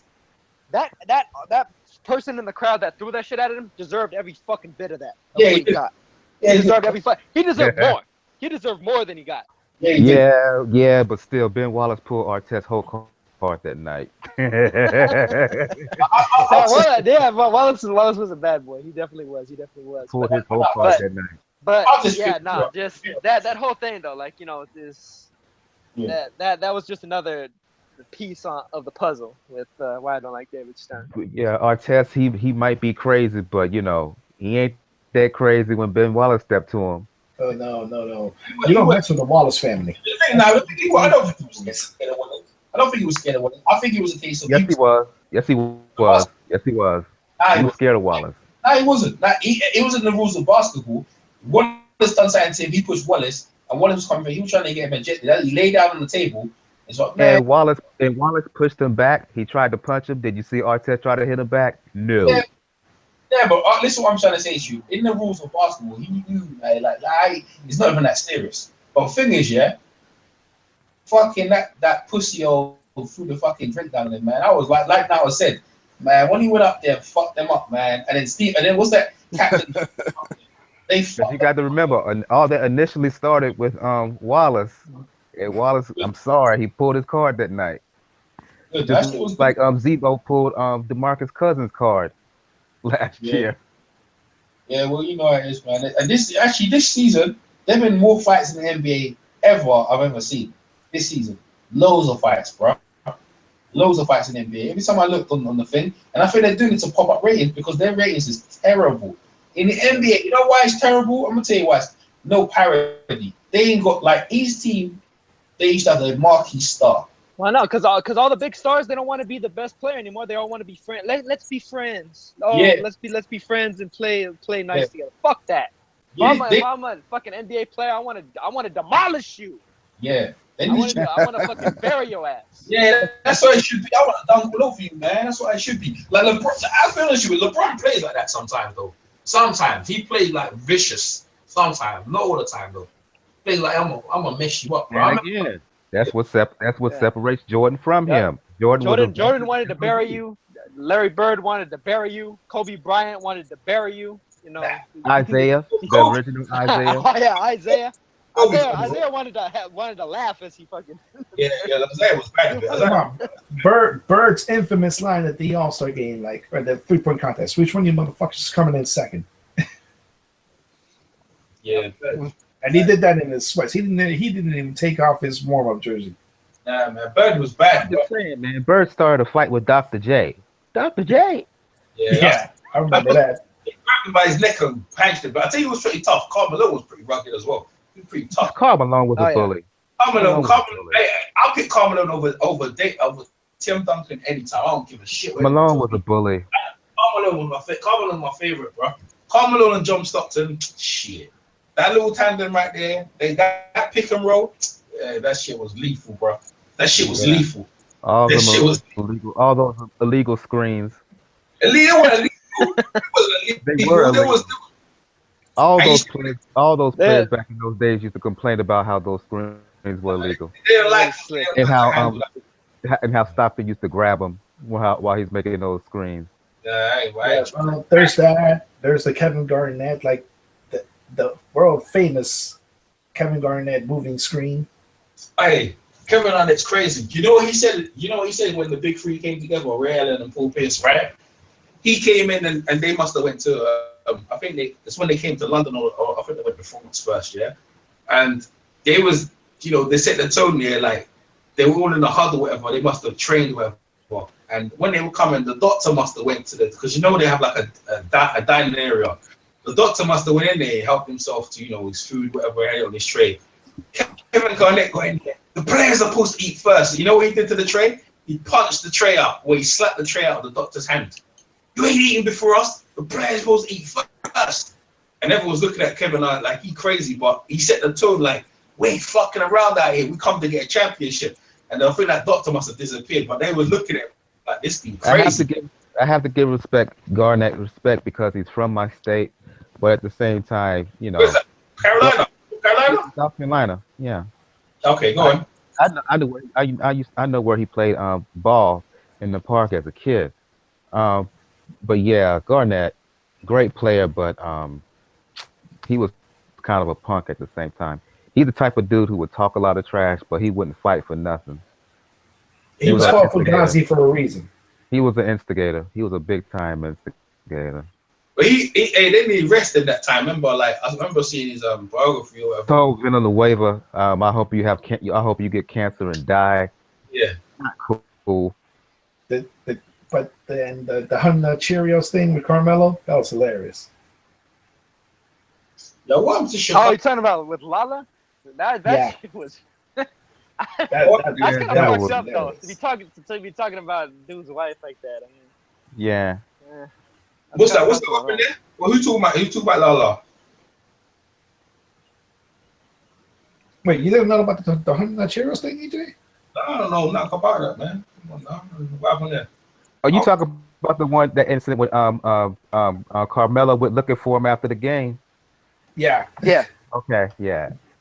Looking for Kevin Garnett. Yep. Why? That was a Boston game, right? I thought it was at Boston. No, they was about to. No, it was in New York. They was about to leave for the. Garnett said something about his wife. Garnett was from Boston, right? He was playing for Boston at the time. No, this game was in I believe this was in MSG, and he said something about Lala, to the point he really I can't remember exactly, but he really went below the belt, which Garnett often did. Melo was like, he marched to their team bus, and was going to go on the team bus and look for Garnett, but he got stopped. He had to be restrained, Melo. Yeah, but I think that's when that's what I'm saying. Kevin Garnett was playing for Boston at the time. Yeah, he was playing for Boston, but this game was in MSG. I remember that one. I heard he was outside the bus and they were on the bus just looking at him like, I know about that, but Melo, shit, man. But he would cross the line all the time. But my thing is, if you're gonna do that, at least fight. And he wouldn't fight. He would just talk. I remember one time he fought his former teammate. Is it thingy? What's that guy's name? Peeler. Is it Peel? He elbowed him. Was it some guy? They got into a fight for real. He set a screen. I think the guy played for Sacramento at the time. What's his name again? Is it Peeler? I can't remember his name now. And then Garnett must set a legal screen, and the guy goes and he knocked Garnett down. Then Garnett saw him later on and ran an elbow into his chest. And the guy Peel was like 6'2". Yeah. You go sit there and try to come on, man. Fight someone your own size. You sit up, but you don't. Garnett got knocked down hard. I think it was I think it was the Boston. And then Garnett threw an elbow in the guy's chest, and the guy threw a fucking hook on Garnett's jaw. Whoa! He didn't see it coming. He was like, "Alright, that's it." He was funny, back. He's like DMX, isn't it? Garnett come like DMX. He talk shit, bro. Like, yeah, he ain't no fighter, Garnett. That was always one of the big sticking points with Garnett. Like, he was known for two things: illegal screens and picking on smaller guys. Yeah, well, hey, listen, most of the time he's taller. Most of the time he's taller than most dudes, though. You just hear some things from Garnett in the stands. It's just like, dude. If you was to talk that way about folks in the street, you would get dealt with. But he on the basketball court, he just get paid to have it. I bet Charles Barkley was fucked up, man. Charles Barkley used to intimidate the referees, man. Intimidate the referees. They're like, at least Barkley would fight. Yeah. At least Barkley would fight. Barkley crazy. Barkley's half crazy. Like, Barkley would fight. Carmelo was intimidating Charles Barkley. He was intimidating. He didn't like Team Charles. Charles was crazy. You know, Barkley would fight. He got punked by Oakley that time, but at least Charles. Oakley's fucking crazy, man. Oakley's fucking crazy, bro. He's crazy. He was the enforcer. Him and Patrick is crazy as well. I remember seeing Patrick get dunked on by Pippen and Jordan in the same game. Charles Barkley Ewing was crazy though. Ewing could play though. Before the knee injuries, that Ewing could ball, man. He was pretty good. Never won an NBA. They got to the finals twice, I believe, but side goes. Oh, they got to the finals 3 times. No, it was twice. No, it was 3 times. No, 94 and then 2001. Yeah, no. Yeah. What's the time in Houston when they went against Houston? 94. And then they went 94 against Houston. Then they played San Antonio. I forgot the year. Yeah, 2000. It was 2000 actually. Yeah. And what's the other one? No, that's it. They've only done it twice. I think you're confusing them with the Orlando Magic 1995. No. You're right. It was twice. I don't know why I thought it was more than that. Yeah, you're right. It was twice. Yeah, it was the Bulls, man. The fucking Chicago Bulls, bro. Shit. Didn't it? Hold on. Okay, yeah. Didn't the Houston Rockets beat them, right? Yeah. Yeah, that fuck Elijah one was bad, man. Elijah one was bad. Ewing, just the way things are, innit? They used to dish Ewing as well. Like I was like, man, when Ewing left, they were shit, man. Shit. But Ewing was too old now by then, man. His injuries and shit. No, but they should have let him retire, Nick. That's all. He should retire as a Nick, man. But he retired, I think, in Seattle or Orlando. I think no, he played in Seattle, and then he retired with the Magic. Yeah, man, it's crazy. Basketball, they didn't really treat him that well in New York. I don't think they should have statues of Ewing. Ewing was dedicated and loyal and everything. They didn't put no firepower around him. No, they still out here. They still blame him for not dunking on the ball against the Pacers. Oh, the layup. Is that the layup he missed? Yeah. Yeah, when you get them bad knees, man, what you expect? Yeah, it was there. Well, they got the layup and they would have got to the finals. But they got to the finals next year. That's funny though, because but Ewing couldn't play because he was too old. He was injured, so he couldn't even contribute. But Sprewell and Houston, they went off, boy. But they couldn't do that with Duncan and David Robertson, man. Crazy. Yep. David Robertson's another one, man. That guy could. David Robertson, he's fast as well, man. He's really good, and Elijah will put him on skates. Pretty much. He's good, but he wasn't a king. Shaq used to mess up David Robertson all the time. Shaq used to dunk all over him, man. You want the Shaq shit? What? So what the freak Shaq and Kobe? That's some bullshit. What happened over in Lakers, man? That is some bullshit. They should have won 6 championships straight. Egos. That's all it is. It was an ego. Shaq is known for having a gigantic ego, and Kobe developed one already. Nah, but you see, Shaq couldn't do no wrong in people's eyes. They always used to blame Kobe for everything. Yeah, that's true. Kobe. Yeah, but who did the Bus family pick? They picked Kobe. Yeah, they picked Kobe because Kobe's younger, he's got more wheels. That's what you're gonna do. But the Shaq attack, when he went to Miami, yeah, that was up. That's what's up. The first season, yeah, man. That was Wade. Wade won that title. Nah, but two of them was devastating, bro. The two of them was, yeah, but Wade carried them. He carried them. He did, but Shaq, you couldn't come in the lane and just think Shaq was You there. got But to think of the revenue that he made for them as well was huge, man. Just off the shirts alone.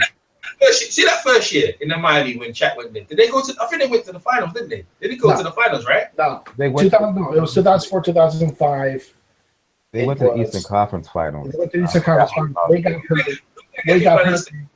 The Pistons won that series. Yeah, you're right. The Pistons was nasty, bro. You know, I need to watch that game again. That was nasty. And then the second season, they reeled to with Posey, Anton, and they came back strong, bro. They came back.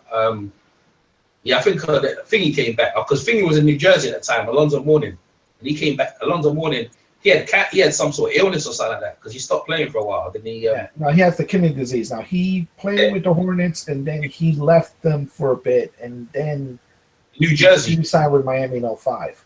Nah, he played New Jersey for a bit, bro. That's what I'm saying. He signed in New Jersey, but then he left them because he just.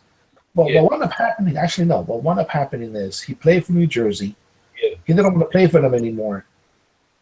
The Nets traded him to the Raptors.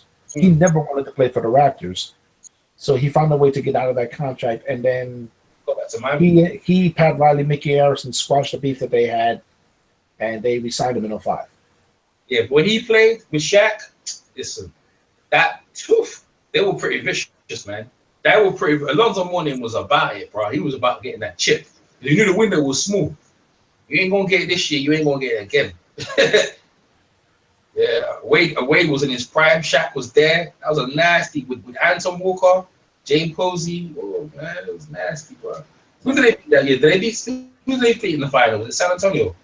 No, they beat Dallas. They beat Dallas, the Mavericks. Oh yeah, I was right. Avery Johnson was coaching that time, innit? Yep. Yeah, Avery was pretty good, man.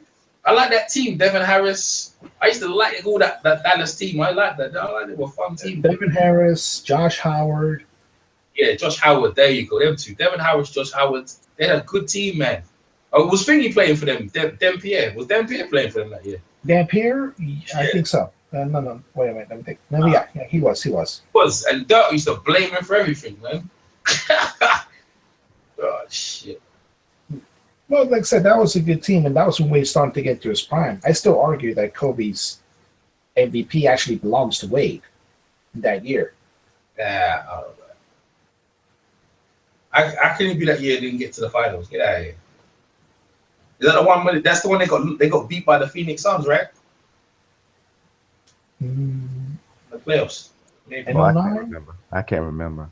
I think I think it was in 09 when they lost to the Suns. Hey, the Suns team was the best team, bro. They got done for that bloody technicals when Amari Stoudemire they're not come on the court. They done them for some games. David Stern took it away from them. They were gonna go to the final here, man.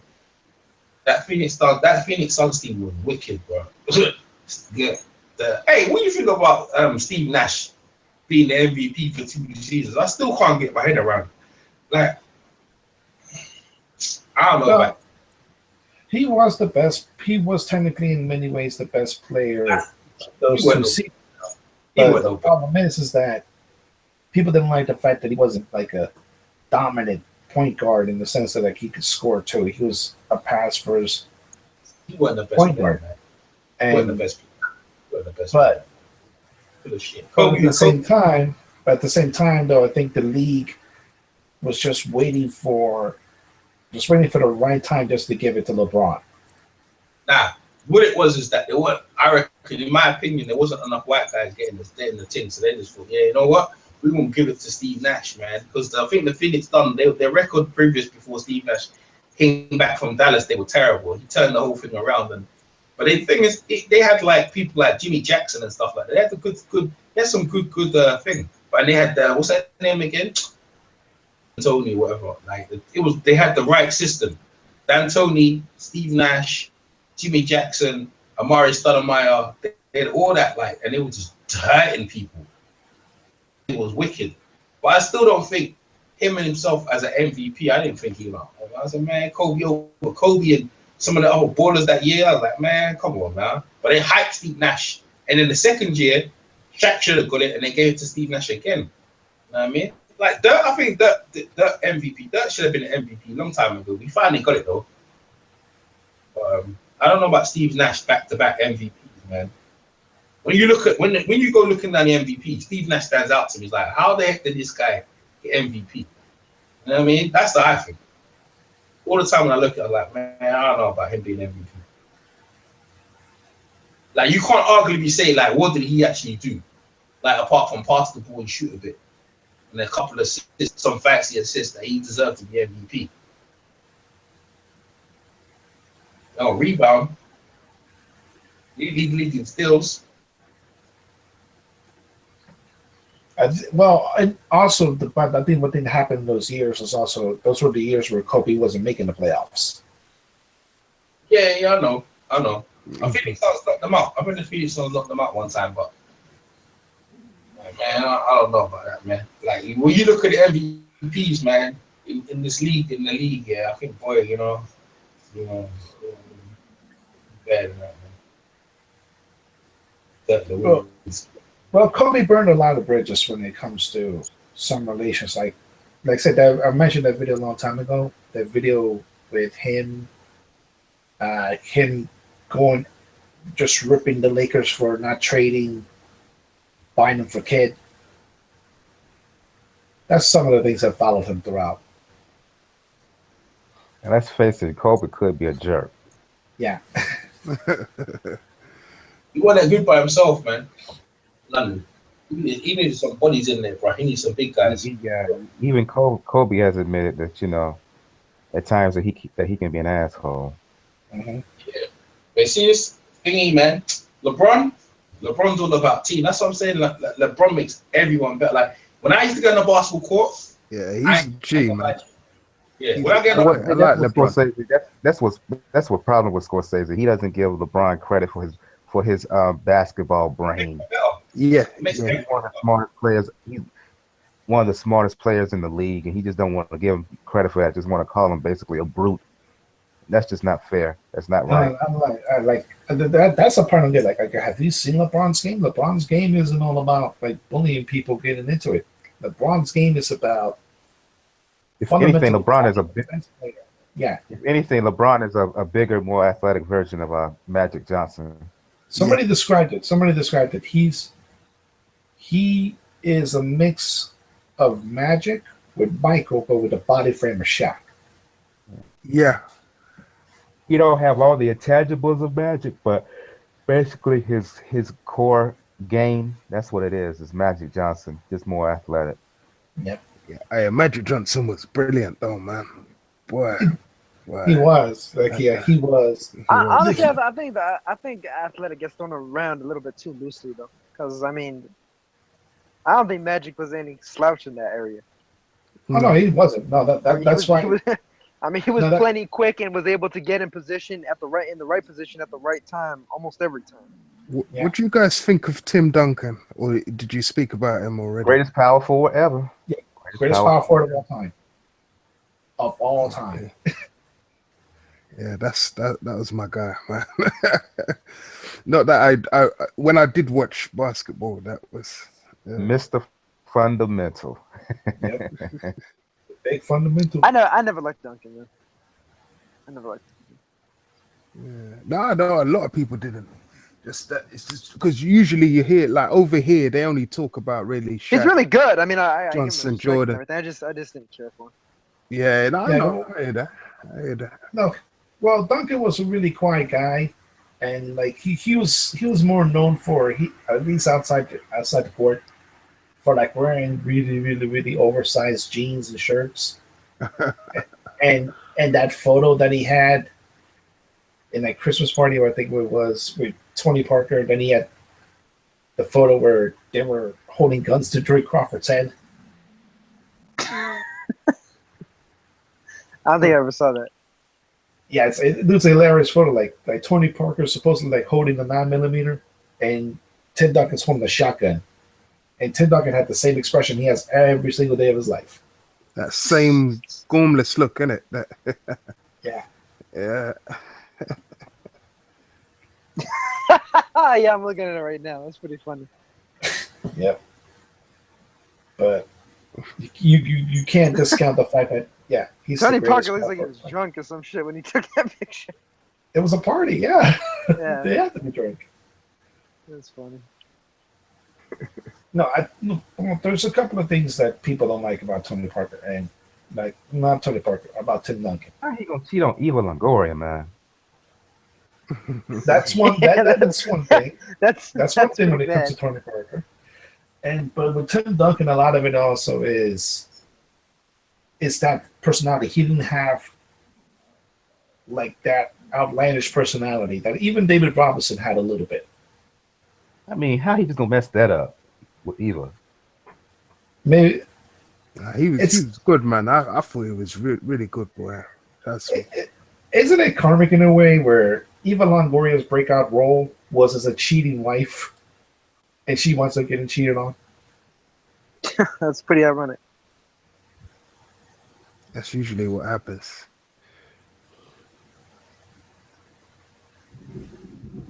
I mean, there's a difference between acting and actually doing shit in real life. Although, you know, they do say that thunder in the some of those background roles aren't entirely disparate from the truth too. Well, yeah, that's the whole thing that Melo's caught up now with Lala. So he fell in love for the stripper. Yeah, man. See, that's another one, man. I like Lala.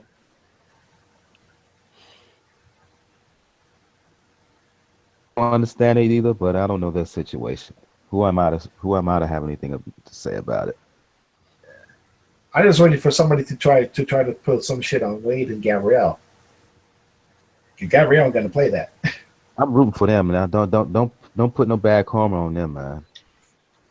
Oh no! When Wade comes back to the Heat, I'm all for it.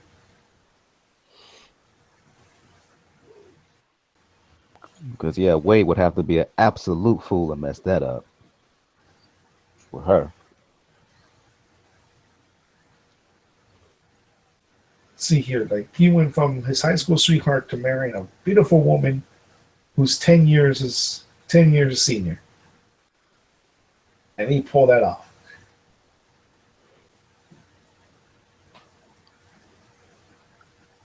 What about Leonard? Oh, Kawhi, dude. Kawhi's the truth when it comes to defense. Yeah. But I think Kawhi is tougher than Durant. Yeah. Oh no, he is.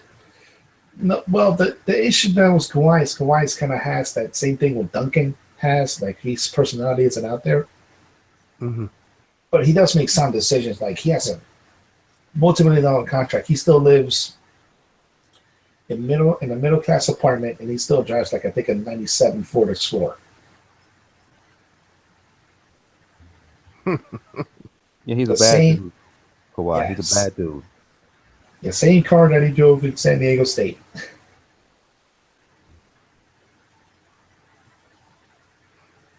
Yeah, he sound like me. He sound like me with Jordans. I've never bought no Jordans like that. Sound like he's not gonna buy no expensive car. I can't be mad at him for that. Neither can I, man. At least he'll have some money after he retires. Pretty much. Yeah. Oh no, yeah.